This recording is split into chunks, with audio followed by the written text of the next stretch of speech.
Divorce. When a steel stamp of the Civil Affairs Bureau was pressed down, a flicker of trepidation coursed through Shen Jun's heart. Next came the mechanical voice of the staff, rendering him breathless. He and Zhao Wani had ultimately reached this juncture. Their 6-year marriage was now at an end. Shen Jun turned to glance at Zhao Wani. However, she had already collected the divorce certificate with an expression of indifference, not bestowing him even a fleeting glance before donning her sunglasses and striding out. After taking a deep breath, Shen Jun rose to his feet. Zhao Wani cast a sidelong glance at the following Shen Jun, her tone devoid of warmth. I will apply for a change in custody of Shun and in next week. The rhythm of her high heels striking the ground resembled a countdown. Don't presume the court would grant such. Waste. Shen Jun interjected coldly, interrupting her. After 6 years, he once again met the gaze of the woman who had once promised him eternity. Where was CEO Zhao during the night and then had a fever of 39 degrees. Zhao Wani's expression remained unchanged as she adjusted her sunglasses. At least I can provide her with a VIP room in a private hospital, while you. Other than your cheap company, what can you offer her? Zhao Wani's voice cut through the air like a knife. You may embrace your uselessness, but I will never allow you to burden our daughter. With her final chilling words, Zhao Wani delivered an ultimatum, then turned her back and departed without a second glance. Watching the retreating figure of the car, Shen Jun found himself momentarily dazed. He had been in this world for 6 years. Upon his arrival, he became a senior student at the Shanghai Conservatory of Music. Through a competition at the school, he became acquainted with Zhao Wani, who was also studying at the conservatory. Zhao Wani was radiant and poised, with an extraordinary presence. Even Shen Jun, who had been accustomed to handsome faces and beautiful figures in his past life, could not help but be captivated. Shen Jun was the heartthrob of his class, possessing a wealth of experience and high emotional intelligence due to his past life, which endeared him to Zhao Wani. Thus, it was only natural that they became a couple. An unplanned incident led to Zhao Wani's pregnancy, and with their affections solidified, they hastily wed after graduation. Following the birth of their child, Zhao Wani joined her father's record company. Shen Jun, having toiled in the entertainment industry for a lifetime in his previous existence, found himself weary and disillusioned, particularly since he had succumbed to exhaustion in his past life. Moreover, his father-in-law had always been wary of him. As their daughter had just been born and required care, they mutually agreed that Shen Jun would stay home to tend to the child, while Zhao Wani pursued her career. Initially, his father-in-law's record company was modest, merely a small enterprise. However, under Zhao Wani's leadership, guided subtly by Shen Jun's insights, she signed several artists and acquired some music copyrights. In the ensuing years, these artists skyrocketed to fame, and the music copyrights sold exceedingly well. The company flourished. Before long, his father-in-law retired, and Zhao Wani ascended to the role of president. Meanwhile, Shen Jun found increasing ease in managing the household as their daughter, and then grew up to be sweet and adorable. He had once believed that such a blissful life would perpetuate. However, it was not long before their relationship began to falter. As Zhao Wani's career flourished, the frequency of their encounters began to dwindle. Gradually, Zhao's focus became solely fixated on her company. Even at home, she was either engrossed in her computer managing business affairs or engaged in phone conversations. The two gradually found themselves devoid of common topics to discuss. In truth, Shen Jun could easily engage with Zhao's subjects of interest.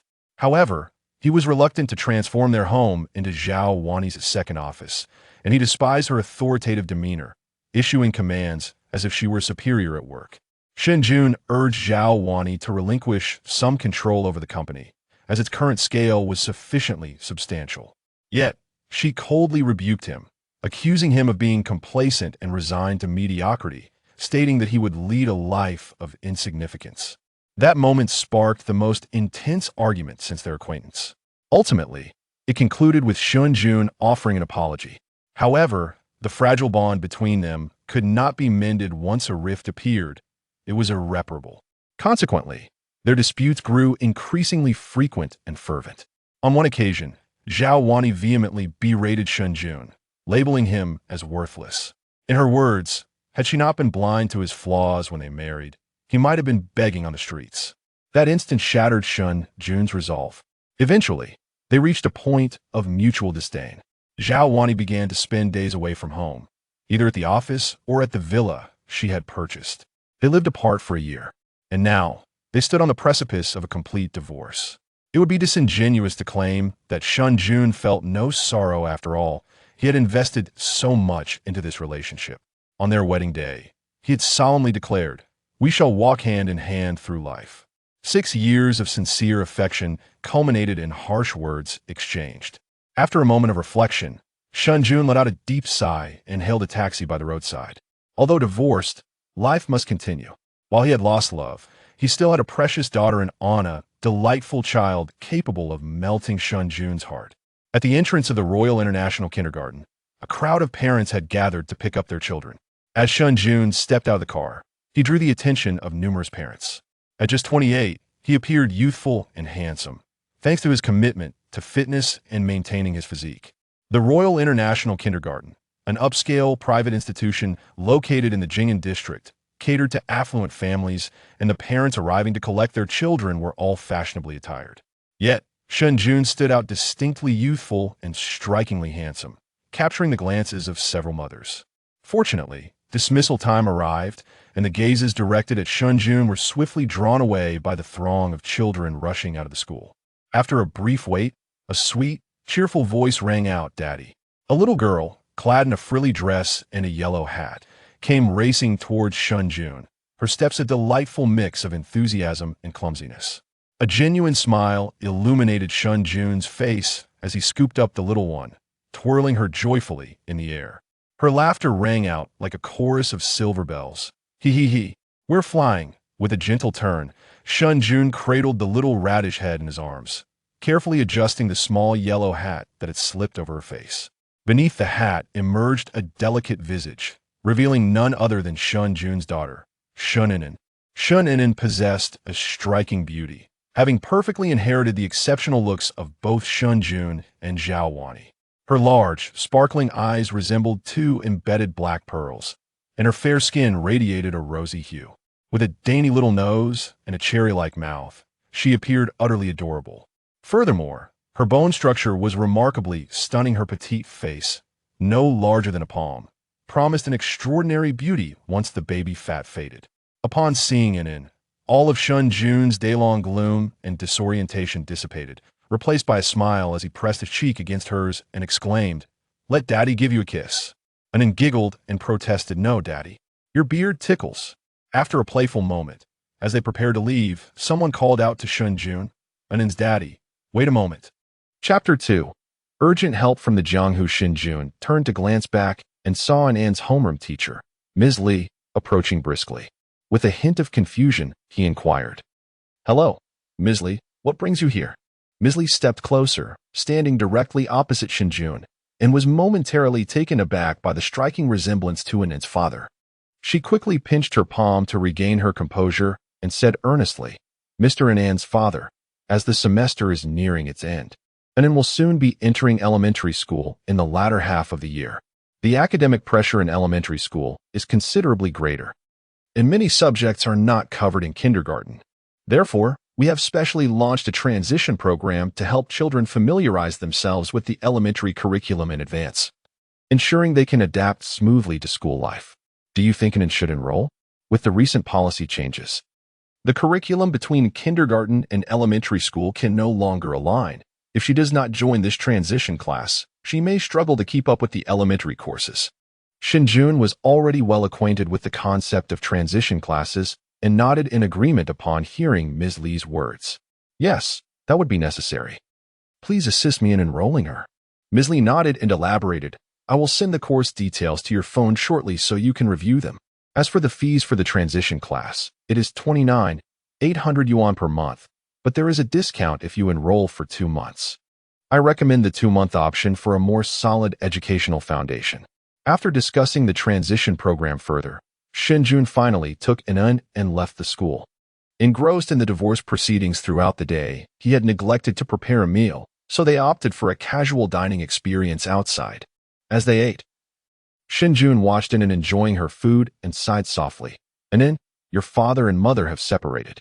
Inan, engaged in a delicious battle with an egg tart, paused to blink her large eyes in surprise. But haven't you already separated? She replied. Shen Jun felt a twinge of guilt as he stroked An's head. This time, it's for real. We will never be together again. Wouldn't An feel sad? Setting down her egg tart. An furrowed her little nose in deep thought, looking even more adorable. After a moment, she declared, as long as Daddy is here, An will not be sad. Mommy never liked coming home or spending time with me. She only buys me gifts, but I don't even like those. With that, An wrapped her greasy little hands around Shen Jun and, with utmost seriousness, proclaimed, having Daddy is enough. Shen Jun felt a warmth swell in his eyes, nearly overwhelmed by his daughter's sweet affection. He scooped An up and planted a kiss on her cheek, prompting her to playfully push him away, exclaiming, "Stop it." The father and daughter shared a playful moment before An resumed her meal, while Shen Jun looked on with a blissful expression. Having such a daughter in his life felt like a treasure beyond measure.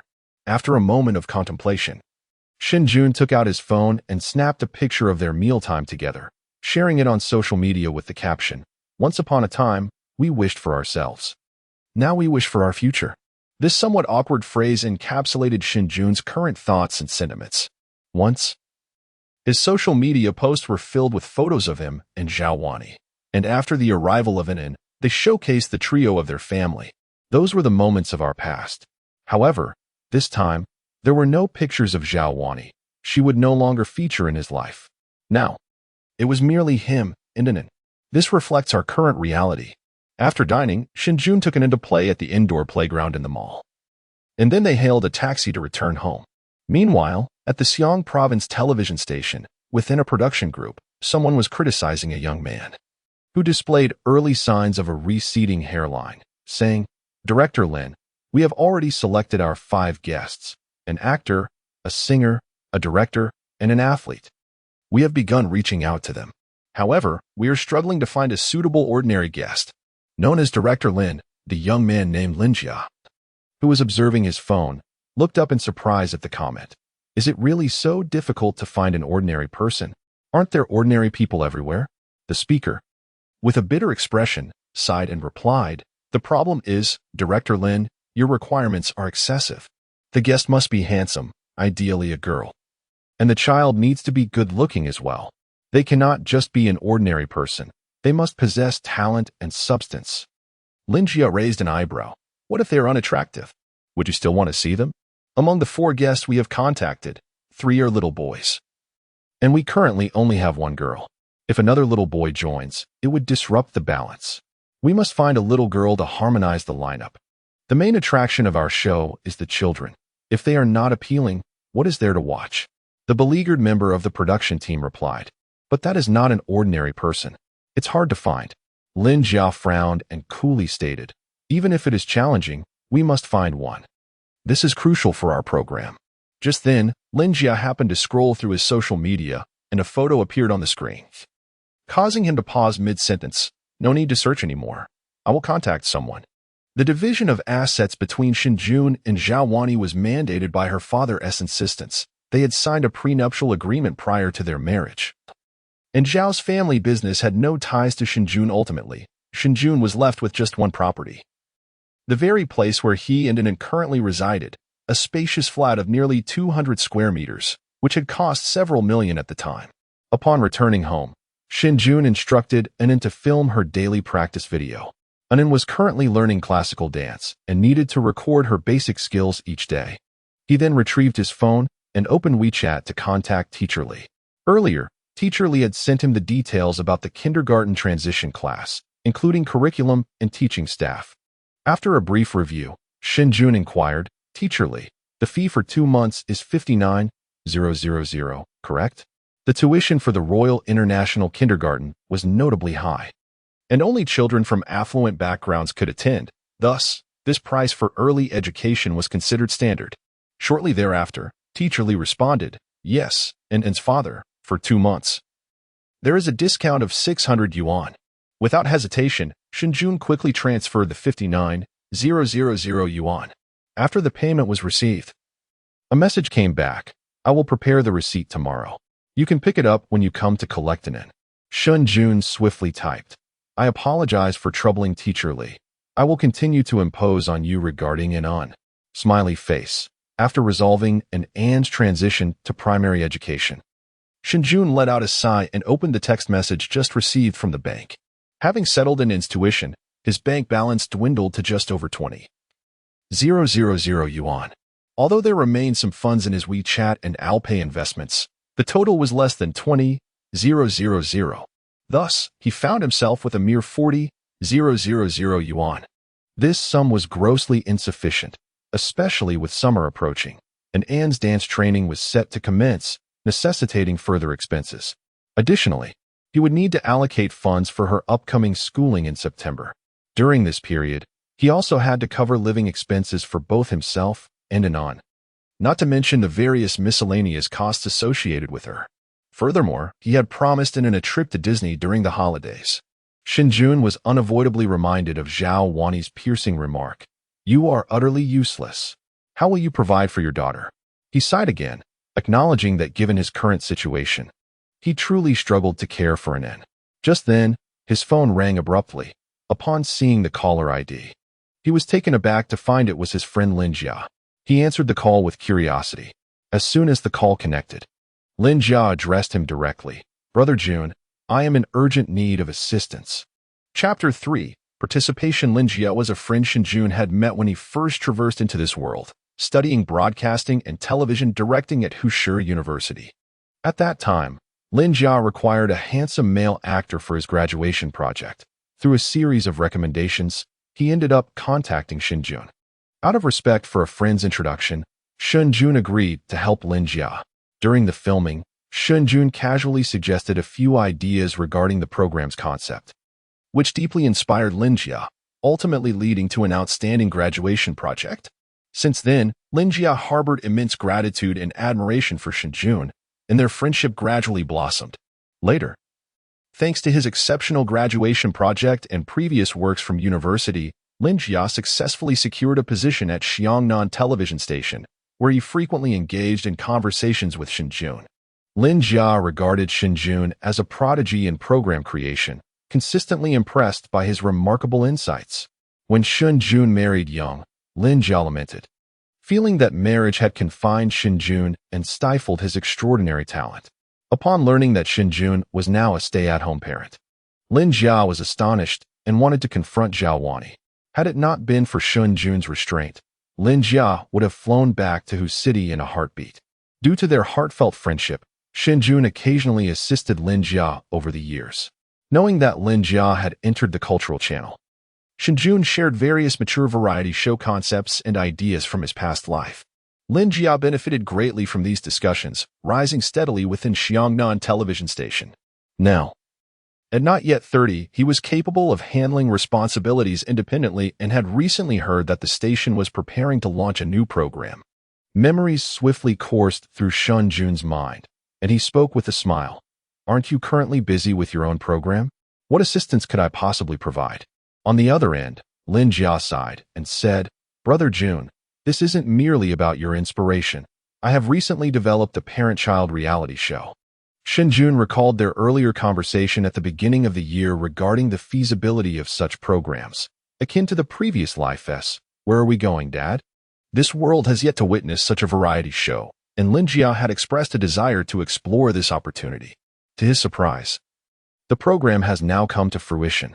Lin Jia continued, "Our show is designed to feature 5 guests, each representing a distinct role: an actor, a singer, a director, an athlete, and finally, a civilian. Currently, the first 4 guests have been secured, but one civilian guest remains elusive."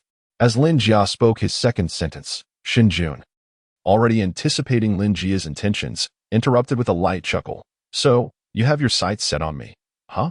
Lin Jia responded with a somewhat mischievous laugh, "Hee. I've always had my eye on Brother Jun, if it weren't for sister-in-law's preemptive move." Shen Jun retorted, feeling a shiver. "Get lost." Lin Jia sighed, adopting a serious tone. "Brother Jun, you truly must help me this time. In my heart, you are the ideal match for the civilian role. And look at Anon. She is so adorable, so beautiful, so intelligent. Isn't she just like a little angel? She would look even more stunning on television." Aware of Shen Jun's soft spot, Lin Jia showered compliments upon Anon, and despite his inner awareness, Shen Jun couldn't help but smile faintly. Lin Jia continued, I know you don't enjoy working, but you understand our program. It's akin to a fun outing, right? Perfect for taking in and on a little vacation during the summer, after all. She has yet to venture far from home. Shen Jun felt a stir in his heart. Lin Jia's words resonated with him. Anan, having never traveled far, had only been to Suzhou and Hangzhou at most. The opportunity to explore the wonders of the country while recording the show seemed like a splendid idea. Moreover, Shen Jun's resolve had softened. He was no longer the same as before. Previously, he could afford to overlook financial matters, content with a simple life. But circumstances had changed. He needed money to support an inn. Zhao Wani had not relinquished her custody rights and was preparing for a legal battle. Without funds, Shen Jun feared he might lose the upcoming case. An inn was now his sole priority. He had to safeguard her and ensure she grew up joyfully. Lin Jia, being valued by the Hunan provincial television station, was backed by a substantial investment for the show, which promised a generous remuneration, especially with Lin Jia as a familiar ally. Furthermore, participating in a variety show was akin to returning to Shen Jun's comfort zone from a past life. It posed little challenge. Thus, when Lin Jia approached him, Shen Jun had already softened his stance, merely wishing to tease Lin Jia a bit. At that moment, Lin Jia continued, Brother Jun, I know sister-in-law's company is thriving, and you are not worried about finances. I also understand your desire to prioritize family. But are you truly willing to let your immense talent go to waste? Lin Jia spoke with sincere conviction, his words stemming from a deep understanding of Shen Jun's remarkable abilities, which was precisely why he held Shen Jun in such high regard. Lin Jia earnestly urged, Brother Jun, truly, give yourself a chance to try, and also. Before he could finish, Shen Jun interrupted, I'll participate. And also what? Lin Jia suddenly stuttered, exclaiming in astonishment. He had spent years attempting to persuade Shen Jun, yet never succeeded. So Shen Jun's unexpected agreement caught him off guard and left him bewildered. Shen Jun chuckled softly, saying, I will participate in this program. Please send the details to my phone for me to review. Sounds good. Lin Jia, somewhat stammering and visibly excited, replied, Brother Jun, you must keep your word. You cannot go back on this. Lin Jia felt as though he were dreaming, concerned that Shen Jun might be jesting with him, and nervously inquired, Rest assured. It's confirmed. Lin Jia instantly erupted in joyous laughter. Haha. Then it's settled. If you join, this program will surely be a hit. I'll have my assistant draft the contract for you, and I'll personally ensure it meets your satisfaction. Lin Jia was overwhelmed with excitement. In his eyes, Shen Jun was no ordinary individual, which was precisely why he had persistently sought to persuade him. He wished for more people to witness Shen Jun's abundant talent. At last, the opportunity had arrived. The two exchanged some casual conversation, and at the end of the call, Shen Jun calmly remarked, By the way, I've divorced Zhao Wani, so there's no need to call her sister-in-law anymore. After a moment of silence, Lin Jia, far away in Xi'an province, hung up the phone. Gazing out at the night sky from his office, murmuring in realization, no wonder. I was wondering why Brother Jun suddenly relented. It turns out he got divorced. That's for the best. I've never been fond of Zhao Wani. On several occasions when I visited Brother Jun's home, she always wore a haughty expression. I've always believed that Zhao Wani was the main culprit holding Brother Jun back. Now that she is gone, he can finally spread his wings. Meanwhile, at Shen Jun's residence in Shanghai, he had just ended the call when another call came in. The caller ID displayed, Wanru, younger sister. This was Zhao Wani's younger sister, Zhao Wanru, who was 5 years younger and had yet to graduate from university. Shen Jun did not answer, disconnecting the call, but the phone rang again a moment later. With a sigh, he answered. As soon as the line connected, a voice with a soft, melodious tone, albeit a bit urgent, came through. Brother-in-law, did you really divorce my sister? Chapter 4. Parasite Shen Jun's social media post was quite subtle, yet those who understood would instantly grasp its meaning.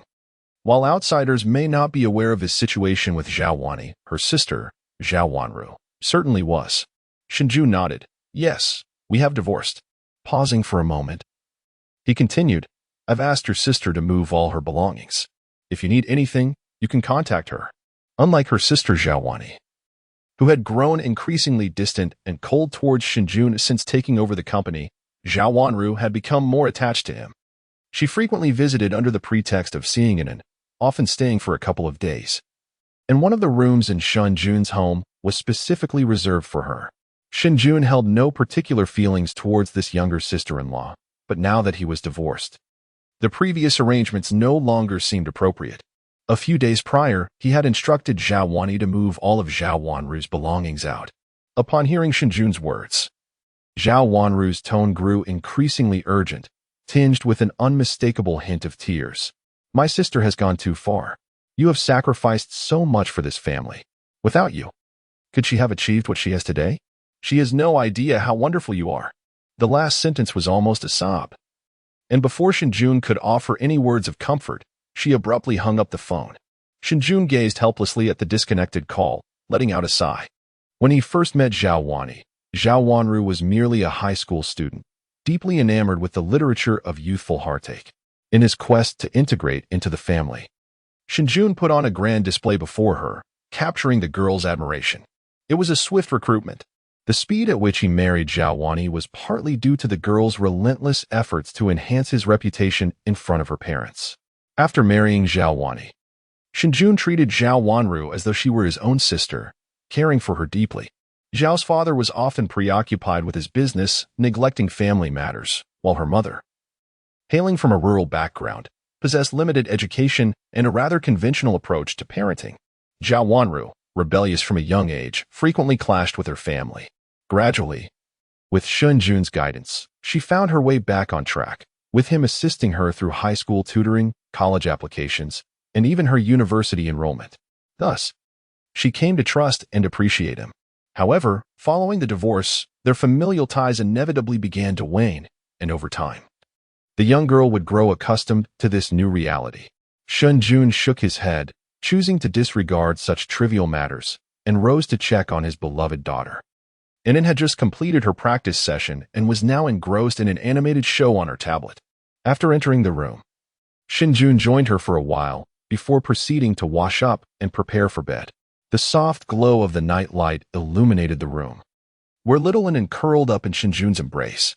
Her large, weary eyes struggled to remain open, yet she persisted, saying, "Daddy, I want to hear a story." Shen Jun gently patted Inen, asking, "Would you like to hear? Shall I tell you a fairy tale?" "No, I want to continue hearing the story of ha ha ha." Inen, still mastering her vocabulary, could not recall many characters and only remembered the sound of ha. Shen Jun paused for a moment before chuckling. "Ah, you mean Harry Potter." Inen, with her unclear pronunciation, attempted to echo Harry Potter. Shen Jun smiled, saying, "Inen, you are so clever. Then I shall continue the story of Harry Potter." For Inen, the tale of Harry Potter was somewhat complex and challenging to grasp, and Shen Jun genuinely doubted whether she could comprehend it. Despite the availability of simpler, more enchanting fairy tales, since Inen had heard the story of Harry Potter once, she had become enamored with it. Perhaps it was more soothing? With a soft chuckle, Shen Jun's deep, resonant voice began to weave the narrative. Once upon a time, after Harry had won the Quidditch match, he stumbled upon Professor Snape, who was threatening him. In this new life, Shen Jun discovered that his memory had become remarkably sharp, particularly regarding elements from his previous existence, such as the book Harry Potter. In his previous life, he read this book at a tender age, spanning several decades in between. Yet, at this very moment, Shen Jun could vividly recall every word and detail within the pages, akin to an eidetic memory. Not only Harry Potter, but everything he had read or heard in his past life now surfaced in his mind with crystalline clarity. It was truly astonishing. Shen Jun surmised that perhaps the overlap of memories from both lives endowed him with such extraordinary recall. This remarkable memory greatly aided Shen Jun in nurturing and educating Inen, particularly when it came to bedtime stories that Inen had listened to since childhood. Occasionally, she would ask Shen Jun to sing her a lullaby, and had it not been for Shen Jun's extensive repertoire from his previous life, he would have long been drained by her requests. His storytelling flowed gently in the bedroom, and Inen's large eyes could no longer withstand the lull. As she drifted into a tranquil slumber, Shen Jun tucked her in and then dimmed the lights, wrapping his arms around her as he too succumbed to sleep. Meanwhile, In a standalone villa in the bustling city, the youthful and fiery Zhao Wanru, her demeanor filled with fury, forcefully pushed open the door. The villa was ablaze with light, adorned with golden embellishments, exuding an air of opulence. In the grand hall sat three figures: Shen Jun's former father-in-law, Zhao Juhan, peering at his phone through reading glasses. His mother-in-law, Sun Lanfang, seated cross-legged on the sofa, munching on sunflower seeds while watching television, and his ex-wife, Zhao Wani, sitting upright at the bar, frowning at her computer screen. Upon the unexpected return of Zhao Wanru, Sun Lanfang, taken aback, exclaimed, "Wanru, what brings you back? Isn't today only Wednesday?" Zhao Wanru, attending university in Jinling, typically returned to the city only on weekends or holidays, so her sudden arrival surprised the family. Ignoring Sun Lanfang's question, Zhao Wanru's gaze fell directly on Zhao Wani, and with palpable anger, she exclaimed, "Sister, how could you divorce him when he treats you so well? How could you be so heartless?" Her eyes brimmed with indignation as she glared at Zhao Wani. Before Zhao Wani could respond, Sun Lanfang, still seated on the sofa, interjected with a sharp and scornful tone, "Shen Jun? He is nothing but a parasite, a leech feeding off the Zhao family. A worthless bum, a mere pretty face. Any man would surpass him. It's best that you are rid of him." Sun Lanfang's disdain was evident. She had long held a low opinion of Shen Jun, who earned nothing and lived off the Zhao family's resources. "I won't allow you to speak about my brother-in-law that way," Zhao Wanru retorted urgently. In her eyes, Shen Jun was the finest man in the world, gentle, considerate, diligent, talented, and handsome. Had it not been for him, she might have dropped out of high school and lost her way in life, never achieving the success she had today. In Zhao Wanru's heart, her trust in Shen Jun surpassed even that of her own parents. Chapter 5. Brother-in-law Sun Lanfang's face turned ashen from Zhao Wanru's defiance, and she pointed an accusatory finger at her, gritting her teeth as she spat. You. I don't know what kind of enchantment he has cast upon you to make you so bewitched. A pretty boy." As the two individuals quarreled, Zhao Wani, seated at the bar, finally lifted her gaze, furrowing her brow and stating, "You returned so late just to discuss this?" Her tone was remarkably flat, even tinged with impatience, as if the matter of their divorce were utterly trivial to her. Zhao Wanjuan's heart tightened, and with a trembling voice, she implored, "Brother-in-law clearly loves you dearly and treats you well. You have journeyed together since university, and now you have the adorable in it. Why must you divorce?" Zhao Wani casually replied to a message on her computer before responding coolly, "Because we are incompatible." Zhao Wanjun countered, but brother-in-law Zhao Wani abruptly interrupted. "I need a man who can stand beside me, not a useless layabout." The last two words fell from her lips like ice, their sharpness causing Zhao Wanjuan's eyes to well with tears. Taking a deep breath, Zhao Wanjuan's voice quivered as she retorted, "Brother-in-law is not a layabout. You will regret this." Upon hearing Zhao Wanjuan's words, Zhao Wani let out a cold laugh. "Huh. I do indeed regret it. I regret being blind to it all." Her voice dripped with disdain and derision, piercing Zhao Wanjuan's heart, making her breath increasingly labored and her chest ache. With a trembling, hoarse voice, Zhao Wanjun glared at Zhao Wani, declaring, "You will regret this." After her final exclamation, Zhao Wani turned and stormed out of the villa. The father, who had remained silent in the room, finally spoke. "Should we?" But before he could finish, Sun Lanfang coldly interrupted, "No need. She has money in her account and will find a hotel." Following her statement, Sun Lanfang's expression darkened, and with a sharp voice, she scolded, "Was it Shen Jun who sent her here? How amusing. I thought he had some backbone, but he departed so easily. Bah, a kept man." After venting her frustration, Sun Lanfang felt considerably better and turned to Zhao Wani at the bar, saying, "Wani, now that you are divorced, hasten to find another. Do not let this useless man linger any longer. Wasn't President Sun from Shanghai pursuing you recently? He is quite impressive, at just 30. He has achieved great success and built a substantial enterprise." Zhao Wani had already lowered her head to peruse the documents on her computer, and in response to Sun Lanfang's incessant chatter, she replied nonchalantly, "I am aware." The rainy season had arrived in the bustling city, with fine droplets falling steadily. intertwining with the night to render the vibrant metropolis even more enchanting. Due to her routine of caring for Anin, Shen Jun slept lightly at night. Suddenly, a gentle knock echoed. Sleepily, he opened his eyes, initially doubting his senses, yet the knock resounded again moments later. Furrowing his brow, he pondered. His apartment complex was not particularly upscale, yet its security was commendable. Without a keycard, one could not enter the building, much less access the elevator. Who could possibly be knocking at such a late hour? Filled with curiosity, Shen Jun rose, quietly closed his room door, donned his slippers, and approached the entrance. Peering through the peephole, he was met with a disheveled figure. Hastily, he opened the door to find Zhao Wanjun, drenched and shivering, standing on the threshold. Shen Jun was taken aback, softly exclaiming in surprise. He had not anticipated that Zhao Wanru would come to find him so late, and in such a disheveled state. As she beheld her brother-in-law, the pent-up feelings of grievance and sorrow that she had suppressed all night surged forth, causing her eyes to redden instantly. And tears began to cascade down her cheeks. Brother-in-law, Zhao Wanru's voice trembled as she directly lunged into Shen Jun's embrace. Before he could react, she had already thrown herself into his arms, clinging to him tightly as if afraid he might vanish. Shen Jun was momentarily stunned, then, with concern, he gently patted her shoulder, soothingly saying, "It's all right, Wanru. I'm here." After a while, Zhao Wanru's emotions finally stabilized significantly, prompting Shen Jun to usher her into the house. "You should take a warm shower first," he suggested, noting her drenched condition with worry. Feeling a bit calmer now, Zhao Wanru recalled the comfort of Shen Jun's embrace. Her cheeks flushed with embarrassment as she replied, "Okay." Being a frequent visitor at Shen Jun's home, she was well acquainted with her surroundings and quickly made her way to the shower. However, once they both had a moment to think, they realized a pressing issue. Shen Jun had already instructed Zhao Wanru's sister, Zhao Wani, to move all of Zhao Wanru's belongings and clothing back, leaving no clothes for her to wear. Anin was far too small, and her previous outfit was completely soaked. After a moment's thought, Shen Jun retrieved one of his own shirts and a pair of shorts. "You can wear my clothes for now. I'll wash yours and have them dried in no time. I'll hang them on the door handle," he said. After placing the clothes down, Shen Jun retreated to the living room.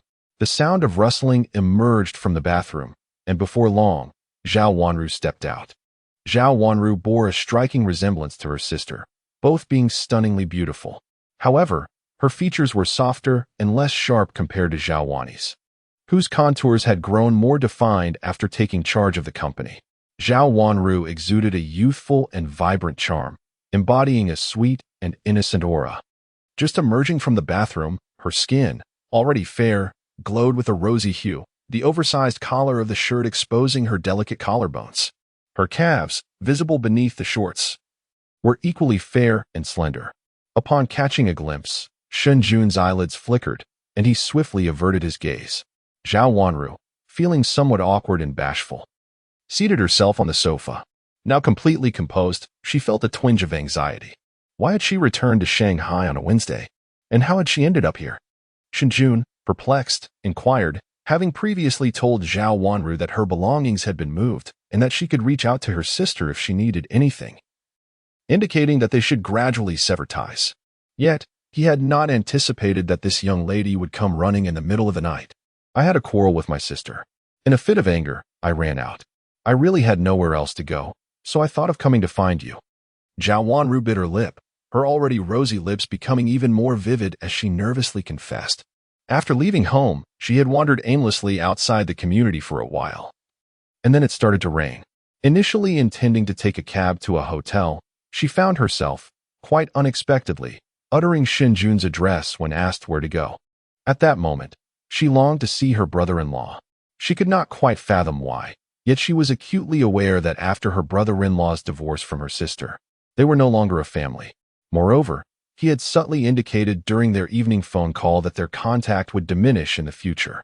However, for reasons unknown, she desperately wished to see him. The fear of never encountering him again overwhelmed her, causing her eyes to well up with tears once more. Chapter 6. Her brother-in-law is truly kind. Observing the young lady on the verge of tears, Shen Jun sighed inwardly and rose to retrieve the ginger soup he had just prepared from the kitchen. Drink some ginger soup, he suggested. As the pungent aroma of ginger wafted towards her, Zhao Wanru scrunched her nose, her expression stiffening. Shen Jun adjusted the bowl, ensuring it was not too hot before offering it to Zhao Wanru. I added brown sugar, so it's not too strong. Drink it, or you might catch a cold tomorrow. Reluctantly, Zhao Wanru accepted the bowl, took a deep breath, and steeled herself before downing it in one go, sticking out her tongue in a theatrical display. Shen Jun chuckled, and then handles it better than you do. Have a piece of candy. He handed her a piece of candy he had prepared earlier, which she eagerly popped into her mouth. Throughout her life, Zhao Wanru had loathed ginger and cilantro, two ingredients that seemed to threaten her very existence. She would never touch dishes containing either. No one in her family seemed to notice this aversion, though Sun Lanfang may have remarked upon it, scolding her for being picky and insisting she should eat what was served or go hungry. Only her brother-in-law, having known her for a short time, had discovered her dislikes. Consequently, he always remembered to exclude ginger and cilantro from the meals he prepared and would even remind waitstaff when dining out. Zhao Wanru inhaled deeply, stifling the tears provoked by the ginger, and mumbled, "My brother-in-law is truly kind." Shen Jun, having returned to the kitchen to put away the bowl, did not hear her words. Upon his return, he instructed, "Send a message to your mother to let her know you're settled in. We wouldn't want her to worry." Zhao Wanru pouted, "She wouldn't worry about me." Nevertheless, she took out her phone and messaged Sun Lanfang, omitting the detail of staying at Shen Jun's house, simply stating she was at a hotel. There was no reply on the other end. Shen Jun sighed softly. "In the future, don't run away after arguments, especially not at this hour. It's too dangerous. Do you understand?" Zhao Wanru sat obediently on the sofa, gazing earnestly at Shen Jun, and nodded. Yet, he harbored serious doubts that she truly absorbed his words, as he had reiterated such sentiments numerous times before. Shen Jun exhaled in resignation, "Stay here tonight, and make sure to return to school promptly tomorrow." "All right." Zhao Wanru's lips curled into an involuntary smile. Shen Jun quickly prepared her room, placing her freshly laundered and dried clothes neatly at her bedside. It was already past 11 o'clock, and he finally said, "Get to bed early." Zhao Wanru nodded obediently from her perch on the bed, and as Shen Jun stepped out of the room, he prepared to close the door behind her. In the room, Zhao Wanru suddenly called out, "Shen Jun." Shen Jun paused, casting a puzzled glance at her. With a calm demeanor, Zhao Wanru bid him good night. "Good night," Shen Jun replied, nodding as he closed the door. Instantly, tranquility enveloped the room. The sound of lights being turned off echoed from the living room, and Shen Jun's footsteps gradually faded away until they vanished entirely. At that moment, Zhao Wanru could no longer maintain her serene facade. She exhaled deeply, collapsing weakly against the headboard. Her hands, concealed beneath the covers, had begun to sweat. Her cheeks flushed with warmth, and she covered her face with her hands, reflecting on the impulsive words she had just spoken. "Shen Jun, good night." It was the first time she had directly addressed him by name. As her face grew increasingly crimson, she buried it deeply into the clothes Shen Jun had washed for her. The following morning, Anan, upon waking, was delighted to see Zhao Wanru already up. Wearing a princess robe and with her short legs in motion, she rushed towards Zhao Wanru, exclaiming, "Auntie." Anan. Their mutual excitement was palpable. While Anan was not particularly close to her mother, Zhao Wani, she shared a remarkably intimate bond with her aunt, Zhao Wanru. Shen Jun shook his head as he observed the two bouncing with joy, urging them to wash up and have breakfast. With her aunt present, Anan no longer needed Shen Jun to accompany her to the wash basin, promptly climbing onto a stool to share the sink with Zhao Wanru. That morning, Shen Jun prepared ham and egg pancakes, complemented by refreshing strips of seaweed and diced ham. Over the years of caring for Anan, Shen Jun had nearly perfected his culinary skills, and the pancakes were golden brown, aromatic, and enticing. After taking a bite, Zhao Wanru exclaimed in exaggerated admiration, "Brother-in-law, this is absolutely delicious. How fortunate I am to have you around." Anan wholeheartedly agreed, her little face earnest as she chimed in. "Anan is happy. Hee. Auntie is happy too." After breakfast, Shen Jun and Zhao Wanru took Anan to kindergarten, and then Shen Jun escorted Zhao Wanru to the high-speed train station. With her senior year approaching, It was time to contemplate graduation. Should she pursue further studies or enter the workforce? If she chose the latter, it was essential to start monitoring the autumn recruitment of companies. Shen Jun rambled on for a bit, and Zhao Wanru nodded thoughtfully. As they approached the station, she glanced back at Shen Jun, her eyes brimming with reluctance and longing. "What's wrong?" Shen Jun gently inquired. Zhao Wanru took a deep breath and, with a pitiful expression, asked, "Can you give me a hug?" Shen Jun chuckled. "Aren't you too old for that? You sound just like an in." Each time an entered school, she would hug Shen Jun beforehand, and Shen Jun assumed Zhao Wanru was mimicking her. Without further thought, he opened his arms for a brief embrace. Zhao Wanru nestled her head against Shen Jun's chest, inhaling deeply.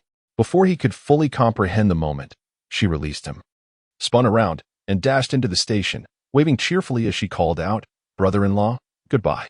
Shen Jun waved back with a smile. Once Zhao Wanru entered the station and turned the corner, disappearing from view, Shen Jun finally turned to leave the station. As soon as Shen Jun turned to leave, Zhao Wanru, who had just vanished around the corner, emerged, pursing her lips as she gazed at the departing figure of Shen Jun. She had intended to ask, "Brother-in-law, may I visit you as freely as before?"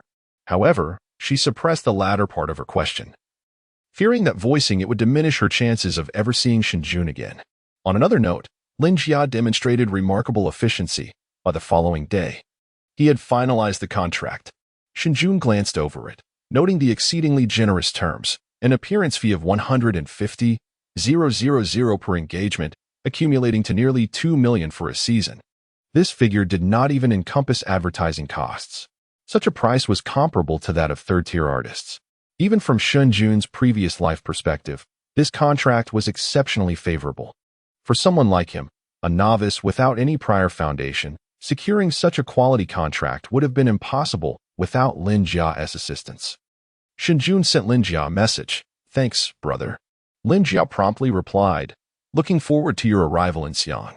Shen Jun smiled and responded, "Once An returns from school, I'll seek her opinion. If all is well, we can finalize it tonight. No rush." That evening, after picking An up from school and finishing dinner, Shen Jun handed her the printed contract. An, puzzled, accepted it. "Daddy, what is this?" "It's a contract." Shen Jun replied with a smile, then explained, "Do you remember Uncle Lin Jia?" "I do." An nodded eagerly.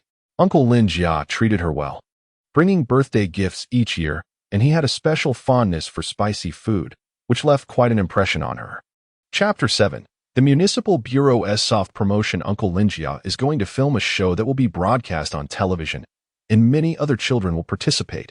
He has invited both you and me to join. Would you like to take part? Shen Jun endeavored to describe the variety show in terms that An could comprehend. Although still somewhat bewildered, An's eyes sparkled at the mention of appearing on television alongside other children. An wants to be on TV, but Daddy needs to explain everything clearly first. This show might be quite challenging. We could be living in a small thatched cottage, and the food may not be very good. Moreover, you must be obedient, listening to me and to Uncle Lin Jia, Shen Jun cautioned, sharing potential challenges in advance, adhering to his educational philosophy. Though An was young, Shen Jun always sought her input on matters.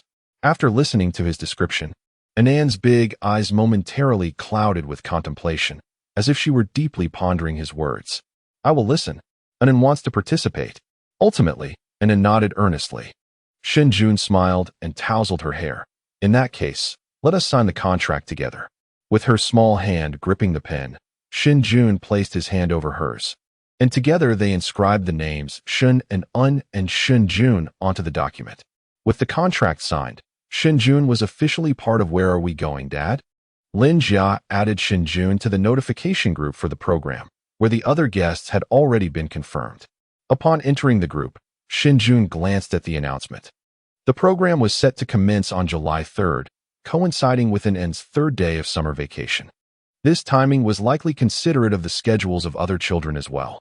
The show would be broadcast live, with each episode spanning 3 days, during which they would reside at designated filming locations, reminiscent of the previous Life S, Where Are We Going, Dad? Show, with a total of 5 groups of guests. Shen Jun noted that the other 4 were quite renowned, leaving him as the sole ordinary individual.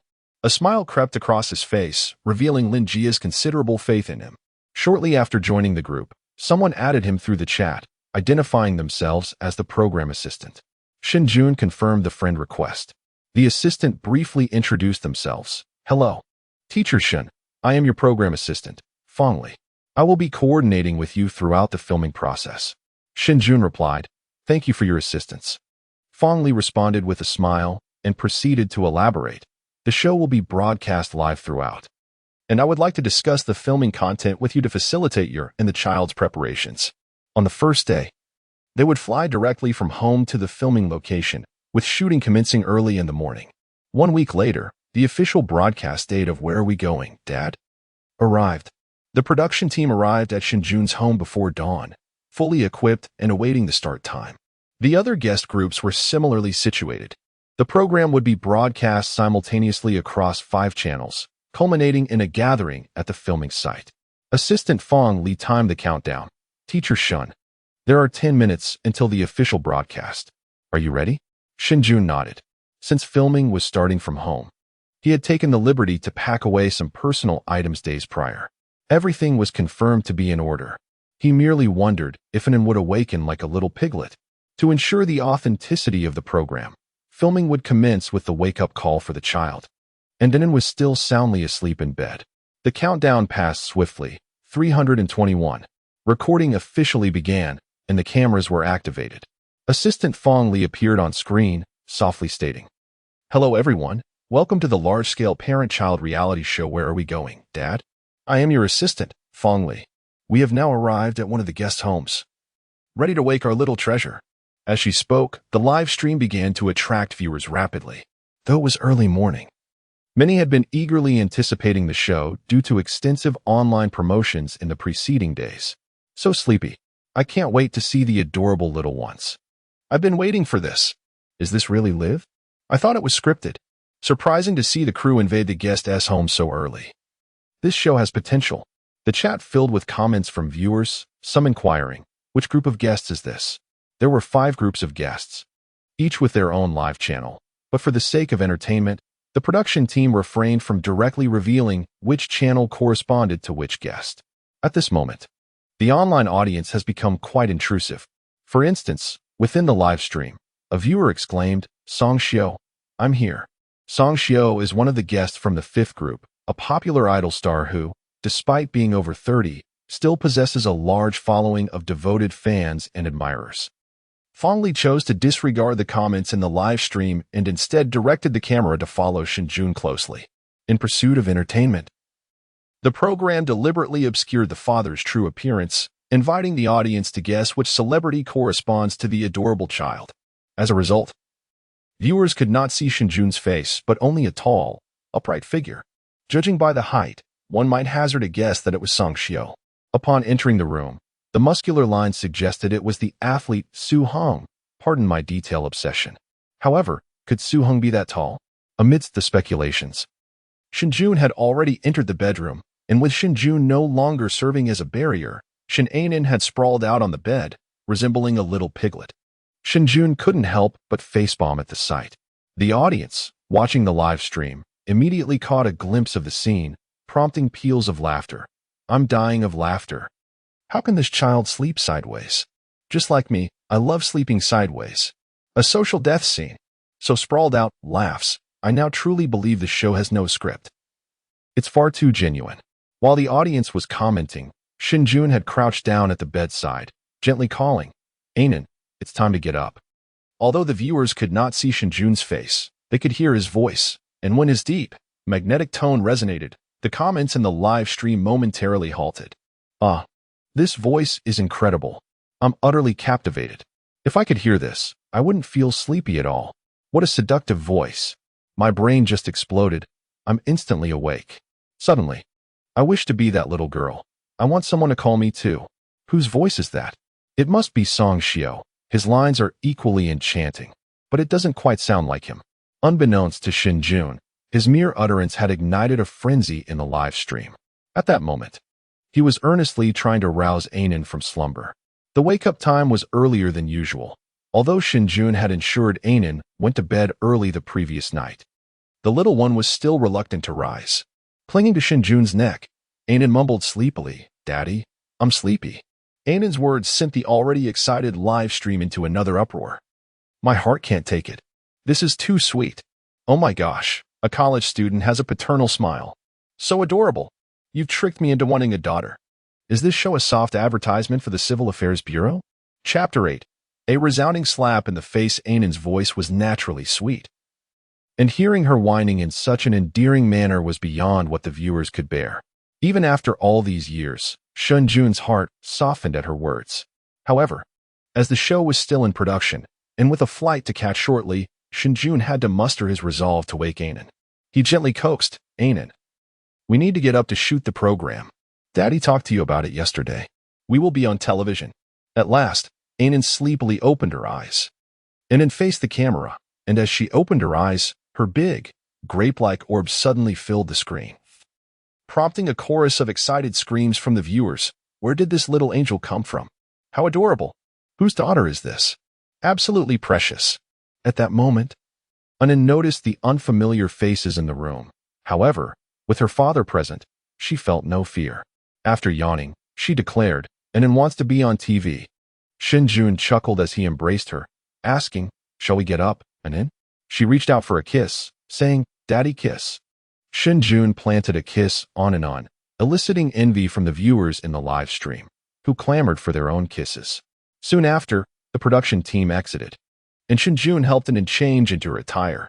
When she reappeared on camera, she had transformed into a charming little princess. What a delightful little treasure. She looks so sweet and soft. Whose little darling is this? I'm in love. For this precious one, I shall finally subscribe. Many viewers, who had resisted for 3 years, succumbed to impulse for the sake of the adorable child. While discussions flourished in the live stream, Shen Jun and Anan had already begun their morning routine. Shen Jun had always encouraged Anan to brush her teeth and wash her face independently, fostering her self-reliance. Thus, the camera captured a lovely and obedient Anan standing alongside her father, both brushing their teeth together, drawing admiration from viewers who expressed their desire to have daughters of their own. The morning live stream with Shen Jun and Anan proceeded smoothly. However, the other live streams faced considerable challenges, leaving the program director, Lin Jia, feeling overwhelmed. "Director, Song Shou's son Wenti stopped crying, and she can't calm him down. What should we do?" "Director, Zhang Shui's son refuses to get out of bed. What now?" "Director, Wang Hai's daughter is too shy and keeps hiding from the camera. What should we do?" Lin Jia had anticipated various complications during the live broadcast, given that this was the first parent-child reality show in the country. Yet, he never imagined such a multitude of issues would arise right at the outset, with all 3 groups of children unable to participate normally. The number of viewers in the live stream was plummeting rapidly. The audience had been drawn in by prior promotions and the production team's efforts, and losing them would result in significant losses. Fortunately, 2 out of the 5 groups remained stable, particularly Shen Jun and an S group, which did not disappoint Lin Jia. Watching the viewer count rise, he promptly notified the technical department, redirect all traffic to the 5th live stream. The assistants in the other live streams were instructed to change the subject and capture different content for the time being. With the technical department's strategic guidance, an increasing number of viewers flocked to Shen Jun and an S live stream. They showered Anan with adoration, in contrast to the reluctance, cries, and disheveled appearances of the other 4 children. Anan, who was both well-behaved and delightful, appeared like a little angel, especially since she showed no fear of the camera, often running up to it and curiously gazing with her big, grape-like eyes. Viewers behind the camera could hardly contain their delight. As the viewer traffic was directed to Shen Jun and Anan's live stream, the flow that had been diminishing since the broadcast began finally stabilized. As the morning rush began, the program's viewership experienced a swift surge. Lin Jia finally exhaled in relief. Although the show was categorized under the Hunan Provincial Television Station, there were many skeptics within the station. After all, a parenting reality show had never been attempted in the country before, making this an unprecedented venture. Moreover, the bold decision to adopt a live broadcast format further fueled doubts. Many within the station believed the show would ultimately fail, eagerly awaiting its downfall. Fortunately, the initial performance was stable, and the viewership figures continued to rise. If this trend persisted, the program seemed to have secured its footing. However, before Lin Jia could revel in his brief moment of joy, a staff member monitoring the data shouted, "Not good. We've suddenly received an influx of negative reviews online." Lin Jia's heart sank as he responded, "What is happening?" He and the production team quickly accessed the negative comments compiled by the technical staff and soon discovered the cause. It turned out that all 5 groups of participants had risen early and were preparing breakfast.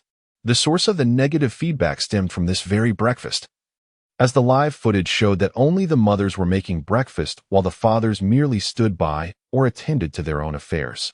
While this initially seemed normal, a popular online influencer criticized the program, stating, "The show is titled 'Where Are the Dads?'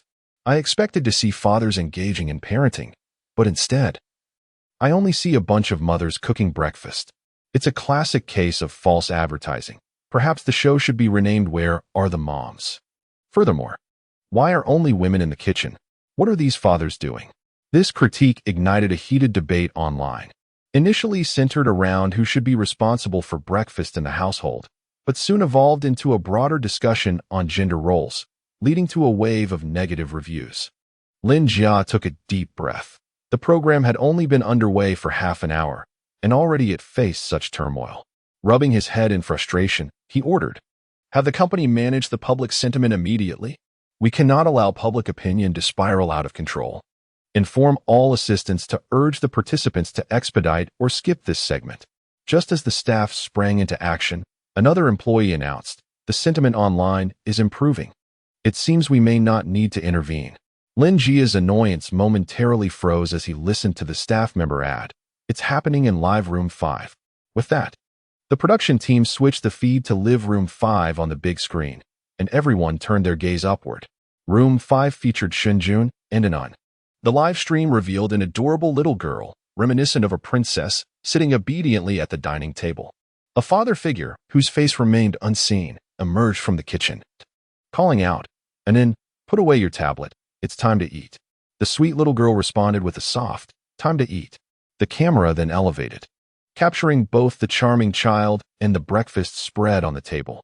On the dining table lay a generously prepared platter of plump shumai, accompanied by a dish of tender, golden pumpkin pancakes that appeared irresistibly delicious. 2 bowls of pumpkin millet porridge sat alongside, paired with a selection of simple yet refreshing pickles. The sight was undeniably appetizing, causing even the production team to feel a pang of hunger, with several stomachs audibly rumbling. The viewers in the live stream could hardly contain themselves, exclaiming, "It smells divine. This looks absolutely delectable. I could devour an entire plate of those shumai." The egg pancake in my hand suddenly lost its appeal. How can a morning person like me cope with such a culinary blow at the onset of the show? Such culinary prowess. This father is remarkable. That little darling is so fortunate. One viewer remarked, just earlier, someone online claimed that not a single father could cook. Now they're being proven wrong. Indeed. I too had seen the trending discussions online, and it seems he is quite the chef. Yet, some remain skeptical, questioning whether the breakfast was truly crafted by the father. Did he really make this?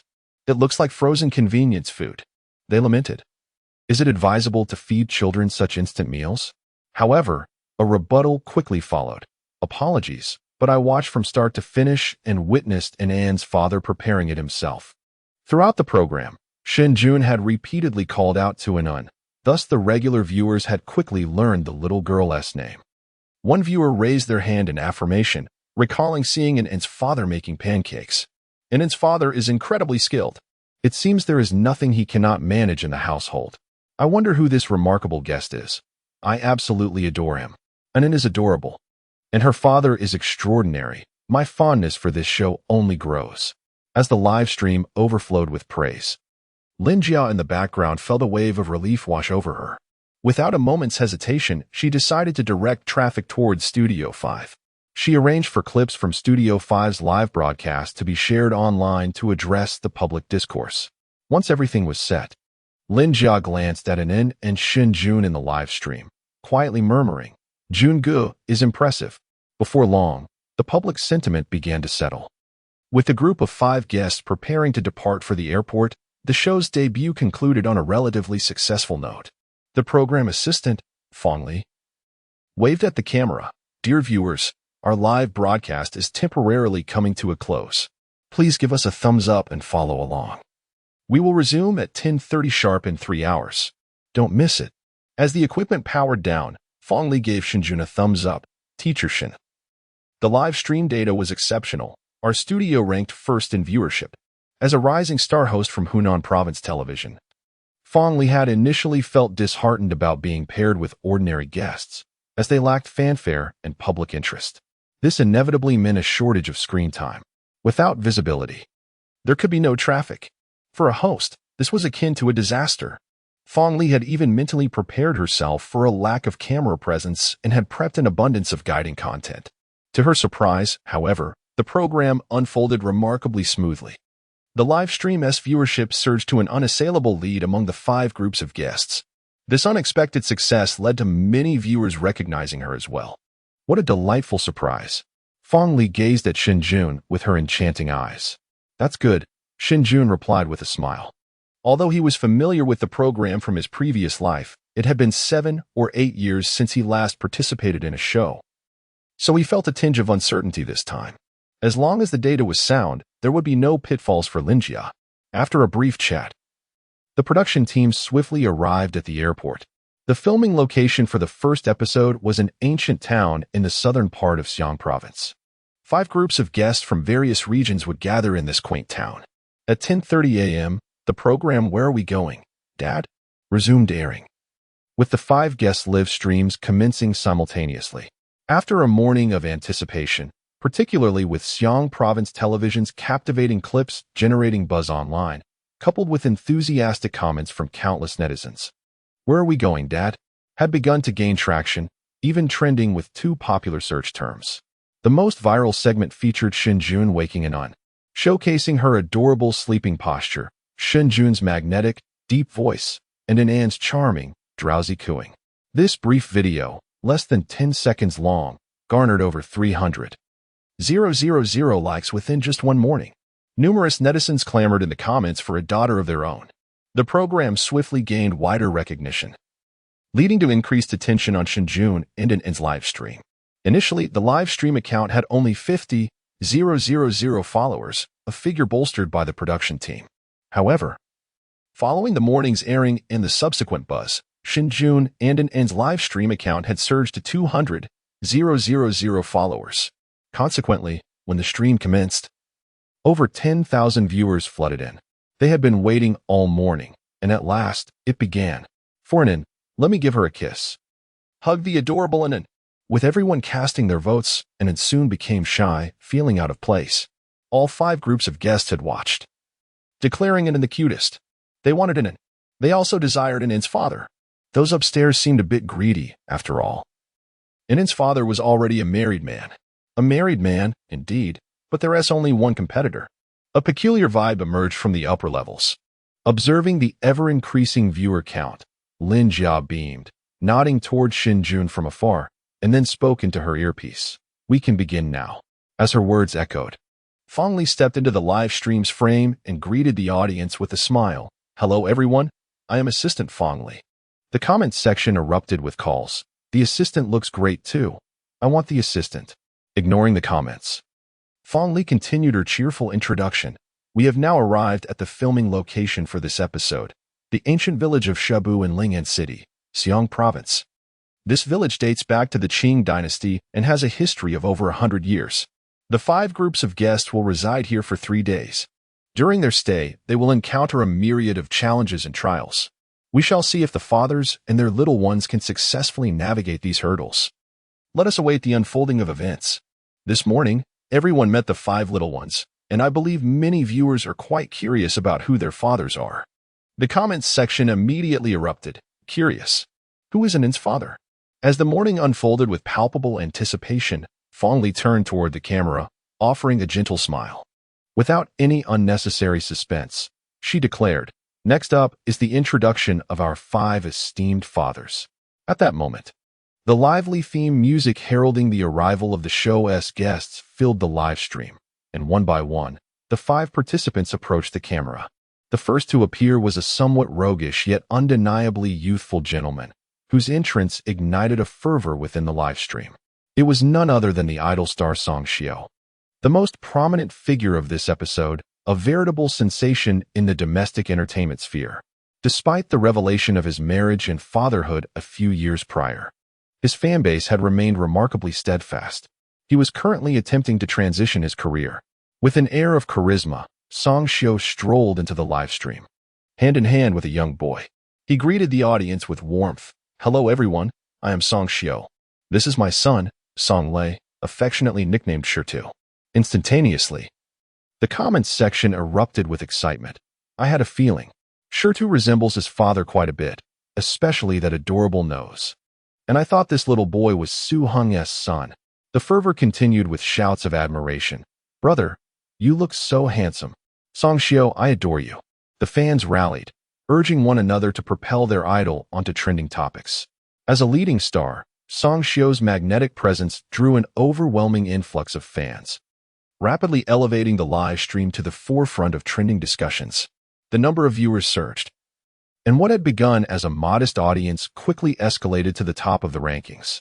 Following Song Xiao's entrance, a slightly stout middle-aged man appeared, guiding a young girl into the frame. After exchanging pleasantries with Song Xiao, he addressed the audience. "Hello everyone, I am director Wang Hai.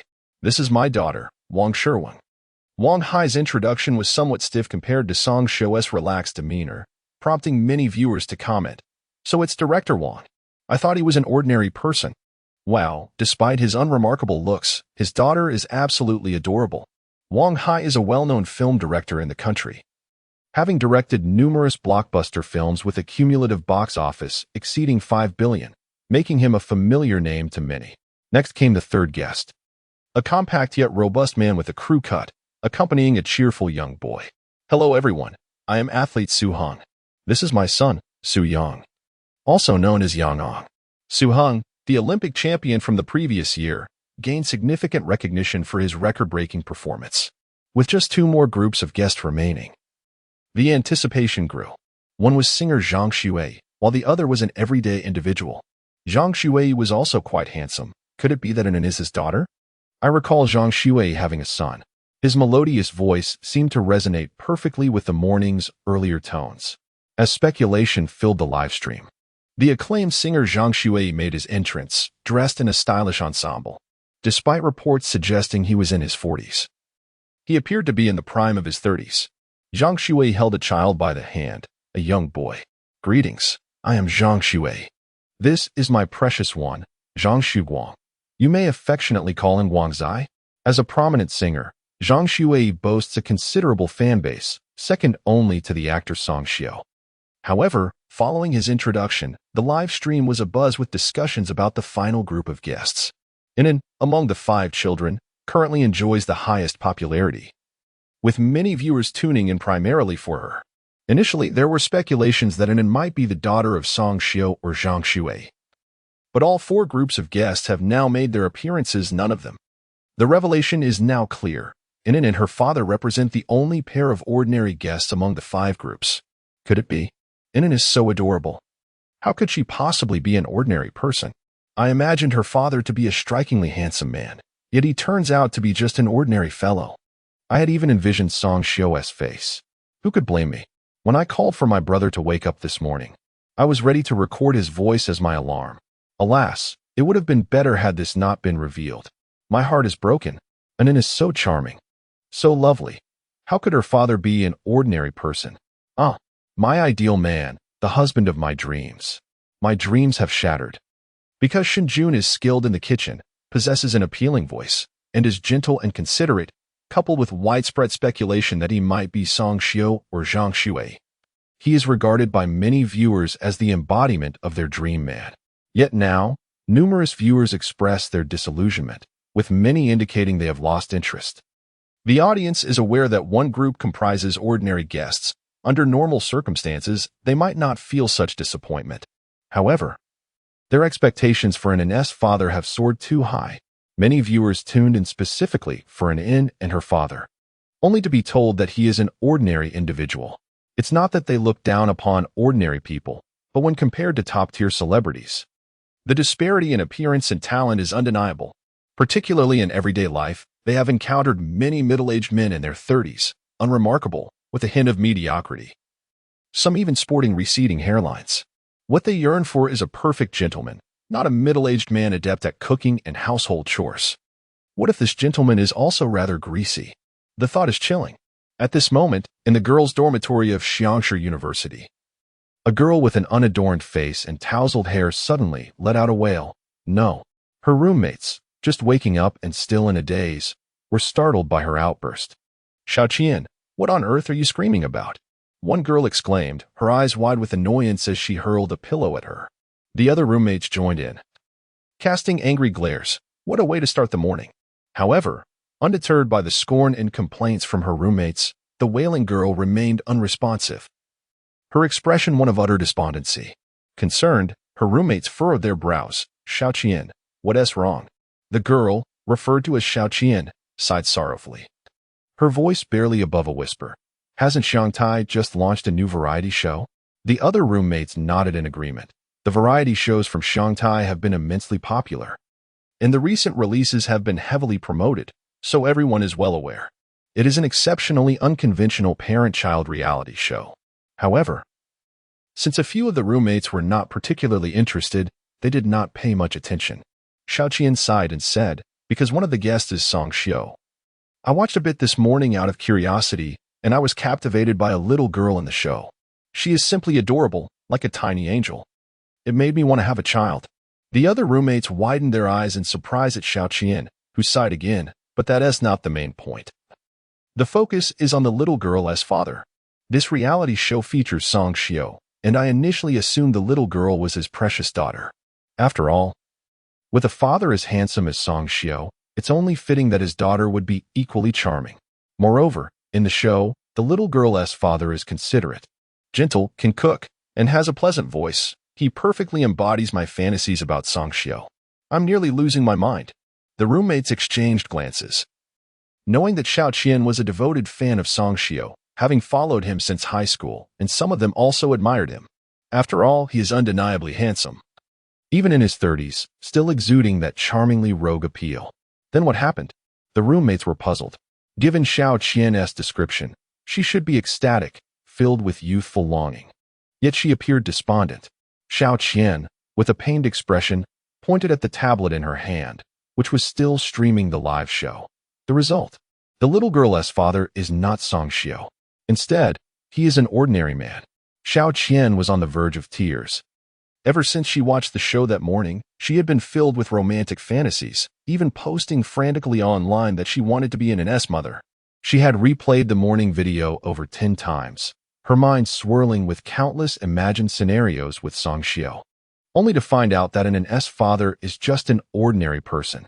The other roommates didn't quite grasp Xiaoqian's feelings. What's wrong with an ordinary person? Xiaoqian, filled with righteous indignation, responded, he should at least be in his 30s to be a father. Just think of the typical 30-something man you encounter in daily life, wearing a t-shirt and shorts with flip-flops, looking unremarkable, perhaps sporting a beer belly, or dressed in a casual manner, with a weary expression. In her final lament, Xiaoqian cried out, my perfect idol. Online, many echoed Xiaoqian's sentiments, though some sought to console themselves, saying, looking on the bright side, what if this ordinary man is actually quite handsome? Someone immediately retorted, can anyone be more handsome than Song Xiu? When Song Xiu debuted, he was hailed as one of the most attractive figures in Huaxia, and his popularity has spanned from his 20s into his 30s. Even as he married and had children, this clearly illustrates the power of his looks.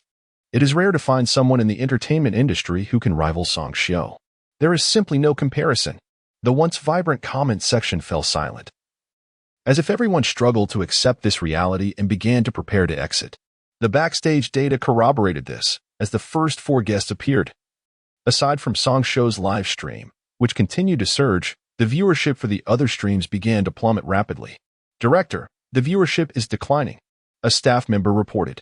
Lin Jia furrowed her brow, deeply contemplating the choice of featuring an amateur. a decision fraught with risk that had initially met with skepticism when the show's concept was first pitched. Nevertheless, Lin Jia held steadfast in her belief that an amateur might yield a uniquely captivating program. Not to mention, this particular amateur was none other than Shen Jun. Taking a deep breath, Lin Jia spoke steadily into her earpiece. Proceed. Chapter 11. Aspiring to be An's mother, Fong Li received the cue and softly addressed Shen Jun. Teacher Shun, it's your turn to take the stage with An. At that moment, the entire production team focused their attention on Shen Jun and An. The inexperienced An, feeling the pressure, began to show signs of nervousness, while Shen Jun remained composed, standing beside her with a gentle smile. Shen Jun leaned down and whispered to An, it's our turn now. Holding Daddy's hand will help you feel less anxious. As Shen Jun clasped An's small hand, she noticeably relaxed. Shen Jun then cheerfully declared, our little princess is making her debut. With that, he naturally led An toward the camera. The staff member beside Shen Jun and An was taken aback and murmured to Fong Li, is Teacher Shen really an amateur? He appears more relaxed than Director Wang. Showing no signs of nervousness at all, Fong Li, observing Shen Jun confidently approaching the camera, shared a moment of surprise. However, having reviewed Shen Jun's background, she confirmed his amateur status. It was evident that some individuals are inherently suited to the spotlight. At that moment, many viewers in the live stream expressed their disappointment with the program, muttering about its lack of excitement, when suddenly, a figure stepped into the frame. All eyes in the live stream widened in astonishment. Sunlight streamed in from the side, casting a warm glow on the striking face illuminated by the light. Loose strands of hair fell gracefully over the figure's chiseled brow, accentuating a strong jawline, a straight nose, and thin lips, all contributing to a strikingly defined visage. The depth of the figure's enchanting, almond-shaped eyes was utterly captivating. The photographer seemed to recognize the allure of this face, zooming in for a close-up. As countless viewers beheld this visage, they were left in a state of shock, with some even swallowing hard in disbelief. The camera quickly shifted back to a medium shot, revealing the figure's physique and attire. Standing over 6 feet tall, with a statuesque frame, he wore the most ordinary basic t-shirt and shorts, yet exuded an unparalleled charisma reminiscent of a model, if not even more striking. This was the impression shared by many. Additionally, the figure's physique appeared impressive. The definition of his muscles was evident as he moved, and the shirt hinted at a robust build beneath. Many viewers found themselves wide-eyed and salivating. All spectators were momentarily transfixed until Shen Jun finally broke the silence. Hello everyone, I am Shen Jun. This is my daughter, Shen. His voice, rich and resonant like the morning sun, drew every gaze toward him. It was too long before the live stream erupted with exclamations of astonishment. Wow. Wow. Wow. So handsome. Is this really an amateur? Do amateurs look this incredible nowadays? I wonder if little An is still looking for a mother. Indeed, An possesses such adorable charm that I can only surmise her father must be handsome. Thankfully, my naturally suspicious nature led me to wait. I'm enamored. Suddenly, I find that Song Xiao is not as striking as I once thought. The perfect idol has been resurrected. Forgive my earlier verbosity. This unknown individual is truly remarkable. Not to mention Song Xiao, there are hardly a few in the entertainment industry who can compare. I am relieved I did not depart. I yearned to be An's mother from the very first day. I wonder if An's father is married. The previously quiet live streaming room erupted into fervor once more, as the dwindling viewership abruptly halted. At that moment, within the girls' dormitory of Shangsha University, Xiao Qian, having just lamented loudly, now cradled her face in sorrow, seemingly unwilling to accept reality. Her roommates exchanged glances, perplexed, just as they pondered how to console Xiao Qian. A deep, magnetic voice unexpectedly emanated from the tablet resting on the table. Hello everyone, I am Shen Jun. The voice was so captivating that it was impossible to disregard. All the roommates curiously glanced at the tablet. Their expressions froze in astonishment, their eyes widening as they stared unblinkingly. After a moment, someone swallowed hard. Could this be the Mediterranean uncle in his 30s that Xiao Qian mentioned? The roommates exchanged incredulous looks, their faces alight with uncontainable excitement. It's him, Xiao Qian shouted in fury without lifting her head. She had listened to the morning wake-up video over 10 times, and Annen's father's voice was etched in her memory, allowing her to recognize it without even looking. This is Annen's father. That unknown dad. A fraud. A voice fraud. The more she thought about it, the angrier she became. When suddenly she heard several roommates exclaim, "How dare he provoke our Xiao Qian? I'll help you comment and scold him." "Yes, I will definitely watch every episode and defend you. When he appears, I shall scold him." Xiao Qian felt a surge of comfort. "Yes, let us give him poor ratings and drive him away." Before she could finish her sentence, Xiao Qian suddenly sensed something amiss with her roommate's earlier remarks. What did they mean by defend him? Moreover, their tone was filled with indignation, yet it sounded so delightful. Xiao Qian furrowed her brow and glanced at her roommates, only to find them all transfixed by the tablet on her desk. She turned her gaze and was momentarily stunned. "What on earth?" Xiao Qian stammered, bewildered and shocked, gazing at the figure of the unknown father appearing on the live stream. With Shen Jun's appearance, the declining viewership abruptly ceased, and soon the numbers began to soar. Everyone in the production team was taken aback. They had even prepared for a possible decrease in viewership and had drafted statements to quell any public outcry. Yet, to their astonishment, nothing of the sort occurred. In fact, the viewership was thriving, and all the staff stared in astonishment at the scene before them. With Shen Jun and Shen Annen facing the camera, Lin Jia, though anxious, revealed a hint of a smile, feeling a sense of relief. He knew that once Brother Jun made his move, it would surely stabilize. Moreover, beauty is merely one of the most ordinary and commonplace attributes of Jungo. In this program, he is determined to make the entire world aware of just how exceptional he truly is, especially for that haughty woman, Zhao Wani, to observe meticulously what she has missed out on. A few days prior to the filming, under the pretense of recording the show, he made a special trip to the city to treat Jungo and into a meal. Having not seen each other for many years, they indulged in some drinks. In a somewhat inebriated state, Lin Jia managed to extract some information, learning that it was Zhao Wani who initiated the divorce, and he could surmise the reasons behind their separation. This thought brought a cold smirk to Lin Jia's lips.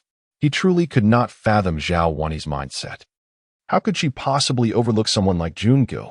He promptly instructed the promotional staff of the program to intensify their marketing efforts, urging them to cut clips from the recent live stream and push them onto trending topics to continue the momentum. Meanwhile, the program continued its live broadcast. Once all 5 guests made their appearances, they gathered together with their respective treasures. The production team had set up several chairs beneath the large tree at the village entrance, resembling a tea gathering where the 5 guests and their companions could comfortably settle. As Shen Jun took a seat, the other guests nodded in acknowledgement. The atmosphere felt somewhat unfamiliar, and Shen Jun's striking appearance inexplicably instilled a sense of unease among the guests. However, Zhang Shui, seated next to Shen Jun, casually introduced himself. "Hello, I am Zhang Shui." Shen Jun, a graduate of a music academy, was familiar with Zhang Shui, especially since Zhao Wani's company was a record label. Even though Shen Jun was entirely focused on Anan, he recognized Zhang Shui, a prominent and highly skilled singer who had risen to fame after winning a national competition. Back when Zhang Shui first debuted, Shen Jun and Zhao Wani's relationship had not yet deteriorated, and he had previously suggested that Zhao Wani sign him. However, she hesitated. And later he learned that Zhang Shui had signed with another top record company. This fleeting memory crossed Shen Jun's mind as he politely replied, "Hello, I am Shen Jun." Zhang Shui, possessing a friendly demeanor, after introducing himself, turned towards the adorable Anan and exclaimed, "Hello there, little angel, I am Uncle Zhang."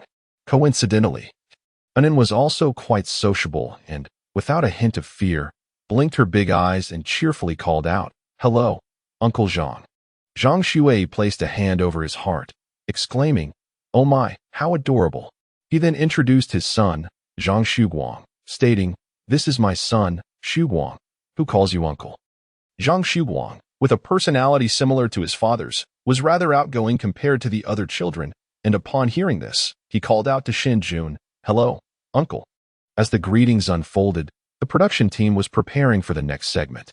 At that moment, a team member took a microphone and addressed the 5 groups of guests. "Hello, esteemed teachers. This is the place where we will be living for the next 3 days, Shaobu Ancient Village. During this time, The 5 teachers will live and survive alongside our treasures, so let's take this opportunity to get to know one another, allowing the audience to become acquainted with everyone. In the group of 5 guests, the athlete Su Hung scratched his head, perplexed, and inquired, "Wasn't that just introduced?" The staff chuckled. "What was just said doesn't count." Over the next 3 days, all the teachers will live and survive together, necessitating a deeper understanding of one another. Therefore, each group of guests must present a self-introduction lasting no less than 1 minute. The staff paused for effect before adding, and do not think about merely fulfilling the requirement. This self-introduction will directly influence your choice of accommodation for the night. The group with the longest and most outstanding introduction will gain the privilege of selecting their lodging first. The standards of our accommodations vary greatly, presenting both surprises and shocks. The last statement was delivered with an eerie tone, causing all 5 groups of guests to raise their eyebrows. Shen Jun immediately recalled the previous life as show. "Where are we going, Dad?" He remembered that in that program, someone had stayed in a spider web house. He had once mentioned to Lin Jia that housing could be leveraged for intrigue. And now it seemed that Lin had indeed taken that route. This made Shen Jun more serious. He personally didn't mind, but he certainly didn't wish for his precious Anin to stay in a spider web house. The other 4 groups also adopted a serious demeanor. As the 5 groups prepared, the live stream segment featuring Shen Jun was still spreading rapidly across the internet, attracting an increasing number of viewers to the live room. Initially, among the 5 groups, Song Xiu's live room had the most viewers and was far ahead. Her fans had dominated the rankings. Although Where Are We Going, Dad? Was a parent-child reality show without competitive elements for Song Xiu's fans. As long as their brother participated in a program, it had to be of high caliber. It was imperative to secure the top spot. Consequently, Song Xiu's fans propelled her live room to first place, even trending on social media, outpacing the other group's live streams. However, with Shen Jun's appearance and the dissemination of the morning wake-up video, an increasing number of passers-by were captivated by his looks and voice. Coupled with the adorable Anan, more and more viewers flocked into Shen Jun and An's live stream. Furthermore, Lin Jia had intentionally promoted Shen Jun's introduction segment, causing the viewership to explode. Shen Jun and An's live room quickly ascended to the top position, even pushing down Song Xiu's group far behind. The participating guests were unaware of these statistics, but Song Xiu's fans, who had been monitoring the numbers, erupted in fury. The top position must belong to their brother. Witnessing him being overshadowed, especially by an obscure newcomer, enraged countless Song Xiu fans. They immediately began rallying in fan forums and groups, creating a stir. In no time, even fans who hadn't watched the program began to flood the rankings, boosting the popularity of their brother's live stream. Meanwhile, several zealous fans, shouting disparaging remarks, stormed into Shen Jun and An's live stream to post negative comments. It seems anyone can be on a show these days. The production team exhibits a complete lack of boundaries. How could such individuals possibly be deemed worthy to collaborate with our esteemed brother? Undoubtedly, he is the most handsome. Surely, this face has been altered. I refuse to believe anyone could naturally possess such features. Sisters, flood the screen with your support. In the live stream of Shen Jun and An, most viewers are mere passers-by, lacking the organization and planning characteristic of Song Xiu's fans. Consequently, the comments section is instantly inundated with harsh critiques. Some fans of Song Xiu, devoid of any decency, have begun to attack An, labeling her a pretentious child. This kid, at such a young age, is already displaying the traits of a green TBTCH. Cute? What a facade. The father feigns. The daughter mimics. Even in the morning she acts coy. It's utterly nauseating. My brother remains authentic.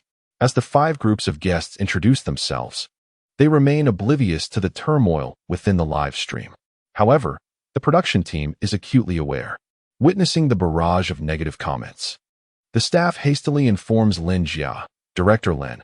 All of Song Xiu's fans have stormed into the 5th live stream. A conflict has erupted. Upon hearing this, Lin Jia furrows his brow. It is not uncommon for fans of guests to engage in disputes, and often such confrontations escalate the show's popularity. Thus, unless the situation spirals into a severe public relations crisis, the production team typically refrains from intervening. Yet, The fifth live stream features Junge and Inan. Linjia, without needing to read the comments, understands the state of Song Shio's fans well. Having navigated this industry for years, he is familiar with the fervor of fan culture. Linjia, frowning, asserts, control the comments in the fifth live stream, ban and restrict as necessary. The staff hesitates. Wouldn't it be inappropriate for us to intervene? Given the fervent nature of these fans, the production team's actions could easily provoke Song Shio supporters to redirect their ire from the guests to the entire production team. Considering the magnitude of Song Shio's fanbase, it could potentially disrupt the show significantly, hence the staff's concerns. Lin Jia, unwavering, insists, "It's fine, take action." The staff nods and begins to manage the comments in Shen Jun's live stream, blacklisting or banning all accounts responsible for the negative remarks.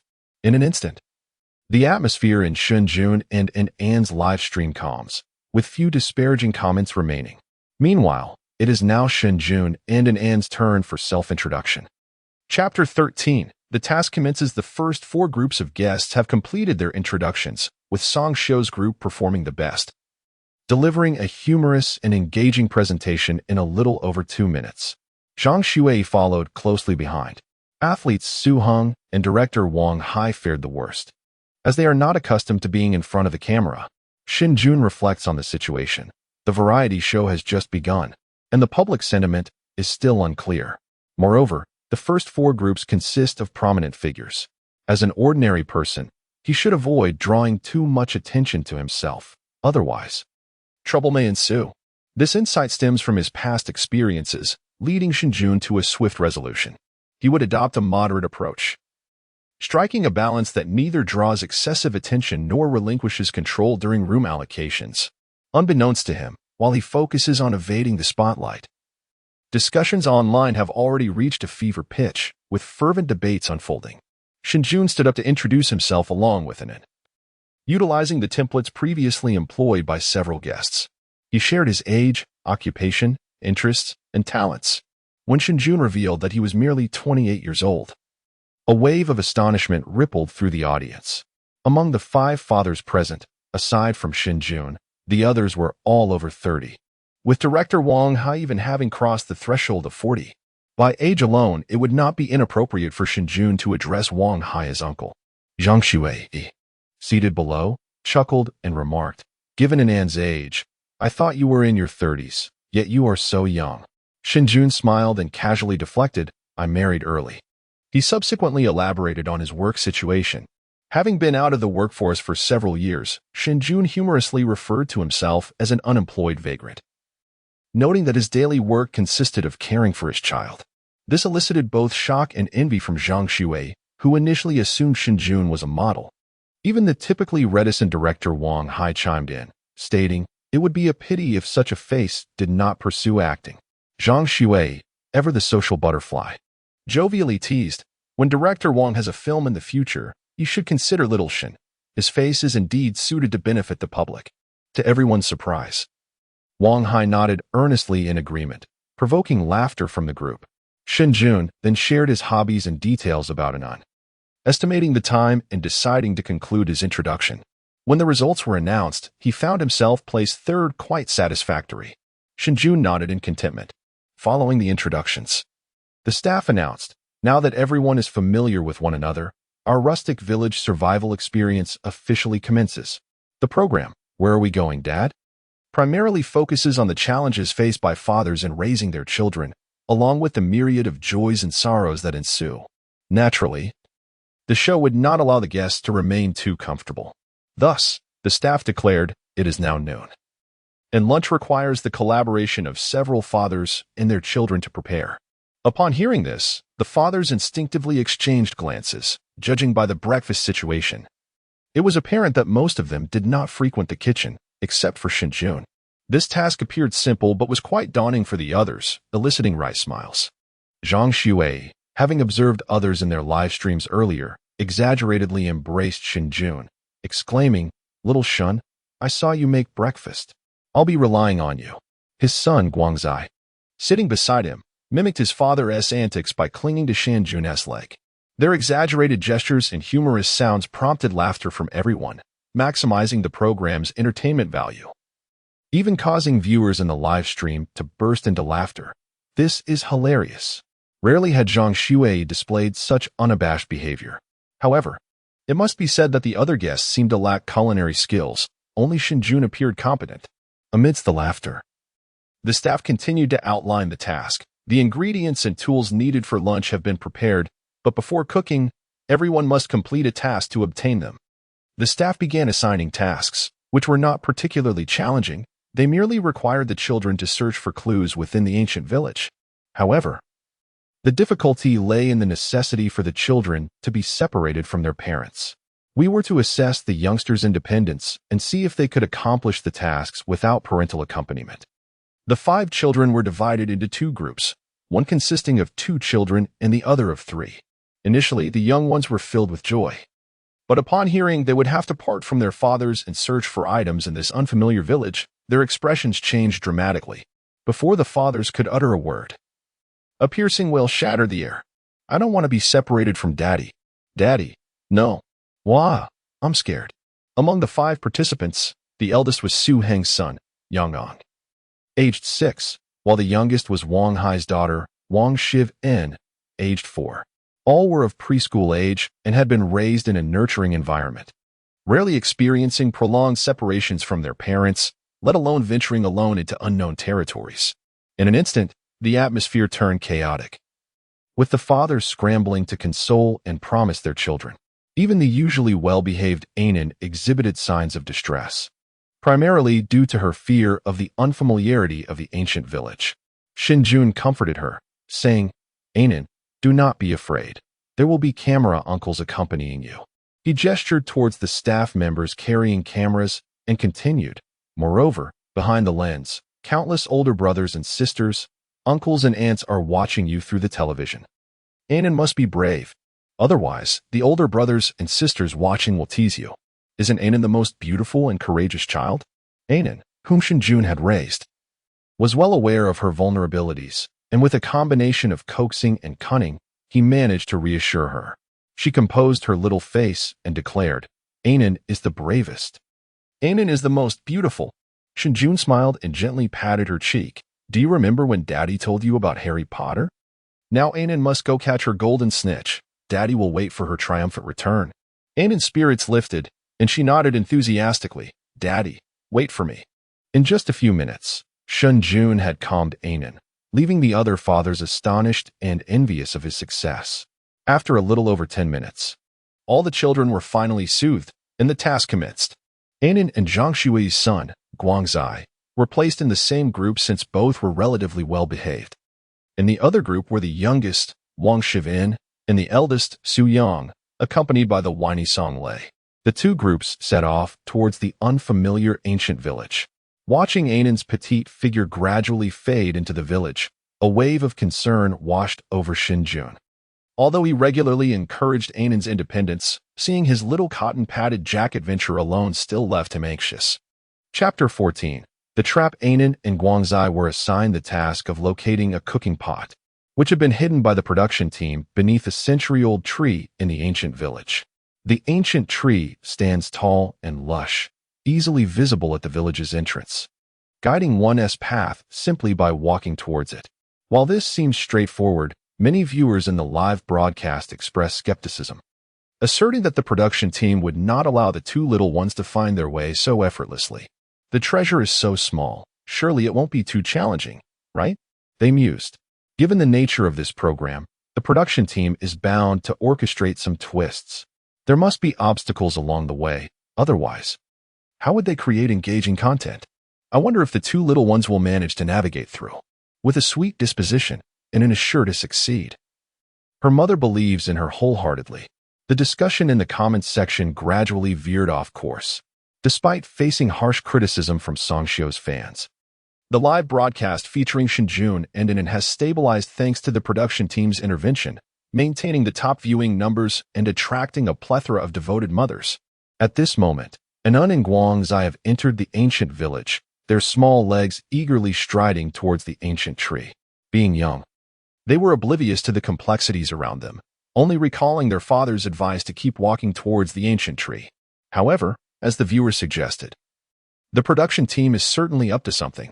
Not long after entering the village, the two little ones found themselves perplexed. Confronted with several diverging paths that left them at a crossroads, bewildered and uncertain. The crossroads presented a variety of paths, some wide and others narrow, all leading towards the ancient tree, yet each twisted and turned, suggesting they could lead elsewhere. This bewildered the two children, and furrowed her brows, prompting the live audience to exclaim, "And it is so adorable. That little expression is just too cute. And take the main road." Among the divergent paths, one was notably broad, wide enough for a vehicle to traverse, while the others were merely narrow trails. From an adult's perspective, the wider road seemed the most reliable route, especially since the production team had previously mentioned that the ancient tree was a popular tourist attraction. Given its status, the path leading there would likely be well maintained. Yet, the two little ones were unaware of this logic, feeling lost and frustrated.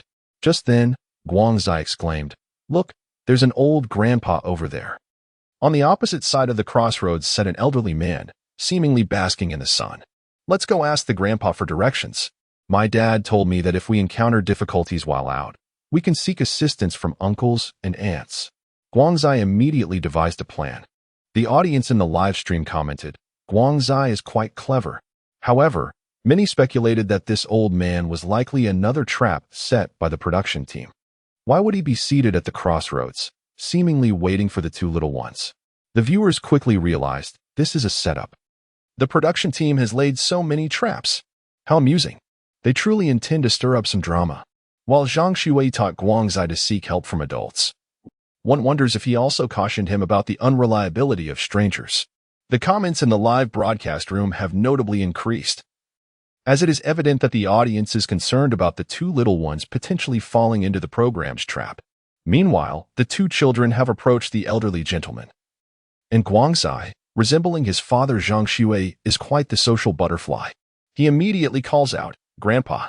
The old man, seemingly dozing off, is startled awake by Guangzai's voice. Oh dear. Witnessing this scene, the viewers in the live room exclaim, "What a performer. Incredible, he is really acting." I was skeptical at first, but now I am utterly convinced. This is indeed a trap set by the production team. This has become rather amusing. The two little ones, in their cleverness, have inadvertently fallen into a clever ruse. The audience finds it quite entertaining, with some praising the show while others shout for the children to flee and not listen. At that moment, the elderly gentleman stretches his weary limbs and inquires softly, "What is the matter, little ones?" Guangzai, exhibiting great politeness, asks, "Grandpa, could you please tell me which path leads to the big tree?" The old man, realizing their intention, nods and points to the nearest small path, saying, "If you wish to reach the big tree, you can take this path. It's much closer and will get you there quickly." Upon hearing this, Guangzai's expression brightens. Before he can express his gratitude, the old man gestures towards the farthest path, adding, "You could also take that path. It will also lead you to the big tree, and the scenery is more beautiful, with fields of flowers and butterflies to catch." This revelation further ignites Guangzai's excitement. At just 6 years old, he possesses little resolve, and upon hearing about the fun awaiting him, his eyes widen in delight. He eagerly exclaims, "Thank you, Grandpa." The old man smiles warmly, "No need to thank me." Guangzai thinks to himself how kind the old man is. If he were a bit older, he would have keenly noticed that the old man's smile was not just on his lips, but nearly reaching his eyes as well. At this point, Guangzai is too exhilarated to pay further attention to the elderly gentleman. He turns, somewhat proud, to his well-behaved companion and exclaims, "Which path should we take? This one is closer, and that one looks fun." He gestures towards the two paths the old man indicated. The audience in the live room bursts into laughter. Haha, look at Guangzai's smug demeanor. Has he not considered that both paths are traps? Call him foolish for not being aware, but he is clever enough to ask for directions, yet he so easily gets ensnared. How delightful. Just as Guangzai is filled with pride, he is bound to face a comical downfall soon. This show is rather intriguing. I see that other groups have also encountered the production team's traps and are now at a loss.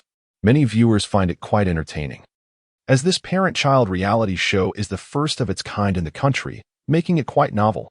Moreover, they have previously only watched adults participate in variety shows. This is their first time witnessing children in such a format. It is indeed amusing. After Guangzai finishes boasting, Anan, with a furrowed brow, carefully surveys the several paths before them.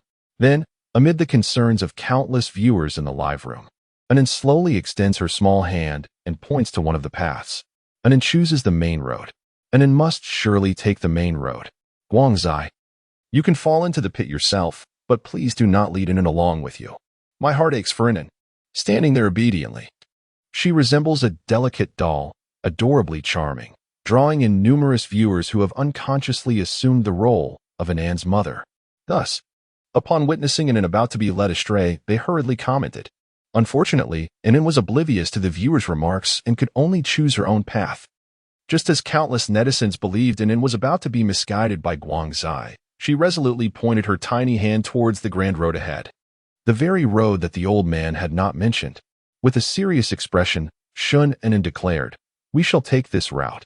Seeing Anan's choice, Guangzai was momentarily taken aback, his eyes widening in astonishment as he gazed at Anan. He had prepared himself to catch butterflies. Moreover, with Anan being so adorable, he wished to capture one for her, as little girls in kindergarten adore beautiful butterflies. However, to everyone's surprise, Anan did not choose either of the side paths. She ultimately opted for the main road. Chapter 15. The Tale of Little Red Riding Hood. At that moment, the live stream erupted with excitement. The comments section exploded with fervent reactions as countless netizens exclaimed, "Wow, Anan is incredible! I thought she was going to be led astray by Guangzai, yet she made the right choice. How did Anan know that this main road was the correct one? Amazing! Anan is truly remarkable. Her mother is so proud. Anan is the most intelligent in the world, simply a favorite of her mother. But wait, aren't you curious about how this child made her selection? How did she know this road was right? The production team had set up so many traps. It appears even the crew was befuddled. They likely did not anticipate Anan would choose wisely. I was in stitches. The camera briefly captured the crew, and they looked utterly bewildered. Who am I? Where am I? What happened to my traps? I am intrigued about Anan's decision-making process. Curiosity filled the live stream. All viewers assumed Anan was about to be deceived, given the series of traps set by the production team. Surely, even older children would fall victim, let alone the two little ones who are merely 6 years old. Anan's choice left them in utter disbelief. Consequently, all netizens in the live stream flooded the comments section, eager to understand why Anan made such a decision. Guangzai, the one directly involved, was equally perplexed and urgently inquired, "Why?" Anan tilted her head and looked at Guangzai, her grape-like eyes blinking, long lashes fluttering, and finally, in a bright, clear voice, she innocently asked, "Haven't you heard the story of Little Red Riding Hood?" Her voice carried a hint of confusion and curiosity, as well as surprise. Guangzai looked utterly perplexed. What Little Red Riding Hood? Countless viewers in the live stream shared his bewilderment. Little Red Riding Hood? What tale is this? Goodness, I have not heard of it either. I currently wear the same expression as Guangzai. It's hilarious. Guangzai is my facial substitute. I am curious about the story of Little Red Riding Hood. Could it be that Anan's choice was influenced by this tale? In the live broadcast, countless viewers were captivated by Anan's words, and the assistant, Feng Li, who had been following the two little ones, noticed the rising popularity of the stream. She prompted, "Anan, darling, what is the story of Little Red Riding Hood?" Anan wrinkled her small nose and replied, "It's a fairy tale to listen to before bedtime." Immediately, comments flooded in. Aren't bedtime stories supposed to be about the scarecrow, the little carp, or the lotus fairy? What is Little Red Riding Hood? Am I getting old? Or has the times changed? I've never heard of this. Such a strange name. Just the other day, I bought a fairy tale book for my son, and I didn't see this story in it. Seeing the continued surge in the stream's popularity, Assistant Feng Li continued to guide the conversation, asking, "Anan, many brothers and sisters want to hear this story. Could you share it with everyone?" Anan blinked and nodded, saying, "Sure. But sisterly, is the path I chose the right one?" This question momentarily stunned Feng Li. She had not anticipated Anan would suddenly ask her something. The viewers in the live stream were also taken aback for a moment, then burst into laughter, exclaiming, And it is so clever. She even knows how to negotiate. How smart. Well, I want a little treasure like an. So astute. Fong Li chuckled, glancing back at the production team, who nodded in approval. Their setup was intended for entertainment, and it was working splendidly. There was no need to dwell on the trap, especially since the little one had guessed correctly. Thus, Fong Li smiled and nodded. You are so clever. Anon, this is indeed the right path. Anon smiled, her eyes crescent-shaped like a radiant moon, enchanting everyone in the live stream. However, the viewer's reverie was soon broken as the camera shifted to Guangzai's face beside Anon, revealing his wide-eyed, incredulous, and shocked expression, his eyes nearly popping out. He had thought Anon had chosen the wrong path, only to discover she was right. Guangzai's astonished demeanor elicited peals of laughter from the audience, many quickly capturing screenshots. A new meme is born. I'm dying of laughter. Guangzai's expression is too funny. Standing next to Anon, he looks like a silly boy. Haha. The contrast between Anon and Guangzai's expressions heightened the entertainment value of the show, further elevating the stream's popularity. The two little ones soon resumed their journey. As they walked along the road, Guangzai remained silent while Anon, with her tender voice, began to narrate. Once upon a time, there was a lovely little girl who was called Little Red Riding Hood because she always wore a red hat given by her grandmother. Viewers in the live stream exclaimed, "Oh wow, so she is called Little Red Riding Hood because of that? I thought this was a fairy tale about a hat." Anon continued, one day, Grandma, who lived on the other side of the forest, fell ill, and Mother sent Little Red Riding Hood. Shen Jun had told Anon the story of Little Red Riding Hood many times since her childhood, so she remembered it vividly. Moreover, Anon was initially startled by the big bad wolf.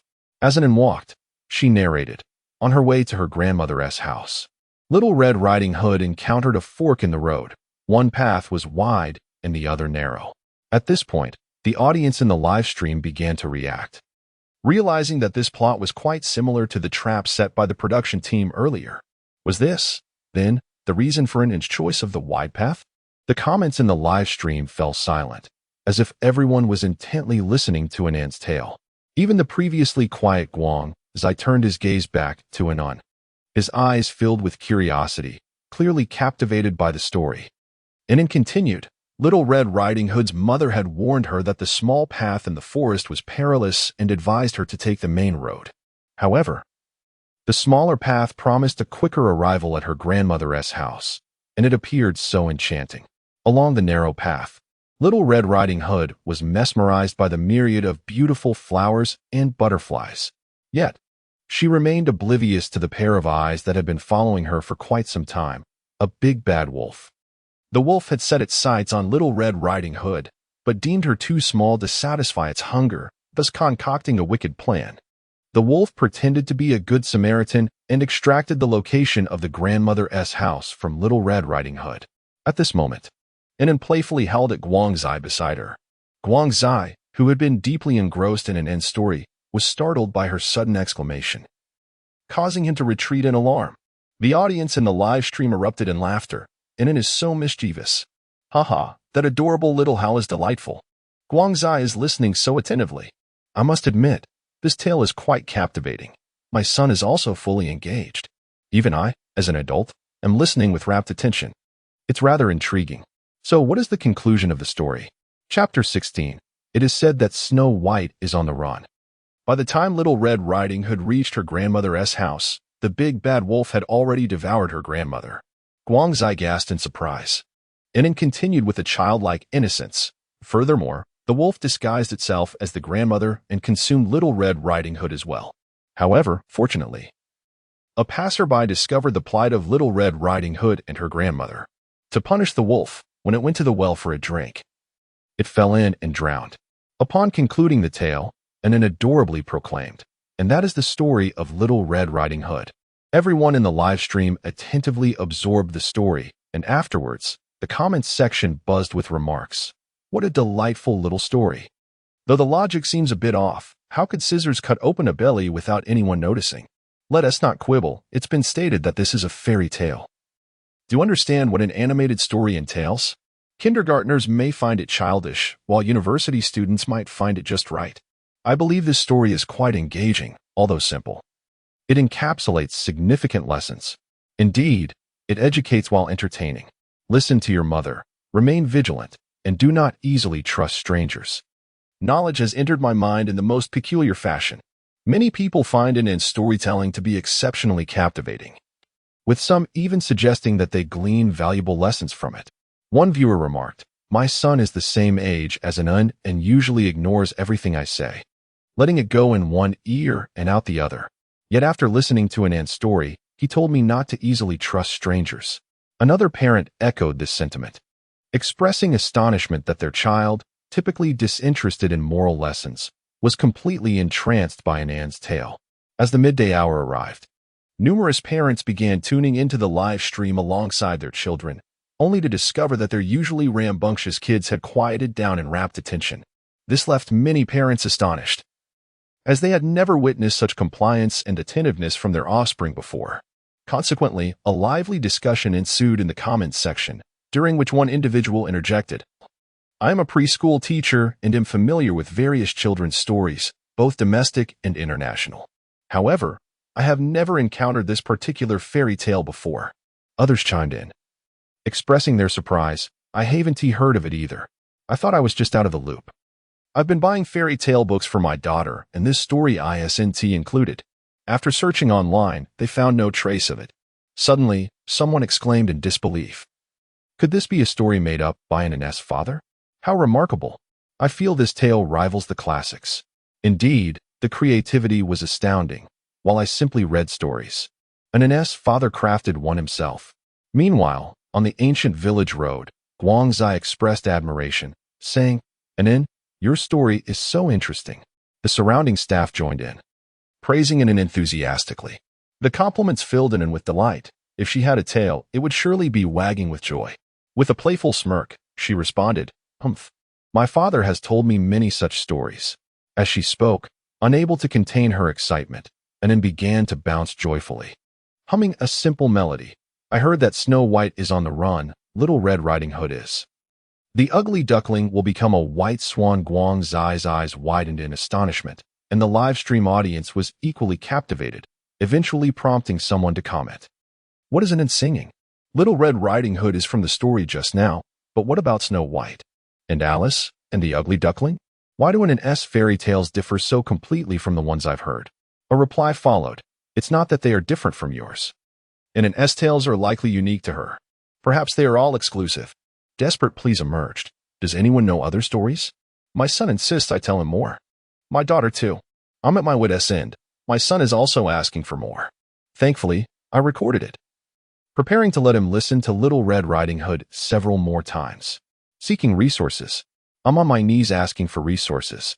The entire comment section was momentarily inundated with parents fervently seeking resources, leaving the remaining comments struggling to survive in the crevices. For instance, one user pondered, "Am I the only one who finds Anand's singing delightful?" The turbulence in the live stream bore no relation to Anand. She is emblematic of one who digs a pit and neglects the burial, merrily humming a song taught by her mentor before dashing off with Guangzai towards the ancient tree, successfully locating the pot.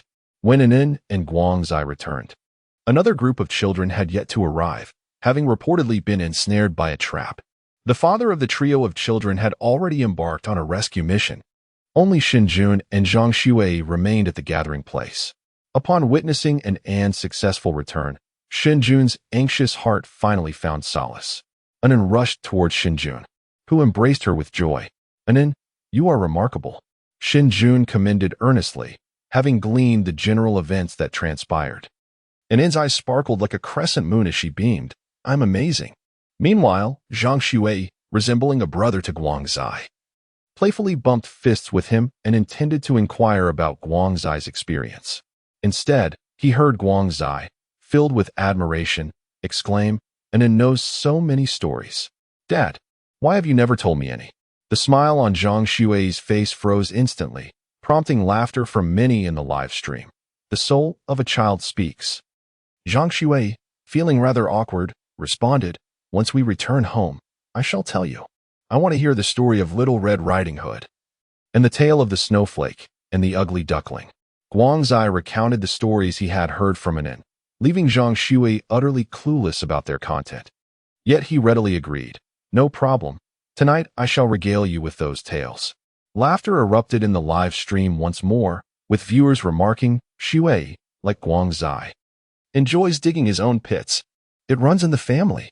Before long, the other group of young ones returned safely as well, albeit with a demeanor markedly more somber than that of an Un and Guangzai. Among them, the girl Wang Shuwen had red-rimmed eyes, as if she had been weeping. Fortunately, they had successfully returned, and the cooking tools and ingredients were all gathered. Thus, the first meal of the program, Where Are We Going, Dad?, was officially underway. Cooking had almost become Shen Jun's personal showcase. The other fathers and their little ones intended to assist, yet their well-meaning efforts only resulted in chaos. And soon even the production crew could no longer bear to watch. They promptly assigned the other groups to wash dishes and chop firewood. In no time, a simple yet delicious feast was swiftly prepared.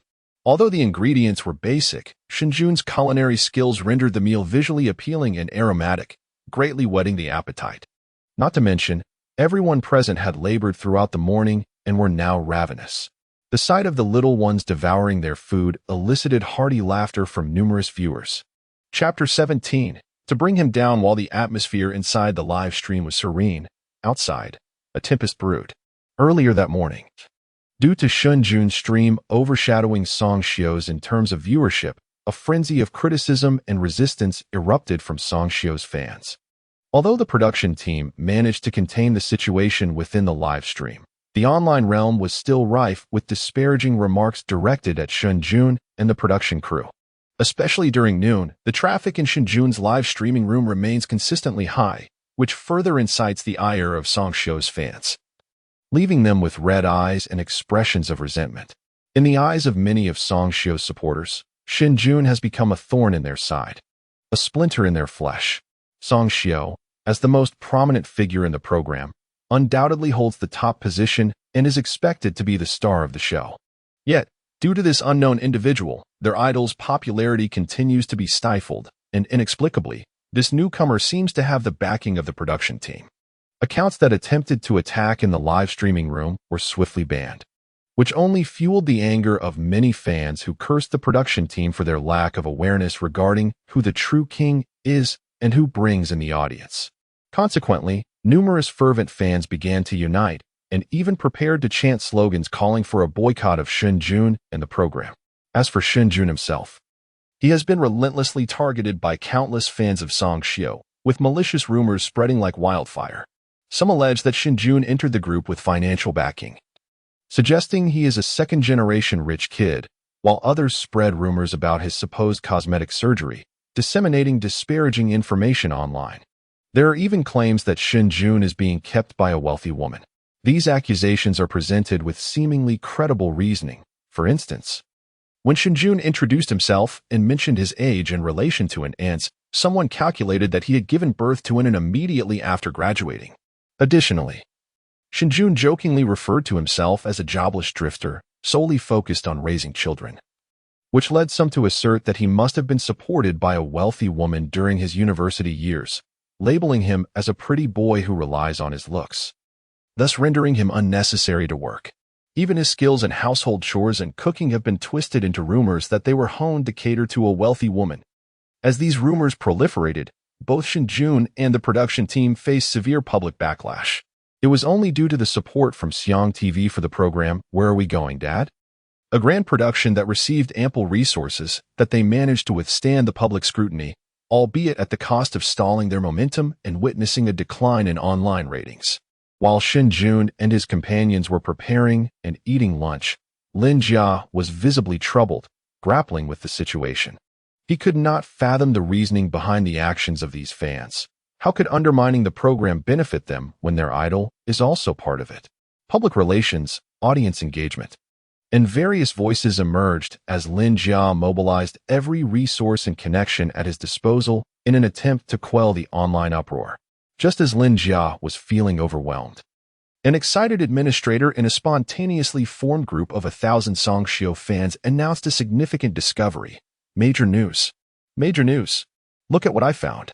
See the pictures. Soon after, several images were uploaded to the group, and as they loaded, the silhouettes of a man and a woman became visible. The male figure in the photograph was unmistakably Shen Jun. Upon seeing the images, the fans in the group were momentarily stunned. Is this the unknown individual? The hatred that Song Xiu's supporters harbored for Shen Jun was palpable, and they recognized his face immediately upon the photo's release. The female figure in the image, obscured by sunglasses, was less identifiable, yet exuded an extraordinary presence, adorned in luxurious attire. Particularly striking was the final image, where the female figure was seen entering a Maserati. The moment these photographs were released, they ignited a frenzy among all the fans in the group. Numerous supporters of Song Xiu expressed their outrage or derision, exclaiming, "Indeed, this man is nothing but a pretty boy. The evidence is indisputable. How disgusting. Someone like him doesn't deserve to record a show with our brother." The administrator who posted the images confidently asserted, "This is indeed that pretty boy. Moreover, do you know where these photos were taken? At the Civil Affairs Bureau." Someone immediately inquired in astonishment, "Are they getting married? How can someone like him even think of marriage? Disgraceful." The administrator quickly clarified, "No. I asked the person who took the photos, and they said the couple was there to get a divorce." Upon hearing this, the group erupted once more. The pretty boy was dumped by a wealthy woman? How splendid. Evil begets evil. This is so satisfying. How dare he suppress our brother? He deserves it. They resolved, "I must publicize this information online, so everyone knows what kind of person this pretty boy is. Yes, let us post it online and ensure he has nowhere to hide. He dared to overshadow our brother. I will make it impossible for him to exist." The fervor among the fans escalated as they saved the group photos and began to disseminate Shen Jun's information widely across the internet. Song Xiu, a star with a massive fanbase and formidable influence, soon drew the attention of many netizens to the revelations regarding the guest appearances on Where Are We Going, Dad? The revelations about Shen Jun, an unemployed drifter reliant solely on his looks, being supported by a wealthy woman only to be cast aside, left many a bystander in shock. Initially, Shen Jun's charm and engaging live streams attracted a substantial following. Otherwise, the viewership wouldn't have remained so high. Yet now, as a result of this scandal, many casual fans turned against him.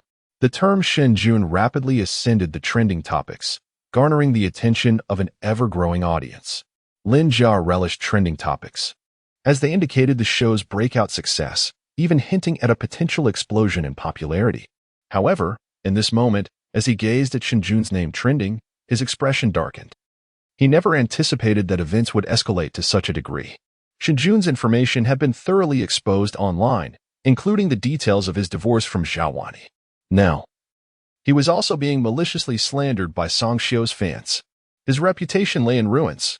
Lin Jia had initially aimed to swiftly manage the public relations fallout from Song Xiu's fans, but unexpectedly, the situation had spiraled out of control. Lin Jia took a deep breath. Retracting the trending topic would be futile now, as the public discourse had already spread across multiple platforms. Moreover, with the encouragement of Song Xiu's fans and various television stations, the situation was only intensifying, seemingly poised to obliterate Shen Jun entirely.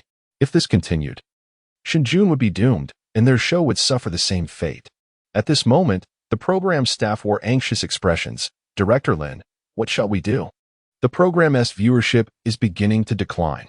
Meanwhile, the live broadcast continued, with the guests having finished their meal and now discussing their accommodations for the night.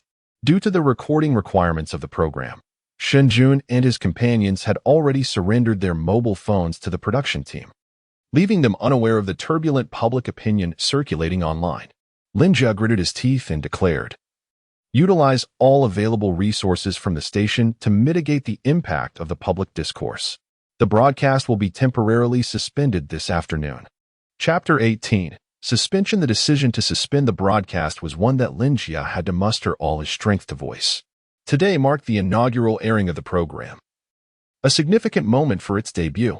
A suspension during the premiere was unprecedented. The losses incurred from halting the premiere were monumental. The premiere represented the most critical phase of the show, and the station had expended immense resources in its promotion and preparation. Now, the stage had been set, and all that remained was the grand reveal. Yet, upon its debut, the broadcast was abruptly halted. Setting aside the costs associated with guest appearances, staff, and venue expenses during the suspension, all the resources previously spent on promotion would go up in smoke. Furthermore, the suspension itself sent a troubling signal, a clear indication of a program in disarray. Only a poorly received show would face suspension. Otherwise, no program would willingly forego potential profits. Consequently, once a show is suspended, its reputation inevitably suffers, leading to a cascade of repercussions. Thus, no program would consider suspension lightly. Everyone aspires for a triumphant start. However, Lin Jia felt increasingly powerless. He had nearly exhausted all available resources, both from the station and his personal networks, but the public sentiment had not diminished, it had intensified. We found ourselves at a critical juncture. Rather than persist in this manner, it seemed wiser to temporarily suspend the broadcast to cool public sentiment and devise a solution. After all, the program would need to be suspended this afternoon regardless. Extending the suspension to the entire afternoon seemed a minor adjustment. Moreover, Lin Jia harbored a deeper concern. If the program continued without interruption, given Shen Jun's current controversial status, the viewership would undoubtedly flourish, perhaps even reaching a peak. Were it another director, they might have recklessly capitalized on the sensationalism of the moment. After all, controversy also attracts attention. But Lin Jia was not just any director. The individual thrust into the spotlight was Shen Jun, his most esteemed friend. He did not wish to thrust Shen Jun further into the fray, nor did he want him to become the target of public ire. Thus, a suspension was the most prudent course of action. Upon hearing Lin Jia's words, the other members of the production team were visibly shaken, their expressions grave and filled with concern as they urged, "Director, the impact of a suspension is immense. Please reconsider. Indeed, our station has never before experienced a suspension during a program's premiere. This would render all prior promotional efforts futile." The atmosphere was heavy as everyone exchanged worried glances. Yet Lin Jia had made up his mind. After a long exhale, he declared solemnly, "Suspend. Temporarily halt the broadcast and resume this evening based on the circumstances. We will communicate to the public that there are technical issues requiring adjustments. Proceed with the notifications." The production team, resigned to Lin Jia's decision, swiftly set about executing his orders, and soon, Shen Jun and his companions received the news. They had been in the midst of allocating rooms for the evening when they unexpectedly received the suspension notice. Shen Jun furrowed his brow, while Zhang Shuai beside him inquired, "Weren't we supposed to suspend at 2 o'clock? Why are we halting now?" Before their arrival, they had already reviewed the shooting schedule. Initially, the broadcast was expected to conclude at 2 o'clock in the afternoon, resuming again at 5. However, unexpectedly, the broadcast was halted before 2. The staff merely sighed and explained that there had been a minor issue with the equipment, necessitating a temporary suspension. The teachers were fortunate enough to have a break in the afternoon. Barring any unforeseen circumstances, the evening session would resume as planned. Zhang Shuai muttered, "Equipment issues? Indeed. It is under repair. The teachers might as well take this opportunity to inspect the house, which is in need of some adjustments," the staff said with a hint of resignation. This remark ignited the curiosity of several children, who had shown immense interest in their new abode during the house allocation. Upon hearing this, they clamored, "Daddy, let's go see the new house." With their excited chatter, they temporarily set aside the matter of the broadcast halt, and Shen Jun was happily led away by an to explore the new home. Simultaneously, the program team issued a suspension notice online. As there were still numerous viewers in the live stream, they used the same rationale, yet many netizens were evidently skeptical, especially since the public sentiment was currently charged. It would not be an easy task for the program team to extricate themselves from this predicament. Particularly, Song Xiu's fans were relentless, accusing the program team of being guilty and striking a nerve. This infuriated Lin Jia. Eventually, with no other options, Lin Jia had no choice but to call Song Xiu, seeking his assistance. The public opinion was overwhelming, and if this continued, the entire program would face severe repercussions. Lin Jia inquired politely whether Song Xiu could intervene and rein in his fans. Song Xiu indeed held significant influence, and Xiang Tai was reluctant to offend such a prominent figure lightly. At that moment, Song Xiao had already picked up his phone, and his manager had relayed the details to him. After listening to Lin Jia, he leaned back on the sofa, half closing his eyes in contemplation. He could certainly speak out to restrain his fans or help explain the situation to Shen Jun and the program team. However, why should he do so? Shen Jun held no value for him. Rather, he was perceived as a threat and competition. In his mind, he recalled Shen Jun's stunning visage, which was indeed breathtaking. Even in an industry accustomed to handsome faces and beautiful women, Song Xiao had to concede that Shen Jun's looks were exceptional, even upon their first encounter. He felt an overwhelming sense of threat. The subsequent developments were unsurprising. Indeed, this newcomer had siphoned off a considerable portion of the audience, even overshadowing him. And then there was that daughter of his. The little girl was adorable, and he had a fondness for her. Yet, his participation in this program was intended for his own transformation and to pave the way for his son Shidu's future. Now, however, his son was nearly becoming invisible. Therefore, this newcomer could not be allowed to remain. Swiftly, a resolution formed in Song Xiao's mind, and he addressed Lin Jia with an air of indifference. "I apologize, Director Lin. But this is a matter of spontaneous fan behavior, and I cannot impose any restrictions. Perhaps the program team or that newcomer might voice their own statements." Lin Jia furrowed her brow, wanting to persuade. "Teacher Song, perhaps you could reconsider? After all, this program also pertains to you." However, she was abruptly interrupted by Song Xiao, who replied, "I apologize, Director Lin, but my son is waiting for me. I must take my leave." With that, Song Xiao rose and exited the room, followed swiftly by his efficient manager. Lin Jia was left alone, watching Song Xiao's receding figure through the window, clenching her teeth in frustration. She kicked the edge of the table. Indeed, the caliber of a star often reflects the nature of their fans. The current fervor of Song Xiao's admirers was undoubtedly fueled by his own indulgence. While angry, Lin Jia felt powerless to voice her concerns or take action. She still had to treat Song Xiao with utmost deference. His status was beyond her ability to manipulate, and even the network held a certain trepidation towards him, leaving Lin Jia to silently endure her grievances. Just as she simmered in indignation, her phone rang. Glancing at the screen, she saw the caller was the director. Lin Jia's expression hardened. She knew all too well the purpose of this call, an inquiry into her accountability. The suspension of the program might have been spoken of lightly, but the network would undoubtedly hold her responsible. Moreover, some within the network would likely be restless. Sighing deeply, Lin Jia answered the call. Meanwhile, as Lin Jia sought to navigate the swirling online discourse within a building adorned with the emblem of Bedtime Records in the bustling city of Shanghai, a spacious and brightly lit office housed Zhao Wani, clad in a sharp business suit, her striking features now set in a stern expression. Several individuals sat before her, one of whom reported in a low tone, "We have confirmed the news. On July 4th, which is tomorrow, Su Qing from Tianyu Media will release her solo album. It will launch across all platforms." The others furrowed their brows, their expressions tinged with anger. "Tianyu is deliberately targeting us.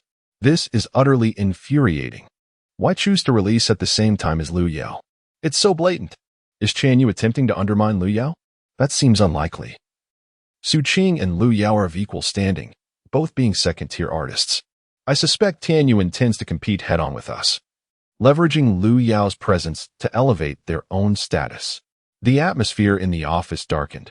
Liu Yao had been a primary focus for Bedtime Records over the past 2 years, with substantial resources invested in her success.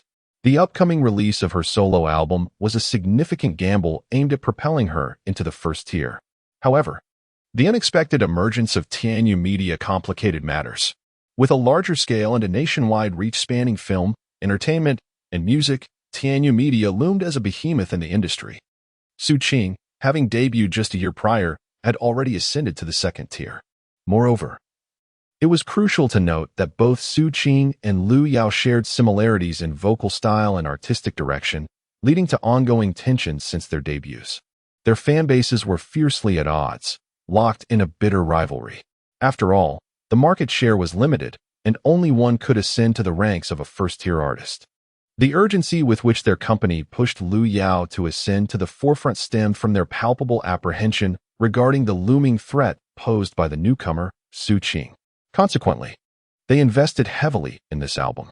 Yet, to their astonishment, everything seemed to proceed smoothly until the day before the album's release, when Tianyu announced that Su Qing would be releasing her album the very next day. This was followed by an overwhelming wave of promotion. It was evident to discerning observers what Tianyu's intentions were. They aimed to elevate Su Qing by overshadowing Lu Yao. This left the members of Bedtime Company in a state of confusion and indignation. A company as large as Tianyu shouldn't resort to such bullying. They lamented.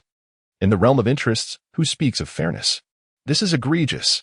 Amidst their grumbling, Zhao Wani, seated at the helm, finally spoke. Her voice crisp and aloof. Everyone has listened to Lu Yao's album. What are your thoughts? The office responded in unison. It's quite good. I think it's excellent. Truly commendable lyrics by Teacher Su. The lead single was expected to dominate the charts. The company had invested significantly in Lu Yao's album, securing the talented Teacher Su for the lyrics, ensuring top-notch quality. The remaining tracks also commanded substantial budgets, making it the most meticulously produced album by the company thus far. And the consensus was that it was indeed melodious. Hence, there was a prevailing confidence in the album. Zhao Wani nodded, her demeanor resolute as she commanded. From this moment onward, we shall intensify the promotion of the album, elevating our promotional efforts to level 3. Contact the television stations to arrange for several variety shows, allowing Leah to free up her schedule for the next month to maximize her exposure. Simultaneously, reach out to major music platforms to negotiate resources, securing every available promotional spot for a comprehensive online campaign. The office personnel responded affirmatively. Zhao Wani let out a cold snort, irritation flickering in her eyes. Since Tianyu wishes to engage in a battle, we shall meet them head-on. Even the most humble clay figure retains some of its essence. Although Baidai's scale cannot compare to Tianyu's, if we concede this time, we will allow all manner of opportunists to prance about at our expense. After the meeting, the office gradually emptied, and once everyone had departed, Zhao Wani's stern expression softened slightly, resembling a glacier melting to reveal a few rays of warmth. As her thoughts wandered, a trace of the anxiety and agitation that had eluded her during the meeting surfaced in her eyes. Lu Yao's album represented her great expectations. After years of development, Baidai Records had firmly established itself in the Shanghai market and even in the Southeast, earning a respectable reputation in the music industry. However, the company now faced a grave issue. It had too few artists capable of standing on their own, and there was a significant generational gap. Aside from a few artists signed during her early years that had shown promise, those contracted in recent years had proven to be of little use, achieving scant success. The earlier artists were either nearing the end of their contracts or had already found new opportunities, as people naturally aspire to rise. Thus, while Baidai Company appeared vibrant on the surface, it was secretly fraught with peril. If a capable successor is not found before the departure of those venerable singers, then the company might as well abandon aspirations for development. It could very well regress to previous years. In this context, Lu Yao was signed as a promising talent. Over the course of 2 years, she ascended to the second tier of stardom. While not exceptionally swift, this progress is commendable compared to her contemporaries within the company. Consequently, Zhao Wani decided to allocate resources towards Lu Yao. Should Lu Yao successfully break into the first tier, the company's future development would likely face minimal obstacles, potentially even reaching new heights. However, failure is not an option for her. Zhao Wani bit her lip, suppressing the tumultuous thoughts swirling within her mind. At that moment, the ringing of a phone abruptly pulled Zhao Wani back from her reverie. Glancing at her phone, she saw it was a call from her university roommate and current close friend, Shen Jun. Zhao Wani casually answered the call, only to hear Shen Jun's surprised voice on the other end. You divorced, Shen Jun? Zhao Wani's brow furrowed ever so slightly. How did you know?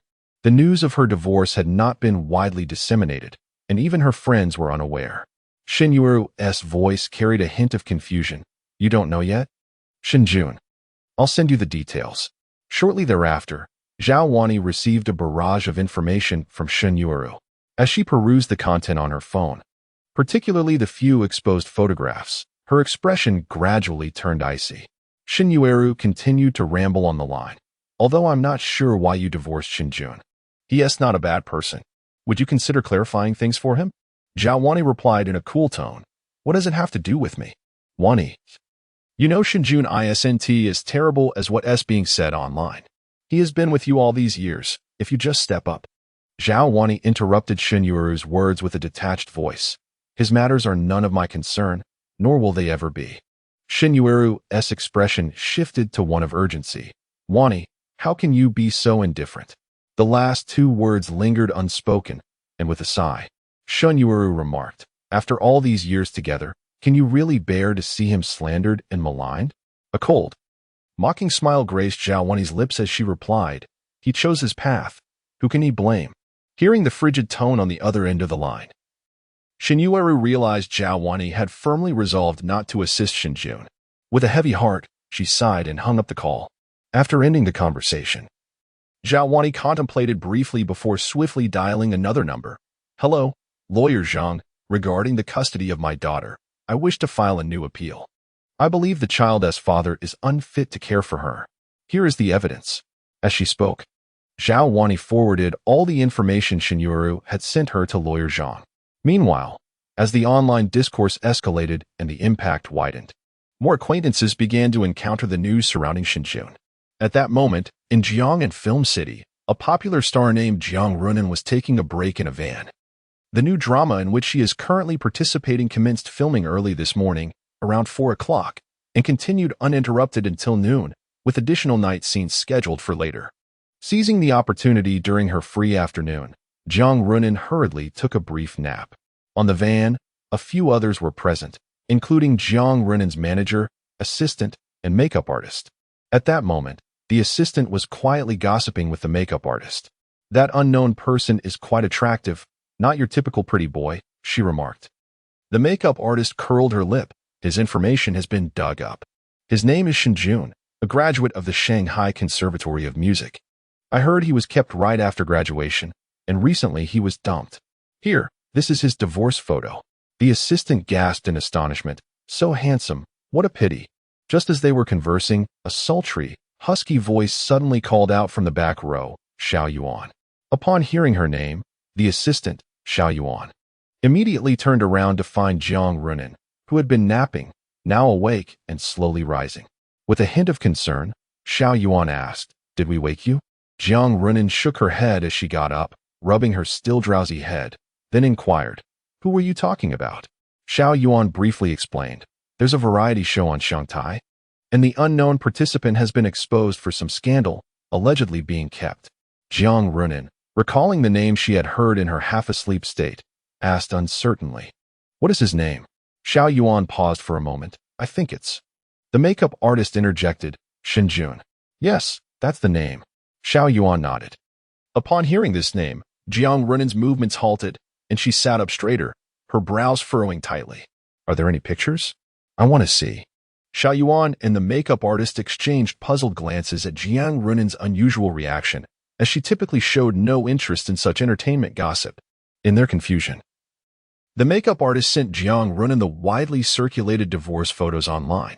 As Jiang Runan gazed at the familiar face in the photographs, her expression froze. The image blending with the memories she held. She let out a soft breath and slowly asked, What happened to him? Her voice was even more hoarse than when she had just awakened. Xiao Yuan and the makeup artist exchanged glances, perplexed, and sent Jiang Runan some of the online revelations. As she read through the reports, her lips gradually pressed together tighter, her fingers gripping the phone becoming pale from the pressure. Noticing her prolonged silence, Xiao Yuan and the makeup artist exchanged looks of deepening concern, and the manager, Sister Su, also observed the oddity, frowning as she asked, Runan, what's wrong? I'm fine. Jiang Runan replied, lifting her gaze towards Xiao Yuan. Give me my work phone. Jiang Runan's social media accounts were all managed by Xiao Yuan. Although Xiao Yuan was puzzled, she handed the phone over. Jiang Runan logged into her social media account and began composing a message. Sister Su looked at Jiang Runan's phone with confusion. And when she saw the message Jiang Runan was crafting, her pupils dilated in shock, and her expression changed drastically. Runan, what are you planning to do? As she spoke, she reached for the phone in Jiang Runan's hand. However, Jiang Runan had anticipated this move and deftly evaded Su Jia, lifting her gaze to meet Su Jia's eyes. Sujie, please don't stop me. Sujie's face bore a look of urgency and panic as she regarded Jiang Runin. Have you lost your mind? What connection do you have with this Shen Jun? Why would you speak up for him? He is at the center of public scrutiny, and the entire internet is rife with negative comments. Do you understand the consequences of your actions? Xiao Yuan and the makeup artist, initially bewildered by the unfolding situation, were taken aback upon hearing Su Jie's words, their expression shifting to one of shock. Nanan, everyone knows Shen Jun is the center of controversy, and the entire internet is filled with disparagement. Speaking up for him at this moment, Jiang Runin bit her lip, her gaze unwavering as she declared, "He is my friend. He is not the person they portray him to be, and I cannot let them tarnish his name." Su Jie, her concern palpable, urged her. "Even if he is your friend, you cannot do this. Do you realize the repercussions of your statement? You've been in the industry for 5 years without a hint of scandal. Your image is cherished by your fans as their white moonlight. If you suddenly speak out for a male counterpart, your carefully crafted persona will face severe repercussions. And knowing a person's face is not the same as knowing their heart." Jiang Runin interrupted Su Jie, her voice resolute. "He is not that kind of person. I don't care if my image is damaged. I must help him." With that, Jiang Runin grasped Su Jie's arm, her tone pleading. "Su Jie, over the years, I have never asked you for anything. Just this once, let me be willful." Su Jie looked down, noticing the glimmer of tears in Jiang Runin's eyes, a sight that tugged at her heartstrings. They held their ground for a few minutes until Su Jie finally sighed deeply. "Who exactly is he?"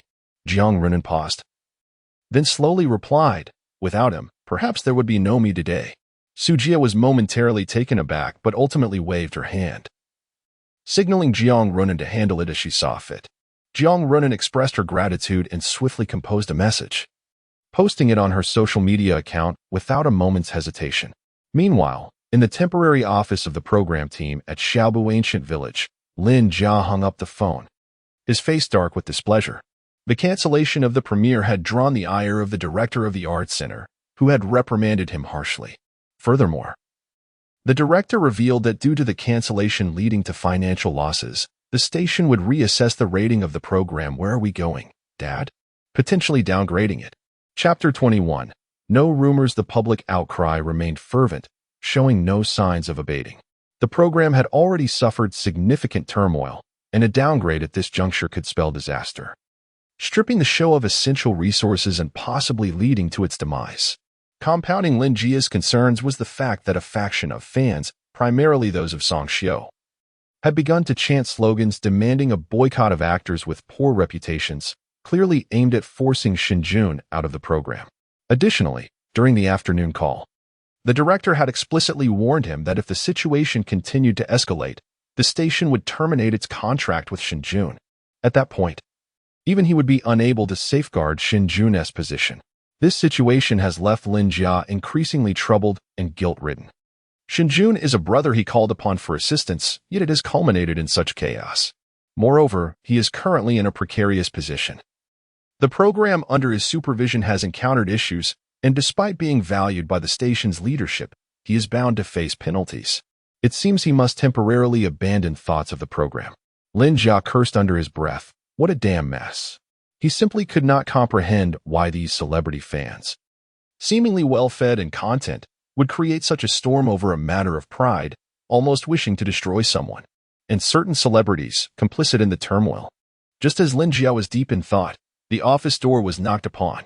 He took a deep breath, suppressing his agitation, and with a solemn expression said, "Come in." A figure entered, and Lin Jia was taken aback to see it was none other than Shen Jun. Noticing Lin Jia's grim demeanor, Shen Jun sighed internally and inquired, "What on earth has happened?" He had sensed something amiss during the midday suspension, as the expressions of everyone in the production team were far from pleasant. Moreover, Shen Jun had vaguely noticed that some members of the team were regarding him with unusual glances, prompting him to pay closer attention throughout the afternoon. It was evident that something had gone awry with the program, potentially linked to him. Thus, after assisting in tidying the room, Shen Jun sought out Lin Jia, the program's director, who would undoubtedly possess the full knowledge of the situation. Lin Jia was momentarily stunned to see Shen Jun, stammering, "It's nothing." His troubled expression was difficult to conceal, prompting Shen Jun to raise an eyebrow, pull out a chair, and sit beside him with a smile, saying, "When did you learn to keep secrets? Speak up. What has transpired?" Lin Jia sighed internally, feeling guilty since it was because of him that Shen Jun participated in the program, leading to the current public outcry. "This is not your fault. I will, however." Shen Jun rapped the table, the sound interrupting Lin Jia. When Lin Jia met Shen Jun's penetrating gaze, he finally exhaled deeply. "Brother Jun, it's my failure to manage this properly. This morning's broadcast faced backlash due to your immense popularity, resulting in attacks from Song Xiu's fans. The suspension was due to this issue." As he spoke, Lin Jia returned the phone he had been safeguarding to Shen Jun. Upon hearing this, Shen Jun furrowed his brows and promptly searched online. The overwhelming online discourse was readily accessible, and upon discovering the rumors about himself, his expression remained composed. Yet, when he saw Song Xiu's fans spreading slander and insults towards Anon, his face turned ashen with fury. Shen Jun restrained his anger as he absorbed the public sentiment before setting the phone down. Lin Jia, filled with remorse and regret, remarked, "Brother Jun, this is my oversight. I failed to handle this matter adequately, thus entangling you," and then Shen Jun took a deep breath, fully aware of the treacherous nature of the entertainment industry. He had aimed for a low profile during the broadcast, never expecting to be targeted in this manner. While he could remain indifferent to the slander against him, the accusations were intolerable. In his past life, he had weathered countless storms and endured all manner of rumors, remaining unfazed by such trivialities. However, amidst these trials, one thing was utterly unacceptable: they should not involve Inan. Inan was the cherished treasure of Shen Jun, a being he seldom dared to scold or criticize. Yet, this group had the audacity to fabricate rumors. The mere thought of it turned Shen Jun's expression ashen with fury. At that moment, the office door was abruptly flung open, and a staff member from the production team rushed in, exclaiming, "Director, great news. The public opinion is beginning to turn." The staff member, taken aback upon seeing Shen Jun, momentarily froze. Lin Jia, filled with excitement, rose to his feet. "It's turning around?" "Yes, someone is lending a helping hand." Lin Jia, with a mixture of skepticism and hope, snatched the phone from the staff member's hand and began to scroll through the content rapidly. As he absorbed the information displayed on the screen, he was momentarily stunned. Taking a deep breath, Lin Jia finished reading, his expression shifting to one of complexity as he glanced at Shen Jun. "Brother Jun, you've been hiding your connections well. When did your relationship with Jiang Runan become so close?" Reflecting on what he had just read, Lin Jia was taken aback. Jiang Runan, a rising star in the entertainment industry, was often referred to as the epitome of purity and grace, with an astonishing fan base. She was undoubtedly a top-tier celebrity, her popularity rivaling that of Song Xiu, if not surpassing it, particularly as Jiang Runan was currently at the pinnacle of her career. Since her debut, she had consistently starred in blockbuster dramas, unmatched by her peers in the film industry. Lin Jia had previously crossed paths with Jiang Runan during his graduation project. He had invited both Shen Jun and her to participate. At that time, Jiang Runan was a third-year student at the Shanghai Film Academy. However, as Jiang Runan's star ascended, their contact gradually faded. Lin Jia never expected Shen Jun to maintain a connection with her, and judging by the current situation, their relationship was evidently significant. After all, it was no small feat for a top-tier celebrity to publicly voice support. The implications of Jiang Runan's actions seemed almost self-sabotaging in Lin Jia's eyes.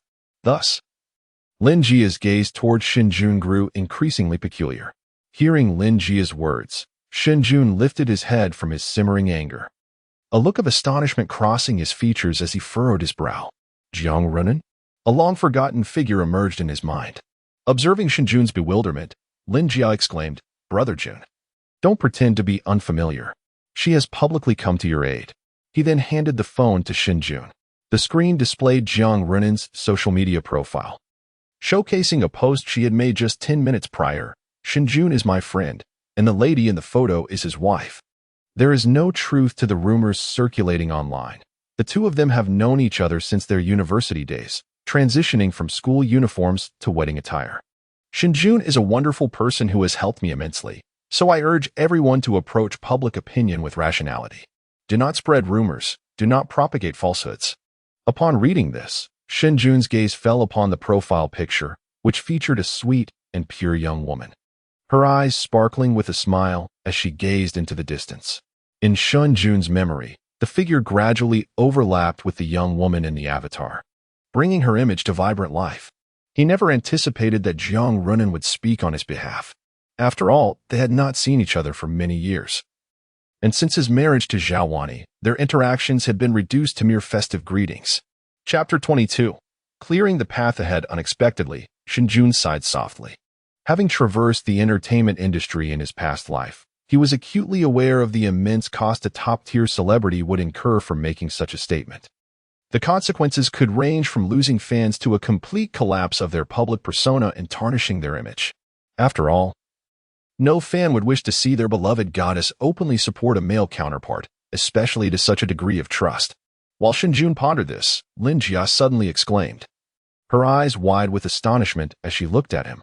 Even the renowned music producer, Master Shen, has spoken up for you. As she spoke, she handed her phone to Shen Jun. Upon glancing at it, he saw a post from an account verified as Shen Yunqing. A celebrated music producer, Shen Jun is my student. He possesses excellent character. Do not spread baseless rumors. The message was brief yet profoundly impactful, prompting numerous musicians within the industry to share it widely. Shen Yunqing, also known as Master Shen, was a contemporary female composer of great repute in China, a lifelong artistic achiever in music, and a recipient of both the Lifetime Achievement Award in Chinese Music and the Lifetime Achievement Award in Chinese Pop Music, an eminent figure in the music realm. Such a person could shake the industry with a single statement, and now she was publicly advocating for Shen Jun. Lin Jia was at a loss for words. You are a student of Master Shen? Shen Jun gazed at her words, warmth swelling in his heart. She was my professor in university and took special care of me. Lin Jia, still recovering from her shock, exclaimed, is this just special care? She treats you as if you were her own student. Just then, Shen Jun's phone rang, displaying a call from his teacher. Before he could utter a word, Lin Jia urged him, answer it, answer it. She then exited the room, kindly closing the door behind her. Shen Jun shook his head and answered the call. Teacher. There was a brief silence on the other end before a gentle voice came through. Do you still remember me as your teacher? Hearing that warm voice, Shen Jun's previously troubled expression gradually softened, a smile emerging on his face. How could I forget you? After a moment, he sincerely added, thank you, teacher. The voice on the other end sounded slightly exasperated. You silly child, why are you thanking me? Lin Jia was not entirely mistaken. Shen Yunqing's care for Shen Jun was indeed extraordinary. During his senior year, she had fortuitously discovered his remarkable talent in songwriting and composition, even contemplating taking him as her apprentice. With a sigh, Shen Yunqing inquired, what has led to this situation? Shen Jun sighed in response, I participated in a program, and it was only then that I learned of the circumstances. I never expected it to escalate to this point, causing you concern. Shen Yunqing's voice turned anxious. What about you and Zhao? Shen Jun recalled that Shen Yunqing had also attended his wedding with Zhao Wani. Shen Jun simply stated, I have divorced. After a brief silence, the person on the other end offered words of consolation.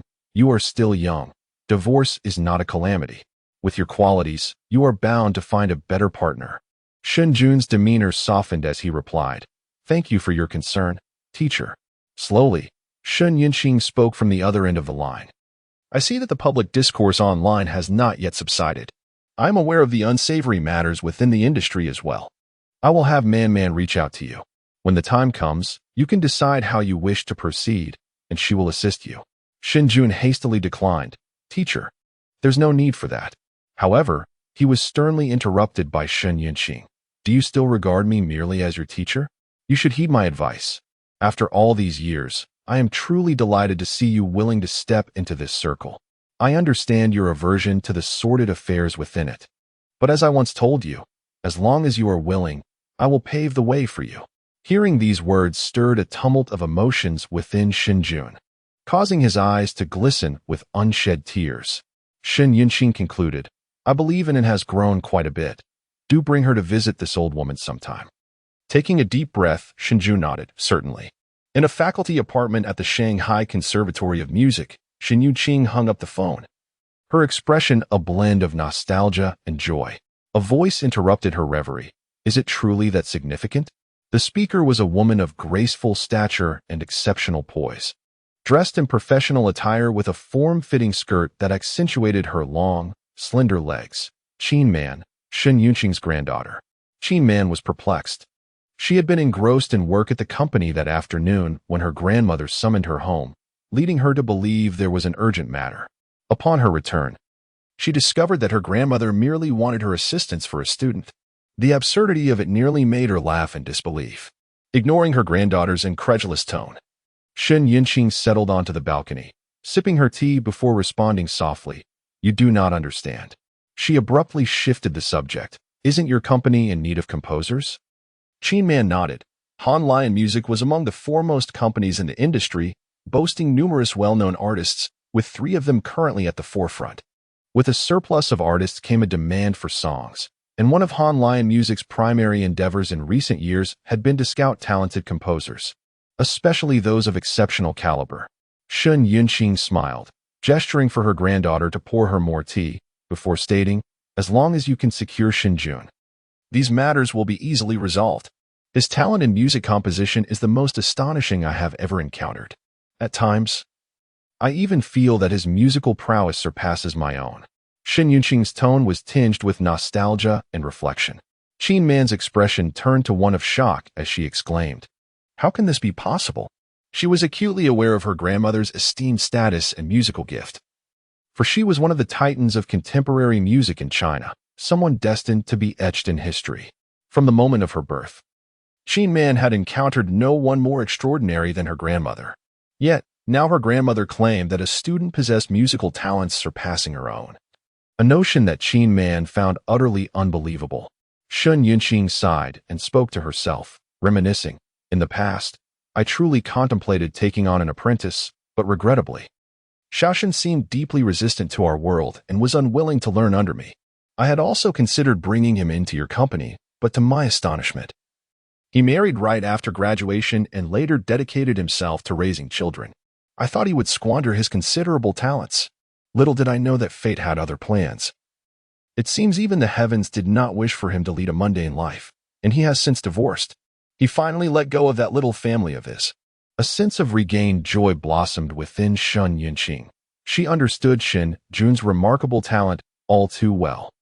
When she first saw him choose to stay home and care for children, her heart ached, for she believed that if Shen Jun were to unleash his vast abilities, the realm of Chinese music might witness a transformative surge. Yet, this young man had willingly embraced mediocrity. Who could have anticipated this twist of fate? No one knew the exhilaration Shen Yunqing felt upon discovering Shen Jun online. Despite the negative press, she was still overwhelmed with excitement. This indicated that Shen Jun was willing to step into the limelight. Consequently, upon learning of his circumstances, she hastily logged into her long-neglected social media to issue a protective statement and immediately summoned Qin Man back to the company. Shen Yunqing harbored a singular thought. Since Shen Jun was ready to enter this world, she would do everything in her power to clear the path for him. Chapter 23. Han Lion Music. After hanging up the phone, Shen Jun found himself engulfed in a whirlwind of emotions. Faced with the earnest affection from Shun Lao, he was profoundly moved. Having grown accustomed to the treachery of the past, he was now fortunate enough to meet so many benevolent individuals in this life. As this thought crossed his mind, he recalled Jiang Runan, who had similarly advocated for him. Swiftly, he opened WeChat and searched for her contact. Her profile picture mirrored that of social media. Upon opening the chat, he noticed that their last exchange occurred during the new year. When Jiang Runan had sent him a message of good wishes at midnight, he had replied in kind. Scrolling back revealed a series of New Year greetings from past years, with their conversations having dwindled to mere festive salutations since his marriage to Zhao Wani. Every year, right after midnight, Jiang Runan's message would arrive punctually, likely set up by her to send automatically. A fleeting thought crossed Shen Jun's mind, and he quickly typed, "Thank you, girl." When he first met Jiang Runan, she was merely a junior in college, full of innocence and youthful exuberance, while he had just traversed into this world, still carrying the maturity of his previous life. Viewing Jiang Runan felt akin to observing a young girl, and during a project shoot for Lin Jia, he had once casually referred to her as that girl. The more he used the term, the more it became habitual. There was no response from her, likely due to her filming. Over the years, Shen Jun occasionally caught glimpses of Jiang Runin's news online, aware that she was steadily rising to prominence. He was acutely aware of the situation. His schedule was undoubtedly packed, leaving him with little to no free time, so he did not ponder further. Meanwhile, Jiang Runin, within the confines of the Jiang and Film City, stared at the messages on her phone, her petite face contorted in a tangle of emotions. Her naturally rosy lips, already vibrant, were now bitten to a luscious hue. It had been 5 years since Shen Jun had last initiated contact with her. Ever since his marriage, the distance between them had only grown. This was the first message Shen Jun had sent her in 5 years. Although merely an expression of gratitude, it still set Jiang Runin's heart racing, especially with the familiar term of endearment that accompanied it. After much internal turmoil in the van, she finally crafted and sent a revised message. I am delighted to be of assistance, Senior. Just as Shen Jun hung up the phone, Lin Jia burst into the room, immediately gossiping about Shen Jun and Shen Yunqing's relationship, to which Shen Jun offered a brief explanation. Mid-conversation, the phone rang again. It was an unfamiliar number, but the caller ID displayed a location in whose city. Shen Jun's curiosity piqued, and he answered the call. A slightly hoarse and sultry female voice came through, imbued with a smoky timbre. Shen Jun? He nodded slightly, responding, It's me. The voice on the other end replied succinctly, I am Qin Man. This is my personal number. Feel free to call me if you need assistance. Qin Man was the granddaughter of his mentor, whom Shen Jun had never met but had heard anecdotes about from his mentor. A fleeting thought crossed his mind. Thank you, Sister Qin Man MM. Qin Man acknowledged lightly before promptly ending the call.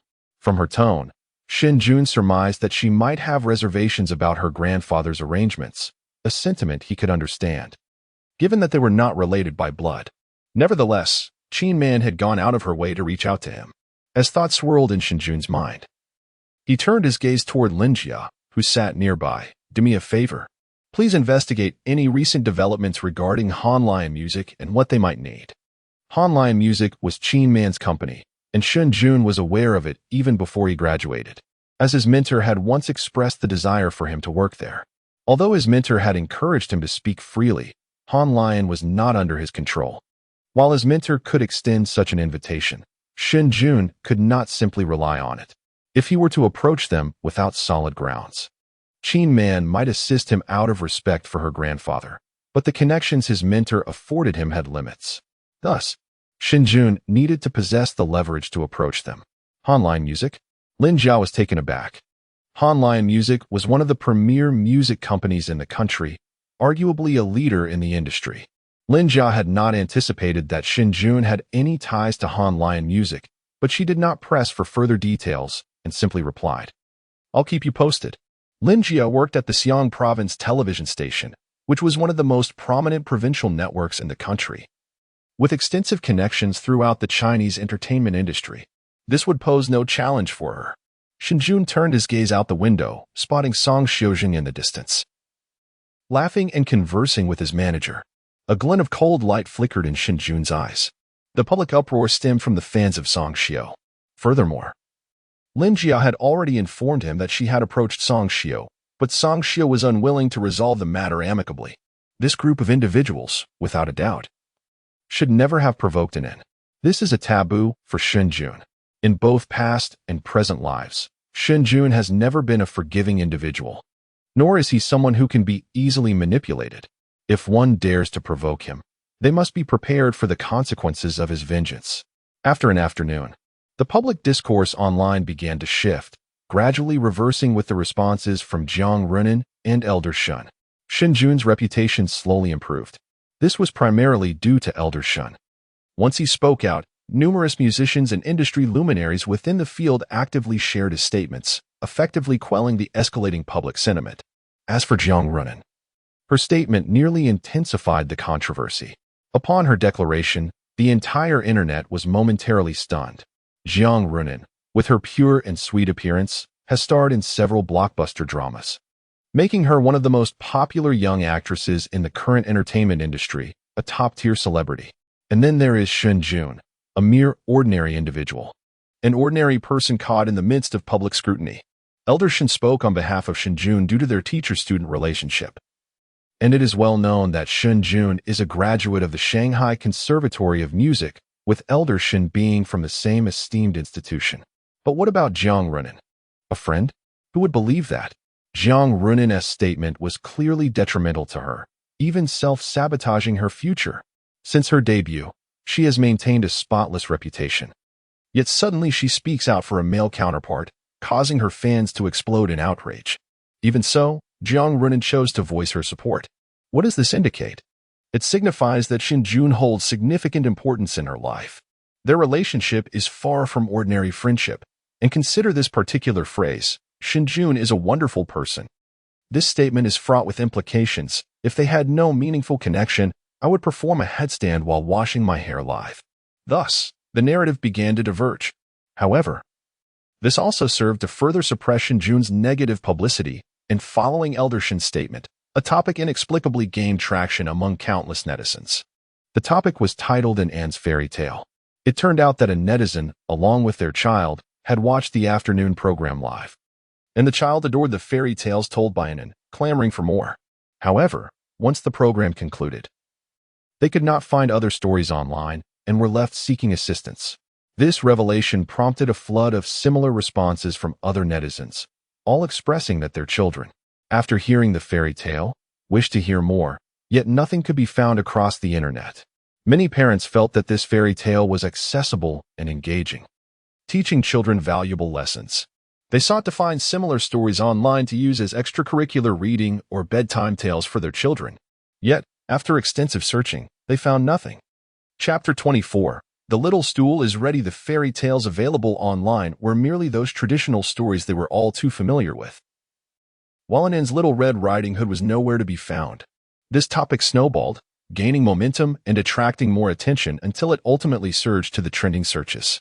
Countless netizens have engaged in discussions and searches for An Anne's fairy tales, with prominent figures from both the early childhood education and fairy tale sectors making appearances, singing praises for the story of Little Red Riding Hood.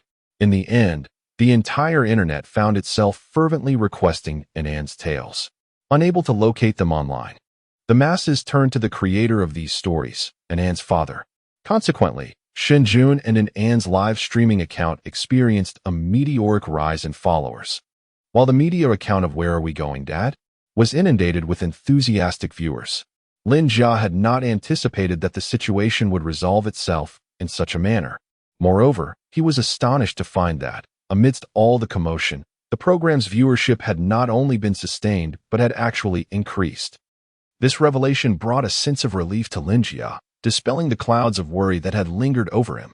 After regaining his composure, he promptly declared, "Prepare to go live." While Shen Jun was engaged in casual conversation with Jiang Runin, he received the news about the impending broadcast and sent her a message. "We're about to go live. Let's continue our chat later. Make sure to visit Shanghai. I'll treat you to a grand meal." Jiang Runin quickly replied, "Good luck, senior. It's a promise. I will definitely come," accompanied by a sparkling cartoon emoji. Shen Jun smiled, sent a cool emoji in response, then set aside his phone to retrieve the playful Anne, who was having a delightful time in the fields. Meanwhile, in a makeup room at Jiang and Film and Television City, Jiang Runin patted her flushed cheeks, still elated from the excitement, before she could regain her composure. The door to the makeup room swung open abruptly. Her manager, Sister Sue, wore a look of exasperation. "My dear niece, your fans are in an uproar. And you still have the time to chat here." The joy on Jiang Runin's face was abruptly cut short. As darkness fell, the Where Are We Going, Dad? Program, which had been on hiatus all afternoon, resumed broadcasting at 7 o'clock, with viewership numbers soaring from the moment it went live. There were still 5 streaming rooms and 5 sets of guests. According to the program team's back-end data, Songshio's streaming room initially garnered the highest traffic, peaking rapidly as the broadcast commenced, with the screen flooded with supportive comments for him. However, it wasn't long before Shen Jun and An Anne's streaming room surged ahead, swiftly surpassing Songshio's viewership. As the news of the broadcast spread, an unrelenting influx of viewers continued to pour in. Shen Jun's streaming room quickly widened the gap between itself and the other rooms. leading by a significant margin and nearly reaching the cumulative viewership of the last 3 streaming rooms combined. The program team was left in stunned disbelief. Everyone had expected that after this wave of public opinion, Shen Jun might fade into obscurity, but to their surprise, his viewership had increased even more. A portion of the traffic in Shen Jun's streaming room consisted of casual fans, who were already fond of both and Shen Jun. Another segment comprised fairy tale enthusiasts, who had come specifically to hear the enchanting stories. Additionally, the largest share of the audience belonged to Jiang Runen's fans. Ever since she spoke out in the afternoon, her fan base had exploded, with her popularity as a rising star eclipsing even that of Song Xiao, including a substantial number of male fans. Upon witnessing Jiang Runen's statement that afternoon, the male fans were filled with curiosity and hostility towards Shen Jun. Consequently, upon learning that the program was about to commence, a throng of them rushed over, eager to behold the man whom their goddess held in such esteem. This resulted in an astonishing surge of traffic within the live broadcast, a phenomenon so remarkable that it even caught the attention of the Hunan provincial television station. At that moment, the 5 groups of guests, having received the notification to commence, gathered at the recording site. Shen Jun, carrying an un, approached just as she made eye contact with Song Xiao, who was holding a stone in the distance. A glint of coldness flashed in Shen Jun's eyes as she fixed her gaze on Song Xiao. He merely curled his lips in disdain, feeling a sense of regret that he had not been able to eliminate this ordinary individual that afternoon. One could only say that the ordinary person had been rather fortunate. But Song Xiao did not believe that such luck would allow them to make significant waves in this industry. This realm was never one in which mere fortune could suffice for survival. Their gazes momentarily crossed before both turned their attention calmly towards the distant camera, where Lin Jiao was already beckoning the various groups of guests to greet the audience. Shen Jun waved at her live stream with it in her arms. Instantly, comments flooded the chat. An's daddy is so handsome. I want to hear An's fairy tale. Who is this mud monkey? Where is my adorable An? As the clamor subsided, the atmosphere within Shen Jun's live stream lightened considerably, filled with laughter and joy. After the introduction of the guests, the staff guided them through the segment, showcasing the less-than-ideal accommodations they had for the night, allowing the audience to glimpse the difficult living conditions of each group. Gasps erupted from countless viewers as they beheld the paper-thin window frames and dilapidated rooms reminiscent of the 1970s and 80s. Among them, Song Xiao's room was the most modern, standing in stark contrast to the other 5. Viewers exclaimed, "Brother is impressive." Meanwhile, the worst accommodations belonged to director Wang Hai, whose poor self-introduction left him with only the least desirable room to choose from. The wooden door rattled, and the thatched roof rustled in the wind, prompting Shen Jun to furrow her brow. Wang Hai's living conditions elicited considerable sympathy from the audience, with many declaring that the program was strikingly authentic. As for Shen Jun, adhering to her previous choices, she opted for a room of moderate quality, without any particularly outstanding features. Following this, the live stream transitioned to dinner, which had been prepared in advance by the production team. The meal consisted of coarse grains, corn, sweet potatoes, and steamed buns. The intention of the production team was to allow everyone to experience the hardships of life and to reflect on the past. The meal was far from comfortable. Even Shen Jun and An found themselves grimacing as they swallowed. In her 2 lifetimes, Shen Jun had never lacked for money and possessed culinary skills, leading to a refined palate. As for An, she had been spoiled even more under Shen Jun's care. During dinner, her little face contorted in discontent, and it was only after Shen Jun coaxed her that she reluctantly ate a few bites. The other groups of guests were even more boisterous, with cries and lamentations echoing throughout the night, leaving the fathers visibly fatigued. By the time dinner concluded, it was nearly 9 o'clock. There were no further arrangements, and each group of guests retreated to their rooms to prepare for bed. As the scene unfolded, many viewers had already departed from the live stream, leaving only half of the original audience. In's live broadcast, numerous comments emerged from the audience, expressing their disappointment. Is this it? Aside from his handsome appearance, there's nothing particularly special about him. I've had enough. I expected something impressive, but it's all rather ordinary. I fail to understand why the goddess is so invested. He seems no different from an average person. Most of these remarks came from fans of who had initially tuned in to discover what made unique. However, after over an hour of watching, they found little distinction beyond his good looks and an adorable daughter, prompting many to prepare for their departure. Yet, the seasoned fans who had been following since morning calmly remarked, "What's the rush? It hasn't even started yet." At this moment, had just finished bathing with. The two of them nestled in bed, clad in matching adorable pajamas. Rested her head on his arm, her eyes growing heavy. After an early start and a day filled with playful antics, she could barely keep her eyes open. Nevertheless, she valiantly tried to stay awake. Her voice soft and sweet as she pleaded, "Daddy's story." The moment those words escaped her lips, the previously quiet live stream erupted into excitement. "It's happening. The little stools are ready. Front row, prepare yourselves. We've waited all night for this." As soon as I heard a story was coming, my son abandoned his toys. Chapter 25. The magical world. Newcomers to the live stream were utterly perplexed, initially believing that the guest was about to retire for the night, thinking the program would soon conclude. To their surprise, the energy in the room intensified. Confusion painted the faces of the newcomers. What is going on? Wasn't he supposed to sleep? What should we be watching now? Meanwhile, the seasoned fans eagerly responded, "This is only the beginning. Don't ask, just sit tight and listen." Shoo.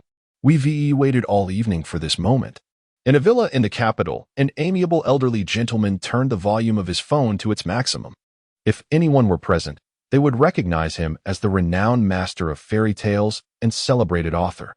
His actions drew a curious glance from the person across from him, who quipped, "Old son, when did you become so trendy, tuning into live streams?" Chuckled, "Trendy? I'm half a foot in the grave. This afternoon, my grandson stumbled upon a fairy tale on a short video that captivated him. So I thought I'd take a look myself." The other person raised an eyebrow, then burst into laughter. "You're here to learn? Doesn't your grandson know what you do?" I'm intrigued to see what story could compel our fairy tale master to humbly seek knowledge. As they exchanged banter and had finalized their choice for the bedtime story, S' current favorite was Harry Potter. Thus, tonight's tale would revolve around that beloved series. However, before he began, S' expression shifted slightly as he noticed the camera still recording. He was acutely aware that they were still live. Therefore, the story he shared would also be heard by the audience in the live stream. Once, Shen Jun paid little heed to whether the audience could comprehend or appreciate his tales. However, now that he had resolved to exact revenge on Song Xiao, he found himself contemplating the matter more deeply. Given that Song Xiao's fans believe he was usurping their idol's popularity, Shen Jun decided to demonstrate to them what it truly meant to seize attention. With a newfound clarity, he began recounting the story from the beginning of Harry Potter. As for Anon, her ability to retain the plot was minimal. She simply yearned to experience the enchanting and whimsical world of magic and its extraordinary spells. At that moment, the viewer count in the live stream began to rise once more, primarily driven by curiosity regarding the bedtime story Shen Jun was about to unveil. Through the grapevine of numerous online discussions, it became common knowledge that An's father was a storyteller, capable of narrating fairy tales that were entirely unfamiliar to others. When Shen Jun engaged in conversation, the chat room buzzed with inquiries. "Harry Potter? Am I mistaken? What tale is this? It sounds like a name, perhaps foreign. Could it be a foreign fairy tale? I still wish to hear about Little Red Riding Hood. Wasn't it said that Shen Jun had many stories unknown to others? Where are they? I prefer our native tales. They resonate more with me. What a disappointment. Ah, time to sleep." The name Harry Potter deterred many, as the audience sought Shen Jun's fairy tales rather than foreign narratives. Particularly, the name itself felt cumbersome and lacked relatability. Shen Jun remained oblivious to the audience's reactions. Had he been aware, he would have merely chuckled softly, knowing that those who departed would eventually regret their decision. Gently patting it in, Shen Jun's deep voice began to weave the tale. Mr. and Mrs. Dudley, of number 4, Privet Drive, were proud to say that they were perfectly normal. Thank you very much.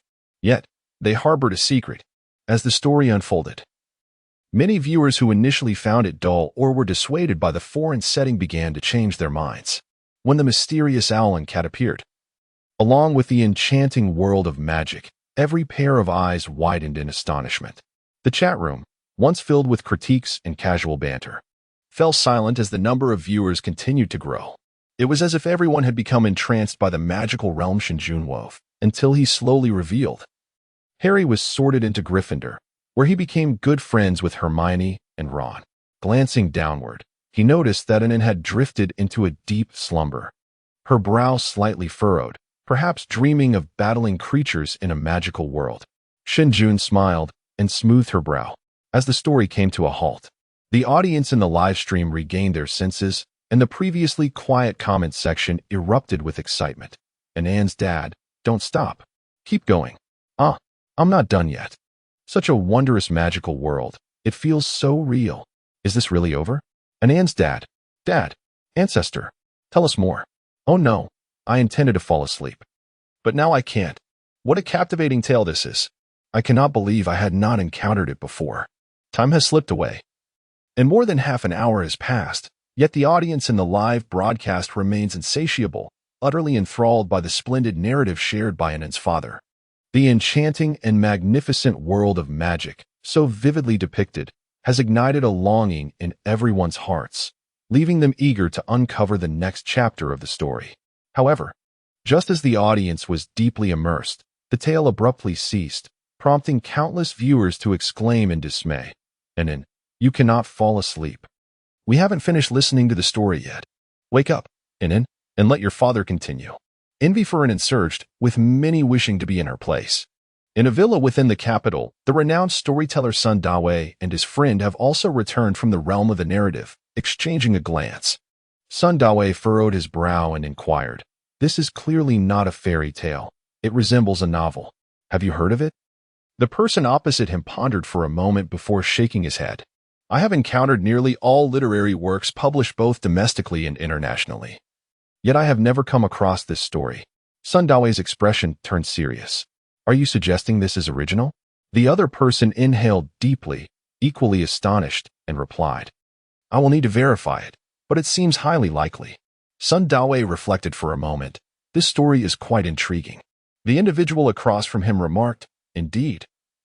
It is rather interesting. I didn't anticipate that my visit to urge you for the manuscript would bring such a delightful surprise. Please extend my gratitude to your grandson." With that, he rose abruptly. Sun Dawei, taken aback, asked, "Aren't you staying a bit longer?" The other replied, "No, I must return to confirm this story. If it is indeed original, I might need to make a trip to Xiong province." He donned his coat and swiftly exited Sun Dawei's home. Leaving Sun Dawei to sigh in contemplation, the youth of today are truly remarkable. Chapter 26, Awakened in Fear within the headquarters of Baidai Records. The night has deepened, yet the interior remains brightly illuminated. Tomorrow morning at 9 o'clock, Lu Yao's new album will be launched online, as she is currently the company's key artist, with high expectations surrounding her. Furthermore, Tianyu Media is releasing an album concurrently. Therefore, Baidai Records has devoted utmost attention to Lu Yao's album launch, ensuring that everything is meticulously checked and coordinated for a flawless release that aims to elevate her status. At this moment, Zhao Wani, clad in a black dress, wears a weary expression. She has been busy all day with preparations for the album release. Having resolved all matters, she finally breathes a sigh of relief. She casually shuts her computer, glancing at the time, which reads 10 o'clock in the evening. A message from General Manager Sun appears on her phone. "Wani, let me know when you're done, and I'll come to take you out for dinner." After a moment's thought, Zhao Wani taps out a response. "I'm finished." Almost immediately, a reply comes. "Wait for me for 15 minutes. I'll be there shortly." The proprietor of Yaowen Film and Television Media Company boasts a market valuation exceeding 10 billion, surpassing even that of Baidai Records, and is primarily engaged in film investment, production, and distribution. At merely 30 years of age, Sun Yaowen has assumed control of such an enterprise, truly deserving the title of a promising young talent. Even Zhao Wani holds a modicum of admiration for him. More notably, Sun Yaowen has been ardently pursuing Zhao Wani since their acquaintance at a gala event, where he was utterly captivated by her beauty. His passionate courtship persisted for a year, becoming well known even among Zhao Wani's colleagues and her parents, indicating his sincerity. As Sun Lanfang remarked, General Manager Sun possesses commendable character and capability. Zhao Wani harbors a slight fondness for him, and with the news of her recent divorce, His pursuit has intensified, culminating in their dinner date this evening.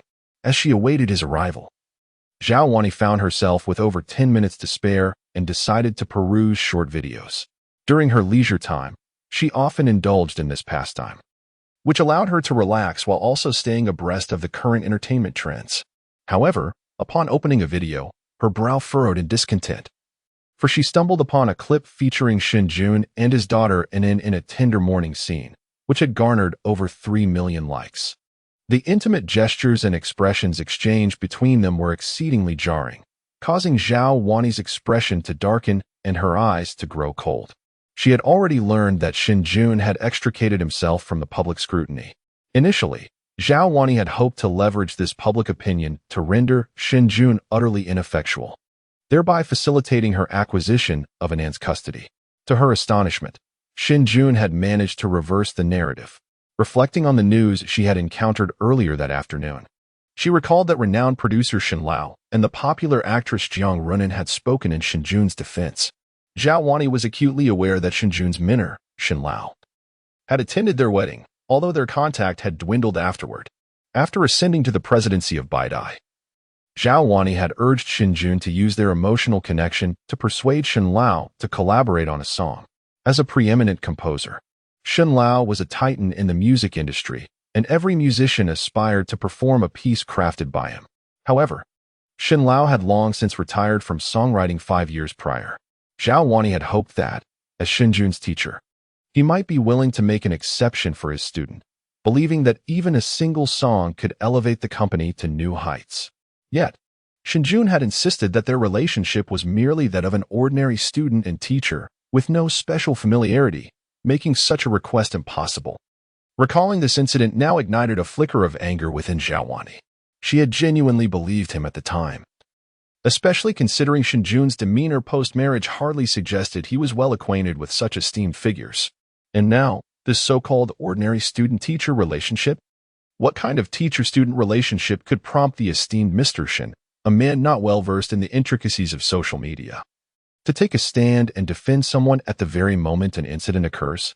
It is evident to any discerning observer that this is far from a conventional teacher-student relationship. Moreover, if Shen Jun had such a connection, why had he not offered his assistance earlier, nor ever spoken of it? Worthlessness is indeed worthlessness. The more Zhao Wani pondered, the more her anger intensified, and she muttered a low curse under her breath, her expression icy. Furthermore, aside from Mr. Shen, the rising star Jiang Runan made Zhao Wani's demeanor even colder. She had never been aware of any connection between Shen Jun and Jiang Runan. Being a part of the entertainment industry, Zhao Wani was acutely aware of the significant risks Jiang Runan undertook by speaking out on Shen Jun's behalf, sacrificing her own interests to assist him. Gazing at the pure and delicate visage of Jiang Runan online, Zhao Wani instinctively dug her crimson nails into her palm. Just as her expression darkened further, her tightly gripped phone rang. It was Sun Yaowen, informing her he had arrived downstairs. After ending the call, Zhao Wani took a deep breath, suppressing the tumult of emotions within her. Before descending, she retrieved her lipstick to touch up her makeup. Observing her vibrant and alluring reflection in the mirror, her expression gradually regained its composure. No matter how much Shen Jun stirred, he remained a mere waste. The chasm between them would forever be as vast as heaven and earth. A smirk curled Zhao Wani's lips, her face betraying a hint of disdain. And with a toss of her cascading waves, she gracefully descended the stairs. A luxurious Maybach awaited her downstairs, where Sun Yaowen, impeccably dressed in a tailored suit, leaned against the car. Upon seeing the radiant Zhao Wani emerge, he promptly approached, presenting her with a bouquet of fresh flowers. "Wani, you've worked hard." At the foot of the office building, with employees and passers-by milling about, many witnesses expressed envy and admiration at the sight. Instantly, Zhao Wani's underlying frustration dissipated, giving way to a genuine smile. This was the life she desired. With a beaming countenance, she accepted the roses from Sun Yaowen, who then thoughtfully opened the car door for her. She climbed in, cradling the flowers, as the opulent Maybach glided toward the neon lights of the city. Simultaneously, as Zhao Wani settled into Sun Yaowen's Maybach, a deafening clap of thunder suddenly roared across the night sky of Lingnan City. Amidst the darkness, Flashes of lightning illuminated the scene, creating a cacophony that startled the guests recording a program in Xiaobu ancient village. The aftermath was a chorus of children's heart-wrenching cries and desperate calls for their mothers. Inside a room, Shen Jun let out a soft sigh. After much effort, he had finally managed to lull and into sleep, preparing to conclude the live broadcast of the program. However, before he could even inform the staff, a sudden thunderclap shattered the tranquility, followed by a torrential downpour. Consequently, Anin was jolted awake. Chapter 27. The flying insect Anin had always harbored a fear of thunder. Any rumbling would disrupt her sleep, necessitating the presence of someone by her side throughout the night, especially after being startled awake. If she could not find her father, her cries would escalate into sheer despair. As expected, following the thunder, Shen Jun observed the little one in his arms begin to stir. Her small face scrunched up, her little legs kicked out, and her large eyes flew open. Unlike her usual adorable self, Anin's eyes were now filled with sheer terror. This sight tugged at Shen Jun's heartstrings. He immediately embraced Anin, gently reassuring her, "Do not be afraid, my dear, Daddy is here." Startled awake by the thunder, Anin, upon opening her eyes, caught sight of Shen Jun, which alleviated some of her fright, yet fear lingered. Trembling, she nestled into Shen Jun's embrace, plaintively calling out, "Daddy, I'm scared." At that moment, the live stream still had a considerable audience. Although it was nearing its conclusion, the viewers were captivated by the story Shen Jun had just narrated. Even as the program was about to end, many remained in the chat, desperately hoping to catch Shen Jun's attention for more tales. Then came the thunder. As the audience heard Shen Jun's soothing words to Anan, a flurry of comments erupted in the chat. Anan's father. Are you in need of an adorable daughter aged 6 years and 204 months? Ah, that voice is so soothing, it's lethal. Anan, let your sister have a turn lying down for a bit. When the audience heard Anan's pitiful admission of fear, their hearts collectively ached. The program was equipped with multiple cameras, one of which zoomed in on Anan's frightened face. Upon seeing that scared little visage, a wave of empathy washed over the audience, particularly the mothers, who chimed in, "Do not be afraid. Anan, Mommy is here with you. Oh, poor little thing. No need to fear. Leave some space for Mommy. Both Mommy and Daddy will protect you." Meanwhile, the other guests were experiencing similar chaos with their children. They had all been preparing to conclude the live stream, ready to cuddle their children to sleep. However, the sudden thunder startled all the little ones awake. The other fathers, less accustomed to handling children and mostly with boys who were even more rambunctious, found the process of calming them down nearly exhausting. Just when they believed the children were finally asleep, they were startled awake again. The chat erupted in laughter. I feel like Zhang Shui is about to crack. After finally lulling Guangzai, it was all in vain. The moment Guangzai was startled awake, a look of desperate disbelief crossed Zhang Shui's face, a comical expression that the audience quickly captured.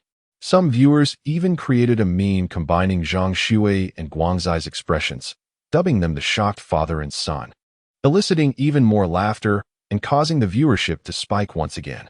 Seeing that all the guest fathers were in a frenzy trying to calm their children, Lin Jia seized the moment to steer the program's direction, declaring, "Let us continue the broadcast. We shall make up for the time lost this afternoon." The staff quickly resumed their efforts, reigniting interest and propelling the program back onto the trending charts, with an ever-growing audience flocking to the live stream. The sight of 5 fathers clumsily attempting to soothe their children was indeed a spectacle to behold. The thunder outside roared incessantly, scarcely pausing, while rain poured down like a deluge. Amidst the tempest, the cries of unknown beasts and birds echoed through the night. Unlike the city, where neon lights flicker, the ancient village outside the window was only filled with the swaying shadows of trees, clawing at the darkness. Viewers in the live stream expressed their unease, and the children, roused from their dreams, wept inconsolably. Even Shen Jun could hear Guangzi's cries from a nearby room, and Anan was no better off, although she was well behaved. The primal fear enveloping her rendered her unable to contain herself. Unlike the comfort of home, where drawn curtains and soundproofing brought solace, the ancient village offered no such refuge. Anan had already wept in Shen Jun's embrace for a while, her cherubic face streaked with tears and snot, using Shen Jun's pajamas as a makeshift handkerchief. Viewers in the live stream felt a mix of amusement and pity. Shen Jun sat up gently, soothing Inen. After her earlier outburst, her voice was hoarse, and she sobbed intermittently, her large eyes swollen and red, causing Shen Jun great distress. Each rustle outside sent the little one shivering, her entire being taut with anxiety. This could not continue. Shen Jun comforted her, saying, "Shall Daddy tell you a story?" He sought to lull her back to sleep, or at least help her relax. Yet Inen shook her head, her eyes glistening with fear as another clap of thunder resounded. She cried out once more. And it took some time for Shen Jun to calm her. Her voice was now raspy, and her eyes puffy, evoking Shen Jun's deep concern. The audience in the live stream shared his sentiments, feeling heartbroken for both Shen Jun and Inen, who had done nothing wrong, even neglecting the camera.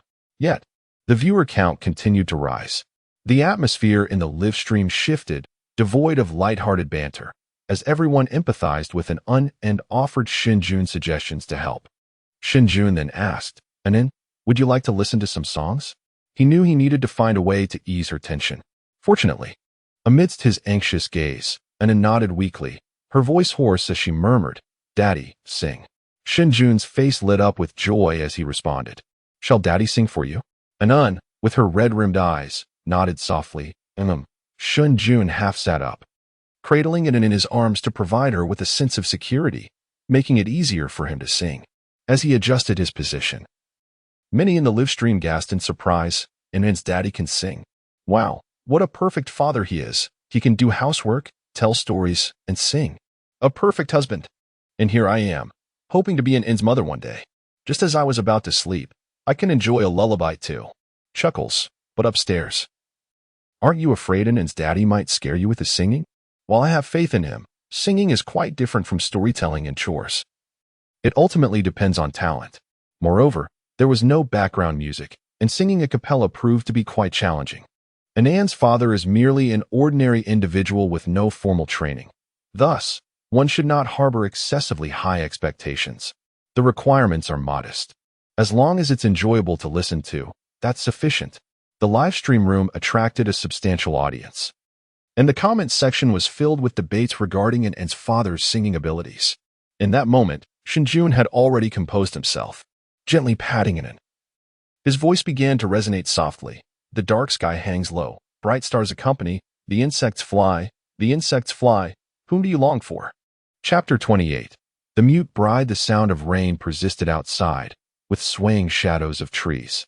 Within the softly lit room, Shen Jun's soothing and gentle voice began to fill the air. As his song commenced, the once boisterous livestream room fell into an immediate hush. The previously incessant comments abruptly ceased, as if the world had been paused. Shen Jun remained blissfully unaware of the livestream's atmosphere, wholly engrossed in his melody. This song, Insects Fly, was one he cherished deeply, having grown up listening to it and later seeking out his childhood through its melodies. It had accompanied him throughout his life. This folk song had been immensely popular in his previous life due to its simple and soothing melody, alongside its heartwarming lyrics, making it a household name. Every child had likely heard it at least once.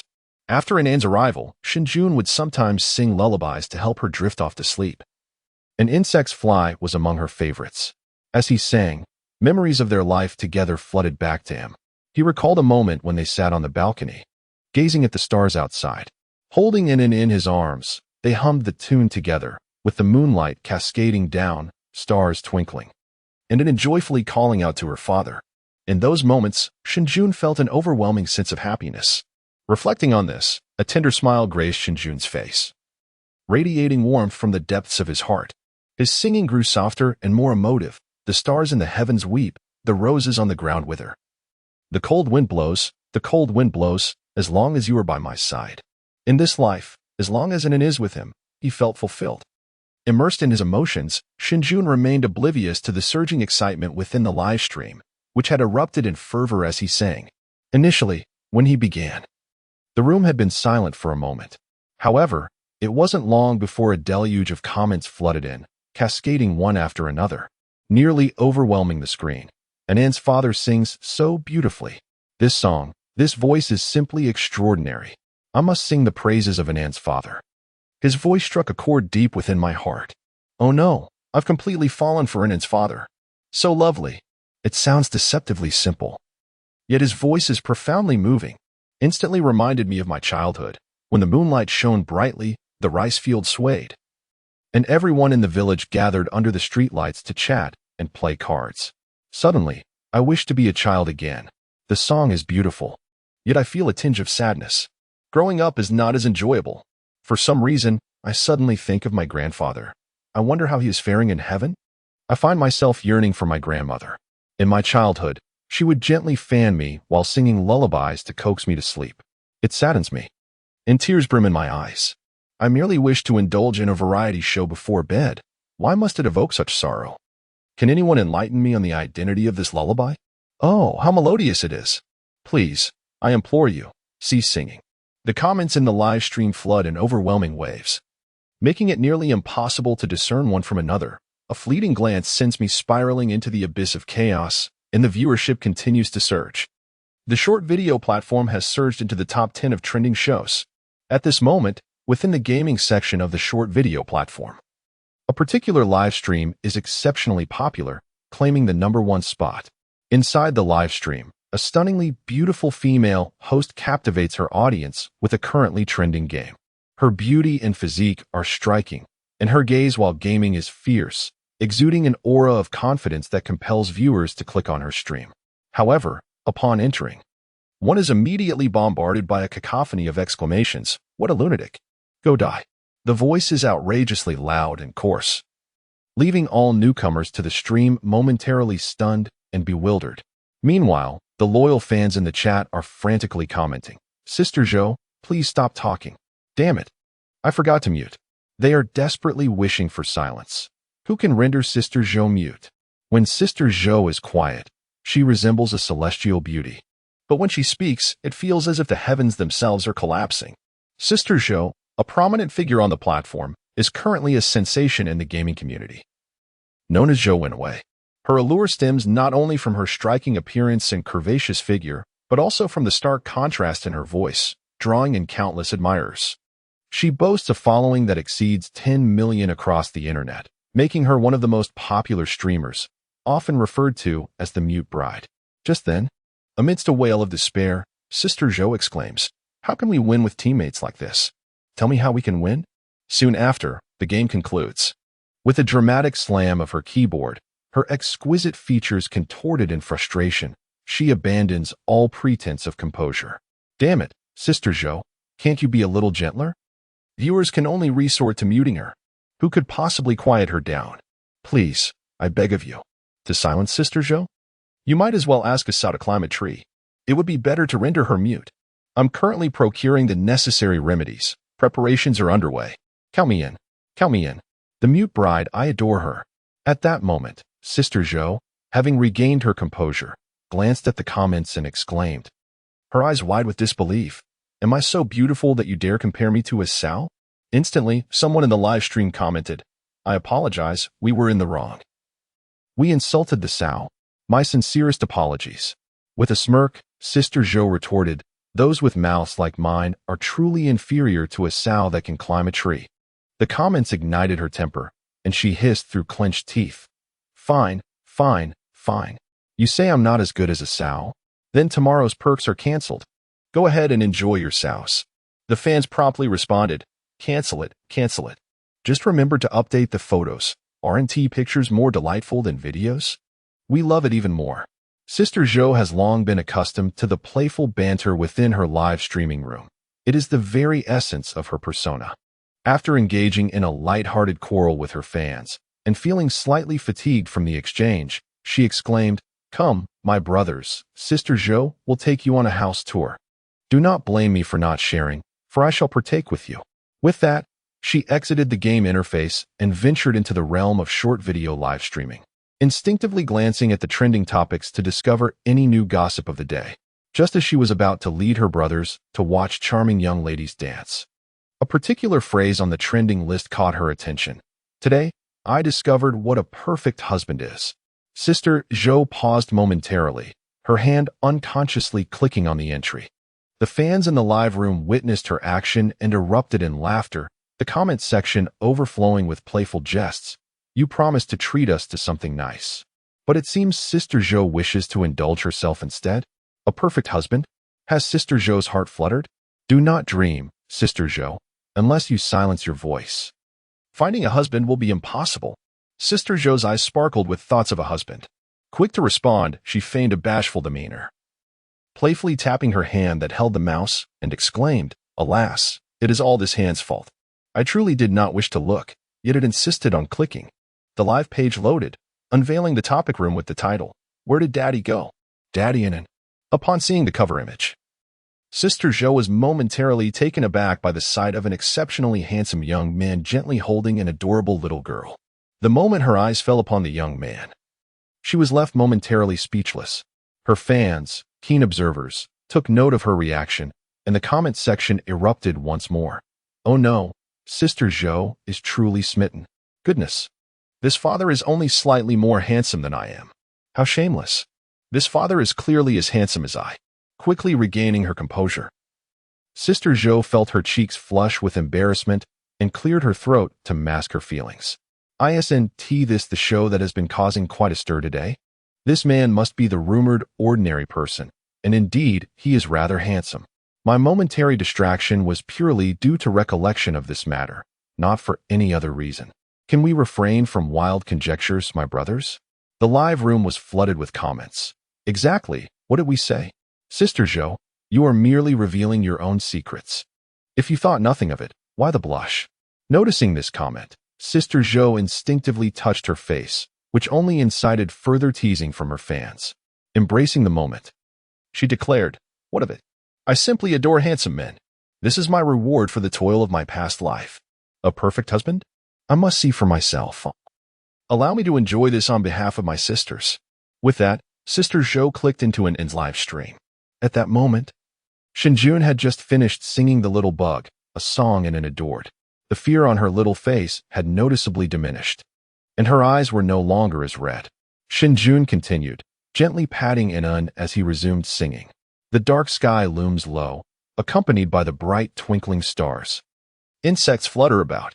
Sister Zhou's account boasts a high level, a status that triggers system notifications upon her entrance into a live stream, alerting the host of a distinguished guest's arrival. Typically, when Sister Zhou enters the room, the host is momentarily taken aback, only to exclaim with delight, "Thank you for your support, Sister Zhou. We welcome you to join us often." Despite her lively and somewhat unrefined demeanor with fans, her massive following of millions is indeed a force to be reckoned with in the eyes of most streamers, something to be revered. However, this time, upon her entry, there was no stir. The handsome man cradling a child on screen didn't even lift his gaze.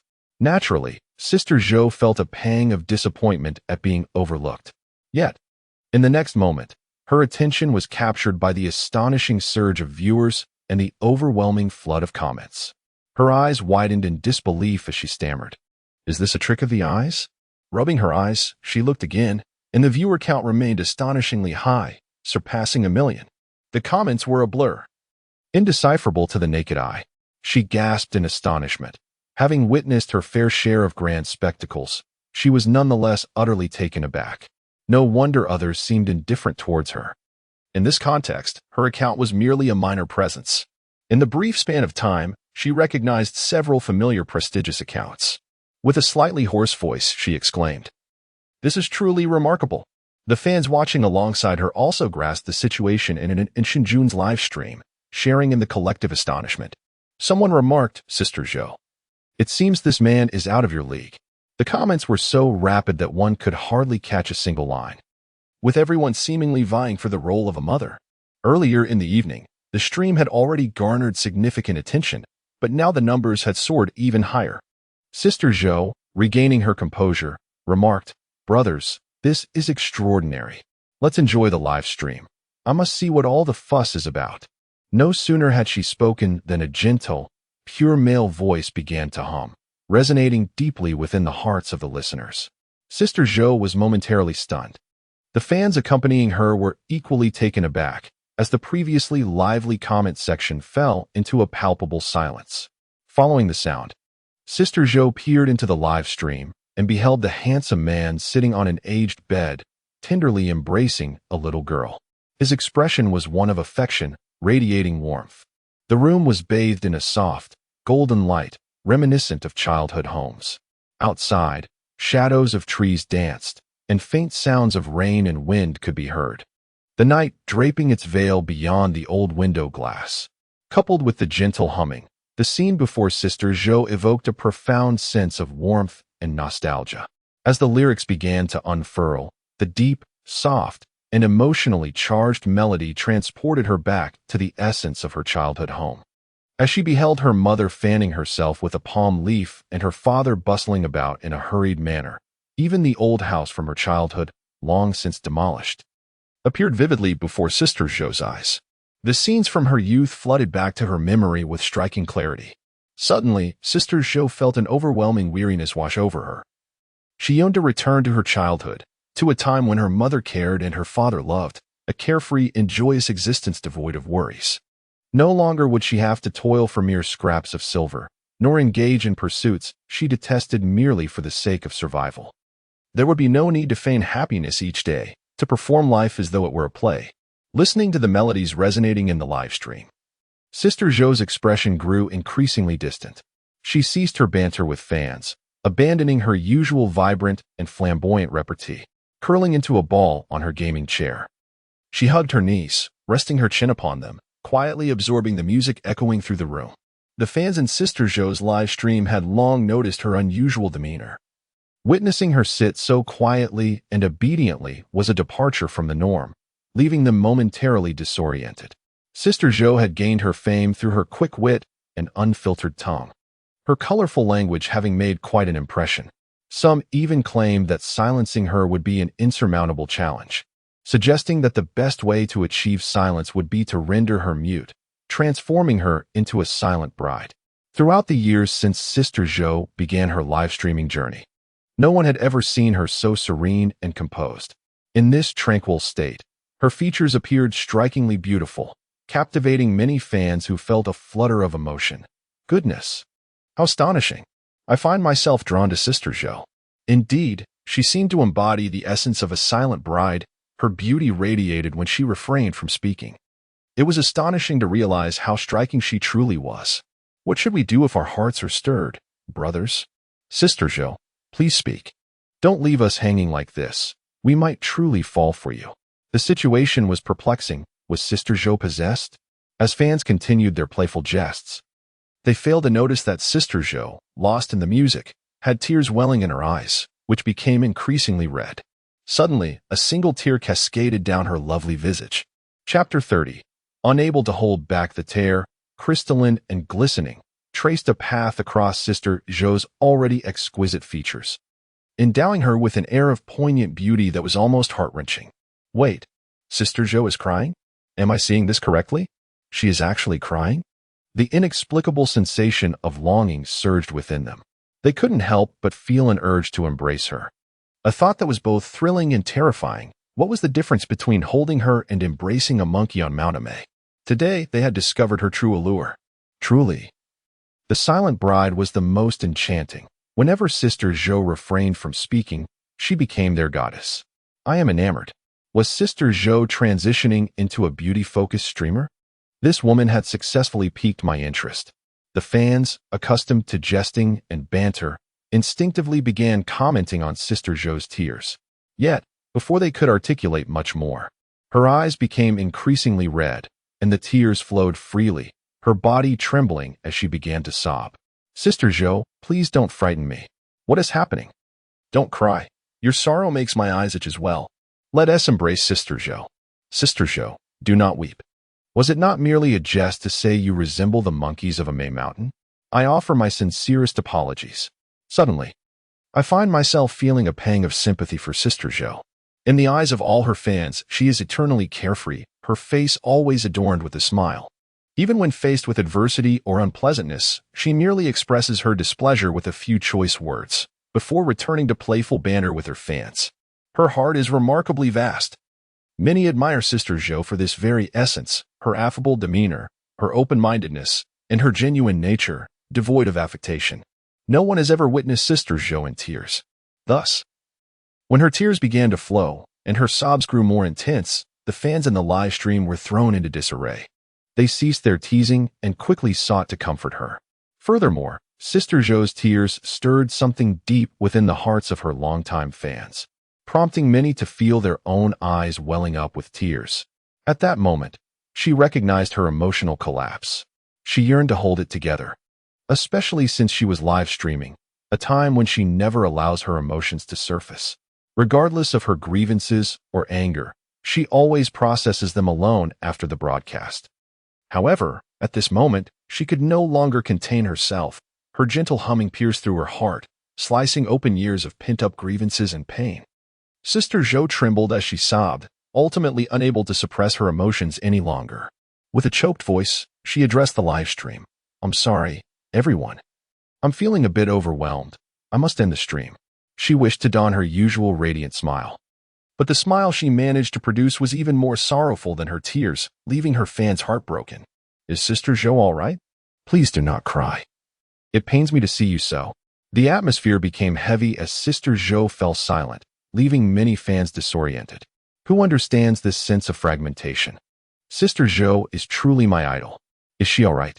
Ordinarily, I watch her to alleviate my negative emotions, but witnessing her breakdown fills me with concern. Hugs. Before the fans could say much more, the live stream was swiftly concluded, plunging the room into silence, with her sobs becoming increasingly audible. Meanwhile, in Shen Jun's live stream, a similar sentiment echoed among many viewers, with numerous spectators expressing their discomfort. Many were moved to tears. Who understands? I merely wished to enjoy a variety show before bed. And now I find myself weeping uncontrollably in my blankets. I miss my grandfather so much, sob sob. My roommate inquired why I was crying so pitifully, and I felt too embarrassed to admit it was due to a variety show. Anan's father, you are taking my life. Please, no more singing. I cannot endure it. Additionally, many parents remarked on Shen Jun's melodious singing, claiming their children had fallen asleep while watching the show alongside them. One viewer even commented, "I have decided to watch this variety show before sleeping, allowing Anan's father to lull me to slumber." This comment garnered immense support, with many agreeing it is a practical solution, genuinely believing that Shen Jun excels at soothing children. Online, marketing accounts have even begun to share 3 steps to mastering Shen Jun's lullaby techniques. At that moment, Shen Jun had sung insect songs several times. Inan, who had initially been frightened by the thunder, finally calmed down. Her body ceased to tremble. The redness and swelling around her eyes had subsided, nestled in Shen Jun's embrace. Drowsiness returned to her, her large eyes beginning to flutter weakly. Shen Jun softly whispered in Anan's ear, "Anan, it's time to sleep. Daddy is here with you." Anan, feeling a bit muddled, mumbled indistinctly, "Daddy." She then wriggled in Shen Jun's arms, finding the most comfortable position, and slowly closed her eyes. Shen Jun resumed singing insect song. A lullaby is not defined by its complexity, but rather by its simplicity. A simple, repetitive melody is most effective. Indeed, within minutes, Anan fell into a deep slumber, even producing soft snores. Shen Jun gazed tenderly at his precious child before carefully placing her into her bedding and gently patting her for a while. Once he confirmed that Anan had entered a profound sleep, he finally stood up and exhaled in relief. While soothing a child may seem simple, it is, in reality, quite arduous. Not only is it mentally taxing, but physically exhausting as well. Who can endure sitting still for half an hour? Observing that Shen Jun had finally lulled Anan to sleep, the viewers in the live stream also breathed a sigh of relief, commenting, "Anan's daddy has worked hard. It's truly challenging to raise a child. Given how hard Anan's daddy has worked, let us find him a mother soon." As the audience commented, Shen Jun stepped in front of the camera. Lin Jia had already informed all the guests that they could choose to end the broadcast based on their own circumstances. Having just managed to soothe Anan to sleep, Shen Jun was now ready to conclude the live stream. He addressed the camera one last time. "Thank you all for your company. Please rest early." After the stream ended amidst a flurry of goodnight messages, Shen Jun did not immediately head to bed. Instead, he went to the adjacent room. At that moment, Lin Jia was waiting with a stack of documents. Upon seeing Shen Jun enter, he promptly handed the materials over. "These are the recent developments regarding the artists under Han Lion Music. I've gathered everything for you. Lin Jia had been busy since the afternoon with the tasks Shen Jun assigned him, and it was only now that everything was completed. Shen Jun, touched, accepted the documents. Thanks, brother. Hey, what is there to thank between brothers? Chapter 31. In a rush? Brother Jun, what do you plan to do? In the room, Lin Jia observed Shen Jun as he diligently reviewed the materials and asked with curiosity. He had a fair understanding of Shen Jun's intentions. Realizing that Shen Jun aimed to leverage the power of online music to strike back at and retaliate against Song Xiao. Although Song Xiao was considered a top-tier star, he seemed somewhat insufficient when facing the colossal entity that was online music. If online music were willing to assist Shen Jun, eliminating public opinion or dealing with Song Xiao would not pose a significant challenge. However, how to persuade online music to lend their support remained a pressing issue. Although Shen Jun is supported by old Shen, Lin Jia is acutely aware that a colossal entity like online music would not escalate matters for Shen Jun's sake. At present, Shen Jun lacks the requisite capital to warrant such attention. While collecting information that afternoon, Lin Jia pondered how Shen Jun might persuade Han Lion. Yet after much contemplation, she could devise no feasible strategy. By this time, Shen Jun had perused the materials thoroughly. Upon hearing Lin Jia's remarks, he did not rush to respond. Rather, he revisited the selected documents before extracting one. Placing the document on the table, Shen Jun pointed to a specific line of text. Seeing this, Lin Jia, intrigued, picked up the document, which detailed some of Han Lion Music's activities and projects for the month. However, the information was not particularly significant. Hence, Lin Jia had summarized it onto a single sheet. As she examined the paper, a frown creased her brow, and her gaze shifted to the line Shen Jun had indicated, which read, Han Lion Music's artist Song Huaying is participating in Peak Singer and may face elimination in the 5th round. Lin Jia raised an eyebrow, inquiring, Are you considering leveraging Song Huaying? Shen Jun nodded and spoke slowly. The data indicates that Han Lion Music currently has 3 super first-tier artists, with Song Huaying being one of them. The other 2 are Adu and Xue Wenlu. As he spoke, Shen Jun retrieved another sheet, pointing to its contents. Here, Xue Wenlu's contract is set to expire in 4 months. He then pulled out yet another document, stating, Look here. In May, Xue Wenlu and her husband participated in your Xiang province television station's May 4th gala as a couple. Lin Jia was aware of this event. Recalling that Xue Wenlu and her husband had indeed attended the May 4th gala. Confused, she queried, What does this imply? Shen Jun responded thoughtfully. According to the data, one of the founders of Han Lion Music is Zhang Haowei, who hails from Dragon TV. Han Lion Music initially thrived due to Dragon TV's talent show, establishing a profound connection between them. Furthermore, the activities of Han Lion Music's artists have predominantly been based at Dragon TV over the years. The 2 entities have developed a mutually dependent survival model. Shen Jun then pointed at Lin Jia. Your station and Dragon TV are virtually at odds, with competition being exceedingly fierce. Suddenly enlightened, Lin Jia exclaimed, Are you suggesting that Xue Wenlu might consider switching companies?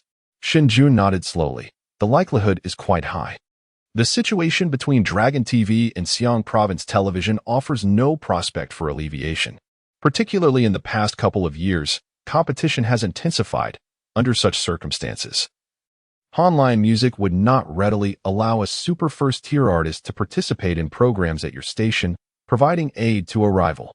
Even if Han Lion were inclined, Dragon TV would likely intervene.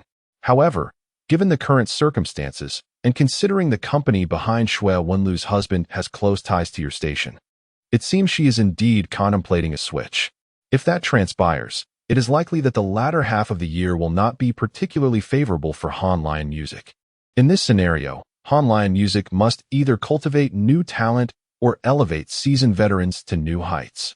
Time is of the essence for Han Lion Music, and currently, there are no plans in place for nurturing newcomers. Thus, their choice leans toward the latter, propelling the veterans further. It is within this context that Song Huaying participated in Peak Singer, with the premiere of the first episode coinciding with mid-May, shortly after the May 4th gala. Consequently, it is highly probable that Song Huaying was selected as the veteran representative by Han Lion Music, which undoubtedly harbored great expectations. However, just before the finals. Song Huaying faced elimination. One might wonder how urgent the situation is for online music. Shen Jun smirked slightly and shared a light smile with Lin Jia. At that moment, Lin Jia grasped the situation with growing astonishment. Although he frequently engaged with entertainment news, he had never considered this angle. Even after gathering extensive information that afternoon, he failed to deduce the internal dynamics at online music. Yet, Shen Jun, after merely perusing the materials Lin Jia provided, swiftly extrapolated a wealth of information, including the developmental trajectory of online music for the latter half of the year. This revelation left Lin Jia utterly astonished. At a loss for words, Lin Jia took a deep breath and exclaimed, "Jun, you're incredible." If Shen Jun were aware of Lin Jia's astonishment, he would surely chuckle. Having spent a significant portion of his previous life in the entertainment industry, Shen Jun had witnessed much and could discern these matters with ease. Otherwise, his past would have been in vain. He waved his hand dismissively, then, adopting a serious demeanor, instructed, "Help me find a recording studio. I intend to record a demo." Simple enough, Lin Jia nodded in agreement. Shen Jun let out a gentle sigh, feeling somewhat sheepish as he addressed Lin Jia. "I appreciate your assistance during this time. Once things settle down, and I will treat you to a sumptuous meal." Lin Jia's expression shifted to one of urgency. "Jun, if you say that. It feels as though you no longer regard me as a brother. You've supported me immensely before. Don't hesitate to lean on me now. Moreover, this situation arose from my mismanagement, which caused you and Nin to bear the brunt of it. I've had my grievances with Song Xiu for quite some time." Shen Jun chose not to elaborate further, giving Lin Jia's shoulder a reassuring pat before returning to his room. Nin was peacefully asleep, and Shen Jun leaned down to kiss her forehead, eliciting a gentle grasp from her small hand in her dreams. He extended his finger, and Nin grasped it, instantly calming down. Shen Jun turned off the light and fell asleep holding Nin close. The following day, as dawn broke, Shen Jun awoke early, instinctively running a few laps around the village. The ancient village had already stirred to life in the crisp morning air. In the distance, fields were shrouded in mist, while wisps of smoke curled up from the blue bricks and black tiles. After his run, Shen Jun returned to freshen up. Noticing that the program crew members were also waking, he then set about fulfilling his morning task, preparing breakfast. All the breakfast ingredients were stored in a local villager's home, available on a first-come, first-served basis, and he was to create breakfast based on the selected ingredients. Now that he has attracted attention, Shen Jun has abandoned any notion of concealing his intentions. If there are concerns regarding his ability to seize the spotlight, he shall transform those worries into reality. Chapter 32. Shen Jun was the first to complete the task, while the staff, feeling somewhat fatigued, trailed behind to commence the broadcast. At this moment, Shen Jun's live stream had already amassed a considerable following, and the account was trending, drawing viewers as soon as it aired. How early? The production team is too ruthless to start the broadcast at such an hour. Indeed, it's Daddy and Nin. I suspected last night during the task briefing that breakfast would be completed by whoever rose first. Dressed casually, having just showered, his hair still damp. Shen Jun exuded a refreshing cleanliness interlaced with a hint of allure, captivating many viewers who had only just awakened. He swiftly arrived at the storage point for ingredients, unreservedly selecting a plethora of items according to Nin's dietary preferences.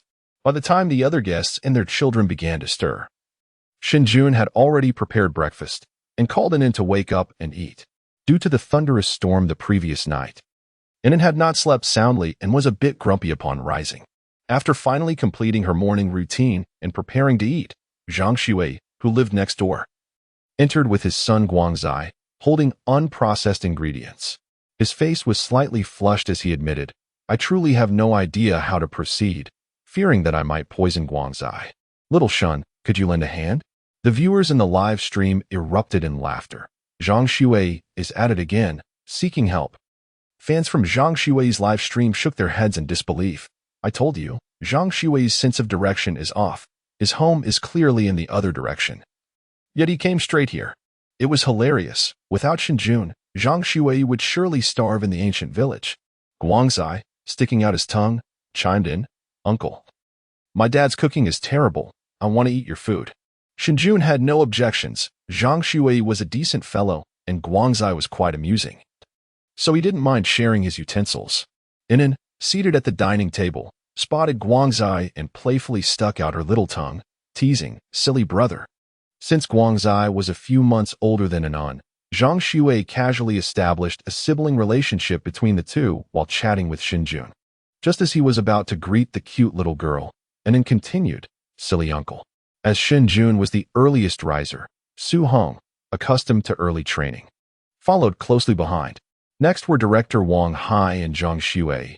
The former, being older, required less sleep, while Zhang Xue was roused by the enticing aroma of Shen Jun's cooking next door.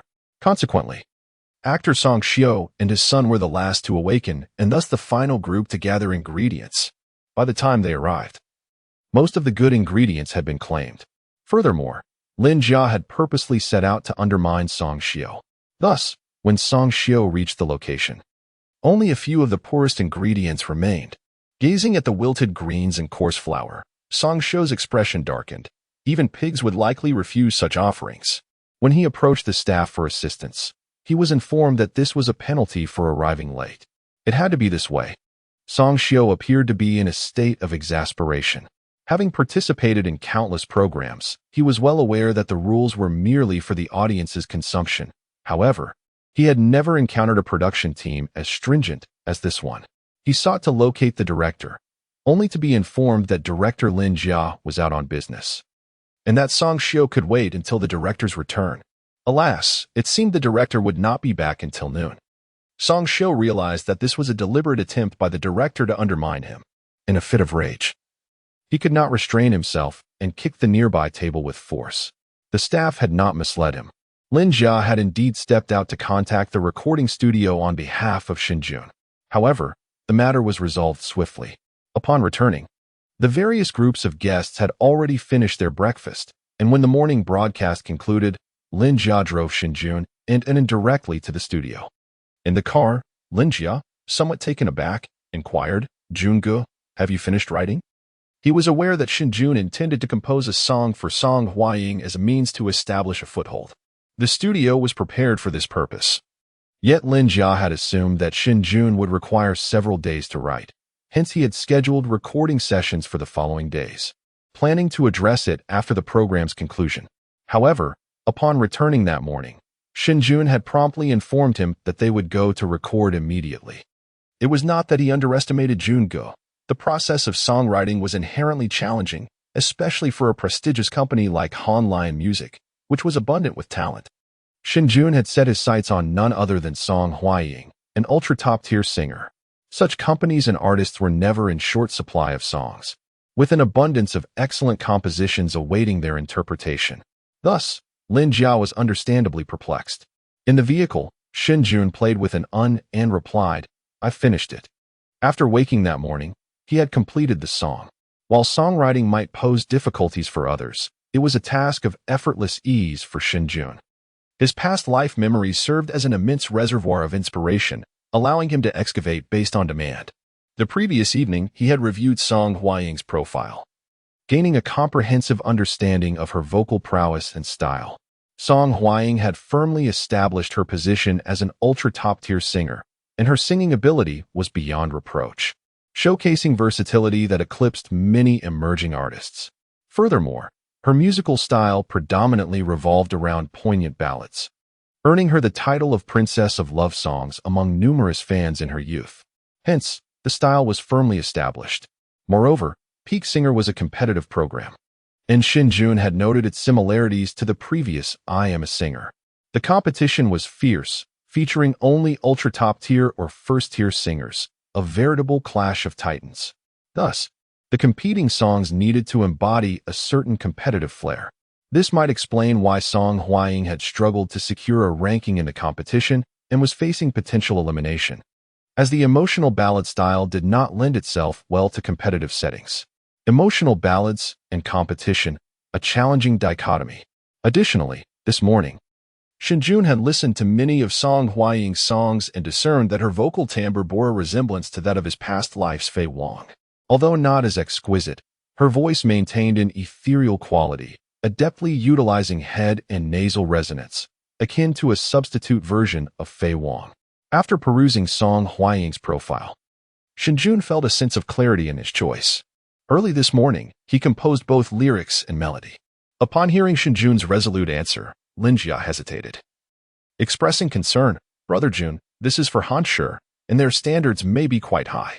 Although he was aware of Shen Jun's illustrious graduation from the Shanghai Conservatory of Music and recognized his abundant talent, he had never heard him sing or learned of his songwriting abilities. Thus, Lin Jia remained somewhat apprehensive and anxious. Shen Jun offered a gentle smile, reassuring Lin Jia with a confident glance before resuming his playful interaction with Inen.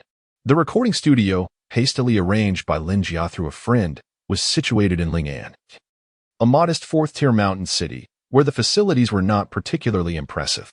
Nevertheless, for Shen Jun, the recording process was straightforward. After more than 2 hours, they completed the session. Albeit hindered by Shen Jun's prolonged absence from practice and unfamiliarity with the equipment, otherwise, it could have been accomplished even more swiftly. Upon listening to the recording, Lin Jia was rendered speechless, his earlier concerns evaporating entirely. In fact, on the way back, he remained in a state of astonished bewilderment. Meanwhile, as Shen Jun and Lin Jia were recording, the Shanghai Bedtime record company was fully prepared for the launch. Zhao Wani, arriving at work today, donned a vibrant red gown, hoping to bring good fortune to Lu Yao's new album and the company alike. At 9 a.m., Lu Yao's new album, Love 365, was released online. In addition, Bedtime Record had been meticulously preparing for this moment. As the album went live, the promotional department sprang into action, inundating the market with a plethora of resources and an overwhelming promotional campaign. This time, Bedtime Record was determined to elevate Lu Yao to the ranks of top-tier artists. Simultaneously, at the moment Bedtime Record unveiled their album, Tianyu Media's new album also launched across all platforms. Today, Tianyu Media was unabashedly intent on leveraging Bedtime Record's momentum to allow Su Qing to seize Lu Yao's position.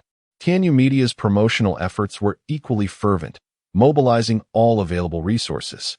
Even Song Xiao, another artist from the company, contributed by promoting during a live broadcast that morning. While both Song Xiao and Su Qing were part of Tianyu Media, they belonged to different divisions, one focusing on film and television, the other on music. Moreover, numerous Tianyu artists actively shared and supported the promotion, resulting in an omnipresent advertising blitz.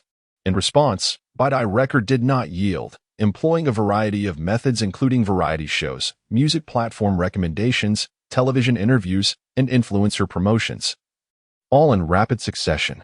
It was evident to all that a fierce rivalry had ignited between the two companies. Both new albums began to ascend swiftly on major music charts, capturing the public's attention with unparalleled fervor.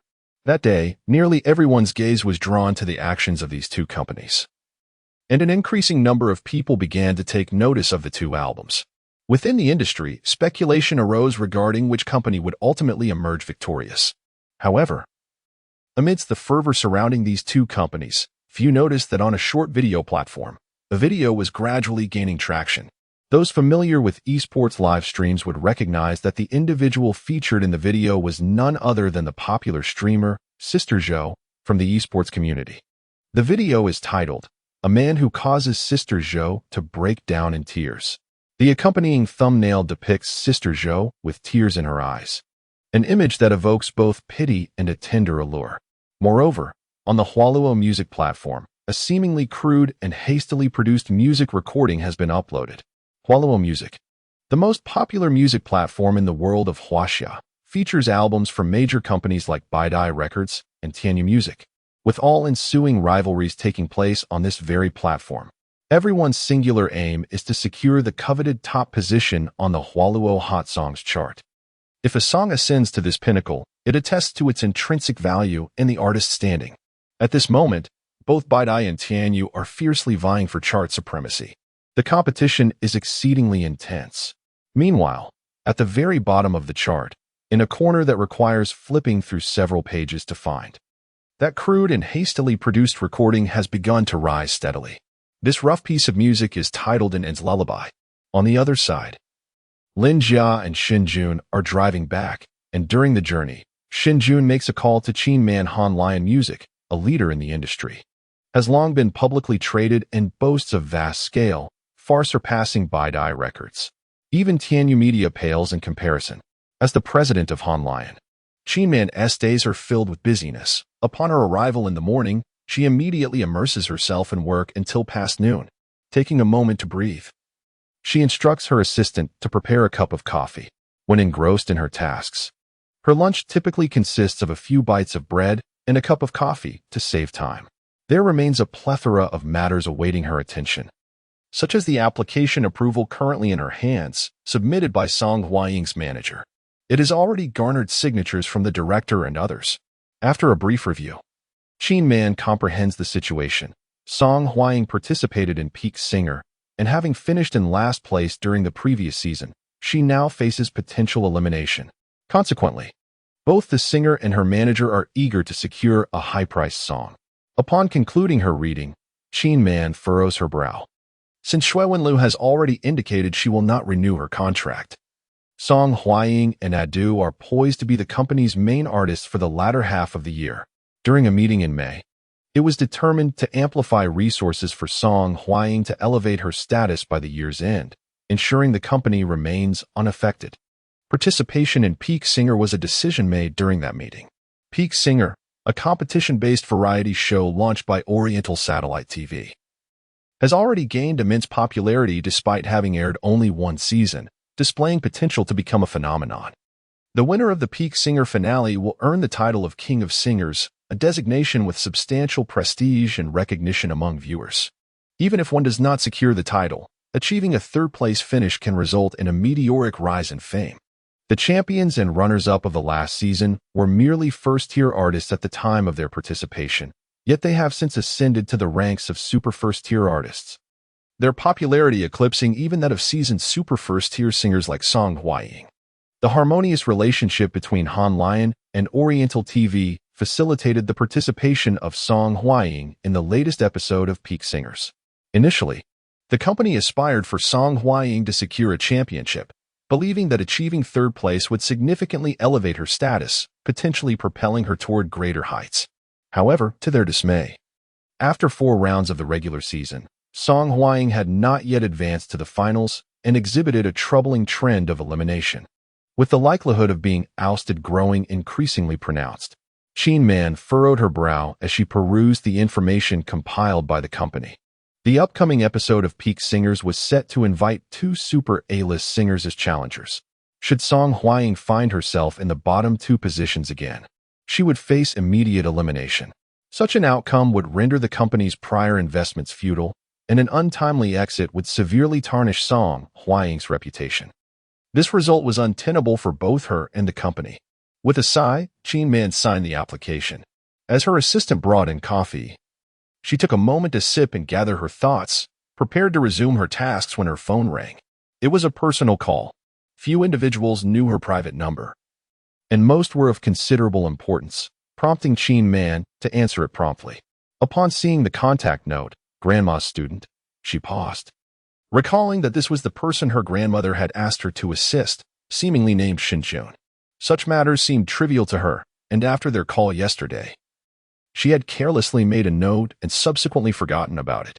Were it not for this phone call, she would have likely overlooked this individual entirely.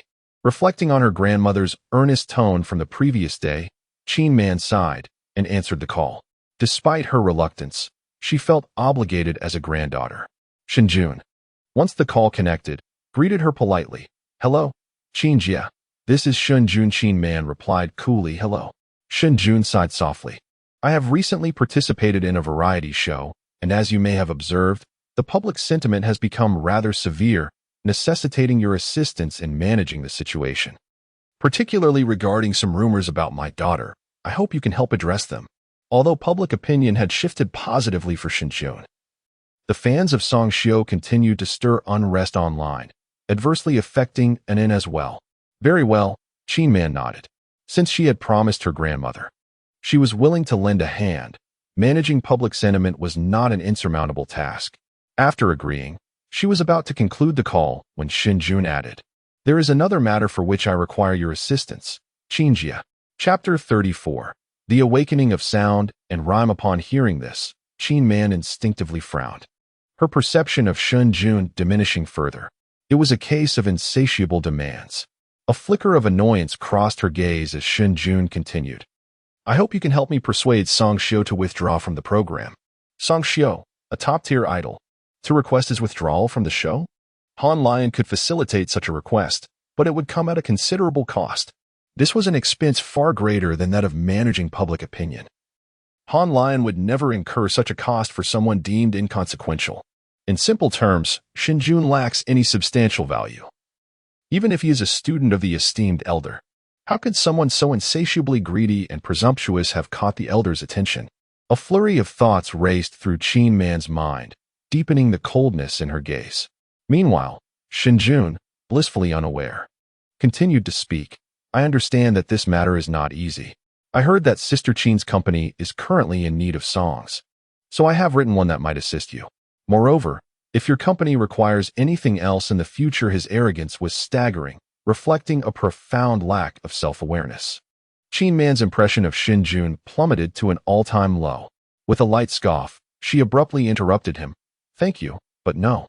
With that, she hung up the phone. After the call ended, Qin Man rubbed her forehead in disbelief.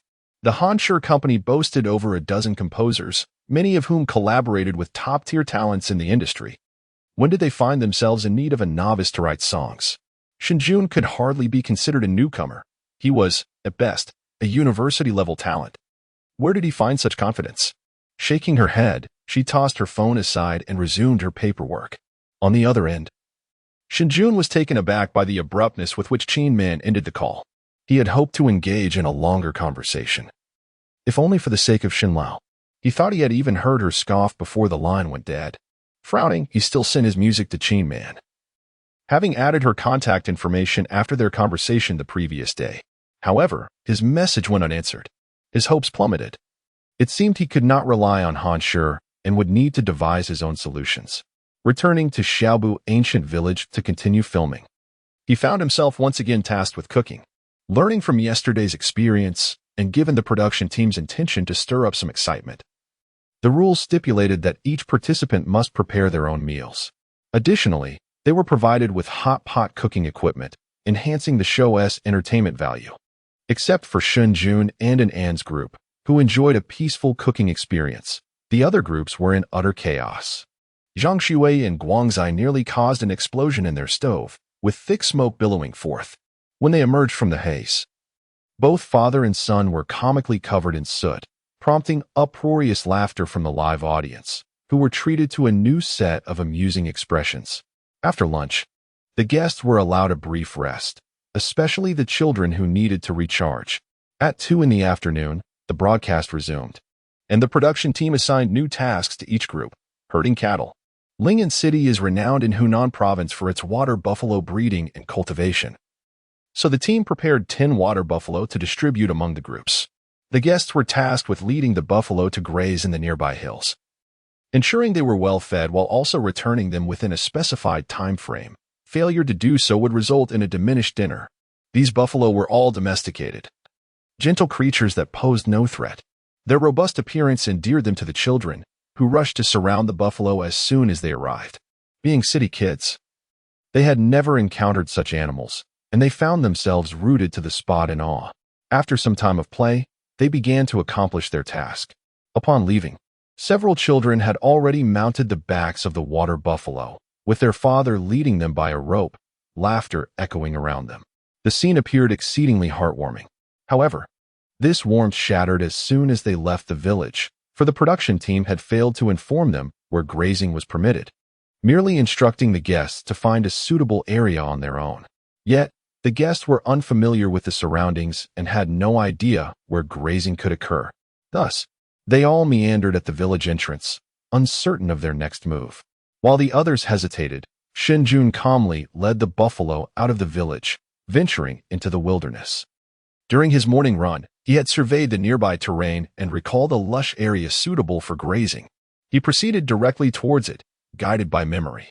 Perhaps concerned that the guests might let the buffalo stray, each one was adorned with a bell around its neck, the gentle jingling resonating as the buffalo moved. And it joyfully sat atop the buffalo, playfully calling out, Shen Jun, upright and composed, led the buffalo ahead, flanked by terraced fields, vibrant green and picturesque.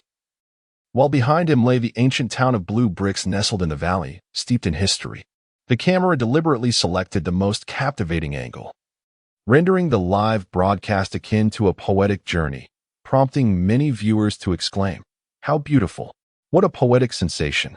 It feels as if the scenes of ancient poetry have come to life. At that moment, the longing to reside in the South reached its zenith.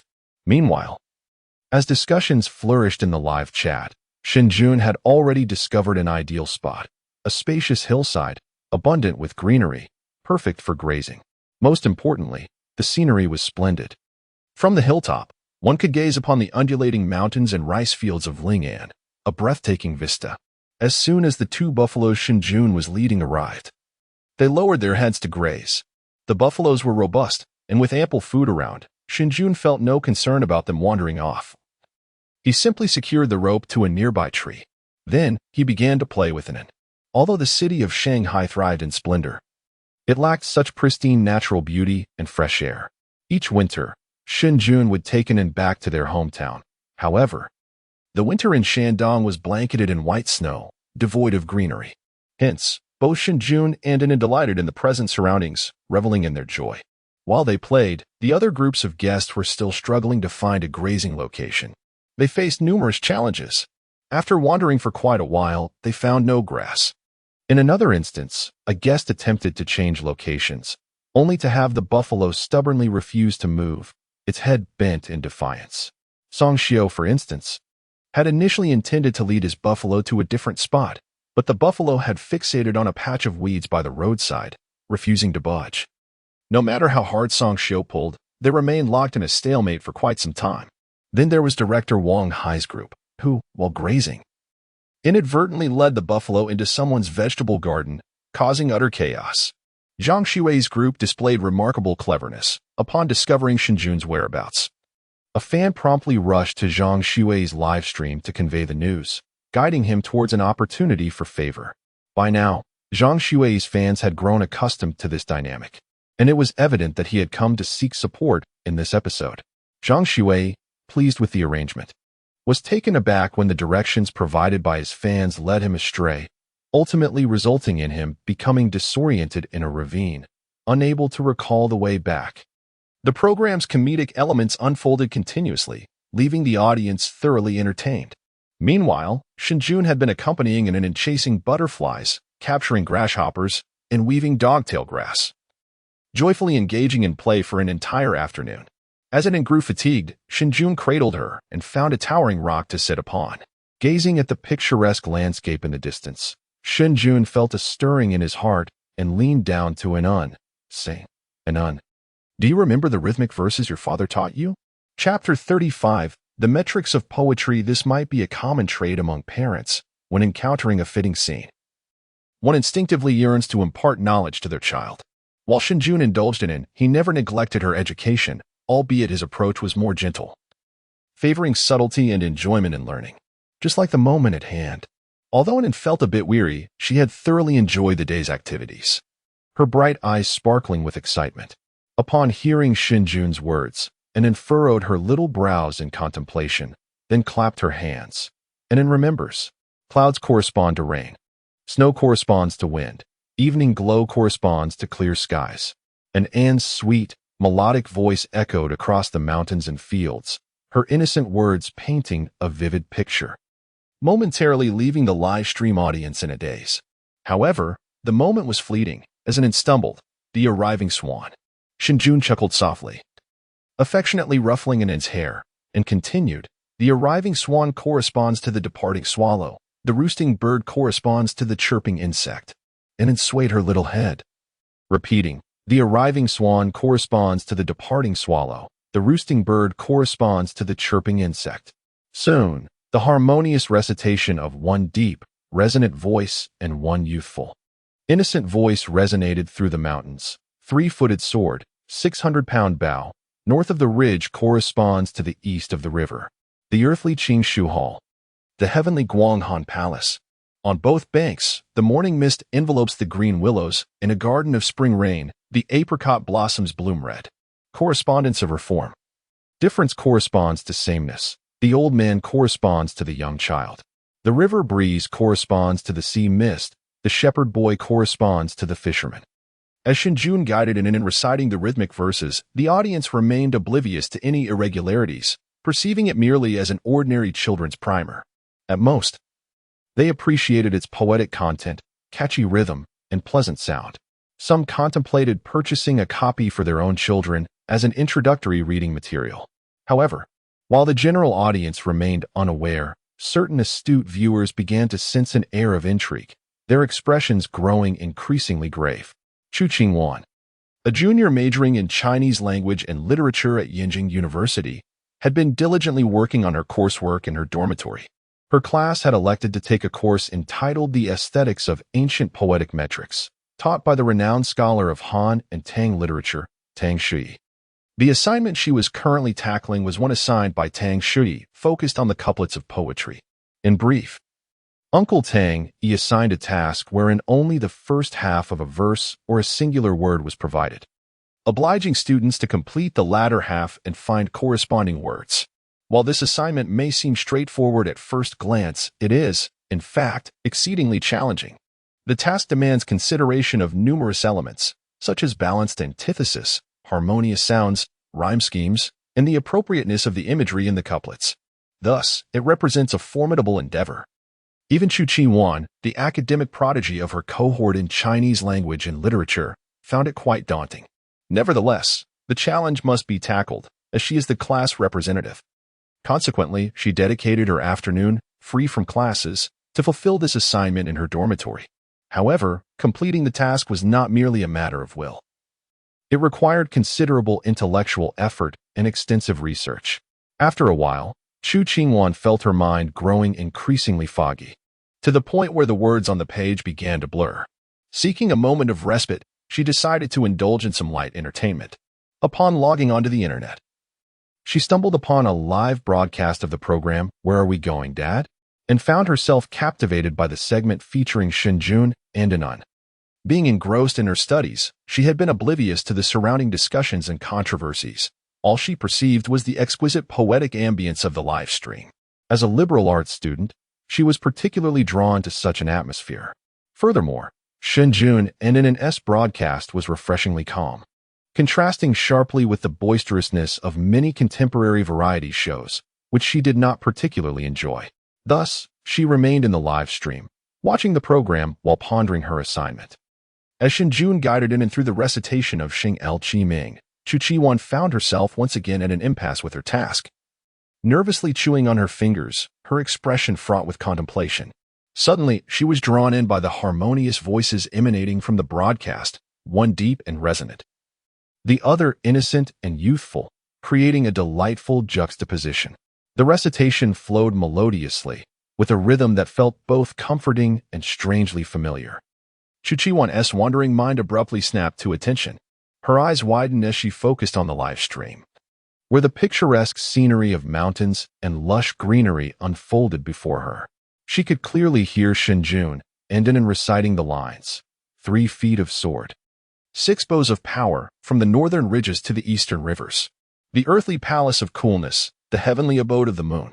As the recitation concluded, Chu Qingwan was left in a state of bewilderment, her jaw agape, stammering, Is this my assignment?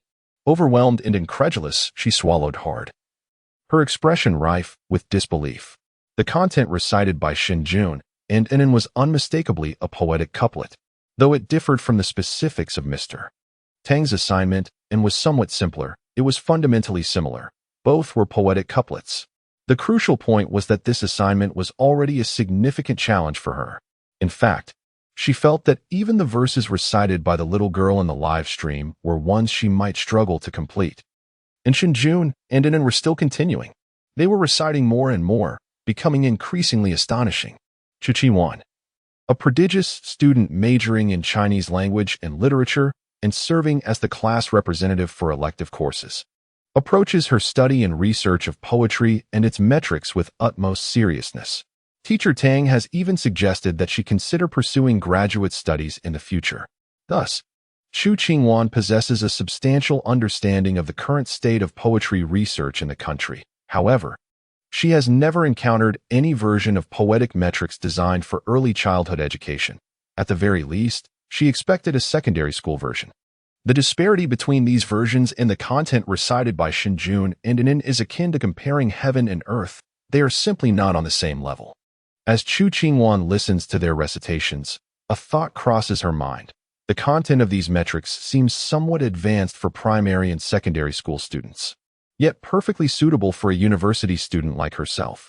While listening, she suddenly feels her grasp of rhythm sharpen, and several questions that had plagued her previously spark a sudden burst of inspiration. Realizing this, Chu Qingwan gasps in surprise, unable to contain her excitement, and promptly grabs her phone, rushing outside. Although she may not fully comprehend or be certain about these matters, her esteemed teacher, the renowned Tang Shui, a leading figure in the field of ancient poetry research in the country, certainly would. Today, Tang Shui has no classes and is enjoying tea and conversation with a friend in his office, holding a prestigious position at the School of Liberal Arts at Yenjing University. He has his own dedicated office within the institution, which also serves as a workspace. The walls are adorned with flowing calligraphy and paintings of poetry, and one wall is dominated by a massive bookshelf filled to the brim with books. These volumes, tinged with a dusty yellow or possessing an antique quality, evoke suspicions about their age. At this moment, Tang Shui is engaged in light-hearted banter with Lu Yaoye, the vice dean of the School of Liberal Arts and a distinguished figure in the literary realm. Chapter 36. How fortunate. Tang Shui sighs softly, reflecting on the vigorous promotion of traditional culture in schools across the nation, leading to an increasing amount of traditional cultural knowledge imparted to students. Yet, he wonders when this trend will encompass poetry and lyrics. His greatest aspiration in life is to popularize poetry and ancient Chinese literature throughout the nation and even extend it to an international audience. To him, poetry and lyrics are treasures of traditional Chinese culture, the resplendent gems atop the grand crown of Chinese heritage. They embody the essence and spirit of the nation. However, despite the government's efforts to promote the study of traditional culture, the widespread appreciation of poetry and lyrics remains challenging. They are often viewed merely as tools for examination preparation. Moreover, the study of poetry in primary and secondary education remains sporadic. Even though high schools and universities have established poetry programs, the art form still struggles for prevalence, with traces of poetry nearly absent from daily life. Tang Shui is genuinely concerned that if this trend continues, the essence of Chinese culture will eventually be submerged beneath the currents of history, leaving no trace behind. Thus, upon encountering news of traditional culture being integrated into schools, he feels a weight in his heart and cannot help but vent his frustrations to Lu. He is acutely aware of the poetic atmosphere within the nation. Despite the government's numerous efforts, the results have been rather negligible. Poetry and verse serve merely as tools for examinations, and once the learning concludes, they are swiftly cast aside, forgotten entirely. Lu Yao's heart is undoubtedly pained, yet it is overshadowed by a sense of helplessness. The study of poetry is exceedingly daunting. Many individuals spend their entire lives unable to grasp its intricacies. The domestic education system contributes little, as genuine learning does not commence until university, while prior instruction is largely rote memorization. However, within the brief span of 4 years at university, how much can one truly learn? If only one could embark on this journey of learning from a young age, perhaps there would be hope. Lu Yao's words trailed off, for they all understood that neither the educational framework nor the complexity of classical poetry permits early engagement. The first formidable obstacle confronting everyone is the absence of suitable textbooks. The brilliance of poetic culture is both dazzling and intricate, and the endeavor to distill its complexity into simple, accessible materials for young learners proves to be a formidable challenge that halts all progress. Professor Tang Shui has devoted over a decade to teaching, consistently striving to create more simplified educational resources. Yet even now, half of his students struggle to comprehend the material, and these are university students. Professor Tang has not given up, but he is also acutely aware that this endeavor may consume his entire life, and still remain unfulfilled. He merely hopes that his efforts will lay a foundation for future scholars, providing them with a pathway to follow and aspirations to nurture. He wishes for the brilliant gem of classical poetry not to be extinguished easily. Pondering this, Professor Tang's expression grew somewhat despondent. Lu Yao, seizing the moment, raised his teacup and said, "Let us partake in tea." Just as Professor Tang was about to pour tea, the hurried Chu Qingwan burst into the office. Due to the urgency of the matter, she entered without knocking. Both Professor Tang and Lu Yao were startled, observing the flustered demeanor of his student. Professor Tang furrowed his brow and inquired, "What is the matter?" No sooner had the words left his lips than a clear, youthful voice emerged from Chu Qingwan's phone, reciting, "The poor oppose the rich, the blocked oppose the unimpeded, the wild elder opposes the stream child, the gray hair opposes the green brow, the white teeth oppose the red lips." As a lifelong scholar of classical poetry, the rhythm and imagery of these lines immediately captivated Professor Tang's ears, causing him to be momentarily stunned. The child's recitation was remarkably adept, both in imagery and rhythm. Before he could fully process this, a deeper voice resonated. "The heavens are vast, the sun is warm, the sword is opposed to the curved bow. The brook's green water, the thousand trees fall in red flowers. The wild fairy crosses beneath the willows in the rain. In the fragrant pond is where the fish frolic in the breeze." Professor Tang paid little heed to the voice, but became entirely absorbed in the content of the recitation. His expression shifted to one of astonishment. Murmuring, "The brook aligns with the thousand trees. The flowing water matches the fallen flowers. Green corresponds with red. The wild fairy meets the fragrant pond. The swallow pairs with the fish. The crossing aligns with the frolicking. The willow matches the lotus. The rain corresponds with the wind." His murmuring grew louder, and his previously despondent gaze illuminated with renewed vigor, as if flames had ignited within him in that instant. Ultimately, his voice resonated throughout the room. "Excellent. Truly excellent." At this moment, the children's voices had recited a line, while another low, resonant voice emanated from the phone. "The woman's brows are delicate. Beneath her forehead a crescent moon appears. The man's spirit is robust. From his chest flows a boundless rainbow." Lu Yaoye in the office gradually became engrossed. The voice and rhyme enlightenment is lengthy, yet Shen Jun, with his formidable memory acquired through time travel, could vividly recall each word. Having recited it within and while tending to the cattle, by the time he regained his senses, the distant sky had already been enveloped in a dusky hue, and the two leisurely water buffaloes had satisfied their hunger, now reclining contentedly on the ground. Due to Shen Jun's tutoring of an inn in the afternoon, the viewer traffic in the live stream had significantly dwindled, as most people preferred lively and humorous programs. Initially, the poetic essence and imagery had captivated quite a number of viewers, but over time, their interest waned. Thus, by the end of the afternoon, Shen Jun and an inn's live stream had plummeted to the last position in viewer count, while Song Xiu's live stream ascended to the top, much to the delight of his fans. However, before Song Xiu's admirers could revel in their triumph for long, Shen Jun unexpectedly soared back into the trending topics. This time, it was due to the lullaby he sang to An while coaxing her to sleep last night. The song had initially been uploaded online by fans of Sister Zhou as a sensational news piece, entitled "The Man Who Made Sister Zhou Break Down in Tears." It quickly gained traction, especially since the video featured Sister Zhou looking heartbreakingly delicate, drawing in numerous onlookers. Following the video's release, its viewership skyrocketed.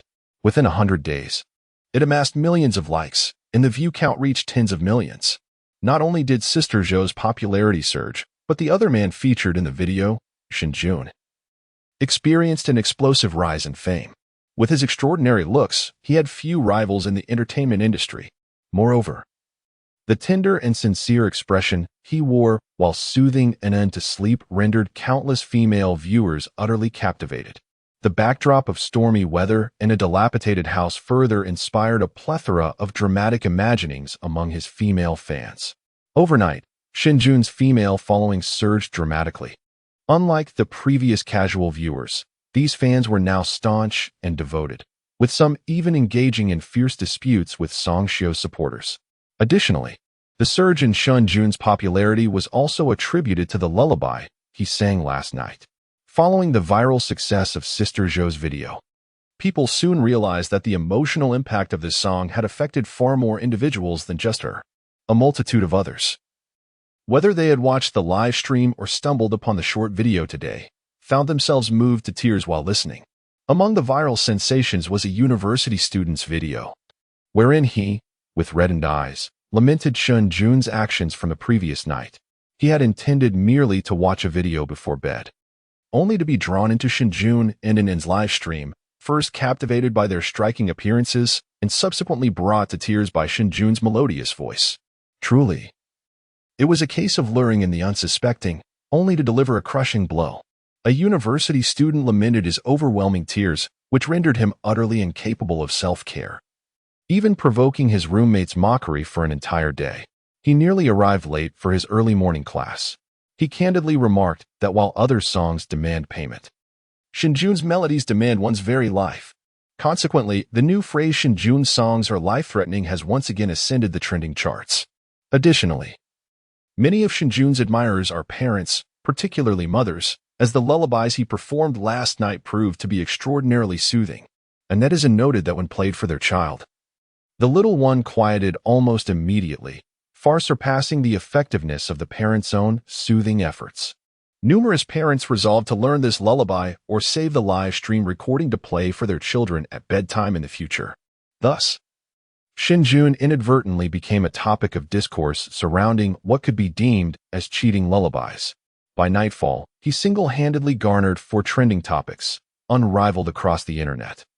An increasing number of people are turning their attention to Shen Jun, and more listeners are discovering the lullabies from last night. This has triggered a cascade of reactions, such as the surge in downloads for An's lullaby, which was casually uploaded to a Chinese music platform by netizens. Meanwhile, Shen Jun remained largely oblivious to the online happenings as he was engaged in negotiations. After dinner, Lin Jia sought him out, accompanied by a middle-aged man in his 40s or 50s. This man, named Wang Lei, claimed to be the head of the Jiuzhou publishing house. Having traveled from the capital expressly to discuss the story, Shen Jun recounted the previous night, the tale of Harry Potter. Upon hearing Wang Lei's introduction, a glimmer of excitement flickered in Shen Jun's eyes. He had strategically laid the groundwork while telling the story, and it was unexpected yet gratifying that someone had approached him so swiftly. It made sense, considering that during his recounting of the Harry Potter tale, the peak viewership in the live stream exceeded 500,000, with total views reaching into the tens of millions. The story was immensely popular among the audience, and many are now urging Shen Jun to share more tales. A considerable portion of his current fans are devoted readers. Any astute individual could readily recognize the commercial potential of the Harry Potter narrative. Shen Jun's decision to begin narrating the story from the start was a calculated move to attract interest, and he needed to start devising plans for his future. Thus, he welcomed Wang Lei's arrival with enthusiasm. However, Shen Jun maintained a composed demeanor, engaging Wang Lei in conversation with a tranquil expression. As their discussion deepened, they began to form a preliminary understanding of one another, revealing Wang Lei's considerable expertise and presumably high standing within the publishing house. Overall, Shen Jun felt quite satisfied. The only aspect that caused him to frown slightly was Wang Lei's quintessentially businesslike nature, marked by layers of subtext in his speech. Had Shen Jun not possessed insights from his previous life, he might have fallen into a trap. Dealing with such individuals proved to be quite exhausting. On the other side, Wang Lei also furrowed his brow. Prior to his visit, he had gathered information about Shen Jun from the circulating online data. It appeared that this young man had scarcely ventured into the realm of society, marrying and starting a family immediately after emerging from the ivory tower. Such individuals typically lack survival skills in the social landscape and tend to be rather naive. However, after engaging in conversation for a while, Wang Lei promptly overturned his initial assessment. This was no naive individual at all. He deftly evaded all the traps I had laid, and on several occasions, he nearly fell into one himself. Moreover, due to my initial lack of vigilance, I inadvertently revealed a considerable amount of information regarding publishers and the industry.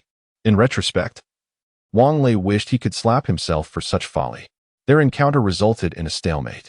Mr. Shen, while we acknowledge the potential of your book, you are aware that much of last night's fervor was due to the program public opinion, and your own persona.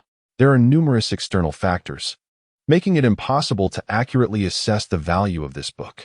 Additionally, as a newcomer in the literary realm, the risks associated with your debut work are substantial. I too am taking a considerable gamble.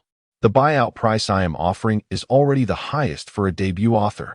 After more than half an hour of back and forth, Wang Lei spoke earnestly. However, Shen Jun remained unmoved by Wang Lei's sincerity. While Wang Lei's arguments were indeed reasonable, acknowledging the inherent risks of a debut novel, Shen Jun had witnessed the explosive success of Harry Potter in his previous life.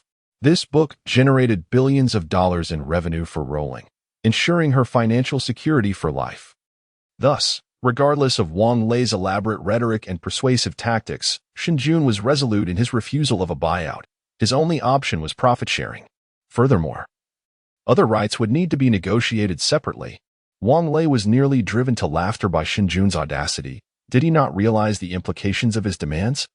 Profit sharing and separate rights were privileges reserved for established authors who had proven their worth over time.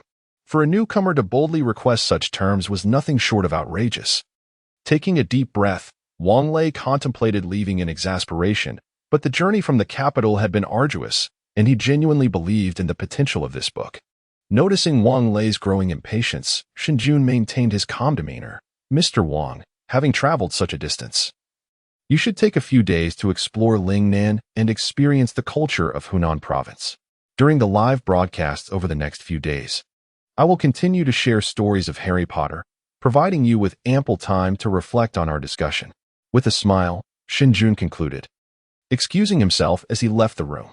Watching Shen Jun exit, Wang Lei let out a long sigh, regretting his impulsive trip to Hunan. He felt completely outmaneuvered.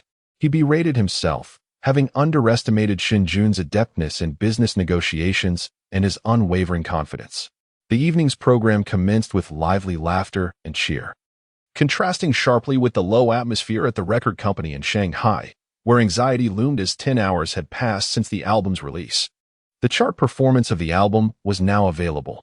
Zhao Wani had already stationed someone to monitor the hot songs and album charts on the Chinese music platform, which was the largest and most authoritative music platform in the country. The printed chart results had just come out. Silence enveloped the office. The company was operating at full capacity, and given the commendable quality of Lu Yao's album, the results on the charts were quite satisfactory. All 8 songs from the album had ascended into the top 100 of the trending songs list, with the lead single remarkably climbing into the top 10, indicating a promising performance. However, as everyone glanced at the higher ranks occupied by Tianyu Media, their expressions darkened. Su Qing's new album had also seen all its songs enter the top 100, with 2 of its tracks even breaching the top 10, and the lead single surging into the top 5, far surpassing Lu Yao's main track. It was even poised to potentially break into the top 3 by tonight. Chapter 38. Why not strive for more? The Chinese music platform is the largest in the country, and if a song can reach the top 3 within 24 hours, it signifies immense potential for that track, with the possibility of it becoming a sensation. Su Qing's lead single had a considerable opportunity to achieve this. In stark contrast, Lu Yao's lead single was struggling at the 9th position, merely managing to squeeze into the top 10, rendering any comparison with Su Qing futile. Although barely 10 hours had elapsed and the final outcome was yet to be determined, the current data offered a glimpse into the potential of a song, as well as the strength of the respective companies behind them. Su Qing's song, despite its lack of appeal, was merely a product of Tianyu's substantial financial investment, as the company was indeed willing to spend lavishly.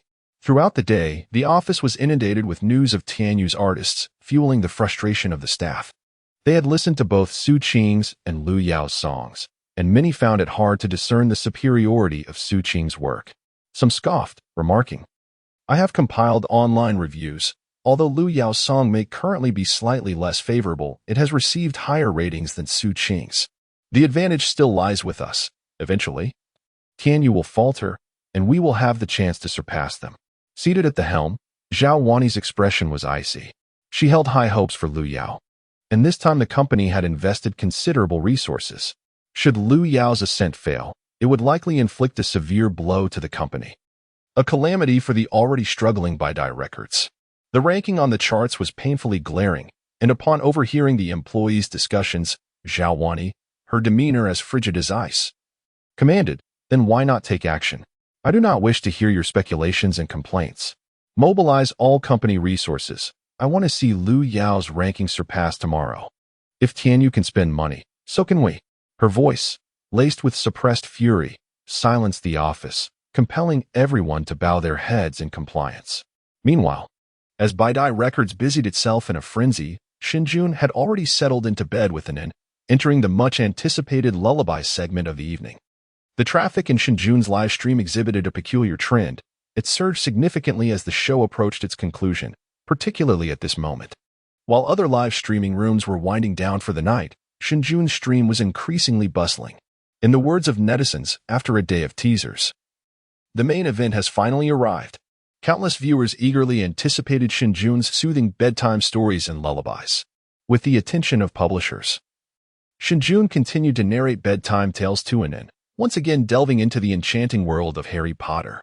Upon hearing that Shen Jun would recount Harry Potter, the audience in the live stream fell silent, eagerly typing, "The bench is ready, front row is set."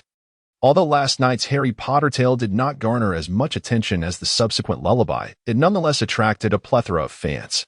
Online, someone had transcribed Shen Jun's story from the previous night into text, and it was now spreading like wildfire across the internet. The story slowly commenced. Having only introduced the first book, The Philosopher's Stone, the narrative had now progressed to the adventures of the trio at Hogwarts.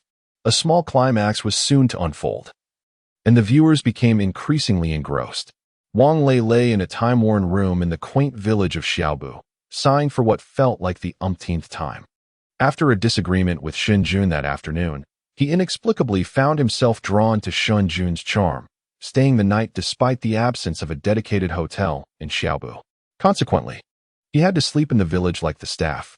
The creaky bed beneath him swayed, while outside, the inky night was pierced by the eerie cries of unknown creatures, causing Wang Lei to furrow his brow. Recalling Shen Jun's words from earlier, he sighed once more and opened the live stream. No need to search. Shen Jun and an end stream was right there on the homepage. The program's popularity soared, particularly Shen Jun and an end stream, which had no competitors at this hour across the internet. Unsurprisingly, it had become a focal point of the platform's recommendations. As Wang Lei entered the live stream, he was greeted by the same scene as the previous night. The young girl named and nestled in her blankets while Shen Jun softly narrated a story beside her. When he first witnessed this scene, it struck a chord within him.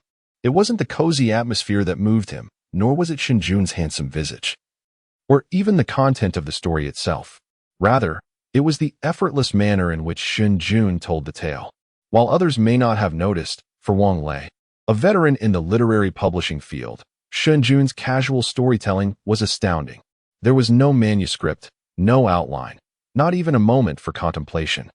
A tale with a grand and mysterious worldview unfolded effortlessly, leaving Wang Lei profoundly shaken. It was crucial to note that the story Shen Jun was narrating was not a simplistic children's fairy tale, but a complex and splendid mid-length novel. It seemed as though the narrative was etched in Shen Jun's very mind. This effortless delivery was also the impetus for Wang Lei's impulsive journey from Beijing to Xiang province. He sensed that Shen Jun might be a literary genius. How else could one explain such spontaneity? And the stories of literary prodigies often achieve tremendous success. Thus, Wang Lei acted on impulse. Certainly, there is a more significant point to consider. Wang Lei recognized the value of this narrative and thought to seize the opportunity early, perhaps to gain an unexpected advantage. Consequently, he mused, "Let me see if your tale is indeed worthy of a share." Reflecting on Shen Jun's confidence and determination, Wang Lei let out a slight hum before clicking into Shen Jun and Anan's live stream. At that moment, Shen Jun had begun recounting the emergence of the giant and Wogerhuts. As the enchanting concepts of transfiguration, potion-making, dark magic, three-headed dogs, and giants flowed from Shen Jun's lips, the audience found the magical realm in their minds becoming increasingly magnificent and extraordinary. They felt more immersed and yearned for it all the more. When they heard that Hermione was trapped by the giant, the viewers' hearts collectively tightened, and when the trio fortuitously teamed up to knock the giant unconscious, A collective sigh of relief swept through the audience. Their affection for the trio only deepened.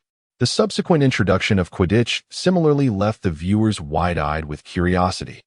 Wang Lei was equally intrigued, muttering to himself, "How fascinating, a sport adapted from football?" Nonetheless, this concept fits seamlessly within the magical world's framework, evoking no sense of dissonance. Wang Lei sighed softly as the worldview of Shen Jun's story unfolded. He even found himself momentarily lost in the belief that such a magical world truly existed.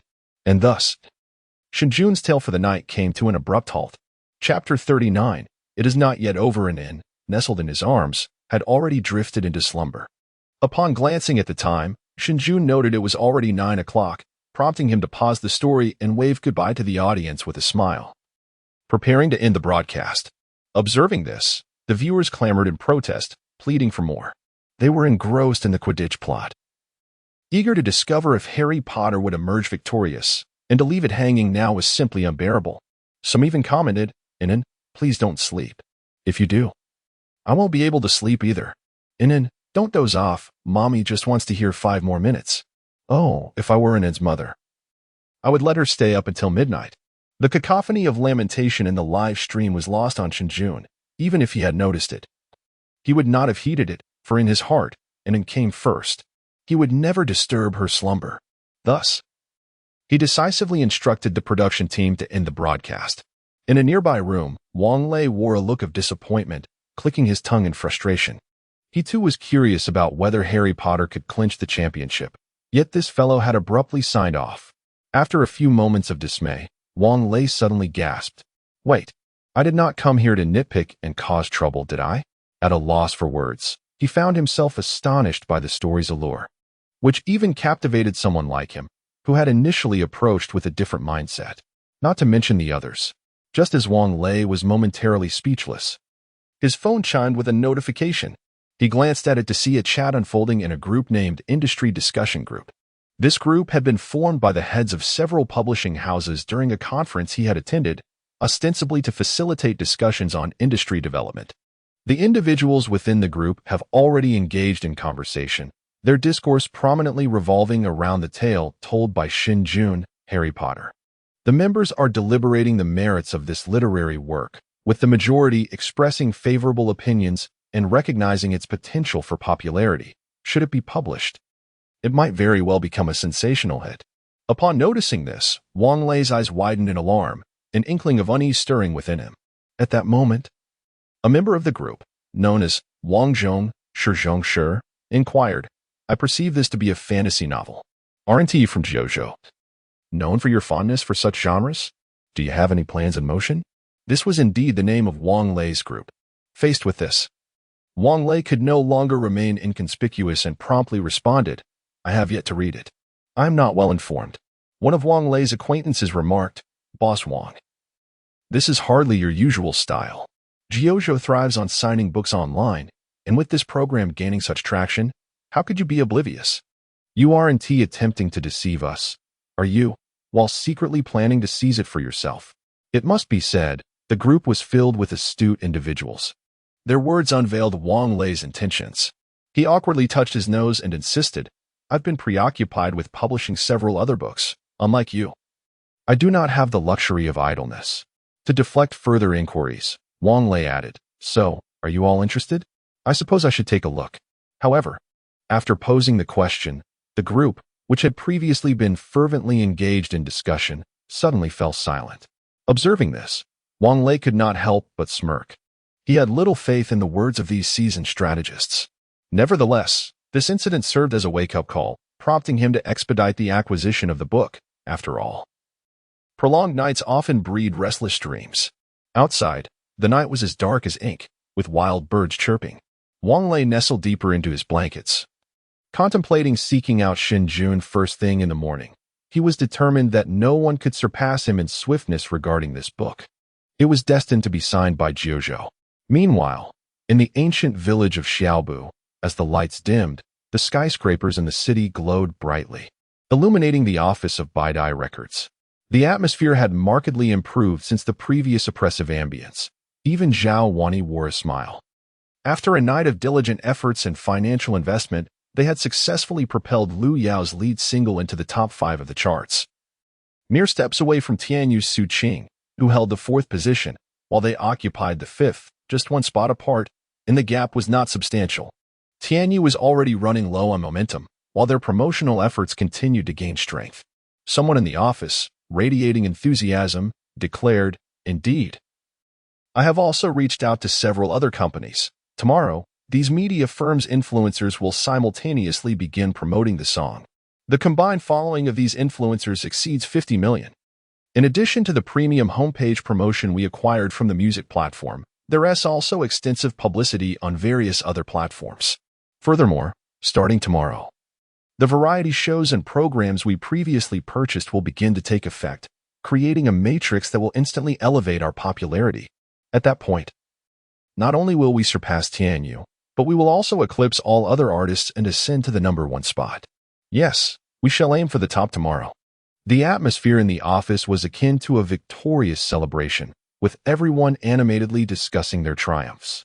Seated at the forefront, Zhao Wani smiled and remarked, "Thank you all for your hard work today." The team responded in unison, "It was nothing. You worked hard, boss." Zhao Wani nodded and concluded, "The publicity department must stand firm in their final shift, ensure that no issues arise. The rest of you may return home to rest." The others chimed in, "Thank you, boss. Goodbye." Subsequently, the lights in the Baidai company dimmed one by one as everyone departed the office building. Zhao Wani descended alongside her colleagues and was greeted by the sight of Sun Yaowen, who had been waiting patiently, clad in a sharply tailored suit.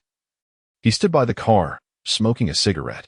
Upon spotting Zhao Wani, he promptly discarded the cigarette and extinguished it, approaching her with a grand bouquet of roses. The other employees erupted in cheers, causing Zhao Wani to blush with modesty.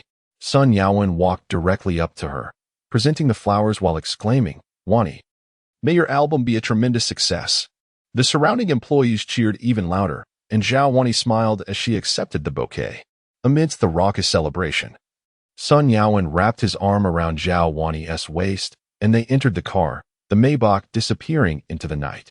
However, the exhilarated crowd remained unaware of the unfolding events.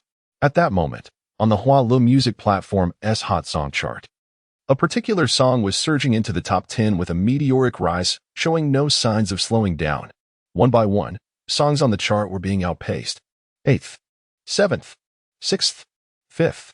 In the blink of an eye, this song had catapulted into the top 5, directly overshadowing the new release that Baidai Records had painstakingly promoted. And this was just the beginning. Chapter 40, The World Has Changed. The Lullaby, as the name suggests, is a song meant to be listened to before sleep. Although Anan's lullaby was uploaded online during the day and its downloads and clicks were steadily increasing due to Shen Jun's popularity, it had yet to explode and was slowly gaining traction. Throughout the day, it barely climbed to around the 30th position on the Hot Song chart. However, this ascent dramatically changed as night fell. What took hours during the day to climb just a few spots now occurred almost every minute. Downloads and clicks surged exponentially. Particularly after Shen Jun's live stream concluded, countless curious netizens, intrigued by the story, found themselves unable to sleep and began searching for topics related to Shen Jun across the internet. Thus, Anan's lullaby was discovered on the Hualu music platform, and its popularity continued to spread uncontrollably. Thus, this lullaby by Anan has triumphantly navigated its way through numerous challenges, landing firmly within the top 10 of the charts. Coincidentally, it is now the late hours of the night, and countless insomniacs eagerly turn to the Huayu music platform, hoping to drift off to sleep accompanied by this melody. Among them is Wang Su, a university student plagued by persistent insomnia. Each night, he struggles to find rest, compelling himself to set aside his phone at a designated hour and close his eyes while listening to music.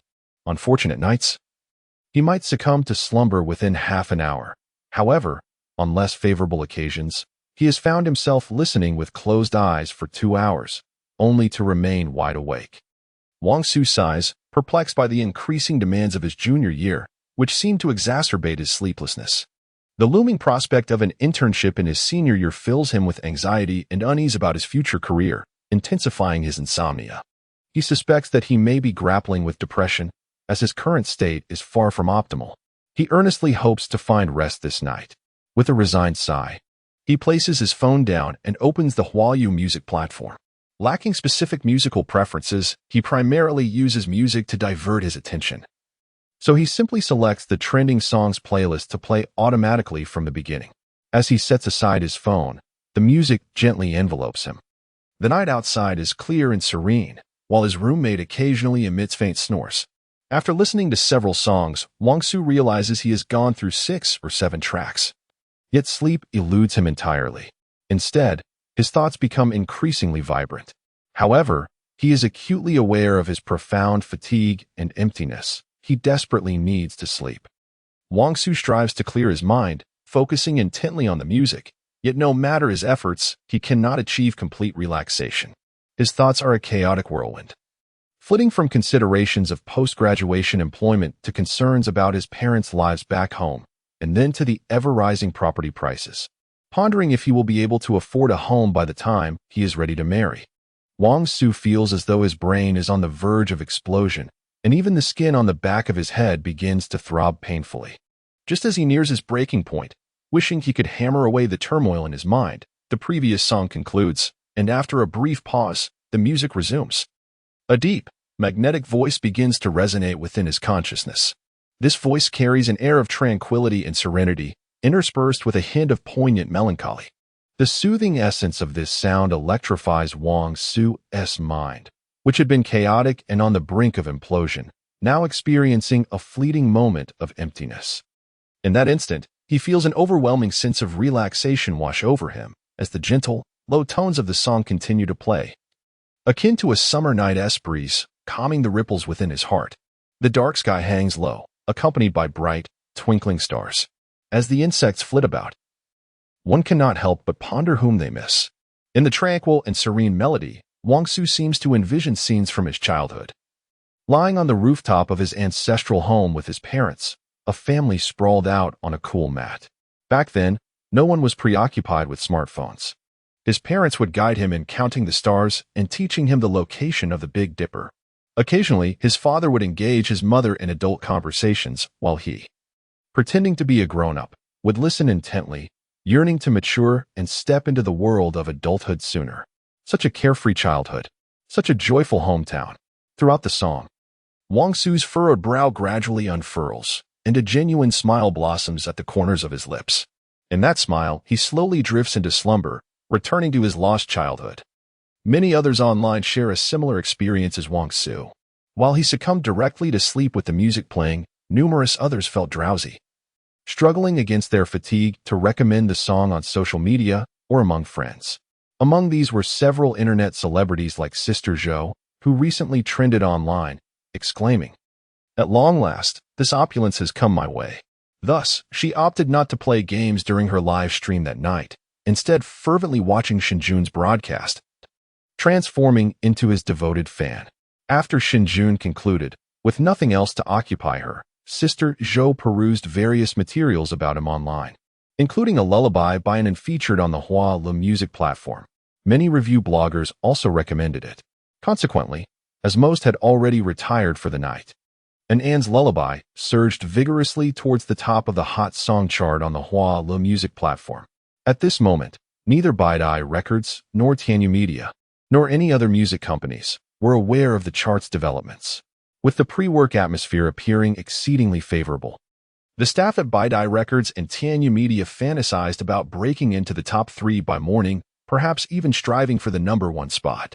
However, upon awakening, they were astonished to find the situation had drastically changed, thanks to the promotional assistance of Sun Yuan. Zhao Wani had indulged in a few drinks with him the previous night and had slept quite soundly. It was only the incessant ringing of phones that roused her. Awakened, Zhao Wani bore a cold expression, visibly irritated, as she furrowed her brow and reached for her phone resting on the bedside. Upon glancing at the caller ID, she noted it was the director of Bedtime calling her personal number, an indication of urgency. With a frown, Zhao Wani swiped her finger to answer the call. As soon as she connected, the director's voice rushed through the line, "Boss, we have a situation." Zhao Wani, who typically paid great attention to her attire, always dazzling upon entering the office, had today neglected her makeup and merely applied a quick coat of lipstick in the car before entering the company with a stern demeanor. The sound of her high heels echoed sharply. All employees in the office fell silent, lowering their heads, unwilling to meet Zhao Wani's obviously displeased gaze. Zhao Wani re-entered the office, the very same one from the previous night, yet the expressions of those present had reverted to their initial state, grim and profoundly dismal. The laughter that had filled the air the night before had vanished, replaced by solemn faces. What could have transpired? Zhao Wani unceremoniously tossed her bag onto the desk, and, her voice as frigid as ice, inquired. Chapter 41. How could this be possible? The top 3 on the chart were deliberately obstructing their progress. While they were striving to make headway, the others were equally exerting their influence. The countenance of everyone in the office reflected their discontent. We were now well into the month, and the top 3 songs had dominated the charts for over half a month, reaping both fame and fortune. According to industry conventions, having joined forces with Tianyu to challenge the charts, these 3 companies had no reason to continue their interference. After all, their new songs were surging forward. While the potential of the top 3 had been thoroughly exhausted, any further obstruction would be a futile endeavor. Thus, after breaking into 5th place last night, the team at Bedtime had envisioned the top 3 positions as within their grasp. However, after the night passed, they found themselves making no progress whatsoever. The top 3 maintained their staunch defense, granting them no opportunity. Moreover, Tianyu Media had not behaved as they had anticipated. They had assumed that Tianyu's momentum had waned, especially after their weaker performance during last night's contest. To their astonishment, following a night's rest, Tianyu had once again intensified their efforts, resolutely keeping Bedtime's new song suppressed. Yet, this was not the most dire situation. The worst aspect was that a song had surged onto the charts with unprecedented force, claiming the number 1 position overnight and displacing all prior rankings. Just last night, Tianyu was in 4th place while Bedtime occupied 5th, comfortably nestled within the top 5. However, this morning, with the unexpected emergence of the new number 1, Bedtime had plummeted to 6th place, falling out of the top 5, although still within the top 10. The disparity between 5th and 6th place was significant, leaving Bedtime at a disadvantage compared to Tianyu. It was no wonder the expressions of the gathered individuals were so bleak. They had never anticipated such a multitude of upheavals after being so confident the night before. Setting aside other matters, what was the meaning of this sudden number 1? As they contemplated the name of this new top song, the members of the company felt their lips twitch in dismay. At that moment, Zhao Wani had grasped the unfolding events, her expression as cold as ice, with an undercurrent of fury rising in her eyes. She cast a frigid glare at her colleagues and questioned, "Is this what you all meant by saying there were no issues last night?" The office members exchanged glances, some of them avoiding her gaze as they replied, "This situation is unique. We never anticipated that the top 3 companies would still compete with us, and with such significant investments at that. Indeed, the top 3 had the advantage of the previous half-month. Their defenses so impenetrable that we could not advance," they lamented. Yet, before they could finish, Zhao Wani slammed her hand on the table, exclaiming, "Impenetrable defenses? What in the world is the situation with this sudden number 1? Why can others charge ahead while we cannot?" Zhao Wani's tone was icy to the core, filled with immense fury. She was incensed not only by the results she had seen that day, but also by the incessant bravado of these individuals and their tendency to shirk responsibility. Were they discussing stringent defenses? She was not blind. If their defenses were indeed impenetrable, how could the top-ranked song soar to success? Frankly speaking, it was simply a reflection of their incompetence. If they possessed the prowess of the top contender, such a situation would never have arisen. In the face of Zhao Wani's wrath, the office fell silent, yet there was an undercurrent of grievance among the staff. After all, the circumstances this time were undeniably exceptional. Summoning his courage, one dared to speak up.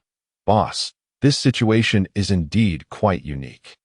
The top song comes from a recently viral variety show. That show has become immensely popular, and it has been trending nonstop. The traffic is overwhelming." Upon hearing a rebuttal, Zhao Wani's expression grew even colder, her anger bubbling to the surface. However, as she listened to her employee, her eyelids involuntarily flickered. Taking a deep breath, Zhao Wani inquired, "What variety show?" She was unaware of why she felt compelled to ask. Upon hearing the mention of the show, a subconscious tension gripped her heart. An employee promptly replied, "It's the show Where Are We Going, Dad? This variety show is currently a sensation, incomparable to anything else." Upon hearing the name she dreaded, Zhao Wani felt a throbbing in her temples. A tumult of emotions surged within her, and with a hint of suspicion, she asked, "Is the top song from this variety show?" The employee nodded affirmatively, "Yes. And this song is quite special." Frowning, Zhao Wani was suddenly engulfed by an ominous premonition, as if her heart were being slowly seized. She was acutely aware that Shen Jun had participated in this show with his daughter, and their popularity was soaring. Although she wished to remain uninformed, snippets of information inevitably reached her. Thus, when the employee mentioned the show, Zhao Wani instinctively thought of Shen Jun. For reasons unknown, her intuition hinted that this matter might be connected to him. However, her rational mind quickly dismissed the thought. Shen Jun's recent fame was merely the result of public criticism. By his own merit, he lacked the capability to achieve such success, let alone ascend the music charts. She had hardly ever heard him sing at home. Rumor had it that his academic performance in college was also subpar. Moreover, even if he could sing reasonably well, years of neglect had diminished his abilities to that of a mere college student, perhaps even below that standard. There was no way he could be compared to professional lyricists or singers, especially considering that the lyricist she had engaged was a prominent figure in the industry. A significant investment had been made to secure this lead song, and the singer Luya was also a second-tier artist. Surely, they were far superior to someone as inept as Shen Jun. Perhaps the pressures she had been under lately had led her to such ludicrous thoughts. Zhao Wani scoffed internally, swiftly quelling the absurd notion. At that moment, the employee handed her the compiled information. Zhao Wani accepted it casually.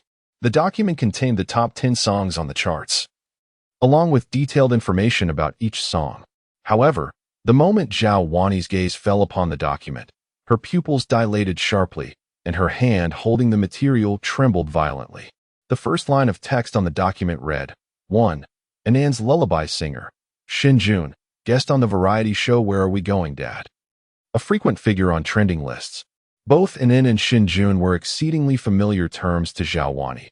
They pierced her heart like two sharp blades. Her expression instantaneously soured, growing pale as she felt tremors radiate from her hand throughout her entire body. Zhao Wani could scarcely believe the information before her. Her long-cherished aspiration, once she had pursued with relentless effort, had inexplicably been seized by this worthless man. How could this be possible? Deep within, her heart screamed in anguish, as if it were being firmly grasped, leaving her breathless. Striving to maintain her composure, she spoke hoarsely to the individuals in the office. "Please leave." The employees, oblivious to the unfolding situation, only noticed their boss's sudden pallor and trembling upon receiving the document. They exchanged glances. While escaping a crisis was fortunate, the boss's demeanor was too peculiar. One of them, concerned, asked, "Boss, are you all right?" Zhao Wani looked up, her expression icy, and barked, "Out."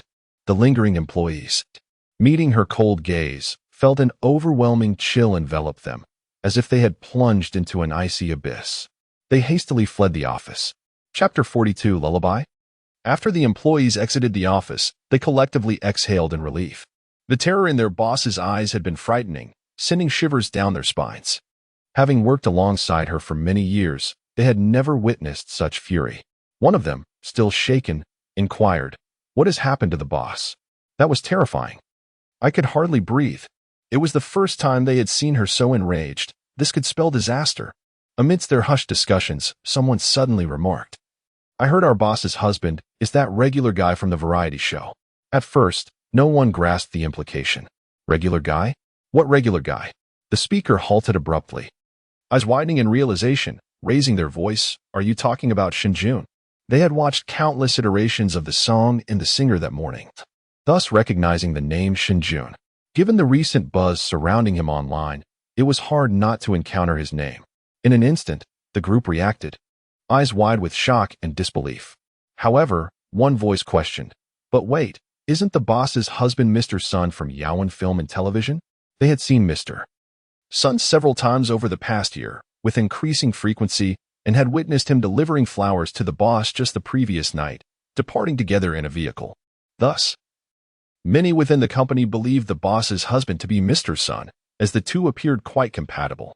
Yet, someone quietly interjected, "No." According to the elder employees of the company, the boss married soon after graduation. However, it seems that she has recently divorced. Have you not seen the discussions online? There are several photographs. Although the woman in the pictures wears sunglasses and the images are not particularly clear, it is undoubtedly our boss. Upon hearing this, the others widened their eyes in astonishment. How had they never heard of this before? I had assumed the boss was never married. Someone shook their head and remarked, "I don't know. She has never mentioned her husband at the company." Suddenly, another person suggested, "If her ex-husband could promote our album on a show, it would surely skyrocket our album's popularity." The others rolled their eyes in unison. "She's already divorced." The speaker felt a bit awkward, replying, "All right then. That Shen Jun is far more handsome than General Manager Sun, and he appears quite talented as well. How could they have divorced?" The group continued to whisper among themselves as they walked further away. Meanwhile, in the office behind them, Zhao Wani, although unable to discern the specifics of the employees' discussions, clearly heard the name Shen Jun. Her expression darkened, and her chest began to rise and fall violently. This incompetent person possesses such capabilities. She truly did not expect this.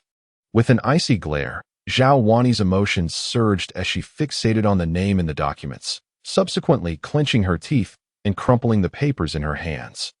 At that moment, the reverberations from the music charts had yet to subside. At Honlian Music Company, Qin Man arrived at the office in the morning, and her secretary promptly presented her with a compilation of the latest industry news. As the owner of Honlian Music, Qin Man must remain vigilant about the industry's developments to grasp the market dynamics and pinpoint the right direction. Therefore, she reviews the latest information daily. However, the news typically consists of repetitive topics. After a cursory glance, she quickly flipped through a couple of pages, ultimately landing her gaze on the most recent Huawei music charts. These charts aid Qin Man in discerning the current market trends and also assist her in identifying promising artists. Among them, the Hot Songs chart holds particular significance. The Huawei Hot Songs chart is regarded as a definitive representation of the trends in Chinese music, possessing considerable authority.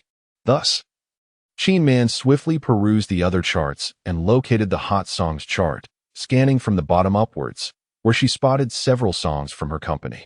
Among them were tracks released by the company's artists last month, as well as a song by Song Huaying that participated in Peak Singer at the end of last month, occupying several positions on the chart. However, their rankings were not particularly high, lingering between the 10-20 mark. While a ranking in the 10-20 range is acceptable for smaller companies, it barely suffices for a large company like Honlian. Qin Man's side. This indicates that the company is somewhat on a decline. In its heyday, Honlian thrived, with half of the top 10 charts dominated by its songs. A glorious past. Now, it has significantly diminished.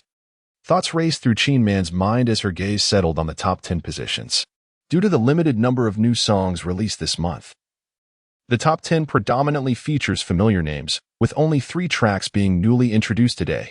The 6th song is a fresh release from Bedtime Records. Qin Man has heard of this company. Though not particularly large in scale, it boasts a commendable roster of artists, adhering to a boutique approach. Notably, several artists signed in recent years have achieved considerable fame. Last year, Hanshi also recruited a singer from Bedtime, who has since firmly established themselves among the elite. Industry insiders often remark on Bedtime's owner's keen eye for talent, and it is said that, like her, the owner is also a strikingly beautiful female executive. As thoughts related to Bedtime flitted through Qin Man's mind, she turned her attention to the 4th entry, Tianyu Media. This company is considerably larger, comparable to Hanshi in stature. However, Tianyu primarily focuses on film, having only recently ventured into the music realm, which renders them relatively weaker and not a significant threat to Hanshi. Reflecting on this, Qin Man suddenly recalled a matter from some time ago, when her grandmother's student had sought her assistance. The individual in question, Song Xiao, is an artist under Tianyu Media. Pondering this, Qin Man looked at the song ranked first. Attaining the top position on the Hualuo music platform's Hot Song chart is no small feat, especially considering the fierce competition between Tianyu and Baidai. In the heyday of Hanxi, reaching the top was not particularly challenging for them. Yet, it has been over 6 months since they last occupied the #1 spot, and despite releasing several songs during this period, none have succeeded. At this moment, Qin Man's gaze landed on the top song, and upon reading the title, she was momentarily taken aback, doubting her own eyes. She double-checked to confirm that the name of the song indeed was an lullaby. A flicker of surprise crossed her eyes. The title suggested a lullaby for children. Yet how could such a piece ascend to the pinnacle? The Hualuo music platform's Hot Song chart holds significant authority, and its user base is vast, nearly dominating half of the music market.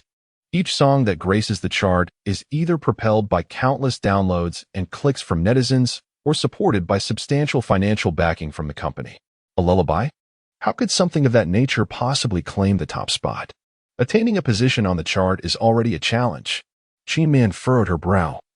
Having never watched the variety show Where Are We Going, Dad? She was unaware of who Huanin was. She mused that this could be an avant-garde piece, as many experimental artists today delight in peculiar titles. While contemplating, she glanced at the song's details. Artist, Shen Jun. Composer, Shen Jun. Upon seeing the name, Qin Man instinctively thought of avant-garde artists within the industry, but none came to mind by the name of Shen Jun. Could this be a newcomer? Moreover, the name sounded vaguely familiar. After a moment of reflection, she confirmed that she did not recognize any artist named Shen Jun and decided to set aside her curiosity. She opened the Hualuo music platform on her computer, prepared to listen. Every song that reaches the #1 position warrants careful study. On the Hualuo music platform, the chart of popular songs prominently features this particular track at the very top, easily visible to all. Qin Man donned her headphones, perusing the comments while pressing play. The multitude of comments exceeded her expectations, with an overwhelming majority praising the song.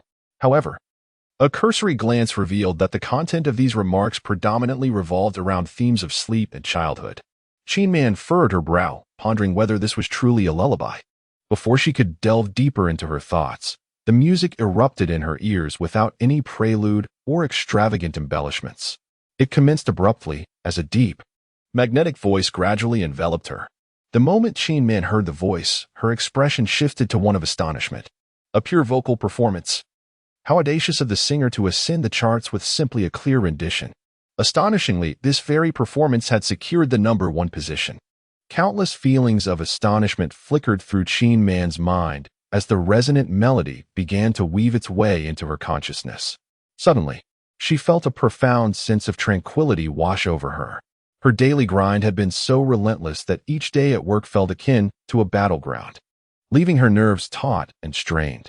Consequently, upon returning home each evening, Qin Man often felt utterly exhausted, a sensation that lingered even within the confines of the office where she consumed coffee as if it were water, unable to function without it, despite her efforts to relax.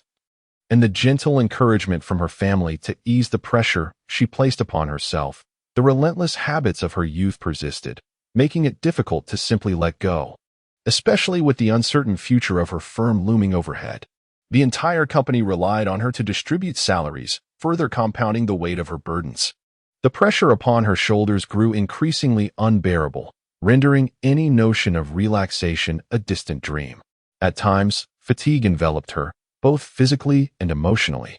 Despite her attempts to carve out moments of respite during work, the instant she paused, a torrent of thoughts would flood her mind, accompanied by an unsettling sense of anxiety that thwarted her ability to relax. This state of being had severely impacted her sleep, with insomnia having become an all-too-familiar affliction. Yet now, as the soothing melody gently caressed her ears, and the tranquil ambience suddenly filled her mind, an inexplicable release washed over Qin Man. The tension etched upon her brow gradually unfurled, and her fingers, which had been busily organizing documents on her desk, came to a halt. She unexpectedly experienced a rare sense of solace and comfort, compelling her to close her eyes and lean back in her office chair. A serene silence enveloped the office momentarily. The song was brief, perhaps even too short, It wasn't until its conclusion that Shen Man finally opened her eyes, exhaling a long, deep breath. She had come to the realization that this was indeed a children's song. Moreover, it dawned on her why such a simple melody could ascend to the pinnacle of the popular music charts. Upon revisiting this song, Shen Man's eyes brimmed with wonder. The melody, aptly named, serves as a lullaby for a little one named Anon. Its simplicity is striking. The tune is uncomplicated, the lyrics straightforward, and the singing style unpretentious. Yet, this seemingly effortless composition possesses an enchanting quality, drawing listeners into its embrace. The moment the notes resonate, vivid memories of childhood resurface, evoking a nostalgic reverie. The song acts as a switch, transporting one back to the innocence of youth, allowing for a temporary escape from worries and the hustle of adult life. Moreover, Shen Man was not alone in her sentiments. A glance at the comments section revealed a chorus of similar reflections, with many recalling their own childhoods upon hearing the song. Some expressed that it brought them to tears, yearning for their parents. As she perused these remarks, a glimmer of excitement sparked in Shen Man's eyes. The composition was masterful. Its simple melody encapsulated the essence of reminiscence.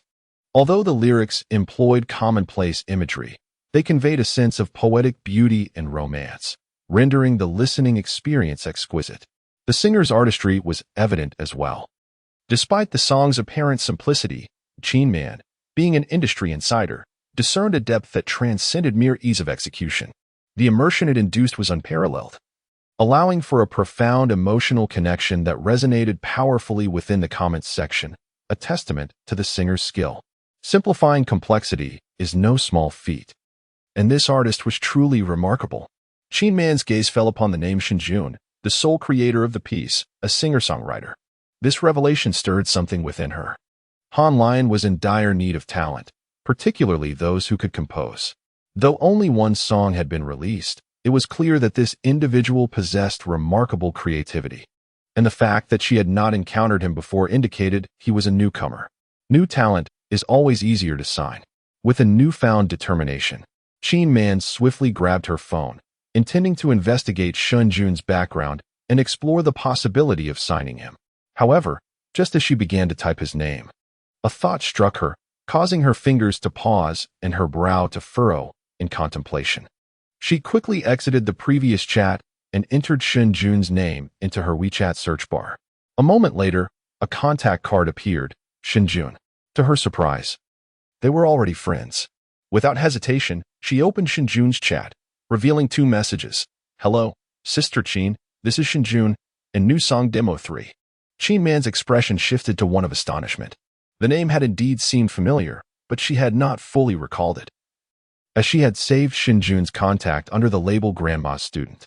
She had not considered him significant, believing there would be little interaction in the future, and thus had not committed his name to memory. The connection had only resurfaced when she noticed a comment from someone who identified as a devoted fan from the program. Where are we going, Dad? That was when the memory clicked back into place.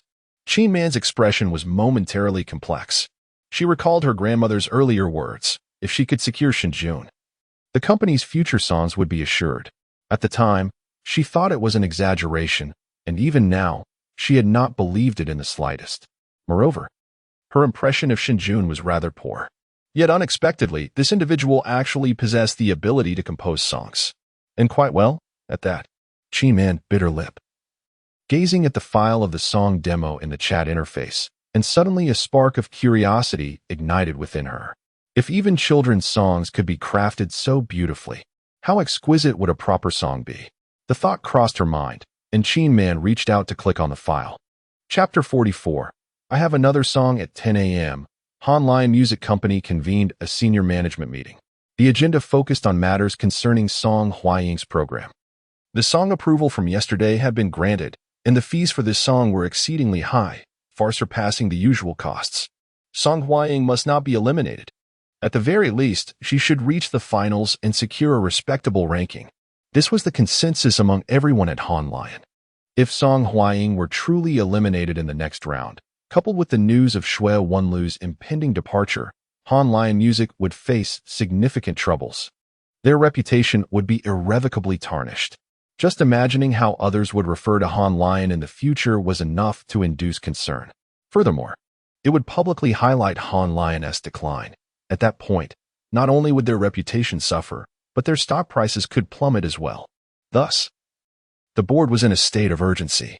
However, this was not the most troubling issue. The most pressing concern was that Song Huaying was currently unable to secure songs. Payments had been made, yet songs remained elusive. Even with generous compensation, no one in the industry dared to write for Song Huaying. Why was Song Huaying facing elimination? Prior to the competition, it was unforeseen, as she was a seasoned super A-list singer, renowned for both her vocal prowess and emotional depth. However, after 4 episodes, everyone recognized the truth. Song Huaying's style and technique were ill-suited for this competitive format. Yet, to alter her approach would severely diminish her capabilities. As for securing songs, the composers she had previously collaborated with only produced works that did not align with the competitive nature of the contests. While new composers could write songs suited for competition, there was no guarantee that Song Huaying could perform them effectively. Peak Singers was a groundbreaking variety show, capturing the attention of not only the entire internet but also the industry at large. In this context, should Song Huaying falter, the embarrassment would not solely be hers. The composers penning songs for her would also face repercussions. Given the current circumstances, the likelihood of Song Huaying's elimination was high. Thus, no composer was willing to tread this treacherous path. Those of a certain caliber were exceedingly protective of their reputations. Moreover, other companies were scheming behind the scenes. In the realm of music, many harbor hopes that Han Si will falter and ultimately decline. Consequently, a host of nefarious figures has emerged, leading to the current predicament. There is ample funding, yet securing a song remains elusive. While lesser-known composers can be engaged, Song Huaying is now struggling to maintain her own standing. Should the songs fail to reach the pinnacle of excellence, she risks being cast aside. Thus, today's meeting convened to deliberate on the path forward. Presenting themselves are 2 choices. One is to take a gamble and collaborate with obscure composers to create songs. The other is to withdraw from the competition, preserving some dignity rather than facing complete humiliation. However, the moment the latter option was voiced, Song Huaying vehemently rejected it. In her 40s, a native of the north, with an elongated face and cascading waves of hair, she sorrowfully declared, "We cannot withdraw." To retreat would signify not only a loss in the competition but also a loss of integrity. It would convey to others that I am too defeated to even take the stage. How could my fans regard me after that? As her words hung in the air, a voice in the conference room interjected with disdain, "What other choice is there if we do not withdraw? Being eliminated would be far more embarrassing. And it would not only affect you, our company would suffer as well." With a mixture of sorrow and indignation, Song Huaying retorted, "You were the ones who encouraged me to participate in the competition, and now that I am struggling, you want me to withdraw. Do you take me for a fool? I assure you, even if I must face defeat on stage, I shall not withdraw. If I am to lose, I will do so with honor." The middle-aged man who had scoffed earlier glared at her, asserting, "Whether to withdraw is not your decision. This matter has already impacted the company's stock. The board needs to act swiftly to mitigate losses." As tensions threatened to escalate, the others in the conference room quickly interjected, "Let us not quarrel. Is there not another option?" "Indeed, Huaying, what was suggested by Mr. Lin is merely a final choice. We still have other avenues to explore."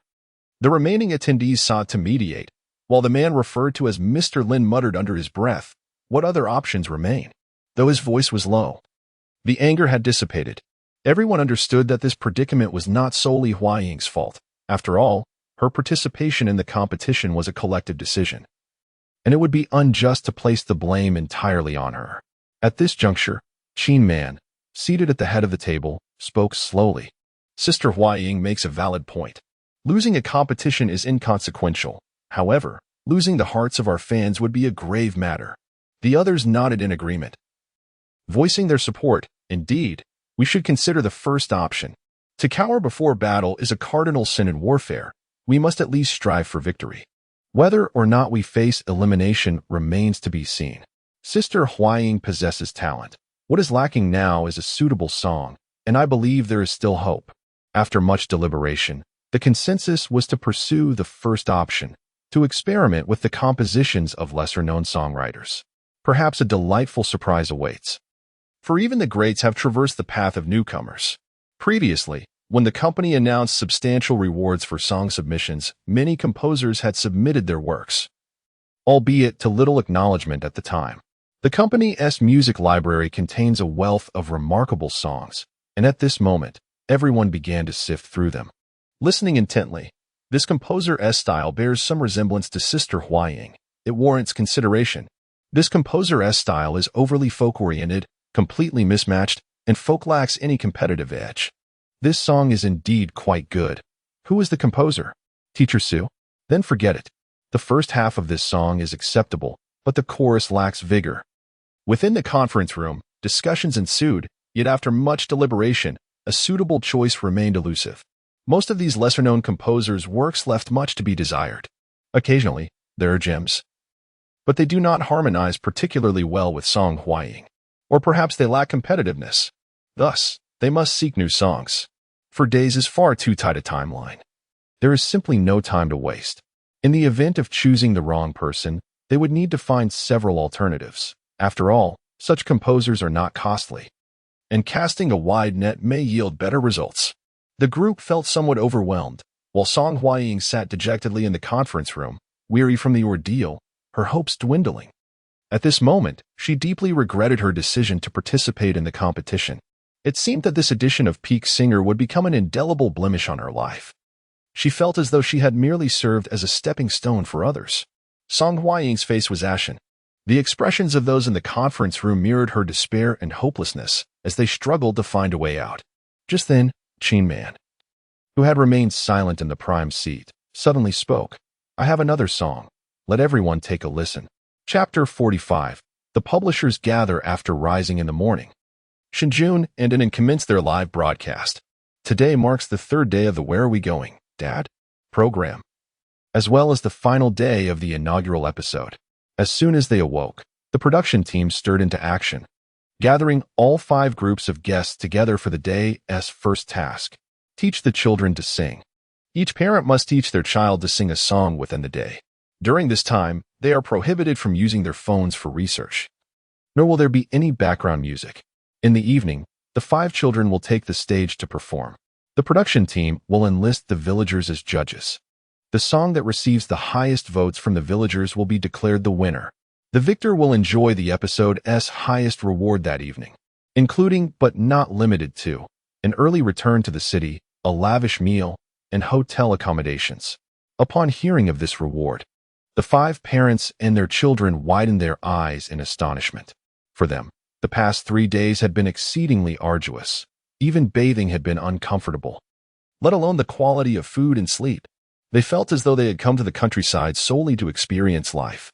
Thus, the 5 groups of guests, having endured quite enough, were now invigorated at the prospect of an early departure, all expressing their fervent desire to seize tonight's rewards. Zhang Shui laughed heartily. I have secured tonight's reward without a doubt. It is not arrogance. Rather, among the 5 groups, he is the only singer, and indeed, Zhang Shui possesses exceptional vocal prowess. Guangzai, influenced by him, has also sung well since childhood. Therefore, both Zhang Shui and Guangzai felt confident about this task, exchanging glances, certain of their victory. However, Zhang Shui did not notice the laughter that erupted in the live stream after his comment. That's it, Shui has struck again. Brother Shui, I concede your singing is delightful, yet you are not the only one with a melodious voice. Unbeknownst to Zhang Shui, Shen Jun's lullaby had already gone viral online. The audience was well aware that upon waking that morning, An's lullaby had taken the internet by storm. The lullaby had soared to the top of the Huawei Hot Song chart. The connection between these seemingly unrelated keywords ignited a frenzy, especially as the topic was intertwined with Shen Jun and Enlightenment. Presently, Shen Jun and Enlightenment stood at the epicenter of public discourse. Any mention of Shen Jun and Enlightenment guaranteed an influx of traffic. Marketing accounts across various industries had to capitalize on their topics. Moreover, this sensational topic was birthed from Shen Jun and Enlightenment themselves. Hence En's lullaby had indeed gone viral early in the day. It flooded social media. Thus, The audience in the live stream recognized that Shen Jun was also an exceptional singer, particularly when it came to children's songs. Zhang Shuai and Guangzai were perhaps a tad premature in their celebration. With the emergence of the lullaby, who could rival it? Witnessing Guangzai's current smug demeanor, I couldn't help but feel pity for him, anticipating how he would weep later in the afternoon. And please be gentle with Brother Guangzai. It was utterly hilarious. I must tune in tonight to witness the volume of their lamentations. The audience erupted in laughter and playful jabs. Meanwhile, the 5 guests of the program remained oblivious. As apart from Zhang Shui and Guangzai's confidence, the others displayed a competitive spirit. Shen Jun and in an exchanged knowing glances and subtly winked at each other. After assigning their tasks, they began to eat. True to form, the production team sent the 5 fathers to fetch their meals, using a tractor no less. Even Shen Jun found himself at a loss, and during the process, Su Hong inadvertently drove into a ditch, leaving him in a state of disarray. By the time they finished breakfast, it was already past 10 o'clock. The live stream had concluded 2 hours prior. Shen Jun sighed in relief. Operating a tractor in the morning was no simple task, and he too was left in a mess. After calming it on, he quickly returned to his room to take a shower. Just as he stepped out, Wang Lei from Jiuzhou Publishing approached him. Wang Lei had waited all morning. After watching the live stream the previous night, he resolved to sign Shen Jun, especially after hearing the comments from a few of his old friends that instilled a sense of urgency in him. Thus, he had risen early, eager to secure a contract with Shen Jun, fearing that procrastination might lead to missed opportunities. However, upon waking, Shen Jun had immediately begun the program's live stream. And it was only now that it had concluded. As Wang Lei observed Shen Jun emerging from his room, he finally exhaled. After contemplating last night, Mr. Shen's terms are indeed reasonable. Wang Lei, adopting a serious demeanor, added with a hint of concern. However, yet, before he could finish, a voice with a distinct northern accent rang out from outside. "Ah, you old fox, weren't you the one who claimed not to be paying attention?" Startled by the familiar voice, Wang Lei quickly turned to see several figures entering the room. The figures before him were unmistakably those from the group chat the previous night. Upon encountering their enigmatic smiles, Wang Lei's heart sank, realizing the predicament he found himself in today. However, he maintained a composed demeanor, exclaiming, After hearing your discussions last night, I felt compelled to take a look myself. Yet, after viewing it, sleep eluded me, so I came directly here." The others were entirely unconvinced, scoffing derisively. Shen Jun, surprised by the gathering outside, quickly regained his composure upon hearing Wang Lei's remarks, and a smile graced his face. Indeed, Harry Potter was a globally celebrated tale in his past life. He had merely cast a simple bait during the show, and thus, an abundance of significant prospects had come forth. It appeared that the publication of this work would pose no concern. Shen Jun's expression settled into tranquility as he observed Wang Lei and the others exchanging banter, while discreetly assessing the newcomers. The latter, in turn, cast sidelong glances at Shen Jun prior to their arrival. They had perused Shen Jun's information and had a basic understanding of him. Yet, witnessing him in person left them astonished. Such a visage seemed a waste, if not gracing the silver screen. The group stood momentarily stunned. The individuals were brought in by Lin Jia, with the program's director acting as the host, and given the involvement of Brother Jun, they were graciously welcomed. They occupied a meeting room designated for the village committee.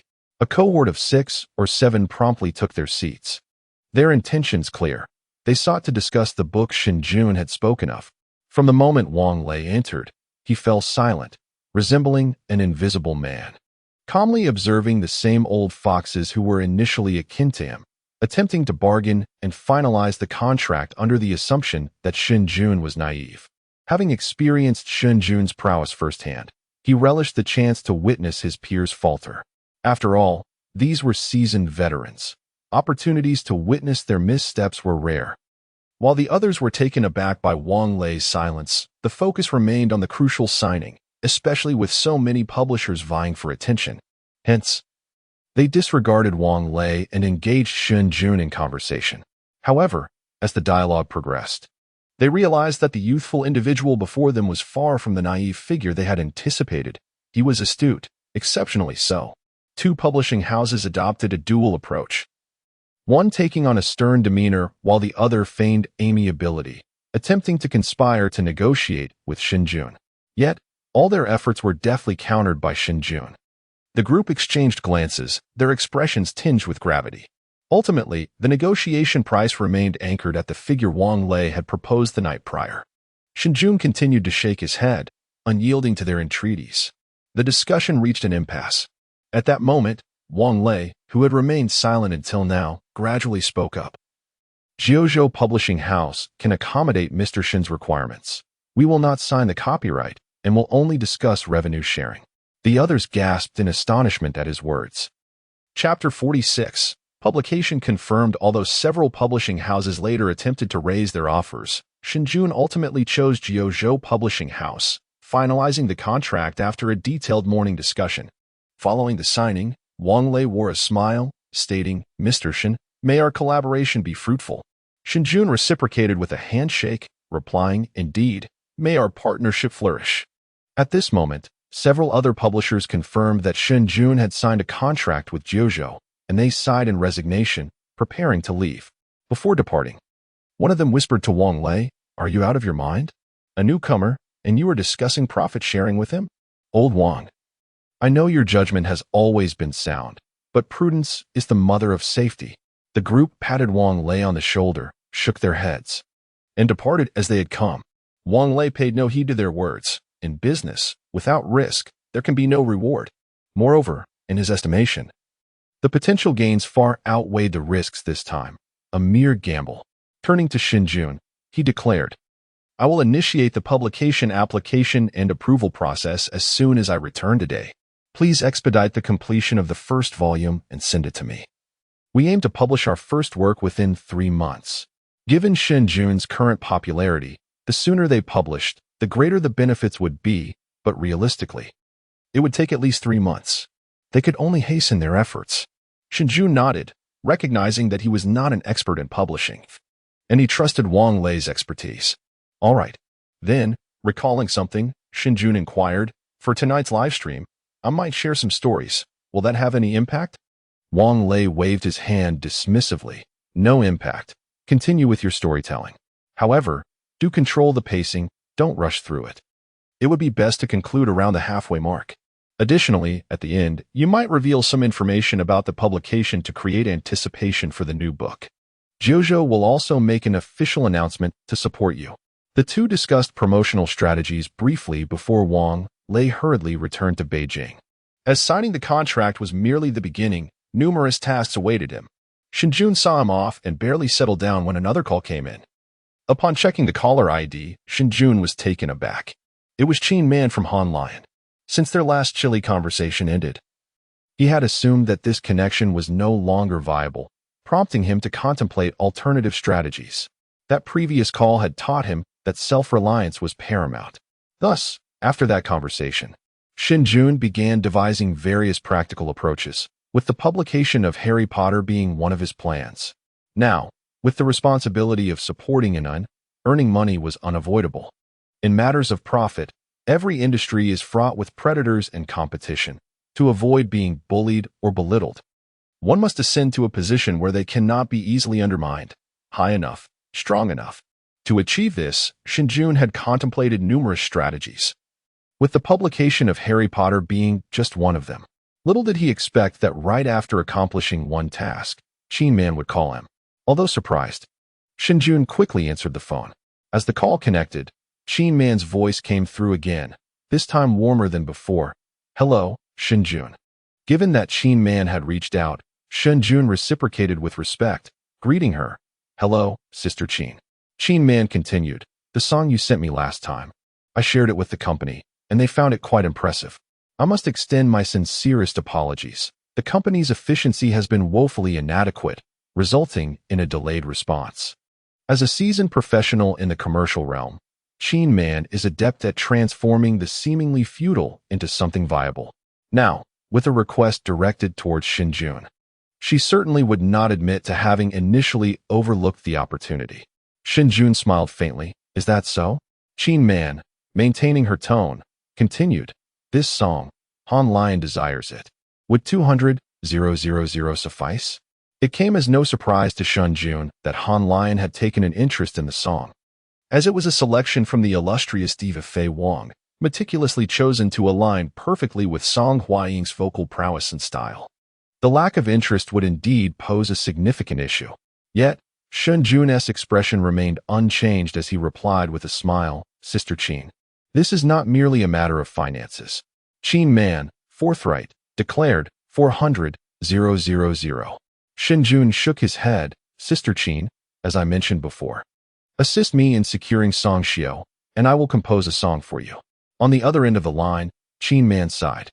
Seemingly at a loss, Song Xiao is a top-tier idol with considerable influence, and his realm lies within the film industry, which is not closely intertwined with the music world. Han Lion's domain is within the latter. However, Shen Jun remained steadfast. "Nevertheless, there must be a solution. Don't you agree, Sister Qin? I recall that Song Xiao's company has ventured into the music industry in recent years, has it not?" After a brief silence, Qin Man sighed again. Given Song Xiao's stature, this endeavor poses a significant challenge for Han Lion, and it might provoke public discourse afterward. He understood Han Lion's apprehensions all too well and recognized that without decisive measures, Han Lion would likely hesitate. Thus, Shen Jun spoke candidly. "If Han Lion assists me, I will ensure Song Huaying reaches the finals." The fifth round of the competition would determine the semifinalists, which implied that Shen Jun would need to prepare another song for Song Huaying, 2 songs in total. To be frank, Qin Man felt a flicker of intrigue. After listening to Shen Jun's 2 songs, particularly the one from this morning, she was no longer astonished by his confidence. Instead, she pondered his words earnestly. Her earlier hesitation was not feigned. The cost of influencing Song Xiao was indeed monumental, given that he was a top-tier idol. However, if Song Huaying could truly reach the finals and secure a high ranking, it would be immensely beneficial for Han Lion, providing them with much-needed respite and potentially elevating their status further. With these thoughts racing through her mind, Qin Man finally pursed her lips and said, "I will arrive in Xiang province this afternoon. Let us discuss this in detail." After hanging up, a smile graced Shen Jun's face. With the publication of Harry Potter secured and the songwriting matter progressing, along with ongoing variety show recordings, he felt optimistic about nurturing and without issue. In a buoyant mood, Shen Jun rewarded Inan with a set of carrot-pulling tools, while Inan joyfully splashed about with Guangzai and several other children, catching tadpoles. Suddenly, Shen Jun lifted him by the scruff of his neck. Inan exclaimed, "Who am I, and where am I?" After a midday meal, the program team began distributing the afternoon tasks, which involved fishing in the rice paddies. The 5 parents were exhaustively toiling, while the 5 children reveled in their merriment. As the afternoon unfolded, Inan transformed from a little princess in the morning into a muddy little monkey, causing Shen Jun's heart to ache. However, Shen Jun did not overly restrain Inan. Having grown up together in the bustling city of Shanghai, Inan was rarely exposed to such unrestrained rural life. Though they returned to their hometown during the new year, the absence of familiar playmates meant that Inan seldom experienced such sheer joy. Shen Jun intentionally allowed her to revel in the moment. Chapter 47. A bountiful return. Upon returning to the village after completing their tasks, Inan was brimming with excitement. She stretched out her small hands, gathering her clothes into a makeshift bag, which contained 4 or 5 lively fish from the rice paddies. The fish flopped energetically, splattering mud everywhere. Inan's face, speckled with dirt, was radiant with laughter, her giggles ringing out joyfully. Behind her, Shen Jun took deep breaths, trying to steady himself. This scene elicited hearty laughter from the live stream audience, who had always perceived Shen Jun and Inan as the quintessential little princess and her devoted father. Yet today, the little princess had rebelled. Shen Jun, the caring father, was left feeling exasperated, observing Shen Jun's attempts to compose himself. The viewers in the live stream unabashedly teased him about his current emotional state. "Shen Jun, I raised her. I cannot lay a hand on her." "Shen Jun, the more I watch, the more it irks me. What should I do?" "Shen Jun, I can't hold back any longer." The afternoon live broadcast concluded amidst laughter and joy. Upon returning to the village, Shen Jun promptly rinsed off the mud from Inan. She had played so wildly that even her hair was caked with dirt. Shen Jun poured an ample amount of body wash and shampoo onto her, cleaning her thoroughly 4 times before she was finally spotless. After their cleansing ritual, the sky began to darken, and it eventually regained her sweet, fragrant appearance. Shen Jun, utterly exhausted from the washing, watched as blissfully unaware of his fatigue, sat in a rocking chair, swinging her little legs and cheerfully exclaimed, "Daddy, let's go catch fish again tomorrow." Shen Jun took another deep breath, reminding himself to remain calm. He could not act against his own child. After a while of playful banter with Anan, as he prepared for the live broadcast, Lin Jia arrived with a guest. Shen Jun looked up from his playful exchange with Anan. Before him stood a woman clad in professional attire, exuding an elegant demeanor. Her figure was graceful, her presence striking.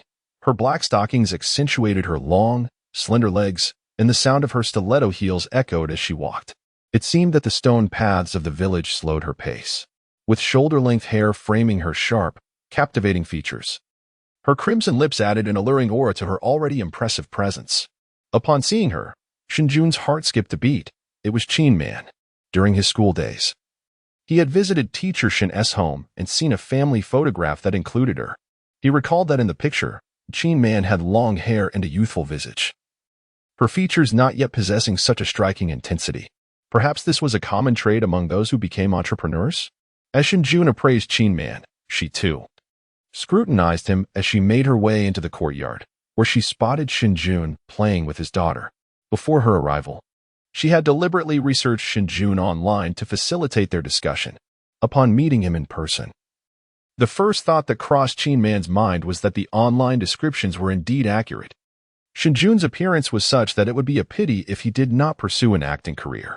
Even though Qin Man had already risen to a considerable position and had encountered countless handsome men within the industry, the moment she laid eyes on Shen Jun, a flicker of surprise and excitement danced in her gaze. With his sharp brows and starry eyes, his chiseled features could serve as a ruler for measuring jawlines. His physique was perfectly proportioned, and Qin Man's gaze inevitably traced the contours of Shen Jun's neck, shoulders, and long legs. Moreover, as a father, the warmth and affection he exuded while playfully engaging with Anan were utterly captivating. Qin Man took a gentle breath, quickly diverting her gaze. Lin Jia, now quite familiar with the situation, announced, "Brother Jun, I'm here for you."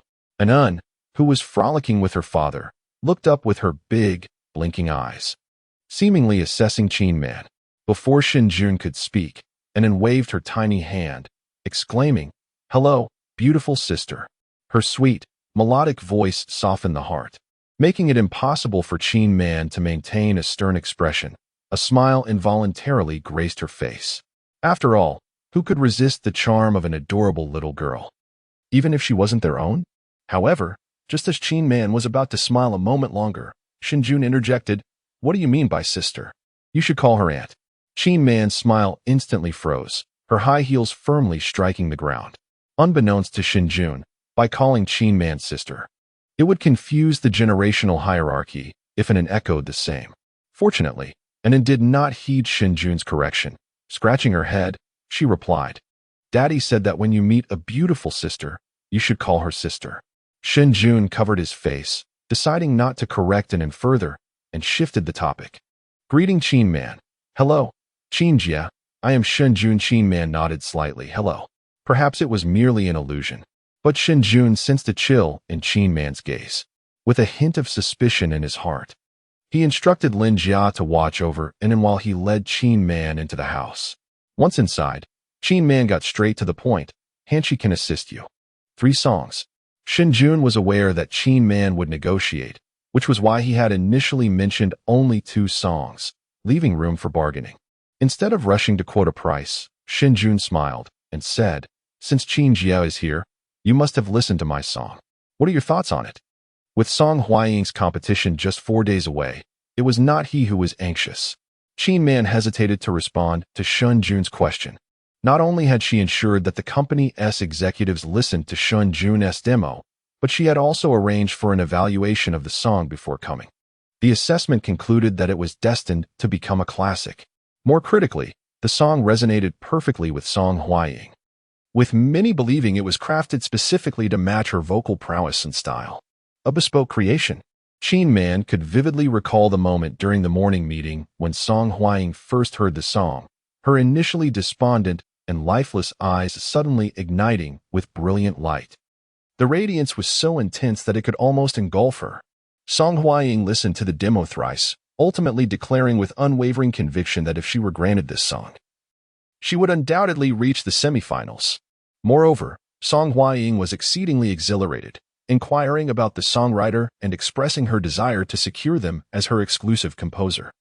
Not only could she perceive Shen Jun's potential, but Song Huaying was equally perceptive. Crafting songs is already a formidable task, and producing a remarkable piece is even more arduous. This challenge has overwhelmed 99 of composers within the industry. The notion of bespoke creation is nearly insurmountable. Given a myriad of predetermined conditions, to innovate a commendable song is akin to scaling the heavens. This is precisely why Song Huaying finds it nearly impossible to procure songs in the current music scene. Such talents are exceedingly rare. Upon discovering one, she was determined not to let go. Han Shi was equally unwilling to relinquish this opportunity. Thus, the expedition to Hunan province was orchestrated. Otherwise, Shen Jun's identity alone would not suffice to draw the CEO of Han Shi in person. Countless thoughts raced through her mind as Qin Man nodded. The song is quite commendable. Although Qin Man acknowledged the merit of the composition, her demeanor remained tranquil, as if the song were merely satisfactory, and she refrained from mentioning the company's evaluation results. In negotiations, she sought to maintain the upper hand. Observing Qin Man's composed expression, Shen Jun smirked. Were she an ordinary individual, one might have been deceived by Qin Man's performance. However, Shen Jun was acutely aware of her own song's value. Furthermore, had Qin Man not held significant expectations, she would not have flown directly from the Shanghai market to Hunan province. This action laid bare Qin Man's intentions and revealed Han Shi's current urgency. Chapter 48. Digging a pit. When Qin Man arrived, she harbored thoughts akin to those of Wang Lei and others. Thanks to Song Shou's fan base, Shen Jun's information was quite transparent. Everyone was well aware of Shen Jun's circumstances over the years, naturally fostering a degree of disdain towards her. After all, what experience could one gain while raising children at home? To put it bluntly, Shen Jun appeared rather unambitious in the eyes of others, inciting a sense of condescension. However, this disdain swiftly dissipated upon Qin Man's encounter with Shen Jun, observing the calm and unyielding demeanor of Shen Jun. Qin Man's expression soured slightly. She had already spent over an hour discussing song agreements with Shen Jun, attempting to secure several compositions while minimizing her expenses to maximize benefits. Presently, the impact of the program Where Are We Going, Dad? Had far surpassed expectations. Its viewership was only second to The Peak Singer on Dragon TV, making it a blockbuster program throughout the year. Song Shi would not withdraw easily, and the entertainment company behind him, Tanyu, would certainly not relent. Weakened, Qin Man let out a resigned sigh. She spoke the truth. As Shen Jun continued to gain recognition, the program's popularity was nearing that of Peak Singer. It was a key program for Hunan TV, wielding significant influence. This is merely the inaugural episode, and any rational individual can discern the immense potential of this program. Song Shi will not easily relinquish his position as a permanent guest. However, in light of Qin Man's weakened stance, Shen Jun merely smiled, remarking, "If Sister Qin had approached me yesterday, matters would have been considerably simpler." Alas! Upon hearing Shen Jun's words, Qin Man's expression faltered. The implication was unmistakable. The predicament was of her own making, and she should not expect him to bear the consequences. Casting a glance at Shen Jun, Qin Man inwardly cursed, resistant to both persuasion and coercion, impervious to reason. What a pity for such a striking appearance. Ultimately, Qin Man took a deep breath. Surrendering her struggle, her voice tinged with fatigue and reluctance, the rights to 3 songs, along with a 1 million yuan composition fee up front. And once the 3 pieces are launched on the platform, you shall receive 40 of the royalties. This was a proposition of genuine sincerity. And Shen Jun had no further demands. His smile was heartfelt. "Sister Qin, may our collaboration be delightful." Extending his hand, Qin Man begrudgingly shook hands with Shen Jun. They initially drafted a temporary contract, intending to formalize it upon Qin Man's return to the company, after which she planned to head back to the city. For numerous matters awaited her attention. Shen Jun exchanged pleasantries as he escorted her to the door, and before departing, Qin Man remarked, "Sister Huaying hopes you can spare some time in the coming days for guidance. If she achieves results, it will benefit us both." "Naturally," Shen Jun replied earnestly. Acknowledging Shen Jun's sincere response, Qin Man's demeanor finally relaxed somewhat. Song Xiao will not appear in the next episode. With that, she disappeared into the night. After concluding matters with Qin Man, Shen Jun collected the contract and swiftly made his way to the recording venue. The program had commenced half an hour earlier, but Shen Jun was unable to attend, leaving Anin to manage alone for a time. He worried whether Anin might feel lonely by herself. Upon his arrival, however, he found Anin thoroughly engrossed in play with Guang Zai, having completely forgotten about him. Her father, seeing Shen Jun arrive, Zhang Shui exclaimed with excitement, "You finally made it. We agreed to have a singing competition tonight." Zhang Shui, accompanied by Guang Zai, had prepared all day and was eager to seize the challenge. In contrast to Zhang Shui's enthusiasm, the expressions of the other guests varied. Su Hong was busy practicing with his son Yang Yang, and as neither were professional singers, teaching the child to sing proved quite challenging. Despite a day of practice, Yang Yang still struggled to remember the lyrics. Similarly, Wang Hai wore a pained expression. For a director to teach a child to sing was nearly unbearable. And he was off-key. Originally, his daughter Wang Shuwen had some musical sense, but after Wang Hai's instruction, she had been completely thrown off track, eliciting laughter from the live audience. Meanwhile, Song Xiao remained composed, a smile gracing his lips as he observed the newly arrived Shen Jun, casually remarking, "What could be so important that everyone has been waiting for you?" Shen Jun paused. The remark was laced with sarcasm, insinuating that he was excessively busy, perhaps even acting like a prima donna. The program is currently being broadcast live, and all the viewers in the live room heard Song Xiao's remark. As anticipated, the next moment, a flurry of comments flooded the chat, predominantly from Song Xiao's fans, who unleashed a torrent of criticism. "Just an ordinary person. And he expects our brother to wait for him? He's barely famous and already acting like a diva. What kind of character is that? It's absurd. One might think he has significant clout, but who knows him outside this show?" And those who take the moral high ground, saying, "It's late at night, and everyone is waiting for him. It's unacceptable. Aren't the numerous staff members working hard enough, not to mention several young children? What kind of person is he? What if the children catch a cold?" Even though director Lin Jia had explained prior to the program that Shen Jun was assisting the production team and would arrive a little later, this clarification was swiftly forgotten in the wake of Song Xiao's provocations. The audience was consumed by their emotions, fixated solely on their brother's perceived grievances, resulting in a barrage of negative comments directed at Shen Jun. Shen Jun glanced at Song Xiao, who, having made his statement, could easily anticipate the ensuing online uproar. However, Shen Jun exhibited no signs of anger or frustration. Instead, a cold smile graced his lips. "Digging a pit. Let us see how long you can continue to leap around." In Shen Jun's eyes, Song Xiao was merely a person on the verge of fading away, and thus, his heart remained undisturbed. With a fleeting glance, he returned his attention to his own seat and sat down. Song Xiao, feeling disregarded, darkened in countenance. He could discern the disdain and indifference in Shen Jun's gaze. Although his expression remained unchanged, his fingers turned pale from the tension. Beneath his exterior, resentment simmered. Since his debut, he had always been the center of attention. However, upon joining this program, he felt overshadowed and repeatedly ignored by Shen Jun. Damn it. Song Xiao gritted his teeth. He vowed to ensure Shen Jun would be expelled from the show, to make him aware of the consequences of opposing him. The audience remained oblivious to the animosity brewing in Song Xiao's eyes. Once Shen Jun took his seat, the production team commenced preparations for a day of singing competitions. The judges were already in place, 10 villagers of all ages. The evaluation method was straightforward. If a performance was enjoyable, they would raise a card. If not, they would do the opposite. Ultimately, the guest with the highest number of raised cards would be declared the winner and receive the final reward. As the staff concluded their briefing, Zhang Shui could hardly contain his excitement.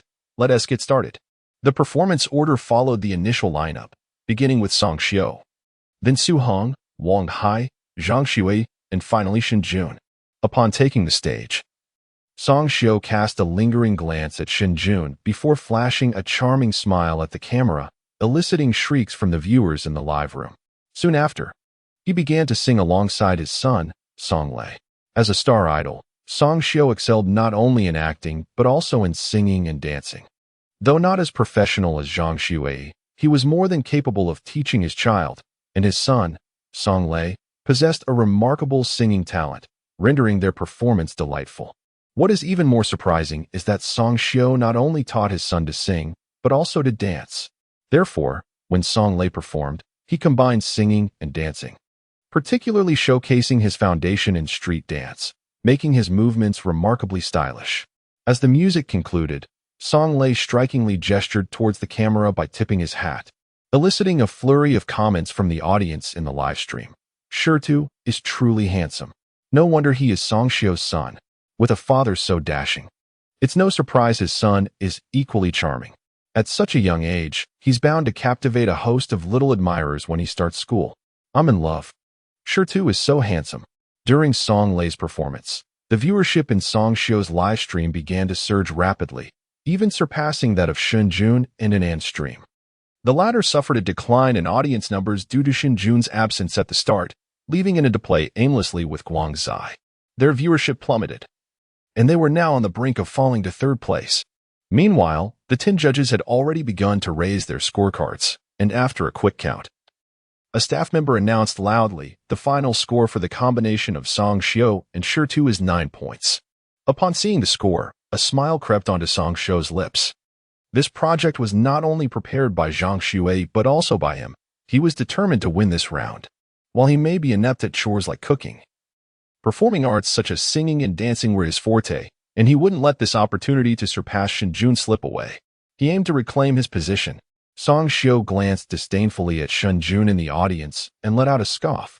He was eager to see how this incompetent caretaker would contest against him. After witnessing the performance of Song Xiu and Song Lei, the expressions of the 4 guest groups shifted dramatically. Su Hong and Wang Hai, who were already lagging, looked even more disheartened. Zhang Xue, initially animated, became solemn, clearly taken aback by the impressive synergy of Song Xiu and Song Lei. While their singing skills may not surpass his own, Song Xiu's innovative blend of singing and dancing compensated for any deficiencies in vocal ability, effectively bridging the gap. Scoring 9 points made surpassing them a formidable challenge. As for Shen Jun, he merely sneered. Song Xiu, with an air of disdain, stepped off the stage, making way for Su Hong. In stark contrast to the impressive performance of Song Xiu and Song Lei, Su Hong and Yang struggled to recall their lyrics, stumbling through their act, and ultimately scoring a mere 2 points. Next, Wang Hai and his daughter Wang Sherwing took the stage. Observing the pair, who were completely out of tune yet earnestly engaged, the audience burst into laughter. How did they manage to be so off-key yet so sincere? I couldn't help but chuckle. To be fair, Wen had a bit of pitch, but she was led astray by her father. Director Wang should stick to filmmaking. Their singing was rather excruciating. The live stream chat was filled with playful jibes, and once their performance concluded, all 10 judges shared a laugh, granting Wang Hai and Wang Sherwing a consolation score of 5 points. Following them, Zhang Xue and Guang Zai took the stage. The father and son duo appeared much more focused, clearly feeling the pressure exerted by Song Xiu's impressive display. Zhang Xue's vocal prowess is truly remarkable within the entire music industry, and his son, Guang Zai, has undoubtedly inherited this exceptional talent. The song they selected is arguably the most challenging among the 4 groups of contestants. However, their performance was executed with the highest degree of completion and was indeed melodious. Yet, in the end, they received a mere score of 8 points. The staff prompted the 10 judges to provide brief comments, considering that Zhang Xue has a considerable fan base. An unjust scoring could incite backlash. The judges remarked that their performance did not match the impact of the first group. The reason was clear to all. Zhang Xue and Guang Zai had refrained from dancing, thus losing out on the stage presence. Although the reasoning was understood, Zhang Xue's fans expressed their discontent. It is evidently a singing competition. When did it become a singing and dancing contest? Some individuals simply cannot handle defeat. Let us see them compete in singing alone. The live stream was inundated with scornful comments, swiftly drawing in fans of Song Xiu, resulting in a fierce exchange of insults between the two factions. While the audience remained unaware of the turmoil in the live stream, Zhang Shui and Guangzai exchanged a glance filled with disappointment before stepping off the stage. As they descended, Shen Jun and Dinan were about to ascend. Zhang Shui patted Shen Jun on the shoulder, encouraging him with a simple, "Good luck." Shen Jun nodded slightly and took his place on stage alongside Dinan. All eyes in the audience turned to them, while Song Xiu wore a smirk, his eyes filled with disdain. The atmosphere in the live stream grew lively with Shen Jun and Dinan's arrival, and the previously lost viewers began to trickle back. Dinan had taken the stage. What song would Shen Jun and Dinan perform? Earlier, they had observed rehearsals from the other four groups, but had not seen any preparation from Shen Jun and Dinan, leaving the audience in suspense. Would they simply sing a lullaby? Indeed, many speculated that they would opt for a lullaby given its familiarity, which had recently topped the Huoluo charts. They could sing a lullaby without concern for choreography, as it would surely captivate the audience. The viewers in the live stream were abuzz with speculation regarding the song Shen Jun and Dinan would perform. Earlier in the day, the other groups had practiced during their downtime, leaving the audience somewhat informed, except for Shen Jun and Dinan, who had seemingly not rehearsed at all. Thus, no one knew what they would sing, although the prevailing guess was still a lullaby, particularly since Dinan's lullaby had gained immense popularity online. However, when Dinan spoke, she declared, "The song we are going to perform is Outburst of Courage." The live stream fell silent. What song is this? It certainly does not sound like a lullaby. Who has heard of it? I have never encountered this title before. Although the name may be unfamiliar, it sounds like a children's song. Singing a children's song might not bode well for their chances. The other four groups had chosen popular internet hits and trending songs, which naturally garnered significant attention and familiarity among listeners. No one anticipated that Shen Jun and Dinan would opt for a children's song. While children's songs may be simple to learn, they are incomparable to the other groups. Alas, it seems that Song Xiu may indeed emerge victorious this time. Many viewers expressed their discontent, lamenting that singing a lullaby would have been preferable to singing a children's song, given that the latter lacks any competitive edge apart from its simplicity. Needless to say, the children's song selected by Shen Jun and Dinan is utterly unfamiliar to everyone. Thus, many individuals have already formed their opinions in silence. Shen Jun remains oblivious to the thoughts of the audience in the live stream. Were he to learn of their sentiments, he would undoubtedly retort, "What's wrong with a children's song? It is, in fact, a masterpiece. Do you not see that half of the viral hits on Douyin in the past life emerged from kindergartens?" If we were to consider the internet sensations that captured the spotlight in the past, the song Courage Explodes would undoubtedly rank among the most prominent. It is said that the total plays of this song across the internet have reached an astonishing 20 billion. Across the entire network, regardless of age or gender, everyone has been enchanted, capable of humming a few lines. Furthermore, the lyrics and melody are imbued with childlike innocence and sunshine, with a message that radiates positivity, making it perfect for early childhood education music. Shen Jun had already taught it to Dinan when she was merely 3 or 4 years old. Hence, while others busied themselves with rehearsals today, Shen Jun could confidently allow Dinan to play. Once Dinan announced the title of the song on stage, a lively background melody promptly filled the air, one that Shen Jun had recorded in his earlier years. The upbeat and innocent tune further assured the audience in the live stream that this was indeed a children's song. Some viewers felt they could not compete with the other groups and were more interested in hearing a live rendition of the lullaby by Shen Jun and Dinan, showing little enthusiasm for the children's song and preparing to exit the stream. Consequently, the viewership began to decline. However, on stage, Dinan had already immersed herself in the performance, her little head bobbing to the cheerful rhythm. Shen Jun did not take the microphone.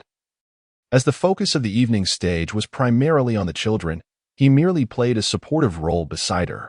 As the prelude concluded, Dinan's sweet voice rang out, "Plant a seed in your heart, da-la-dee-da-la." The essence of Courage Explodes is something adults cannot replicate. Only the pure voices of children can convey its charm. Her sweet and crisp tones, combined with the sunlit rhythm and lyrics, instantly captivated listeners, lifting their spirits. Particularly, the phrase de la di de la elicited raised eyebrows among many. This is quite intriguing. Moreover, and not only sang but danced as well. This was also taught by Shen Jun. In the past, Courage Explodes even graced the stage of CCTV's gala, with both singing and dancing having their prototypes, allowing Shen Jun to merely replicate them. Anan, already exquisitely adorable, donned a little princess dress, her cherubic face alight with a radiant smile, her little arms and legs bouncing with joy. This captivating performance left the audience in the live stream utterly defenseless, completely enchanted. The previously declining viewership surged back, with countless comments flooding in. "Ah, she's adorable. Oh no, I want to have a daughter now. Is Anand's father from the Civil Affairs Bureau tricking me into wanting a daughter?" A 20-year-old university student displayed a paternal smile. "I wish I could be Anand's mother." Meanwhile, Anand's father had just divorced. Who knows if there might be a chance? The comments in the live stream were utterly frenetic, rendering the content almost indecipherable as they flooded in one after another, causing the excitement in the room to escalate. Inan, with her delightful charm, continued to sing and dance on stage. "I heard that every child wishes to possess it. Are you ready? Oh, let us explore together." Both Shen Jun and Zhao Wani hailed from prestigious music academies, and Anand's musical talent was undeniably remarkable. Her singing was enchanting. However, it was not merely the melody that stirred the audience into a frenzy, but rather Anand's adorable and mischievous expressions and gestures, captivating everyone. It was simply irresistible, especially that playful "oh." As Anan leaped and made a fist-pumping gesture, her cherubic face wore a serious expression, her large, round eyes melting hearts all around. That single exclamation of "oh" nearly ensnared the entire audience in the live stream. It must be said, the song was quite pleasant. Wow, and Anne's performance was so endearing that it stirred a flood of maternal affection within me. How could this song become more delightful with each listen? And Anne is simply too adorable. Oh no, I feel compelled to sing along. Although the song may not be suitable for little children, it is perfectly tailored for university students. Viewers in the live stream showered praise upon the song and its cuteness, with many commenting, "I don't know why, but as a man in my 30s, this song has somehow healed me." In the capital city, night had fallen over this bustling metropolis. At 8:30 p.m., while others were perhaps preparing for bed, for Tan Min, it marked the end of his workday. Weary, he emerged from the office building and joined the throngs at the bustling subway station. His daily routine often felt like an endurance test, with long working hours compounded by an astonishing commute. The company required clocking in before 8:30 a.m., necessitating a wake-up time around 5, leaving the house by 5:50, and enduring 4 subway transfers, taking over 2 hours to reach the office. The return journey mirrored this exhausting pattern. It was tiresome. Yet, Tan Min persevered through a decade of such hardship. Ever since he gained admission to university, he had vowed to establish himself in the metropolis, not only for his own sake, but also for his parents, who toiled tirelessly for his upbringing. Tan Min's greatest aspiration was to purchase a home in the capital and bring his parents to live with him. However, the vast city presented formidable challenges, and after 10 years of labor, he still lacked a place to call his own. As he boarded the approaching subway, a few seats were available. He aimed for one but was a moment too late, as a woman settled into the seat before him. He too took a seat, contemplating whether he could nudge her away. However, in that fleeting hesitation, she had already claimed the space entirely, causing Tan Min to stumble slightly before grasping the handrail to steady himself. The woman, unfazed, pulled out her phone. The entire carriage was engrossed in their devices, their expressions weary and hurried. Tan Min gazed out the window as the dark tunnel and bright advertisements flashed by like a fleeting panorama, his focus gradually drifting into a daze. Is it possible that the capital truly lacks a sanctuary of its own? Have my initial decisions been misguided? Am I destined for mediocrity? The pent-up negativity that had accumulated over time erupted in an instant, engulfing Tan Min as he was jostled for space. His already weary expression deepened, devoid of any glimmer in his eyes, rendering him seemingly numb and sluggish, much like the other passengers who averted their gaze. It was not until the next station, when the movement of passengers roused him from his stupor, that Tan Min regained his senses and rubbed his face, feeling utterly exhausted. The train carriage still offered no seats, so he leaned against a corner, contemplating his situation. He retrieved his headphones and phone, seeking distraction through short videos. Acknowledging his unfavorable state, he aimed to divert his attention. Upon opening the app, he was greeted by an advertisement for a live stream of Where Are We Going, Dad? As the show gained popularity, the Hunan Provincial Television quickly allocated substantial funds for promotion, allowing Lin Jia to seize the opportunity to feature it prominently in short video ads. Consequently, every evening at the show's premiere, the app displayed its advertisements on the splash screen. Tan Min had heard of this program. Discussions about it had circulated in the office, with colleagues raving about the adorableness of certain children featured. Curiosity piqued, he clicked on the advertisement.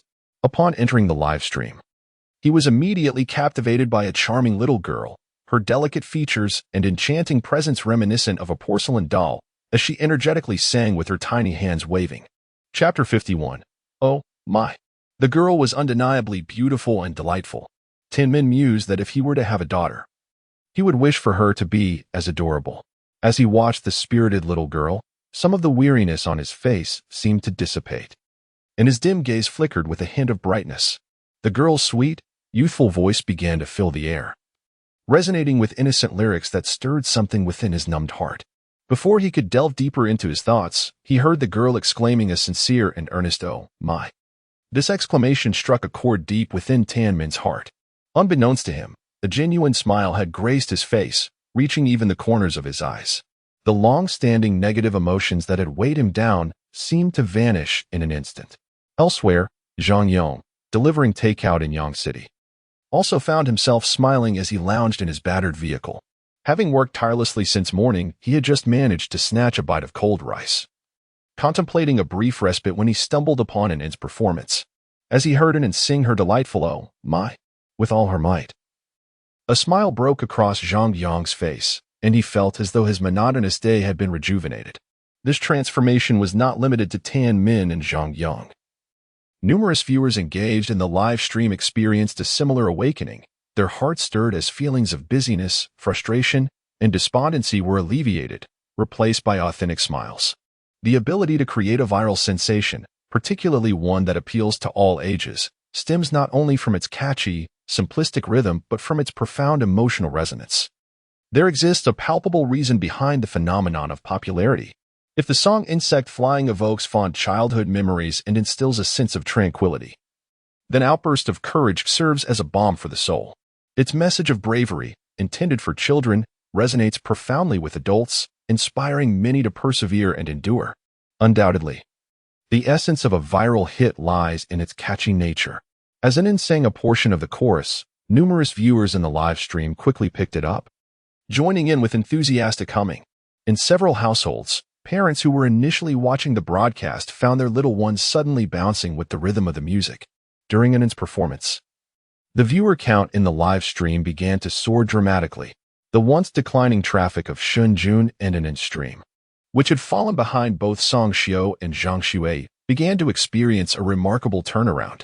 Song Xiu and Zhang Shui had attracted a significant fan base with their performances, while Shen Jun and An's stream struggled to gain traction. However, this downward trend abruptly halted the moment An began to sing, leading to an exponential increase in viewer engagement. By the conclusion of the performance, the numbers were on the verge of exploding. The live stream experienced buffering issues, and the server was nearly overwhelmed. Thankfully, Lin Jia maintained a connection with the short video company and promptly requested data support.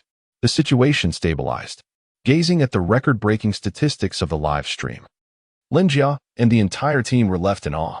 They had never anticipated that a children's song could wield such power, overshadowing all trending topics and internet celebrities. On stage, after completing her song, An, bouncing with energy, was visibly exhausted, beads of sweat forming on her forehead, yet her little face radiated excitement. Clearly, she was exhilarated. As An finished, a thunderous applause erupted from the audience.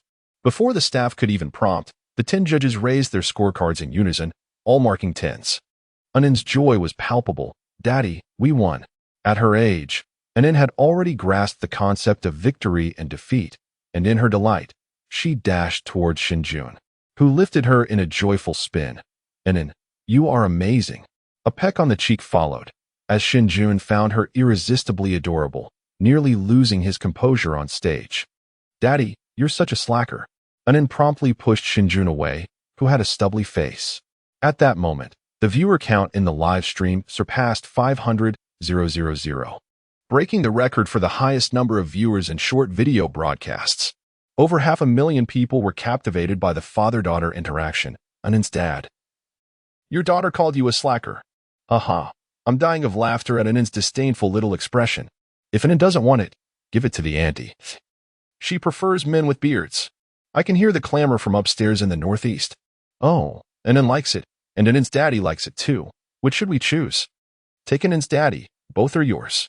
Anin has always been endearing, particularly after her recent performance, which garnered her a multitude of admirers, including both older sisters and aunts. These fans even began to engage in discussions online about how to win over Anin's father. The staff wasted no time and promptly announced the victorious team. Shen Jun and Anin claimed today's grand prize, eliciting envy from Zhang Shui and Guangzai. As for the competition's outcome, Zhang Shui remarked, as long as Song Xiu doesn't win. That's all that matters. He was just so pleased. Zhang Shui spoke discreetly, avoiding the live broadcast, but failed to evade the attention of Song Xiu, who darkened at the comment. With a gaze filled with resentment and anger, he shot a glare at Zhang Shui, and Shen Jun noticing Song Xiu's expression. Shen Jun scoffed and turned away with Anin, too disinterested to even spare him a glance. Bang! Song Xiu violently kicked a chair across the room. After the competition, the other four groups returned to their respective lodgings, while Shen Jun and Anin tidied their belongings and departed for the city. Just before leaving, Zhang Shui clung to the car door, visibly reluctant to part ways. Shen Jun realized that Zhang Shui had quite a flair for theatrics and playfully remarked, "It would be a pity if you didn't pursue acting." Zhang Shui laughed heartily, waved goodbye to the charming Anin, and gestured to Shen Jun to keep in touch. Mimicking a phone call with his hands, let us stay connected. Since the beginning of the show, Zhang Shui had found Shen Jun quite impressive, handsome, yet devoid of the pretentiousness often seen in the entertainment industry, and genuinely caring towards his daughter. Guangzai also benefited from this nurturing spirit, which led to the exchange of contact information between the two. Goodbye, Anin. Goodbye, brother Guangzai. The two little ones bid farewell as the car sped towards the city. Upon arrival, the accommodations were indeed as splendid as the production team had promised, allowing Shen Jun to exhale in relief. Although he was accustomed to hardship, it did not mean he relished enduring unnecessary discomfort. He promptly took Anin to freshen up, and after their ablutions, they enjoyed a light midnight snack. By this time, it was already 9:30. While it was typically time for rest, Anin was unusually energetic and not at all sleepy, which coincided with Shen Jun's intention to promote the upcoming publication of Harry Potter. Thus, he requested the production team to initiate a live broadcast to continue sharing stories. Meanwhile, in the quaint village of Shabu, the program's live broadcast had concluded, yet the lights in Song Xiu's room remained aglow, accompanied by a cacophony of crashing sounds. Song Xiu had overturned every piece of furniture and object within his sight. In Chapter 52, Return to Shanghai, his son, Song Lei, cowered in a corner of the room. Fear and panic etched on his face as he observed his enraged father. Fortunately, Manager Chun, in her 40s and a seasoned agent with a reputable standing within the industry, arrived just in time to intervene. Have you lost your mind? If this gets out, your career will be ruined, she admonished sternly, as she wrested the object from Song Xiu's grasp. Despite having managed numerous stars, none shone as brightly as Song Xiu, which is why Manager Chen had nearly taken up residence in the village during the recording of the show. Stopped by Sister Chen, Song Xiu finally calmed down. His face flushed with anger, he directed his ire at Sister Chen, saying, "Sister Chen, I do not wish to see Shen Jun in the next episode. Have him removed from this program." Shen Jun had thoroughly provoked him, especially recalling Shen Jun's derisive laughter and blatant disregard, which only fueled Song Xiu's rage, leaving him utterly unable to maintain his composure. A mere amateur. Time and again, he had been met with disdain. Did Shen Jun truly believe himself to be of any significance? Sister Chen, having spent the past 3 days at Xiaobu, understood well the source of Song Xiu's fury. She too did not wish to see Shen Jun continue, for his presence eclipsed Song Xiu's popularity and acclaim. Song Xiu was relegated to the role of a mere supporting character. However, Sister Chen furrowed her brow and said, Shen Jun has backing.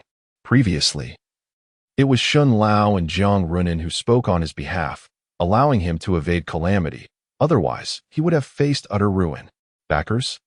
Song Xiu scoffed derisively, an old man and a young woman. I refuse to believe they can protect Shen Jun. Have the company take action? I ask for nothing else but for Shen Jun to be expelled from this program.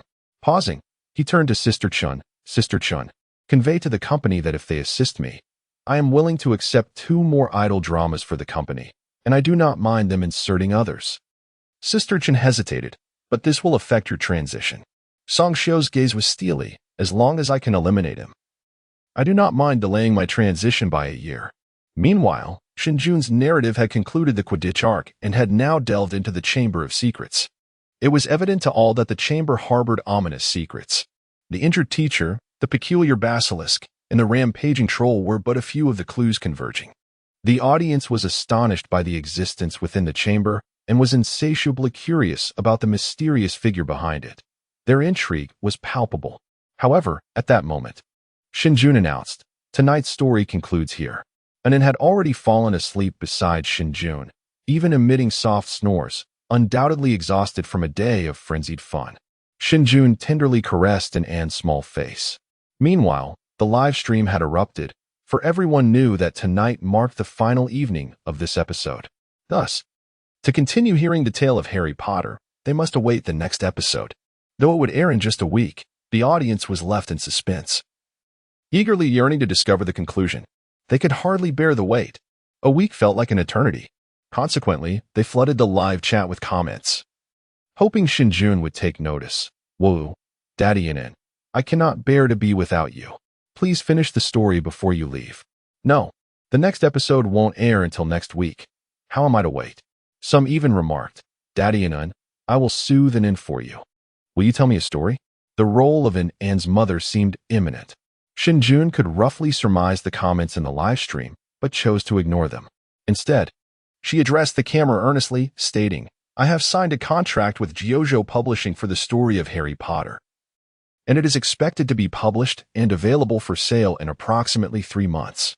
If you enjoy this tale, I hope you will support it when the time comes. Thank you all for your companionship over the past 3 days. I love you. As she spoke, Shen Jun made a heart gesture towards the camera from a past life. Then, disregarding the lamentations from the live stream, she ended the broadcast. After a peaceful night's sleep, Shen Jun finally enjoyed a comfortable rest upon returning to modern society. With the program concluded, there was no one to disturb them that day, allowing Shen Jun to grant herself a reprieve and sleep in. Waking up past 9 in the morning. After calling Lin Jia for breakfast, Lin Jia then accompanied Shen Jun and into the airport. Before departing, Lin Jia remarked, Song Xiu should be restless by now. The commotion last night was quite significant. As the director, he is undoubtedly aware. Shen Jun waved her hand dismissively, saying, it's all right. Qin Man informed him last night that Han Shi Company has agreed to my terms. They will begin taking action against Tianyu today, ensuring that Song Xiu withdraws from the program. His time is limited. Understanding that Shen Jun had the backing of Han Shi, Lin Jia felt reassured and smiled, saying, I still have a few videos for you. Let us see if you can make use of them. She then waved goodbye to Anin, who had enjoyed herself immensely over the past 3 days and had grown quite fond of Lin Jia, cheerfully exclaiming, Uncle Lin Jia, see you next time. After bidding farewell to Lin Jia, Shen Jun and Anin boarded the flight back to Shanghai. Meanwhile, Tianyu Media Company, having received news from Song Xiu early that morning, began to mobilize. 2 idle dramas could potentially yield tens of millions in revenue for the company. Not to mention that Song Xiu had suggested the possibility of inserting new talent into the productions, thereby nurturing the next generation for the company. This proposition was too enticing for the company to resist. Even though Shen Jun had support, as Song Xiu had stated, with an elder and a younger opponent. Would Tianyu truly have anything to fear? Shen Lao had already retired, and Jiang Runin was not yet formidable enough to challenge the entirety of Tianyu. Thus, Tianyu Media dismissed Shen Jun's significance and, after negotiating with Song Xiu, promptly began to seek out collaborators for the project. However, unbeknownst to Tianya Media, as they commenced their operations, Hansher Music Company, located in Shanghai, convened a straightforward senior management meeting. Subsequently, all departments within Hansher began to busily prepare. By the time Shen Jun disembarked from her flight, it was already past 2 in the afternoon. After returning home over an hour later, Shen Jun glanced at the clock, which read 4. The city was in the midst of the plum rain season, and with no one having been home for several days, a dampness pervaded the air. After settling at an inn, Shen Jun proceeded to change all the bedding in the house and open the windows for ventilation. Once she had tidied up, it was already evening, just in time for dinner, and with the welcome absence of program obligations. Shen Jun decided to indulge in a lazy evening and took it into a restaurant. Although the show Where Are We Going, Dad? Was quite popular, it had yet to reach the level of phenomenon. Although Shen Jun and Inen appeared to be quite popular, they were merely newcomers who had debuted for 3 days and had yet to reach the point of being recognized when they stepped outside. Shen Jun sighed in relief. The two of them happily finished their dinner. However, unbeknownst to Shen Jun, while he was dining, or rather, since he had boarded the plane that afternoon, the entire online community had erupted in fervor. Chapter 53. Profiteering. Although the first episode of the show, Where Are We Going, Dad? Had concluded, the impact of this sensational program continued to resonate. Many were still keenly following and searching for content related to the show. For instance, Shen Jun's Lullaby for Inen, and the record-breaking children's song Inen performed on the final night of the program. Additionally, many were intrigued by Shen Jun's bedtime stories. The Harry Potter segment may have ended, but the story itself was just beginning, especially as Shen Jun had just recounted a pivotal moment from the first book last night. The abrupt halt left many feeling quite unsettled. Consequently, from last night until now, the topic had not waned but rather intensified. Numerous individuals were urging for updates or expressing their frustrations beneath the official program account. As Shen Jun did not possess a personal social media account, his fans could only vent their feelings in that space. Many were also discussing Shen Jun's comments regarding the potential publication of his stories. Some viewers expressed support for the idea of publishing. Given the quality of the tales, it seemed a natural progression. Conversely, numerous others were resistant, as they felt the abrupt ending of Shen Jun's narrative was unjust, blaming him for not completing the story for the sake of publication. Moreover, a significant number of viewers experienced envy, never having imagined that a bedtime story could lead to publication. Initially, this discourse remained confined within the audience, without causing any substantial impact. However, in the afternoon, an individual unexpectedly posted on a social platform, "Is the literary world being exploited for profit?" A seemingly random statement. Yet the topic beneath it was unmistakably related to the publication of Harry Potter. The implication was clear. The individual in question, Lin Wenxin, was a renowned contemporary author, known for his serious literary background and recipient of numerous domestic and international literary awards, frequently gracing bestseller lists. In simpler terms, he was quite famous. Moreover, Lin Wenxin was known for his volatile temperament. According to his fans, he was a figure who would confront anyone, be it heaven, earth, or even his followers. Lin Wenxin was exceptionally talented, and many fans relished his confrontational style, resulting in a substantial online following of over 3 million. Thus, after he made his statement, a topic that had been confined to the audience of the program suddenly went viral. Many fans and onlookers began delving into Lin Wenxin's comments. And upon discovering that someone from the entertainment industry was contemplating publishing a book, the reaction was explosive. What did the public perceive about individuals in the entertainment world? They associated them with superficial glamour. As for literary sophistication, was that something to be expected from those in the entertainment circle? Particularly, those who gathered to observe were astonished by Shen Jun's appearance, which seemed to lack any scholarly demeanor. Coupled with Lin Wenxin's pointed remarks, the crowd erupted in fervor, convinced that Shen Jun had come to the literary world merely for profit. As for the content of the book, there were live recordings available online, even text versions compiled by netizens, yet the onlookers showed no inclination to glance at them. Did it matter? It did not. The marketing entities craved a sensational discourse. The intellectuals sought a topic for judgment, and the emotionally charged audience needed an outlet for their frustrations. Shen Jun was perfectly suited for this role. Consequently, the notion of the entertainment industry encroaching upon the literary realm swiftly ascended to trending status. In Jinling, within a tea house, several individuals were engaged in conversation over tea. Had Shen Jun been present, he would have recognized that among them were the publishers who had traveled to Xiang province the previous day to secure his autograph. Only one person was unfamiliar, a celebrated author, Lin Wenxin, who had sparked a public outcry online. In his 40s, with a pair of small mustaches, he bore none of the scholarly airs typically associated with literary figures. Rather, his eyes gleamed with shrewdness and calculation. Observing the uproar on the internet, one publisher chuckled. "Old Lin is impressive. With a single remark, he's propelled someone to trending status." Another publisher scoffed, pride evident in his tone. "Now, I'm curious to see how that old fox, Wang Lei, will handle this." Someone shook their head, declaring, "This isn't enough. Jiuzhou Publishing House has ample resources. Retracting a trending topic is trivial for them. Let us continue to stoke the flames and escalate this matter." The others chimed in. "I have already contacted other authors. After old Lin speaks up, they will follow suit, further amplifying the heat of this issue. I'm on board as well. I've arranged for people to start voicing their opinions." After sharing their plans, they exchanged glances, each bearing a cunning smile.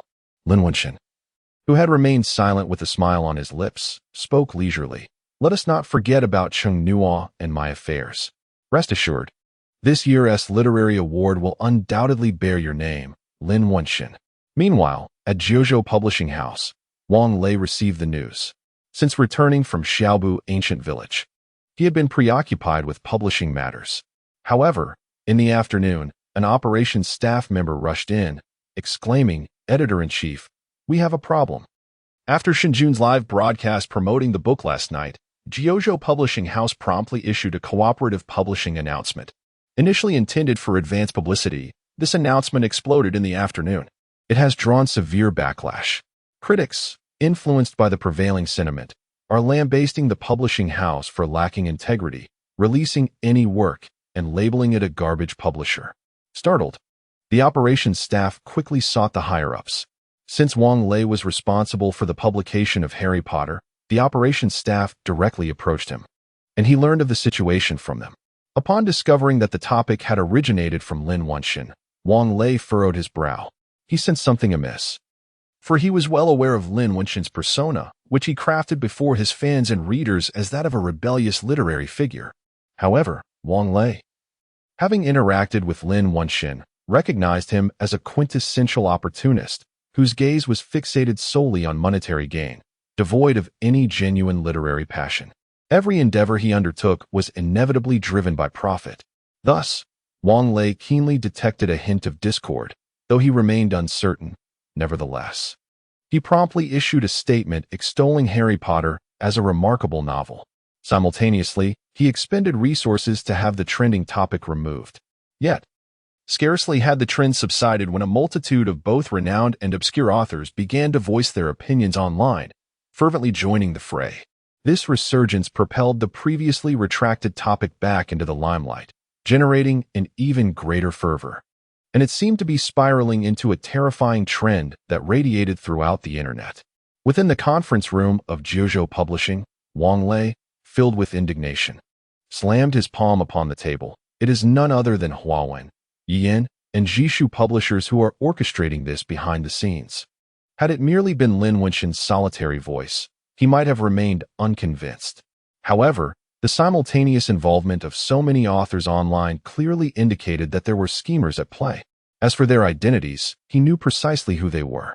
The publishers he had just cursed were the very ones that had sought to sign a contract with Shen Jun.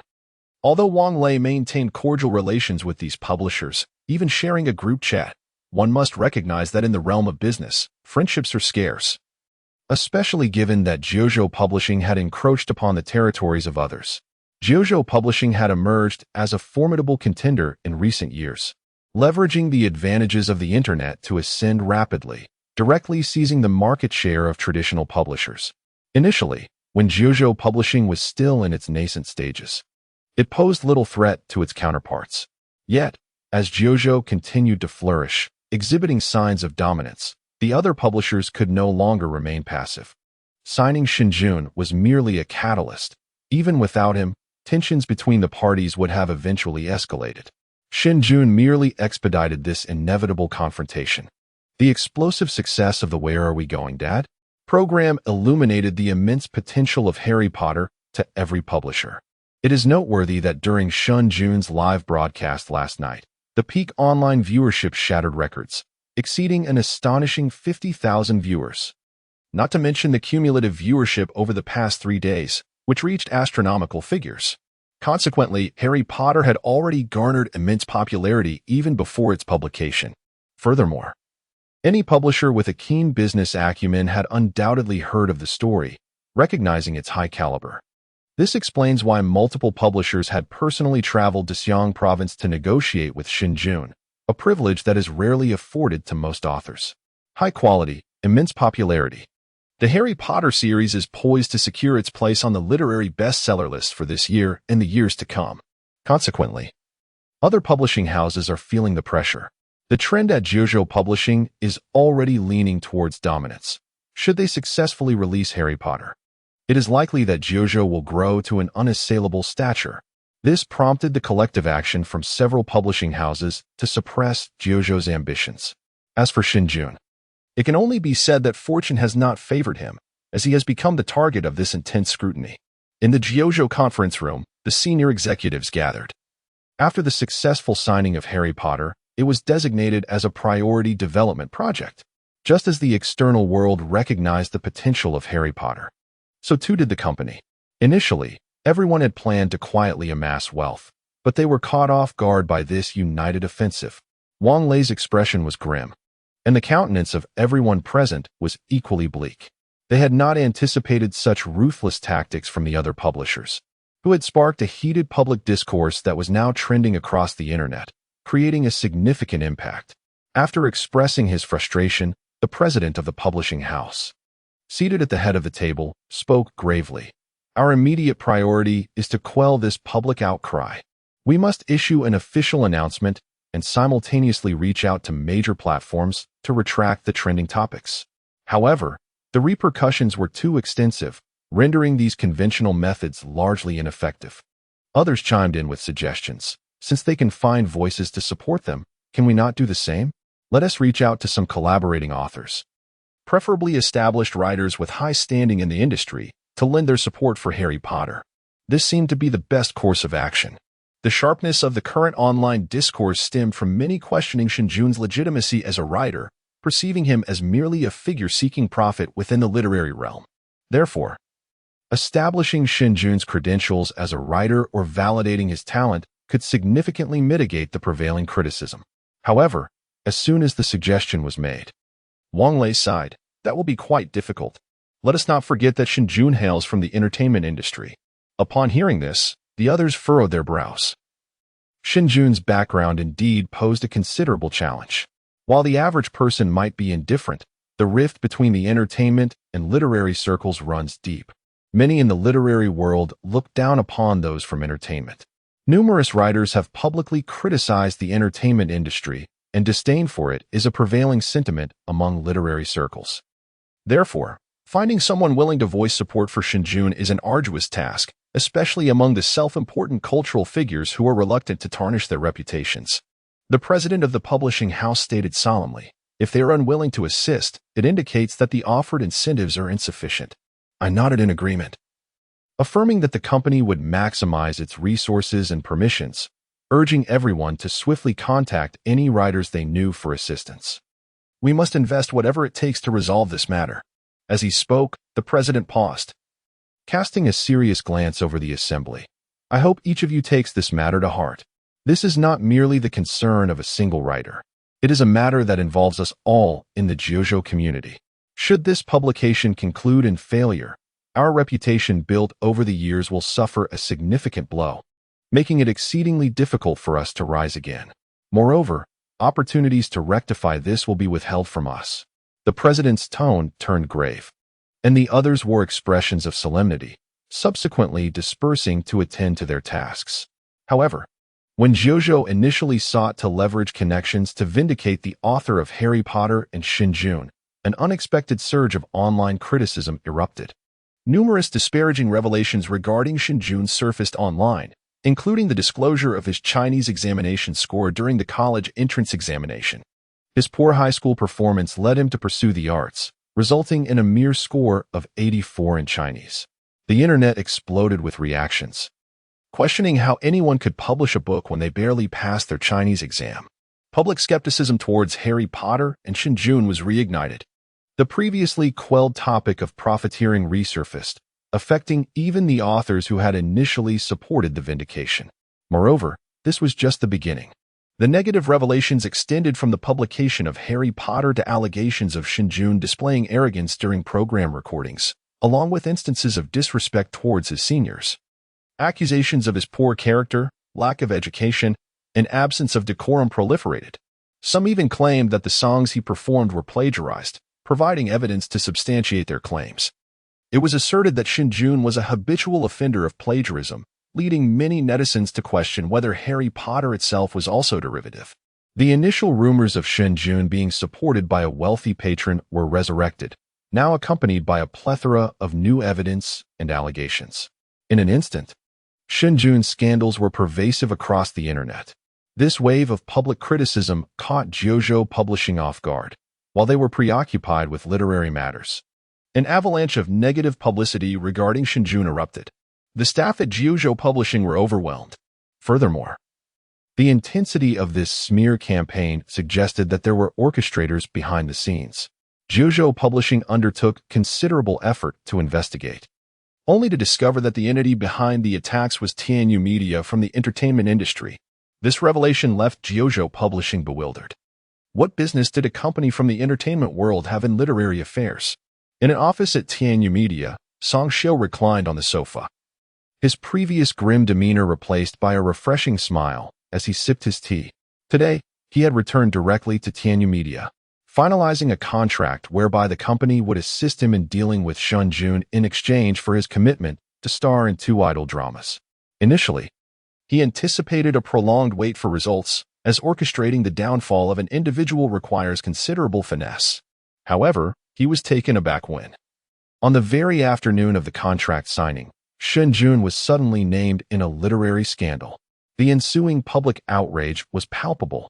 Although the reasons for Shen Jun's sudden entanglement with the literary world remained unclear, Tianyu Media recognized the rare opportunity and promptly intervened.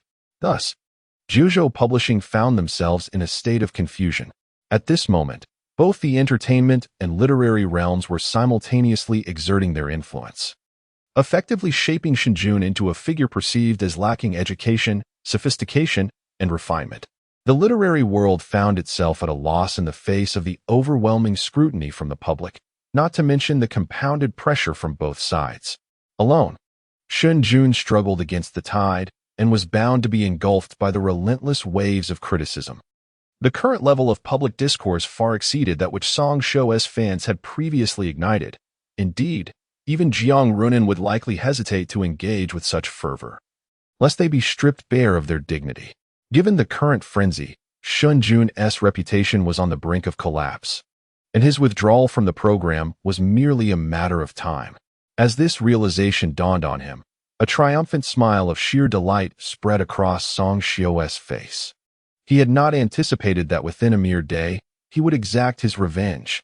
It seemed as though fate itself was favoring him. He pondered whether Shen Jun could still maintain his composed demeanor amid such chaos, unbeknownst to the self-satisfied Song Xiu. At the very moment he basked in his triumph and the torrents of public discourse raged on, a certain individual named Tang Shuyi unexpectedly released a notice seeking someone. Tang Shuyi was officially recognized as a professor at the Capital University, a renowned expert in classical poetry and prose, and a scholar of Han and Tang literature, his impressive titles attesting to his scholarly prowess. While these accolades were noteworthy, what truly mattered was that the individual he sought was none other than Shen Jun, the very epicenter of today's discourse. Typically, matters within academic circles do not provoke significant public reaction. But Tang Shui's esteemed stature coupled with his interest in the focal point of the controversy quickly drew a throng of onlookers. Initially, the spectators were engrossed in the unfolding drama surrounding Shen Jun, but as they stumbled upon Tang Shui's notice, many paused in disbelief, questioning their own perceptions. Was it conceivable that Shen Jun's tumultuous situation could capture the attention of such a prominent figure in academia? Curiosity piqued, they clicked on the notice. And upon reading its brief yet explosive content, they were left in stunned silence, some even aghast. The notice was succinct, yet its implications were profound. Tang Shui expressed his astonishment at encountering Shen Jun's literary creations and earnestly wished to engage in discourse with him. He lamented his inability to procure Shen Jun's contact information and resorted to this public plea, hoping that Shen Jun would reach out upon seeing the message. In just 3 simple sentences, Tang Shui's notice was easily digestible, yet those who read it found themselves compelled to revisit it, incredulous at what they had just witnessed. What had they just seen? A professor from the capital university, a distinguished scholar in the realm of classical literature, publicly proclaiming his admiration for Shen Jun's work and seeking to confer? Were they losing their minds, or was the world itself unraveling? Just as Shen Jun had been publicly derided for his perceived lack of literary merit and scorned by the literary community as a mere profiteer, here was a distinguished professor expressing a desire to seek guidance from him on literary creation. This revelation left many feeling as though their minds had momentarily short-circuited. Many individuals directly questioned beneath the missing person notice. Is this a fake account? Such sentiments were rampant, as the public found it difficult to believe. Is this truly the account of a professor from Capital University? Could it have been hacked? Some wondered if their phones were malfunctioning or if the world itself was amiss. Shen Jun, come forth. I know this is your alternate account. Speak with your primary one. No one seemed to trust the contents of the notice, primarily because Shen Jun had faced criticism all day, leading many to form entrenched impressions. The phrase 3 men make a tiger echoed in their minds, especially with the plethora of negative information circulating online. Many began to perceive Shen Jun as the online allegations suggested, lacking literary refinement, possessing poor character, and displaying inadequate qualities. Even those who maintained their rationality did not regard Shen Jun favorably. After all, a fly does not alight on an egg without cracks. Thus, the authenticity of the notice was met with skepticism. However, the doubts quickly dissipated. Shortly after Tang Shui issued the notice, Lu Yaoya, the vice dean of the School of Literature at Capital University, along with several faculty members and students, confirmed that the account indeed belonged to Tang Shui. The notice was genuinely published by him, devoid of any discrepancies. Furthermore, Tang Shui subsequently released a video in which he appeared, expressing his initial intention to leverage the power of the internet to reach out to Shen Jun. But he was taken aback by the ensuing public outcry. In the video, Tang Shui remarked that he was unaware of the origins of the online allegations and evaluations regarding Shen Jun. Nonetheless, he had perused Shen Jun's literary works, particularly a piece titled Sheng El Qi Meng, which he found to be exceptionally talented. He even expressed his intent to learn a thing or two about classical poetry's rhyme schemes. In closing, Tang Shui urged everyone to adopt a rational perspective and requested netizens to assist him in reaching out to Shen Jun, as he genuinely wished to engage in dialogue. The release of the video sent shockwaves across the internet. People were astonished by Tang Shui's praise for Shen Jun, the astonishing twist of events, and his heartfelt plea. In the realm of literature, one must possess qualifications. Yet, the academic sphere carries even greater weight. Not to mention, compared to well-known best-selling authors like Lin Wenxin, Tang Shui's stature, experience, and scholarly prowess were far more persuasive. He is a professor at Capital University, recognized as a leading scholar, and has even appeared on cultural programs on CCTV. With a garden full of talented students, his expertise in classical poetry research is unparalleled throughout China. If such a person deems Shen Jun exceptionally talented, what does this imply about the prevailing online discourse?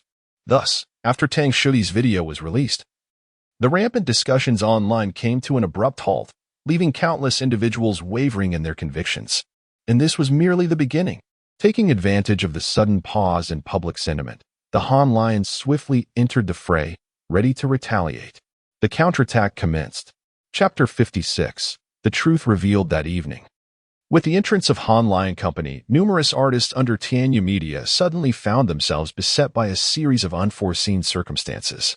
Some faced the withdrawal of their endorsements, while others were bombarded with various scandals. Additionally, several had their recommendations on music platforms revoked. The resources and connections accumulated by Han Lion over the years struck Tianyu unprepared. Among those targeted was Su Qing, the artist prominently promoted by Tianyu. Initially, her position on the Hualuo music platform was rescinded, followed by an onslaught of damaging revelations. Allegations of vocal tuning, plagiarism, cosmetic surgery, and poor character, cliché yet effective, suddenly tarnished her reputation. The impact was immediate, most vividly reflected in the performance of her latest album. Despite Tianyu's recent financial push for promotion, which had propelled her title track to the second position on the Hualuo Hot Song chart, these attacks caused her ranking to plummet. The other songs on her album also suffered significant declines, even falling behind Lu Yao from Baidai Records. Previously, Su Qing had aspired to ascend to the ranks of top-tier artists with this album, but now, her very survival in the industry was in jeopardy. Upon receiving the news, her face turned an ashen hue. And this was merely the beginning. A night filled with various crises left the entire music department of Tianyu in disarray. Moreover, it was not just the music department that was affected. Idol star Song Xiao, also under Tianyu, faced relentless attacks and revelations from countless detractors. Much like the tactics employed against Shen Jun earlier in the day, Han Lion returned the favor to Song Xiao with even greater ferocity.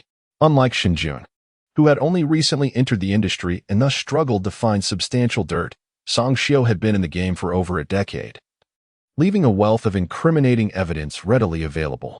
Han Lion had spent the day meticulously gathering these materials, as Qin Man's approach had always been to thoroughly dismantle his targets. Consequently, an avalanche of damaging information flooded the internet, overshadowing Shen Jun's recent popularity. Among the multitude of incriminating evidence was a video of Song Xiao, enraged and violently kicking over tables during his participation in the show Where Are We Going, Dad? These videos had been provided by Lin Jia, who had kept an eye out for any signs of discord between Song Xiao and Shen Jun from the outset. In the footage, Song Xiao appeared monstrous and furious, a stark contrast to the idolized image the public held of him. He resembled a madman, invoking shock and horror. Even his fans were left stunned. Moreover, the released videos contained original audio from Song Xiao, with one particular segment leaving everyone in disbelief. Sister Chen, I don't want to see Shen Jun in the next episode. Get him out of this show. Let the company take action, as long as he is eliminated. These chilling words sent shivers down the spines of all who heard them. From the commencement of today, the internet has been inundated with disparaging information and attacks against Shen Jun, leaving everyone seemingly enlightened. The falsehoods and slanders propagated by Song Xiao's fans have resurfaced, unveiling the truth. It has become evident that the orchestrations behind this turmoil were the machinations of Song Xiao and the company supporting him. Consequently, the storm of public opinion that initially besieged Shen Jun has abruptly shifted towards Song Xiao and Tianyu Media, intensifying with fervor. The Han Lion has been an unseen force, exacerbating the situation. Furthermore, countless netizens, feeling deceived and toyed with, have expressed their anger towards Song Xiao with increasing ferocity and vulgarity. Within a single night, Song Xiao has become the pariah of the streets. Even Tianyu Media has not escaped the repercussions. Their official website has been besieged by malicious comments, and their social media accounts have been compelled to disable comments. Numerous artists under their banner have faced indiscriminate attacks and vitriol. In a single night, the stock price of Tianyu Media plummeted, inciting the ire of its board members. As for Shen Jun, he remained oblivious to the chaos that transpired the previous night. By the time he was informed of the events the following day, the dust had settled. Han Lion's intervention had dealt a severe blow to both Tianyu and Song Xiao, with reports indicating that Song Xiao was now in dire straits, his reputation in tatters. Endorsements and advertisements have been rescinded, and the ratings of previously filmed dramas have been driven down, resulting in the disbandment of several fan groups. When the walls collapse, the crowd pushes. Meanwhile, The missing person notice issued by Professor Tang Shuyi of Jing University has contributed to the enhancement of Shen Jun's literary reputation. Despite persistent disdain from certain circles, Lin Wenxin continues to criticize both the world and Shen Jun. However, netizens have exhibited a marked decrease in their volatility and susceptibility to popular opinion. Additionally, longtime fans of previous programs have tirelessly advocated for Harry Potter online. Many have sought out the collected tales, with some being captivated by this enchanting magical realm. Even those who were initially indifferent must concede that the story possesses a certain charm. Prejudices against Shen Jun have significantly diminished. The book Harry Potter, having benefited from this misfortune, has garnered heightened attention and traffic. All of this was relayed to Shen Jun during a phone call from Wang Lei the following morning. After the situation had stabilized, the call served a dual purpose: to inform Shen Jun of the developments and to subtly convey Wang Lei's intent. Hoping Shen Jun would recognize the considerable support provided by Jiuzhou the previous day, allowing him to owe them a favor. Shen Jun, in his current stature, merits such attention from Wang Lei. After all, he has become a figure of interest to a professor from a prestigious university. Moreover, the influence behind Shen Jun remains enigmatic to Wang Lei, yet he witnessed the upheaval within the entertainment industry. The audacity to challenge Tianyu Media speaks volumes of Shen Jun's substantial backing. Following the events of the prior day, Shen Jun's significance in Wang Lei's eyes has soared. Now regarded with utmost importance, Wang Lei concluded the conversation with Shen Jun, saying, "That is the general situation. It can be seen as a blessing in disguise. Other publishers should be able to maintain their integrity for a while. As for those literary figures, you need not pay them any mind. They are merely indulging in idle chatter." However, Shen Jun refrained from responding directly. During the time Wang Lei was on the phone, he had already perused the online discourse on his tablet. At that moment, Shen Jun's expression grew increasingly frigid. He genuinely found it perplexing. He was conducting his affairs discreetly and had no desire to attract trouble, so why did it seem that one after another sought to undermine him? First, there was Song Xiu from the entertainment industry in Tianyu. Now, it was Lin Wenxin from the literary world and the publishers, especially the latter. It was evidently a matter of competition among several publishing houses, yet they chose to target him, and that group of literary figures who mentioned his name. Couldn't they just amuse themselves within their own circles? Must they come to him to assert their presence? Did they truly believe him to be a soft target? Even a clay figure retains some of its earthy essence, let alone Shen Jun. He did not wish to instigate conflict, but that did not imply he was afraid of it. Shen Jun realized that the more low-key he remained, the more he was perceived as a pushover. They claimed he was merely out for profit, did they? Then Shen Jun would demonstrate to them precisely what it meant to pursue profit. Chapter 57. The Tomb Raiding chronicles in both his past life and the present. Shen Jun had never been one to suffer in silence. Since they enjoyed targeting him, he would make it abundantly clear just how sharp his own blade could be. With that thought, Shen Jun spoke up, "Brother Wang, doesn't Jiuzhou Publishing House have a literary magazine?" Wang Lei, who was poised to end the call, hesitated upon hearing Shen Jun's words and replied, "Indeed, there is one. The Jiuzhou Fiction Journal, a literary periodical under Jiuzhou Publishing." When he signed the contract, Shen Jun had familiarized himself with the overall situation at Jiuzhou Publishing. Hence, he recalled the existence of such a magazine. Shen Jun stated directly, "I have a book that could be featured in the magazine." The publication of Harry Potter would require 3 months. After that, it would be too late. Shen Jun preferred to settle matters swiftly. The Jiuzhou magazine was a bi-monthly publication, and if all went well, it could be released by mid-month. Upon hearing Shen Jun's proposal, Wang Lei was momentarily taken aback, as he struggled to follow Shen Jun's line of thought. However, Wang Lei was astute enough to quickly grasp Shen Jun's intentions, yet he hesitated to agree outright, saying, "The magazine section is not under my purview. I need to discuss it with the company." He had not seen Shen Jun's new work and was uncertain of its quality, hence he was reluctant to readily acquiesce. Furthermore, Wang Lei was concerned that this new work might be an impulsive creation born from recent events. The timing seemed dubious at best.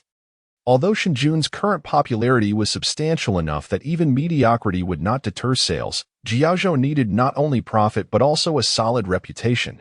Once the reputation was tarnished, It would be irretrievable. Shen Jun understood Wang Lei's apprehensions. Had he been in Wang Lei's position, he too would have been cautious. Shen Jun calmly replied, "I will send you the first 20,000 words in the next couple of days for your review, if it meets your standards. I hope to have it published in the latest issue of the magazine. If not, then so be it." Having received such reassurance from Shen Jun, Wang Lei felt a wave of relief wash over him. After concluding the call with Wang Lei, Shen Jun contemplated registering a personal social media account. He promptly verified a yellow badge and subsequently sought out the account of Uncle Tang Yu from Beijing University. To be candid, the extent of Uncle Tang Yu's efforts to reach out to him surprised Shen Jun. He had not anticipated that voice rhythm enlightenment would capture the attention of prominent figures in the academic realm. It merely crossed his mind while educating in it. He deemed it appropriate and thus utilized it without overthinking. However, this incident sparked considerable inspiration within Shen Jun previously. He had not placed significant value on knowledge pertaining to education, yet employing the right words could potentially bolster his endeavors.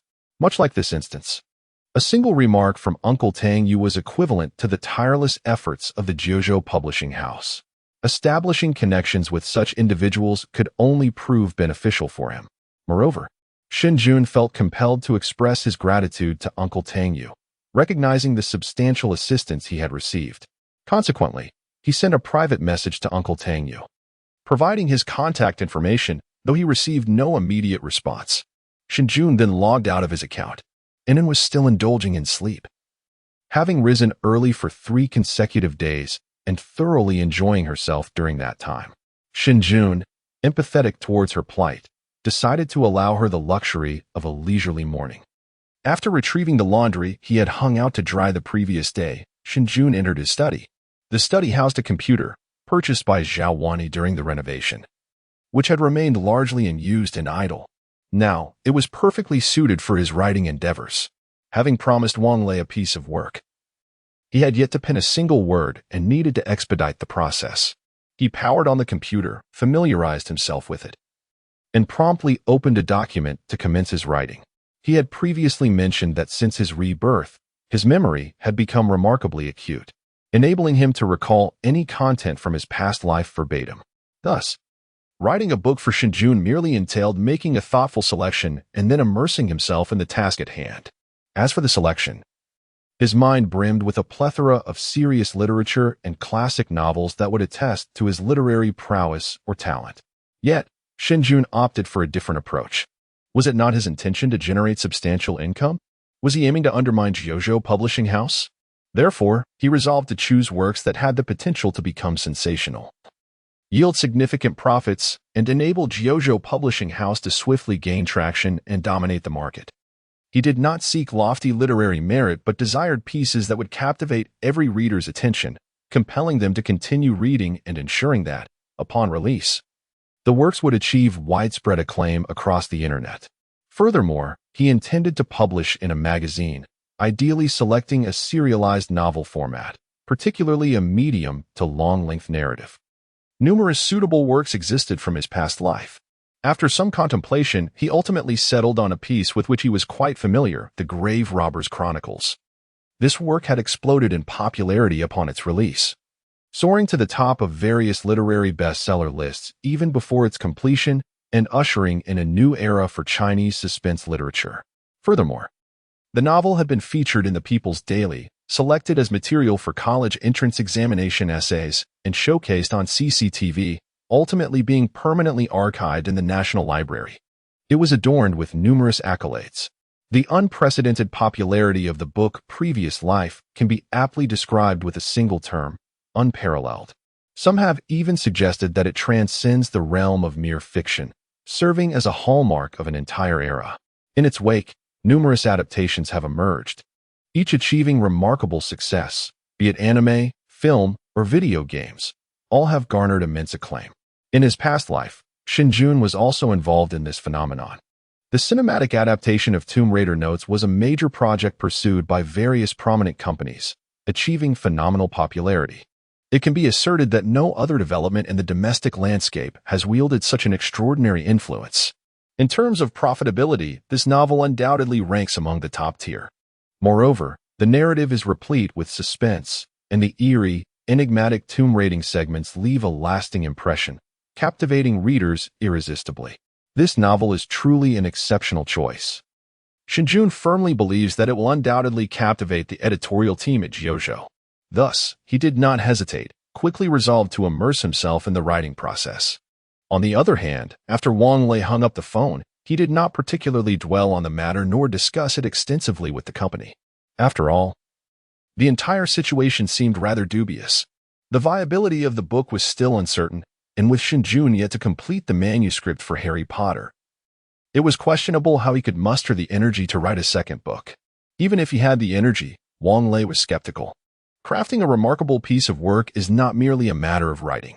Even established authors may not possess such confidence, let alone Shen Jun, a novice author. When the time comes, Wang Lei would take a glance at what Shen Jun submitted, then find a tactful way to decline, ensuring that he did not extinguish Shen Jun's passion for writing, nor jeopardize their future collaboration. Wang Lei pondered this for a moment before returning to his tasks. Chapter 58. Teacher with nothing pressing at hand. Shen Jun devoted a peaceful morning to writing. As noon approached, and in his little lazy pig finally stirred, Shen Jun prepared a simple lunch. After their meal, he took in an outside. Their first stop was to visit teacher Shen, who had recently faced a public relations crisis during a program recording. Initially, it was thanks to teacher Shen's intervention that the situation was salvaged, and Shen Jun felt compelled to pay his respects to the elder. Teacher Shen, in good spirits, beamed with joy upon seeing Shen Jun and Anon. Since Shen Jun's marriage, his visits to teacher Shen had diminished significantly, and in the past 2 years, he had not visited at all, merely sending festive greetings via WeChat. On one hand, Shen Jun felt a sense of guilt. The elder had always had high hopes for him, aspiring to guide him into the music industry and paving the path for him. However, at that time, Shen Jun was disinterested in his career and had turned down the elder's well-meaning intentions. On the other hand, he wished to spare Zhao Wani from unnecessary concerns. He recalled a year after their marriage when he expressed his desire to visit teacher Shen, and Zhao Wani insisted on accompanying him. Ordinarily, this would not have posed an issue. Shen Jun would have readily welcomed Zhao Wani to meet his mentor. However, that visit coincided with a period during which Zhao Wani encouraged Shen Jun to seek out teacher Shen for a song, and when Shen Jun struggled to arrange it, Zhao Wani's thoughts began to wander elsewhere. Subsequently, Shen Jun gradually reduced his visits to teacher Shen. Although teacher Shen did not articulate her feelings, she was still somewhat discontented with Shen Jun's previous aloofness. Now, with a mix of laughter and reproach, she said, "You child. If you are unwilling to enter the music industry, I would not press you. Why do you hide from me?" Shen Jun felt a twinge of guilt towards this elder who had cared for him. It won't happen again. Now that she had divorced Zhao Wani, there would no longer be instances of choosing between two paths, and Shen Jun felt unencumbered. Moreover, he had already stepped halfway into the music realm, especially after collaborating with Han Shi, which would inevitably increase his interactions with teacher Shen. A smile graced Shen Yuqing's face. "It is good to hear that. Do come and visit this old woman more often."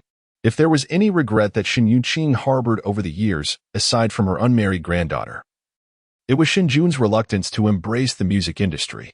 However, this regret had now been partially alleviated. Shen Jun's collaboration with Han Shi had been discussed with her by Qin Man, and Shen Yuqing had listened to the songs Shen Jun wrote for Han Shi. One could only say that the years of ordinary life had not dulled Shen Jun's talent. Rather, the accumulation of experiences had elevated it to new heights. That song was something she herself might not have been able to compose. This was also the source of Shen Yuqing's current contentment. Her greatest fear had been that Shen Jun's extraordinary talent would be diminished by a mundane existence, a fate not uncommon in the music world. Fortunately, her fears were unfounded. Shen Jun was indeed the exceptional student she had believed him to be. Shen Yuqing inquired, "Are you planning to meet Man soon?" Shen Jun had arranged to go to Han Shi with Qin Man that afternoon, as the competition for peak singer was fast approaching, and Song Huaying was in urgent need of Shen Jun's guidance.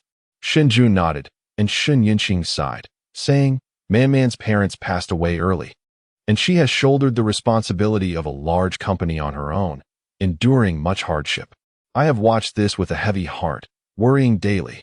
But I am old now, and though I wish to help, I find myself powerless. With you going over, I feel much more at ease. Since you have returned, do lend her a hand when you can. Likewise, do not hesitate to ask her for assistance when needed. The elder spoke with heartfelt sincerity. And having cared for Shen Jun over the years, he naturally could not refuse her. He replied earnestly, I will do my utmost to assist in any way I can. Upon hearing his words, Shen Yuqing appeared noticeably relieved, smiling as she waved her hand. All right, I am weary now. I shan't delay you any longer. At 83 years of age, Shen Yuqing no longer possessed the vigor of her youth. Shen Jun quickly added, Teacher, please rest well. I will come to see you again soon. He then turned to Anun, saying, Say goodbye to Grandma. Anun, who had been mostly silent, blinked her large eyes and waved her little hand at the kind and gentle old lady, saying, Goodbye, Grandma. Shen Yuqing smiled brightly, replying, Goodbye, Anun. After bidding farewell to Shen Yuqing, Shen Jun took An into Han Shi's company. After making 2 trips, Shen Jun realized that being without a car was indeed quite inconvenient. During the property division, he had been left with nothing but a house. It was high time to purchase a vehicle. Otherwise, visiting Han Lion would be quite troublesome. However, he currently finds his pockets empty, as the remuneration for the first episode has yet to be dispersed, and even when it is, it amounts to merely 200,000, which is hardly sufficient to purchase a vehicle. He must expedite his earning endeavors. The release of Tomb Raider notes cannot be delayed. Other avenues for income must also not be neglected. The task of raising his daughter is both substantial and demanding. Shen Jun glanced up at the towering, resplendent Han Lion billboard before stepping into this high-end office building, even more luxurious than by Dai Records. Daddy, why are we here? Anun, feeling somewhat anxious in the unfamiliar surroundings, especially amidst the bustling crowd in suits, clutched tightly to her father's leg.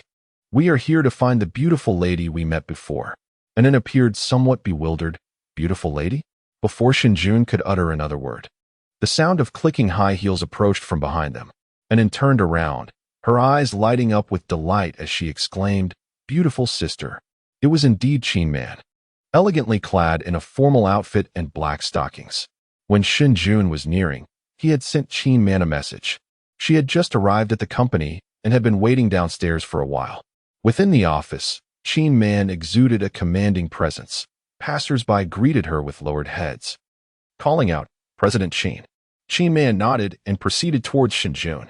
Upon hearing Anun's call, the previously stern expression on Qin Man's face softened into a radiant smile, akin to a rose blooming, instantly becoming vibrant and alluring.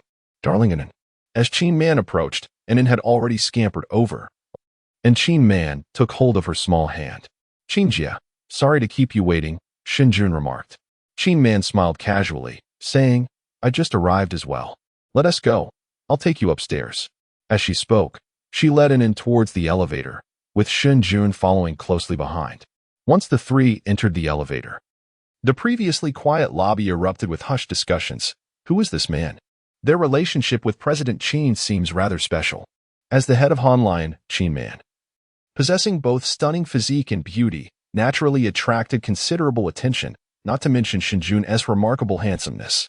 The recent scene had undoubtedly sparked a flurry of gossip and speculation. Oblivious to the chatter behind them, the trio remained silent for a moment until Qin Man spoke up. The matters with Tianyu have been resolved. Song Xiu will exit the program before the next episode.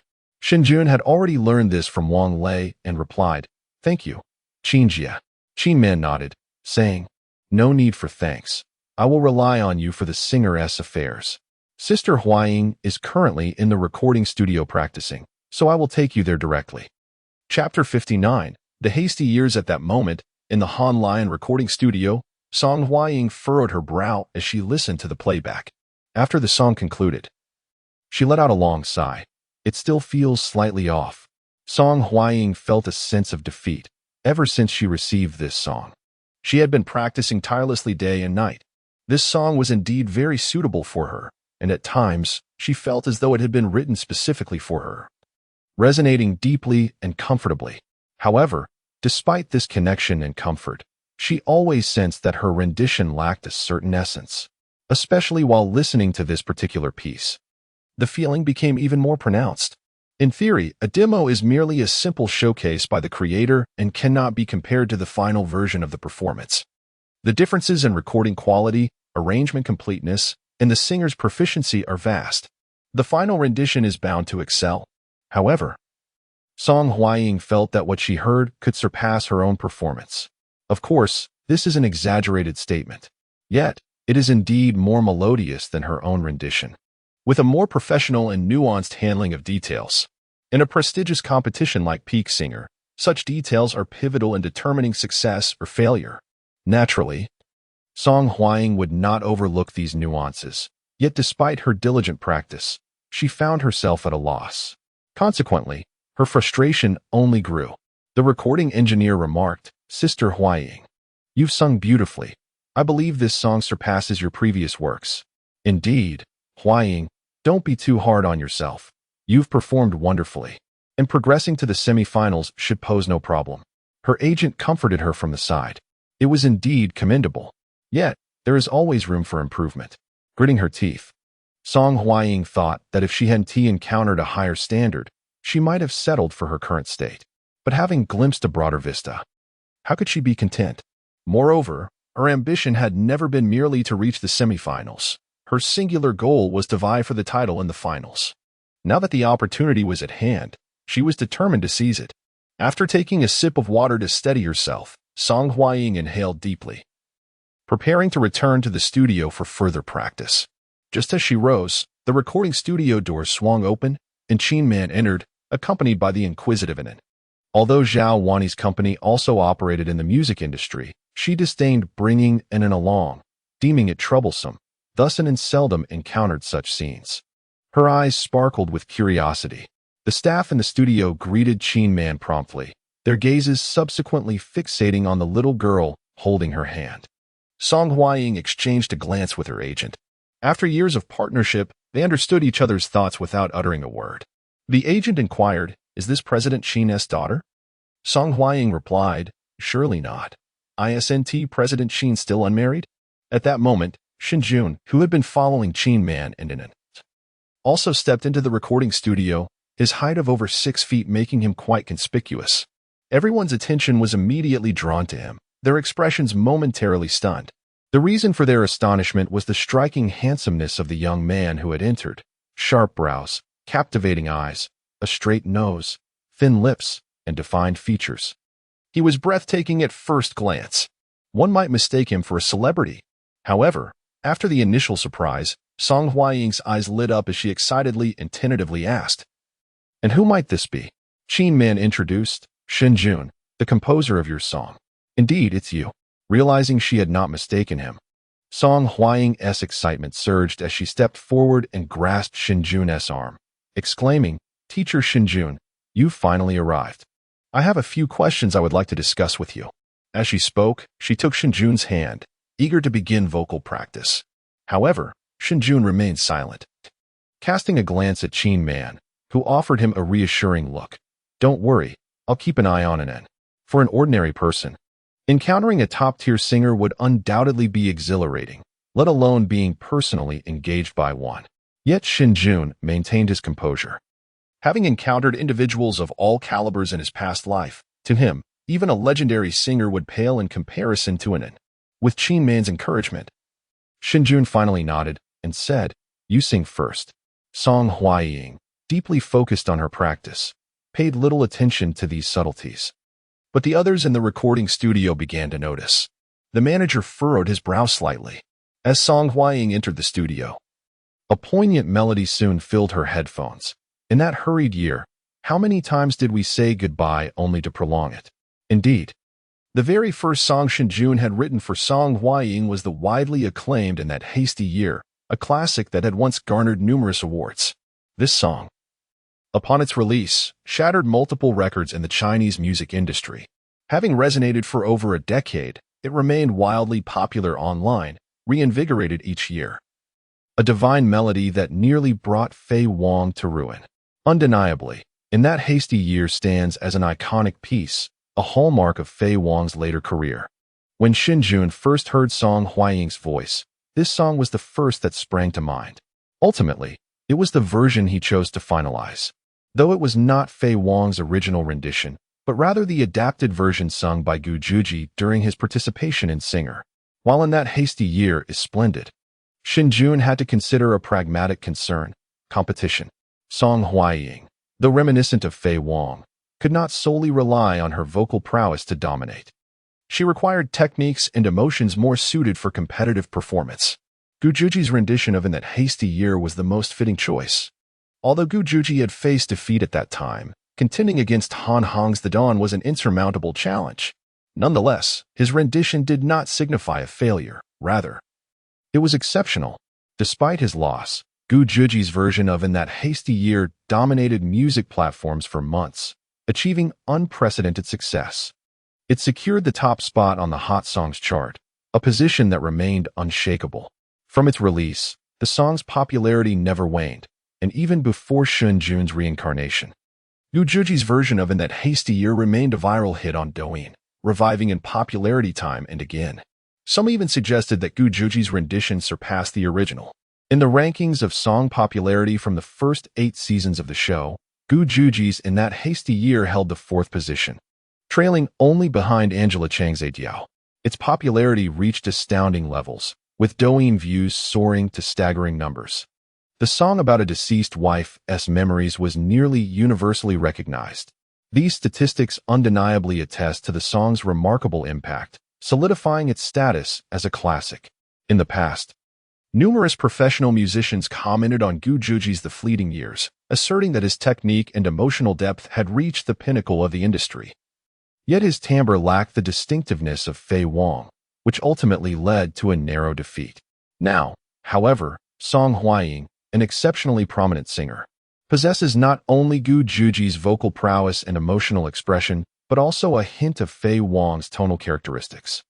One cannot help but wonder what impact such a rendition of The Fleeting Years will have on the contemporary music scene. Chapter 60, Teacher Shen in Previous Lives.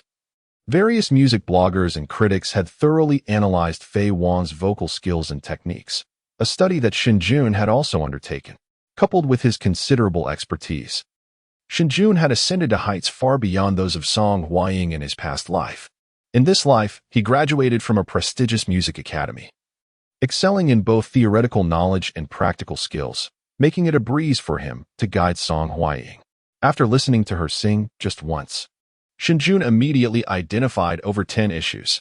He noted the insufficient opening and closing of her oral cavity, the need for enhanced nasal resonance, and the lack of smooth transitions in her head voice. He also pointed out problematic vocal cord closure in certain phrases, resulting in a somewhat muddied sound, and a failure to maintain breath control during head voice transitions, among others. Song Huaying felt utterly dismantled by the critique, realizing that her performance, which she thought was merely lacking in flavor, was indeed far more flawed than she had anticipated. To have over 10 issues highlighted in a single song felt catastrophic. Her initial confidence and excitement evaporated in an instant. The remaining individuals in the recording studio were equally astonished. Although Song Huaying faced potential elimination on Peak Singers, she was still a top-tier artist, the pillar of Han Lion, and the reigning queen. Yet now, she was being critiqued as if she were a novice.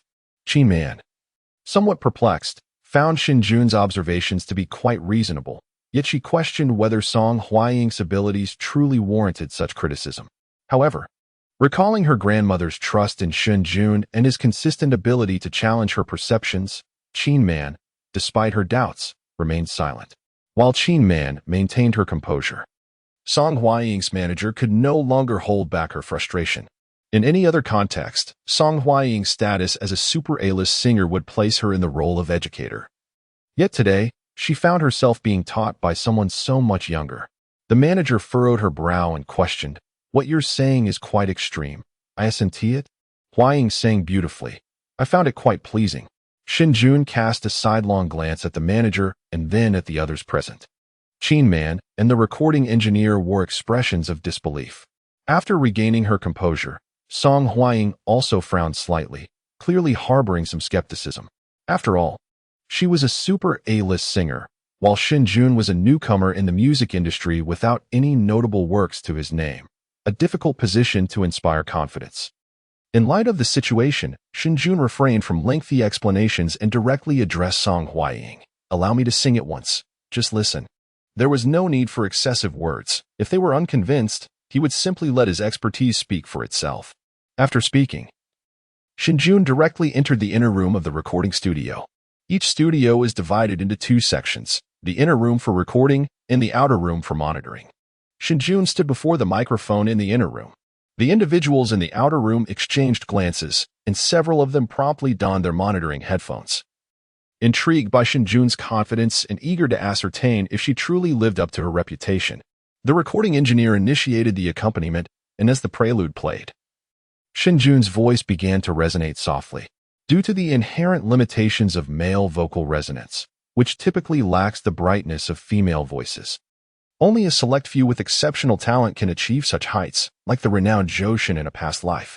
Consequently, Shen Jun relied more on the edges of her vocal cords to produce sound. This technique imbued the song with an ethereal quality and a sense of longing, aligning beautifully with the song's emotional undertones and readily drawing listeners into a shared resonance. Although seemingly simple, this method demands considerable vocal skill. Many struggle to grasp this feeling or master the technique, and even those who do find it challenging to execute it proficiently. As Shen Jun's voice filled the air, the individuals wearing headphones were momentarily captivated, their expression shifting to one of solemn concentration.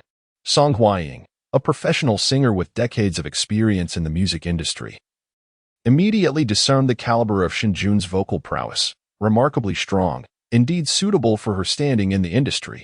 As Song Huaying's previously furrowed brow gradually relaxed, the skepticism in her eyes diminished, replaced by astonishment and intrigue. Among those present, Qin Man and her manager, though not professional singers, were industry insiders. While they may not have recognized the technical nuances in Shen Jun's singing, they could certainly appreciate its beauty. The manager bit her lip, visibly incredulous, while Qin Man cast a surprised glance at Shen Jun, realizing that her grandmother had never mentioned Shen Jun's singing talent. She had assumed Shen Jun was akin to her grandmother, a professional composer, but now she discovered that Shen Jun was a creative singer, perhaps even a versatile musician.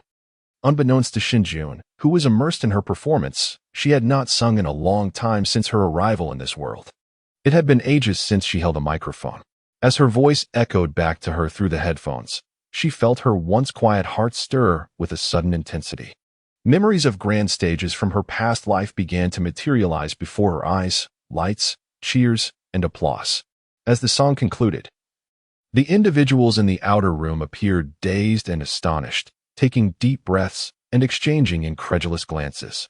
Their expressions mirrored disbelief, particularly that of Song Huaying's manager, who was utterly taken aback. She had never anticipated that Shen Jun would possess such talent.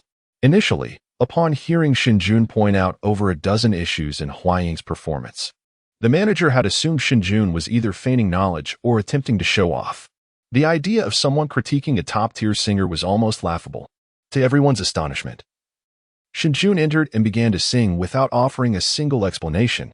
Moreover, his performance was remarkably impressive. The manager, reluctant to admit it, felt a slight mistiness in her eyes as she listened to Shen Jun sing. She found herself emotionally immersed, acknowledging that his rendition surpassed that of Huaying. In that moment, the manager truly believed in him. The recording engineer, unaware of Shen Jun's background, had only just heard Qin Man's introduction. He looked at Qin Man with a hint of surprise and asked, "Is this the new singer signed by the company?" Having never encountered Shen Jun before, and given the latter's extraordinary talent, the engineer assumed he was witnessing a newly recruited artist. It was rumored that the company had seen better days, and if such a remarkable talent were to join, perhaps the company could rise once more. The engineer's words struck a chord with Qin Man, who, still reeling from the shock, glanced deeply at Shen Jun, who had just set down the microphone in the inner room. Inside, Shen Jun exhaled a breath of relief, his voice easing back to normal. Although his singing technique remained somewhat proficient, years of lack of professional practice had left his voice struggling to maintain its strength. Fortunately, the song was not overly challenging.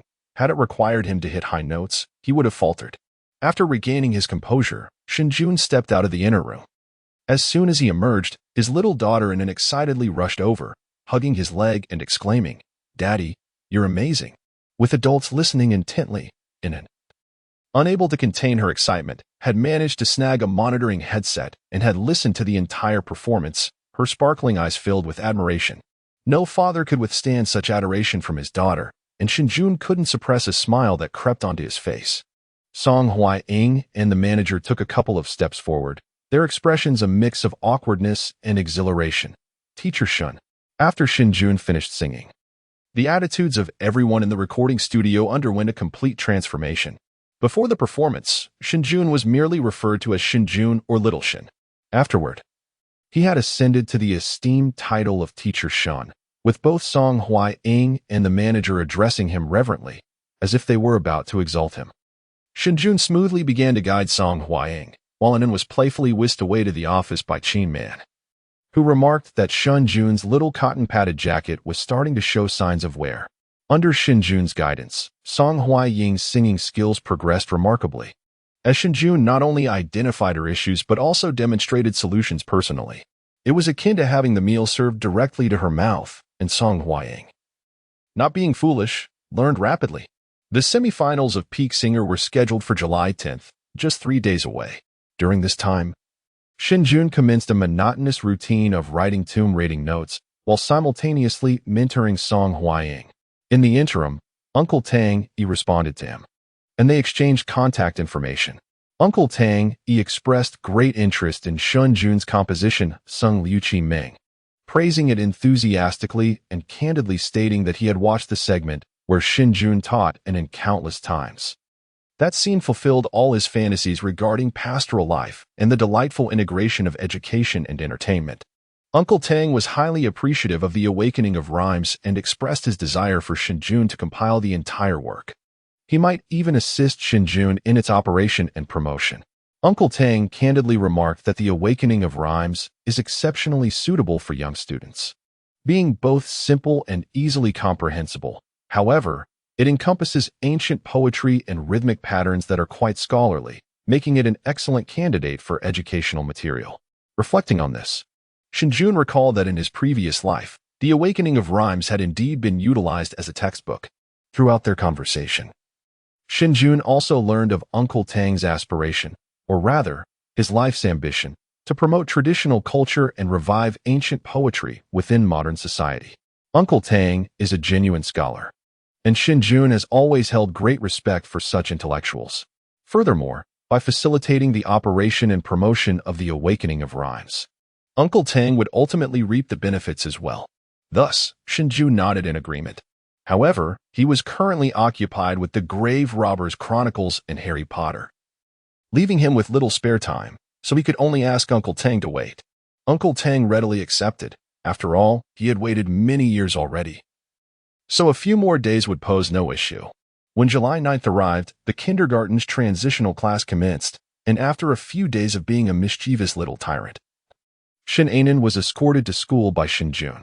Having not been to school for quite some time, or perhaps having not been separated from Shen Jun for ages, Shen Anan burst into tears at the school gate, clinging desperately to Shen Jun's leg. Shen Jun found the scene amusing, yet somewhat heart-wrenching.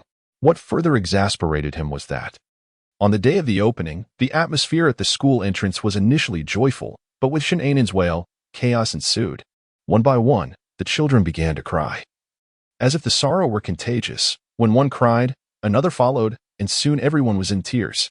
The kindergarten teachers looked visibly distressed, casting resentful glances at Shen Jun.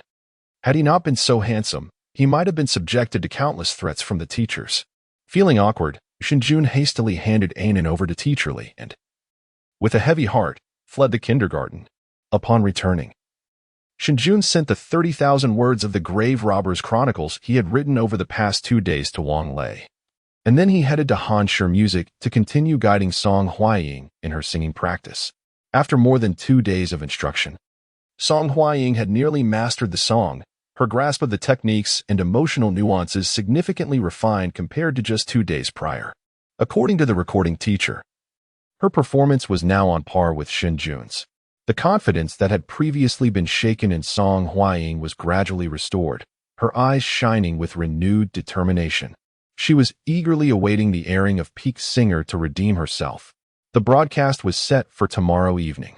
As the premiere of the semi-finals of Peak Singer approached, the program's promotion had become ubiquitous, saturating the entire internet.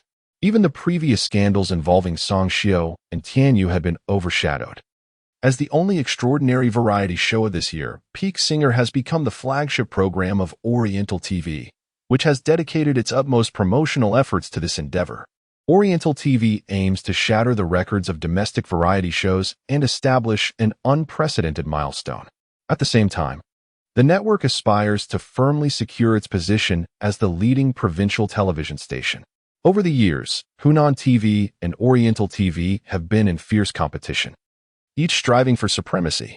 This year, as Hunan TV has waned, Oriental TV has surged to prominence thanks to Peak Singer, appearing to dominate the ratings landscape.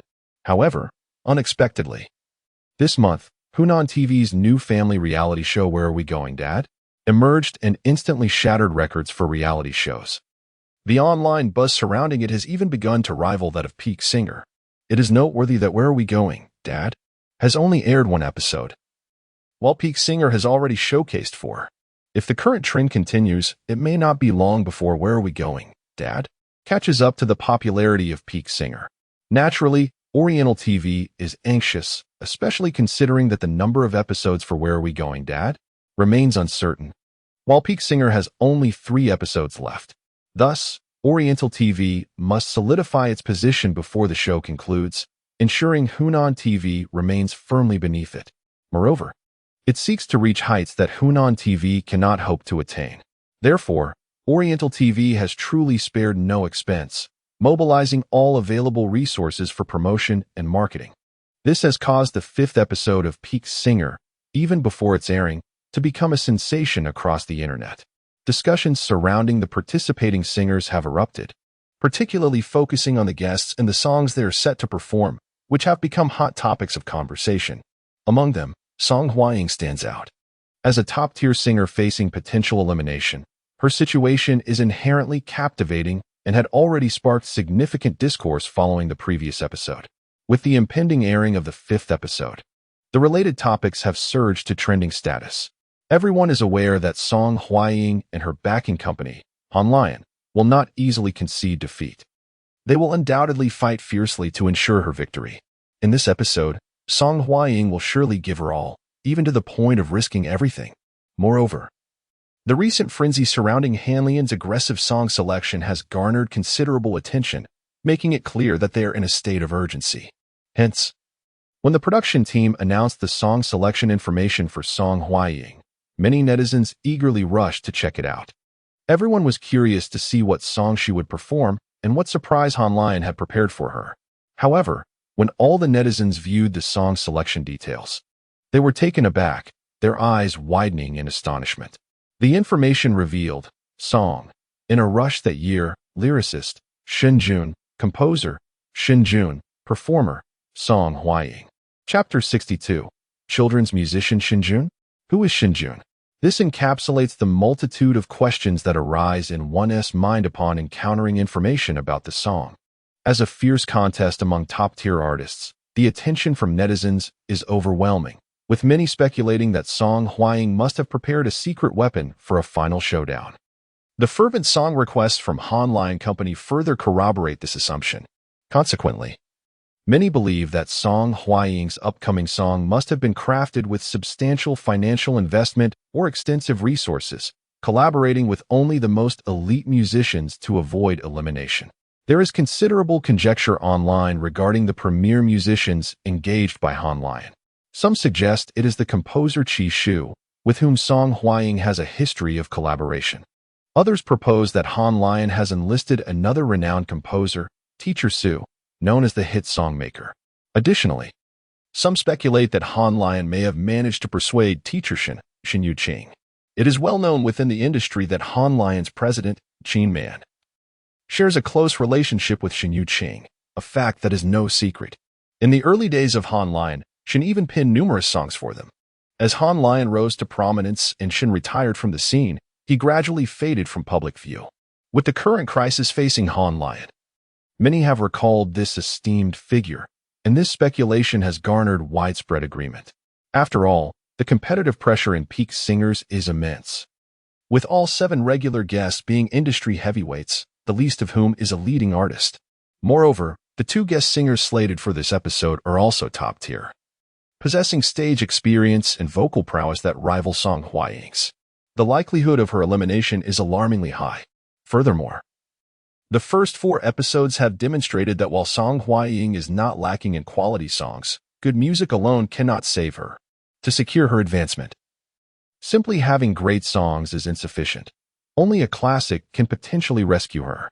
Thus, many speculate that Han Lion has engaged Shen Lao or has invested heavily to secure other top musicians to craft a classic song for Song Hua-ying, thereby increasing her chances of advancing to the semifinals. Otherwise, she is likely to face elimination.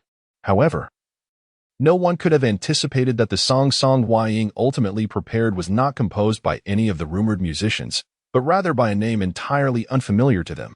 Wait, this name seems vaguely familiar.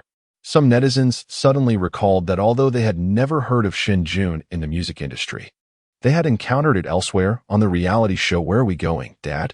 Many have made the connection, as this program has recently surged in popularity, rivaling peak singers. The breakout star of this reality show is none other than Shen Jun. Thanks to the fans of Song Xiao, Tianyu Company, and the literary world's buzz, Shen Jun's name has become a sensation online in recent days. Even those who have not watched the show have heard of this name. Thus, many immediately associated the lyricist and composer of Song Hua-ying's song with Shen Jun from Where Are We Going, Dad? However, after the conclusion of the show, many were left in a state of hesitation. Despite sharing the same name, one was a guest on a reality television program, reportedly an ordinary person, while the other was a renowned lyricist and composer of a top-tier singer. It seemed implausible to draw any connection between the two. Consequently, numerous individuals voiced their skepticism. Surely, they could not be the same person? Where Are We Going, Dad? Is a reality show, not a music variety show. How could they possibly be one and the same? It was said that Shen Jun emerged as an ordinary individual, so how could there be any association with Han Shi? This was the last hope for Song Hua-ying. And it was rumored that Han Shi had invested considerable resources. How could they possibly enlist an amateur for a song? The very idea was absurd. It was not that the public held any negative opinions about Shen Jun, but rather that the 2 programs bore no resemblance to one another. One involved children at play, while the other was a professional competition. How could they possibly converge? It was simply unimaginable.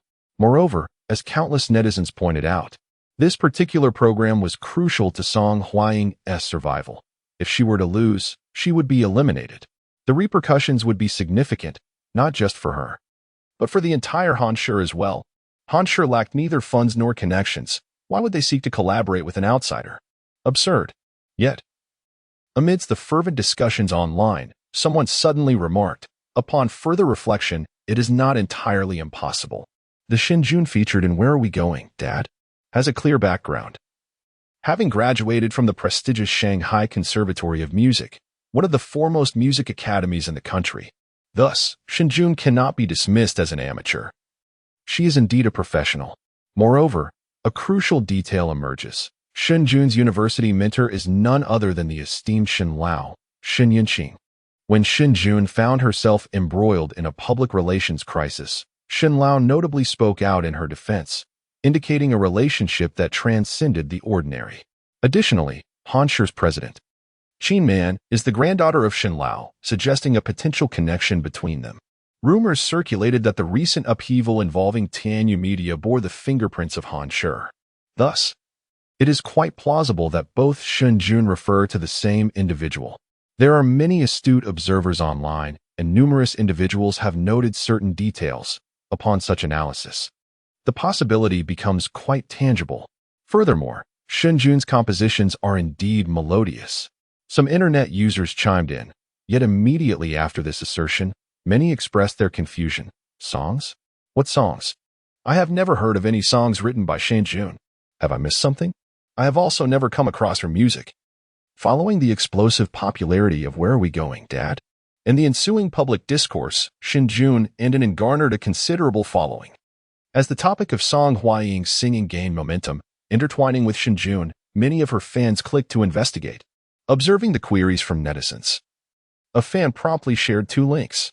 They were indeed links to listen to music from Huawei. One was for Anand's lullaby, Insects Fly, and the other for Outburst of Courage. On the final day of the program, Lin Jia mentioned to Shen Jun the remarkable success of the lullaby online. Shen Jun had not anticipated this, yet now that it had gained traction, she was naturally reluctant to allow the dissemination and commercialization of her work without care.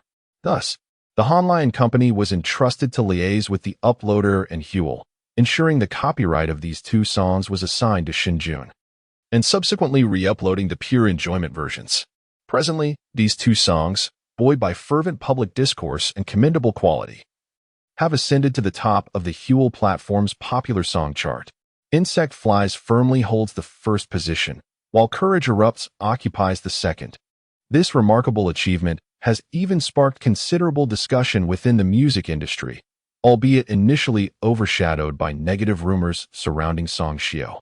Many individuals have listened to these two songs, and upon encountering the links shared by Shen Jun's fans, they were struck with astonishment. Did Shen Jun compose these? Their surprise was tinged with bewilderment and a sense of disorientation, for despite the song's popularity, they are indeed children's songs. Thus, Hanlian's significant investment in engaging a children's music artist raises questions. Chapter 63. Participation is wonderful. On the eve of the Peak Singers competition, Hanlian and Song Huaying have garnered significant attention. In the face of this premier domestic music event, at a critical juncture for Song Huaying's survival, Hanlian has enlisted a children's music artist. Moreover, more precise information soon emerged. Someone captured Shen Jun at Hanlian.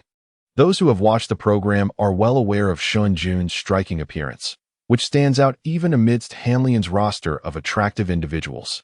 One can easily recognize him. Consequently, a photograph surfaced of Shen Jun entering Hanlian, accompanied by another individual, Qin Man, the current president of Hanlian Music. In the image, the two, both visually appealing and engaging in light-hearted conversation, entered the company together. With the release of this photograph, it became unequivocally clear. The author of the song Song Huaying is set to perform is none other than Shen Jun, a guest from the Where Are We Going, Dad? Program. Once this news broke, the entire internet erupted. Discussions proliferated regarding why Hanlian and Song Huaying would choose to collaborate with Shen Jun. Was it due to Shen Jun's handsome visage? Or perhaps his rising popularity? Or maybe his amicable rapport with Qin Man? Surely it could not be attributed to the prowess of Shen Jun's songwriting. While the two children's songs he composed are indeed passable, the competition Song Huaying is participating in is among the most professional and prestigious in the country. The participating guests are the finest singers in the nation, and the songs performed are crafted by top-tier musicians. Amidst such a highly competitive, brutally intense arena with exceedingly high professional standards, the sudden entrance of a children's songwriter like Shen Jun appears incongruous. No matter how well-crafted the children's songs may be, they cannot possibly be compared to popular music. In contrast, children's songs are far too simplistic and juvenile. A glance at the two children's songs penned by Shen Jun reveals melodies that are exceedingly straightforward, devoid of any intricate techniques, easily hummed by anyone. As for the lyrics, they merely reflect elementary and middle school standards. Children's songs and popular music exist on entirely different planes. No matter how well one writes children's songs, they cannot be placed on par with popular music. The disparity is far too vast. Upon confirming that the song by Song Huaying was indeed written by Shen Jun, many were left utterly astonished. Some perceived that Han Shi was on the verge of relinquishing its struggle entirely. What else could they possibly compete with? Were they truly resorting to Shen Jun's children's songs? A handful of individuals online speculated that if Shen Jun excelled in writing children's songs, perhaps his contributions to popular music might also be commendable. Yet, this notion was swiftly dismissed. If Shen Jun's talents in popular music were indeed noteworthy, supported by the connections of Shen Yunqing and Han Shi, how could he remain inconspicuous for so many years post-graduation? It has been 5 years since Shen Jun's graduation, yet his name has scarcely been mentioned, indicating a deficiency in his abilities. The sentiment across the internet was overwhelmingly pessimistic, with few able to comprehend Han Shi's current strategy. The majority deemed Han Shi to be in a state of madness, recklessly abandoning all hope, or perhaps attempting to exploit the situation for publicity. The industry buzzed with speculation, and many were keen to witness the spectacle of Han Shi and Song Huaying's misfortune. Zhao Wani, with a frosty demeanor, observed the discussions within the industry group. Her mood had been dismal lately, as Lu Yao, whom she had high hopes for, failed to break into the top 3 of the Huala Hot Song chart. This thought further darkened her expression, a flicker of resentment flashing in her eyes. After Lu Yao released her album, she had fiercely competed with Su Qing from Tianyu, investing considerable resources into the endeavor. Yet, the following day, Su Qing's lead single landed in 4th place, while Lu Yao's was a mere 5th. The situation seemed promising, especially with only 2 days since the album's release. There was still time to surpass and possibly secure a spot in the top 3. Achieving such a rank would validate the album's quality and elevate Lu Yao's status. However, to her dismay, on the 3rd day, despite the company pouring in even more resources, Lu Yao's lead single not only failed to advance, but was also pushed out of the top 5 altogether. A baffling song surged to the top with astonishing speed, relegating Lu Yao from 5th to 6th position. That song was none other than Shen Jun's lullaby, Chong'er Fei. The situation did not end there.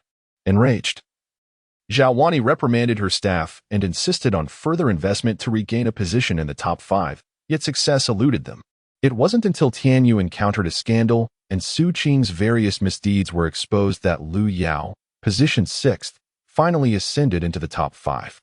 Although Zhao Wani begrudged this turn of events, she reluctantly accepted it. At least the ranking was not entirely disgraceful. Moreover, with Tianyu's troubles, it appeared Su Qing's prospects were dimming, leaving Lu Yao with fewer competitors. As the company continued its operations, there remained a chance for Lu Yao to rise to prominence.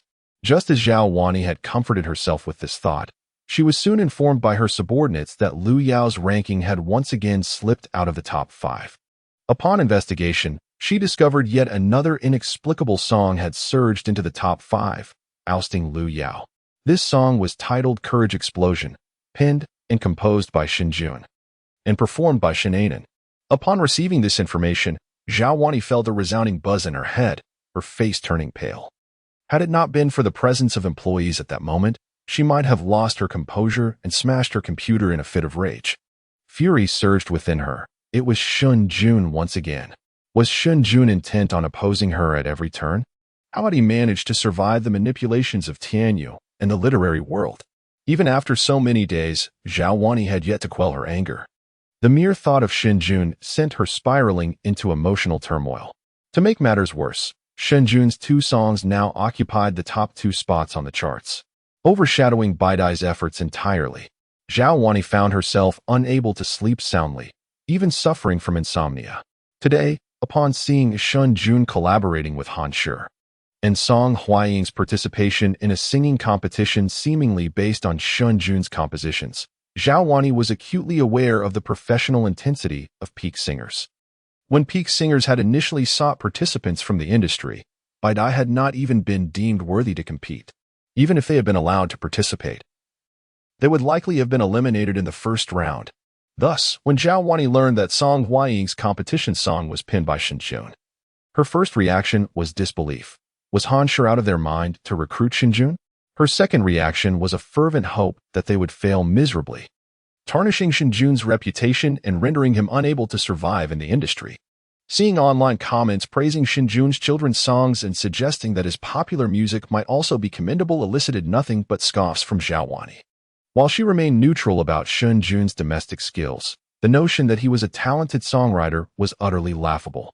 After all these years of marriage, she had never witnessed him write a single song. Those 2 children's songs were merely a stroke of luck. Did he truly believe himself to be gifted? He was nothing but a worthless fool. A glint of malice flickered in Zhao Wani's eyes as she fervently wished for his downfall, hoping he would vanish from her sight entirely. Chapter 64. A fruitless endeavor. Though the music scene was lively, its fervor had yet to reach the literary world. At the Jiuzhou publishing house, Wang Lei had arrived early to commence his busy day. In addition to the imminent publication of Harry Potter, he had numerous other responsibilities on his plate. Following the recent debacle involving Shen Jun, the rivalry with several other publishing houses had become overt. In the days since, these competitors had not relented, Having brought their conflict into the open, they no longer cared for appearances. These rival publishers recognized the potential of Harry Potter and resolved that if they could not secure the rights to the book, they would endeavor to utterly ruin Jiuzhou publishing before its release. If Jiuzhou faltered, the publication of Harry Potter would be of no consequence, and in the aftermath, they might even lay claim to a share of its copyright. Thus, the onslaught from these rival publishing houses was fierce, with a determined vow to dismantle Jiuzhou within 3 months. In recent days, Jiuzhou's market share had already begun to be encroached upon by these competitors. Even the sales channels and distributors have been lured away at exorbitant prices by several other publishing houses, with the online retailer, Jiuyue, which has long been their collaborator, showing signs of ceasing to stock their products. It is rumored that other publishing houses have already initiated contact with Jiuyue. Jiuyue is currently one of the larger online retailers, and it serves as a crucial supplier for Jiuzhou Publishing House. Should it be coaxed away by these rival publishers, it would be akin to severing Jiuzhou's left and right arms. Furthermore, numerous brick-and-mortar bookstores have also been enticed away. In addition, several authors have been lured with substantial financial incentives. If this trend continues, it is likely that within 3 months, Jiuzhou could indeed be suppressed or even strangled by these competing publishing houses. The atmosphere at Jiuzhou Publishing House has grown markedly more hurried and silent, reminiscent of an impending storm.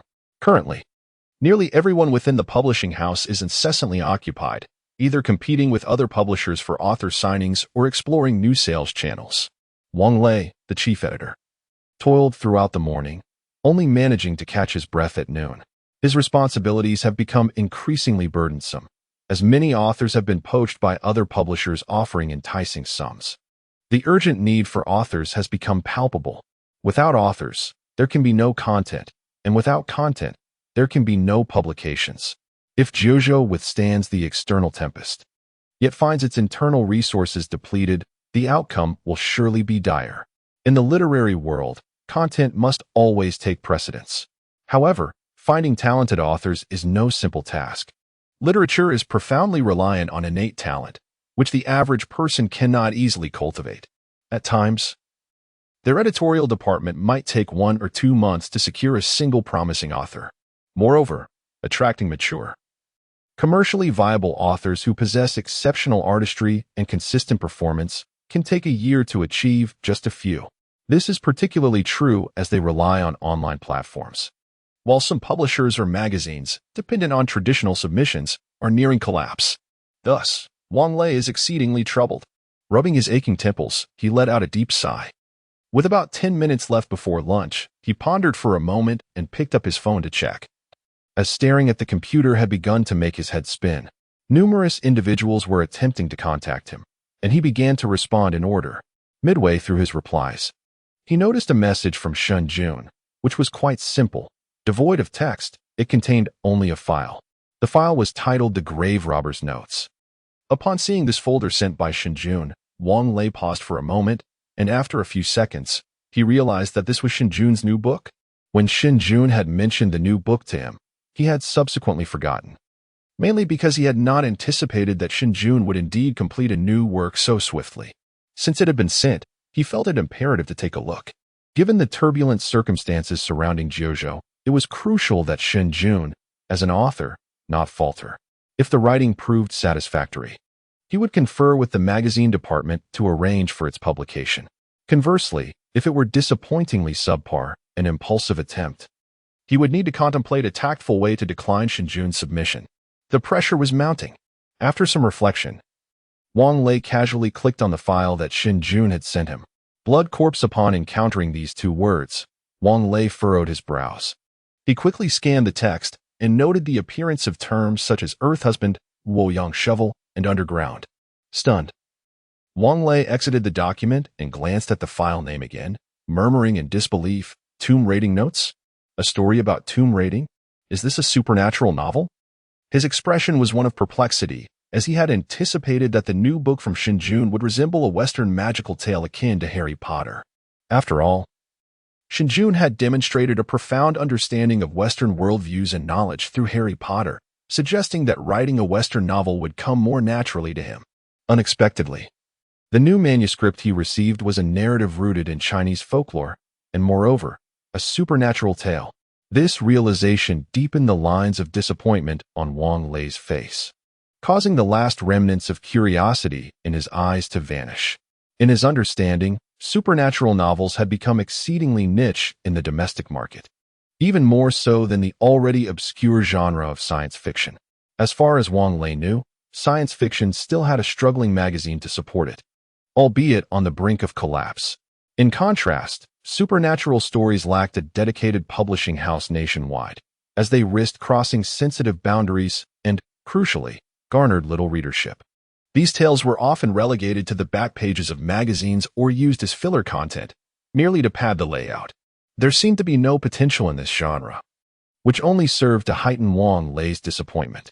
Sighing, Wang Lei's mind began to contemplate how to tactfully decline Shen Jun's offering. Yet, he refrained from exiting the document immediately, choosing instead to skim through a few more lines. He needed to ascertain whether this truly was a supernatural narrative. He didn't want to find himself in an awkward position should there be a twist. However, as he continued reading, he found himself increasingly engrossed, particularly when he encountered the croaking sounds of frogs emanating from a burial pit.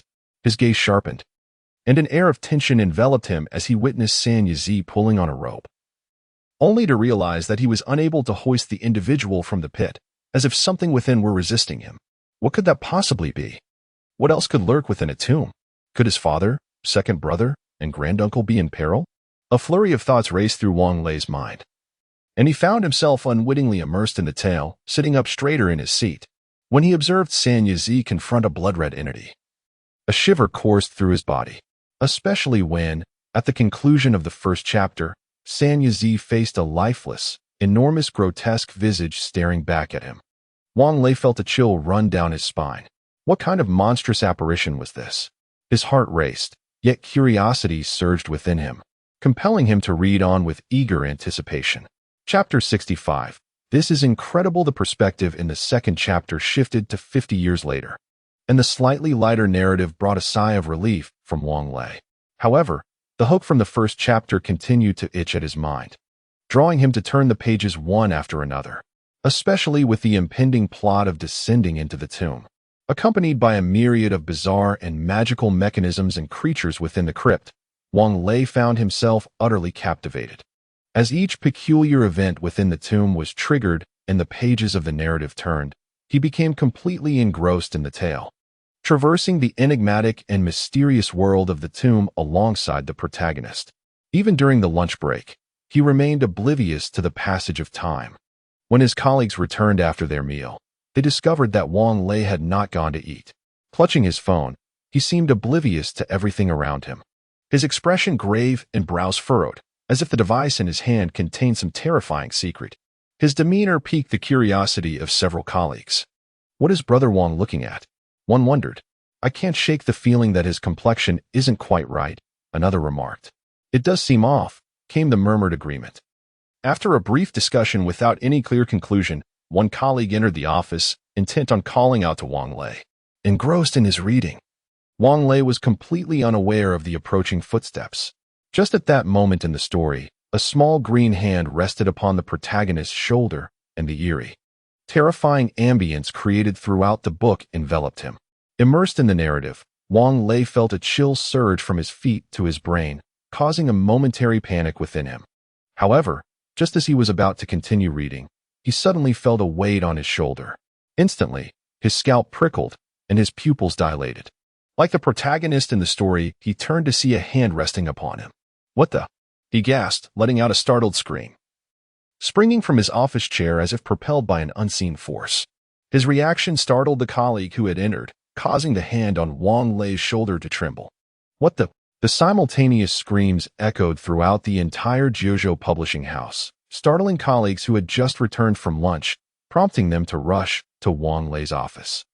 At that moment, he leaned against a corner, clutching his chest, while another colleague stood opposite in a similar state of alarm. A crowd of heads peered into the office, eager to uncover the cause of the commotion. Wang Lei's previously pale face now reflected a flurry of emotions, panic, confusion, until he finally grasped what had transpired. The colleague in the opposite corner, still shaken, remarked, "Brother Wang, what on earth was that? You nearly gave me a heart attack." Wang Lei was momentarily speechless. "You came in without making a sound. You nearly scared me to death." The aggrieved colleague retorted loudly, "I knocked before entering. You were so absorbed in your reading that you didn't hear a thing." The onlookers outside were equally curious, their gazes fixed on Wang Lei, who, having regained his composure, felt no embarrassment. His attention was entirely captured by tomb rating notes.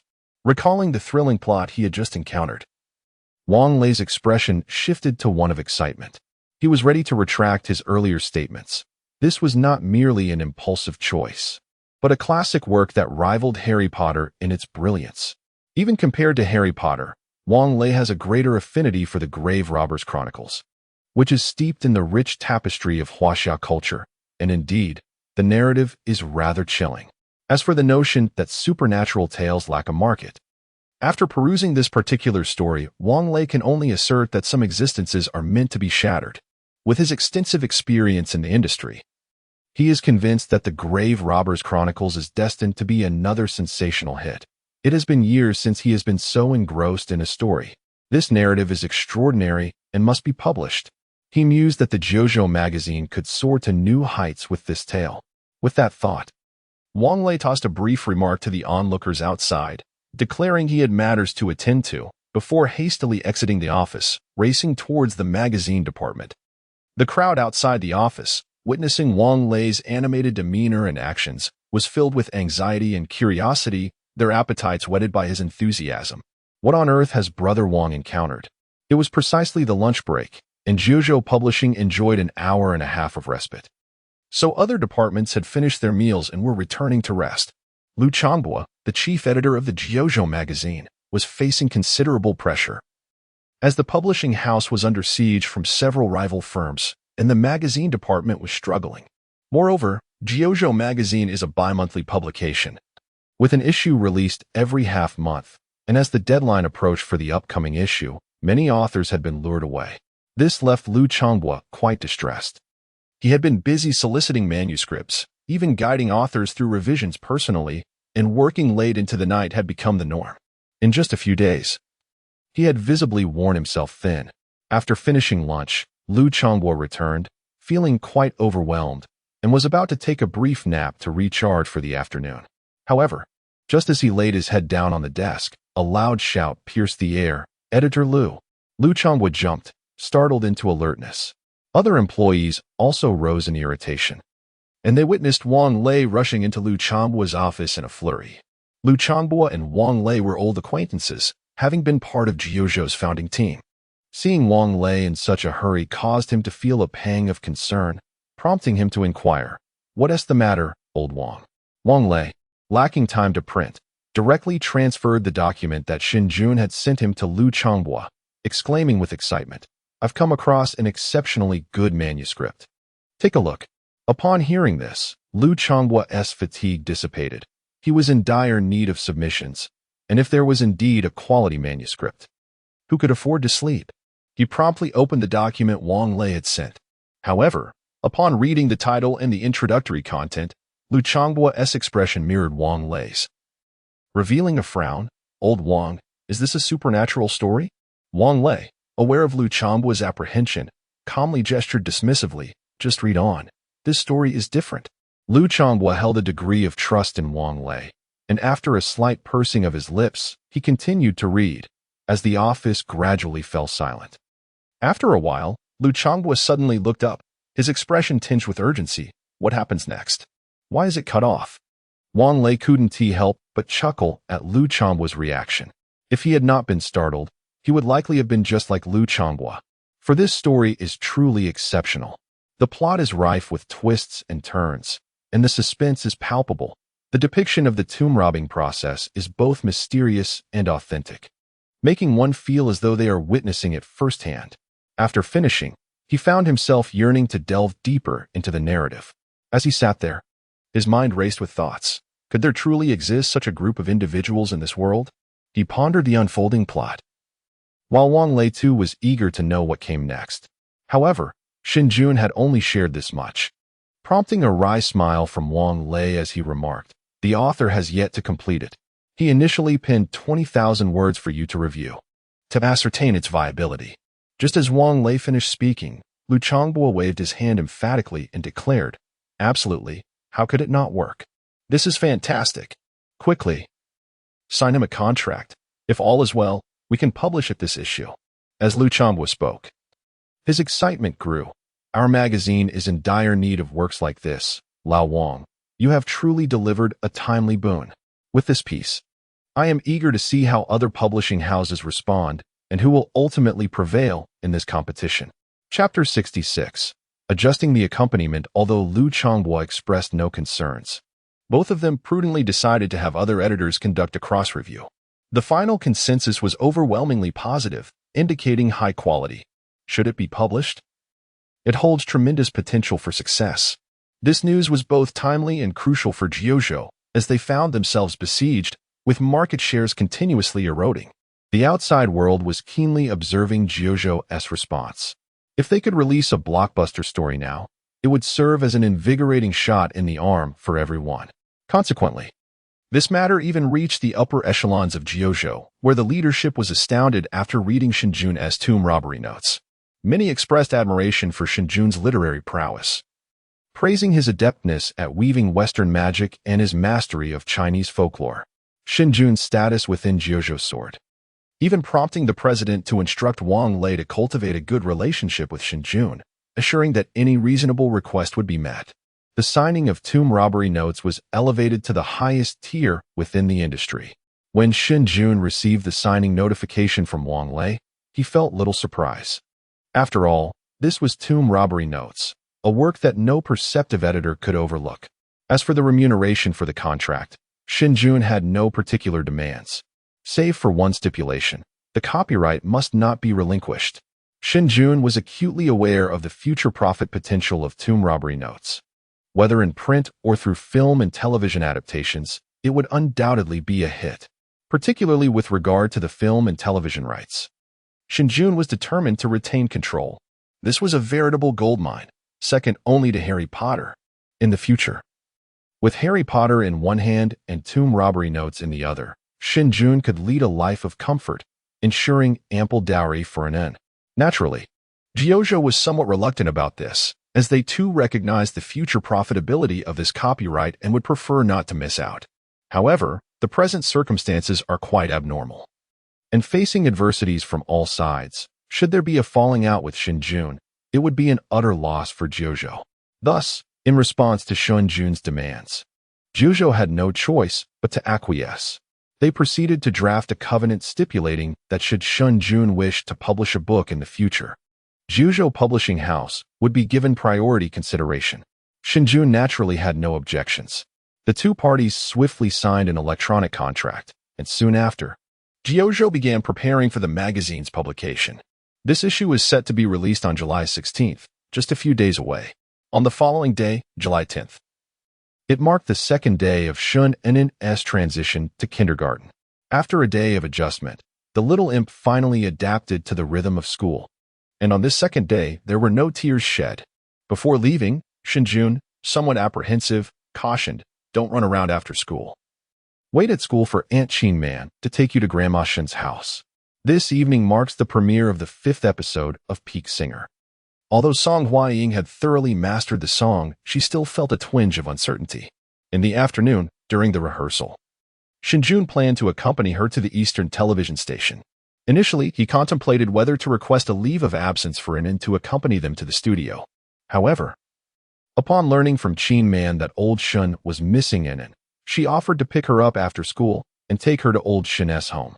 After deliberation, Shen Jun concluded that given the chaotic backstage environment at the television station, he might not be able to look after Inen properly, and requesting a leave so soon after the term began would be inappropriate. Ultimately, he entrusted Inen to Qin Man. Over the past few days, Inen had grown quite familiar with Qin Man and thoroughly enjoyed playing with her.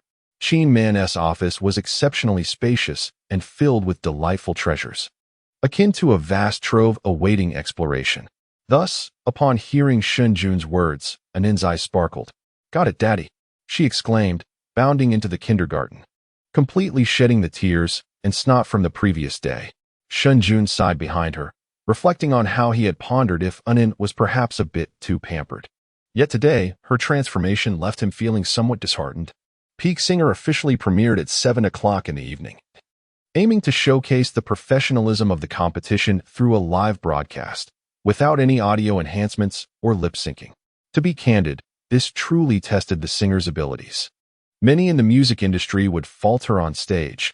Even the top-tier artists could not guarantee a consistent performance. Consequently, to ensure the quality of the competition, rehearsals commenced in the afternoon, allowing each singer to acclimate to the stage. There were 7 resident guests, along with 2 guest challengers, each allotted half an hour for rehearsal. To maintain fairness, the 9 guests rehearsed at staggered intervals, ensuring they remained unaware of each other's performances. Upon arrival, Shen Jun and Song Huaying encountered the previous singer just as they concluded their rehearsal, exchanging no words. Only a silent tension began to linger in the air. Song Huaying made a brief preparation before taking the stage for rehearsal. The stage effects had been communicated in advance, and now the focus was primarily on positioning and finding the right feel. The overall outcome of the rehearsal was quite satisfactory, as Song Huaying's vocals complemented the stage effects suggested by Shen Jun beautifully.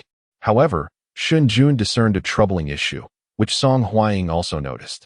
After 2 rounds of rehearsal, Song Huaying approached Shen Jun with a serious and even worried expression, saying, "Teacher Shen, I find it difficult to connect emotionally." For a top-tier singer like Song Huaying, such a fundamental error should not occur, especially since heartfelt ballads are her forte. Yet, at this moment, she was indeed grappling with this challenge, unable to immerse herself in the emotions required, resulting in a performance that was technically proficient yet devoid of genuine feeling. While ordinary listeners might not perceive a significant difference, to professionals, it was glaringly apparent. Shen Jun furrowed his brow, taken aback by Song Huaying's predicament. Reflecting on her recent anxiety and distress, he surmised that her previous consecutive setbacks had instilled a sense of fear and apprehension regarding this stage, which in turn hindered her ability to access her emotions. The root of the problem had been identified, but how could it be resolved? During the subsequent rehearsal, both Shen Jun and the manager endeavored to reassure Song Huaying, while she herself continuously attempted to adjust her mindset. However, the results proved to be rather unsatisfactory. Soon, the 30-minute rehearsal came to an end, and the next singer was about to take the stage. The staff began to signal Song Huaying to exit. Her face was filled with anxiety, and her demeanor reflected a notable sense of panic. If she were to perform in her current state, failure was inevitable. Shen Jun's mind raced, realizing that self-regulation was no longer a viable option for Song Huaying. The more she tried, the more anxious she became. He needed to employ an alternative approach. After a few moments of rapid contemplation, Shen Jun suddenly exclaimed, "Let us borrow the recording studio from the television station. I need to adjust the accompaniment."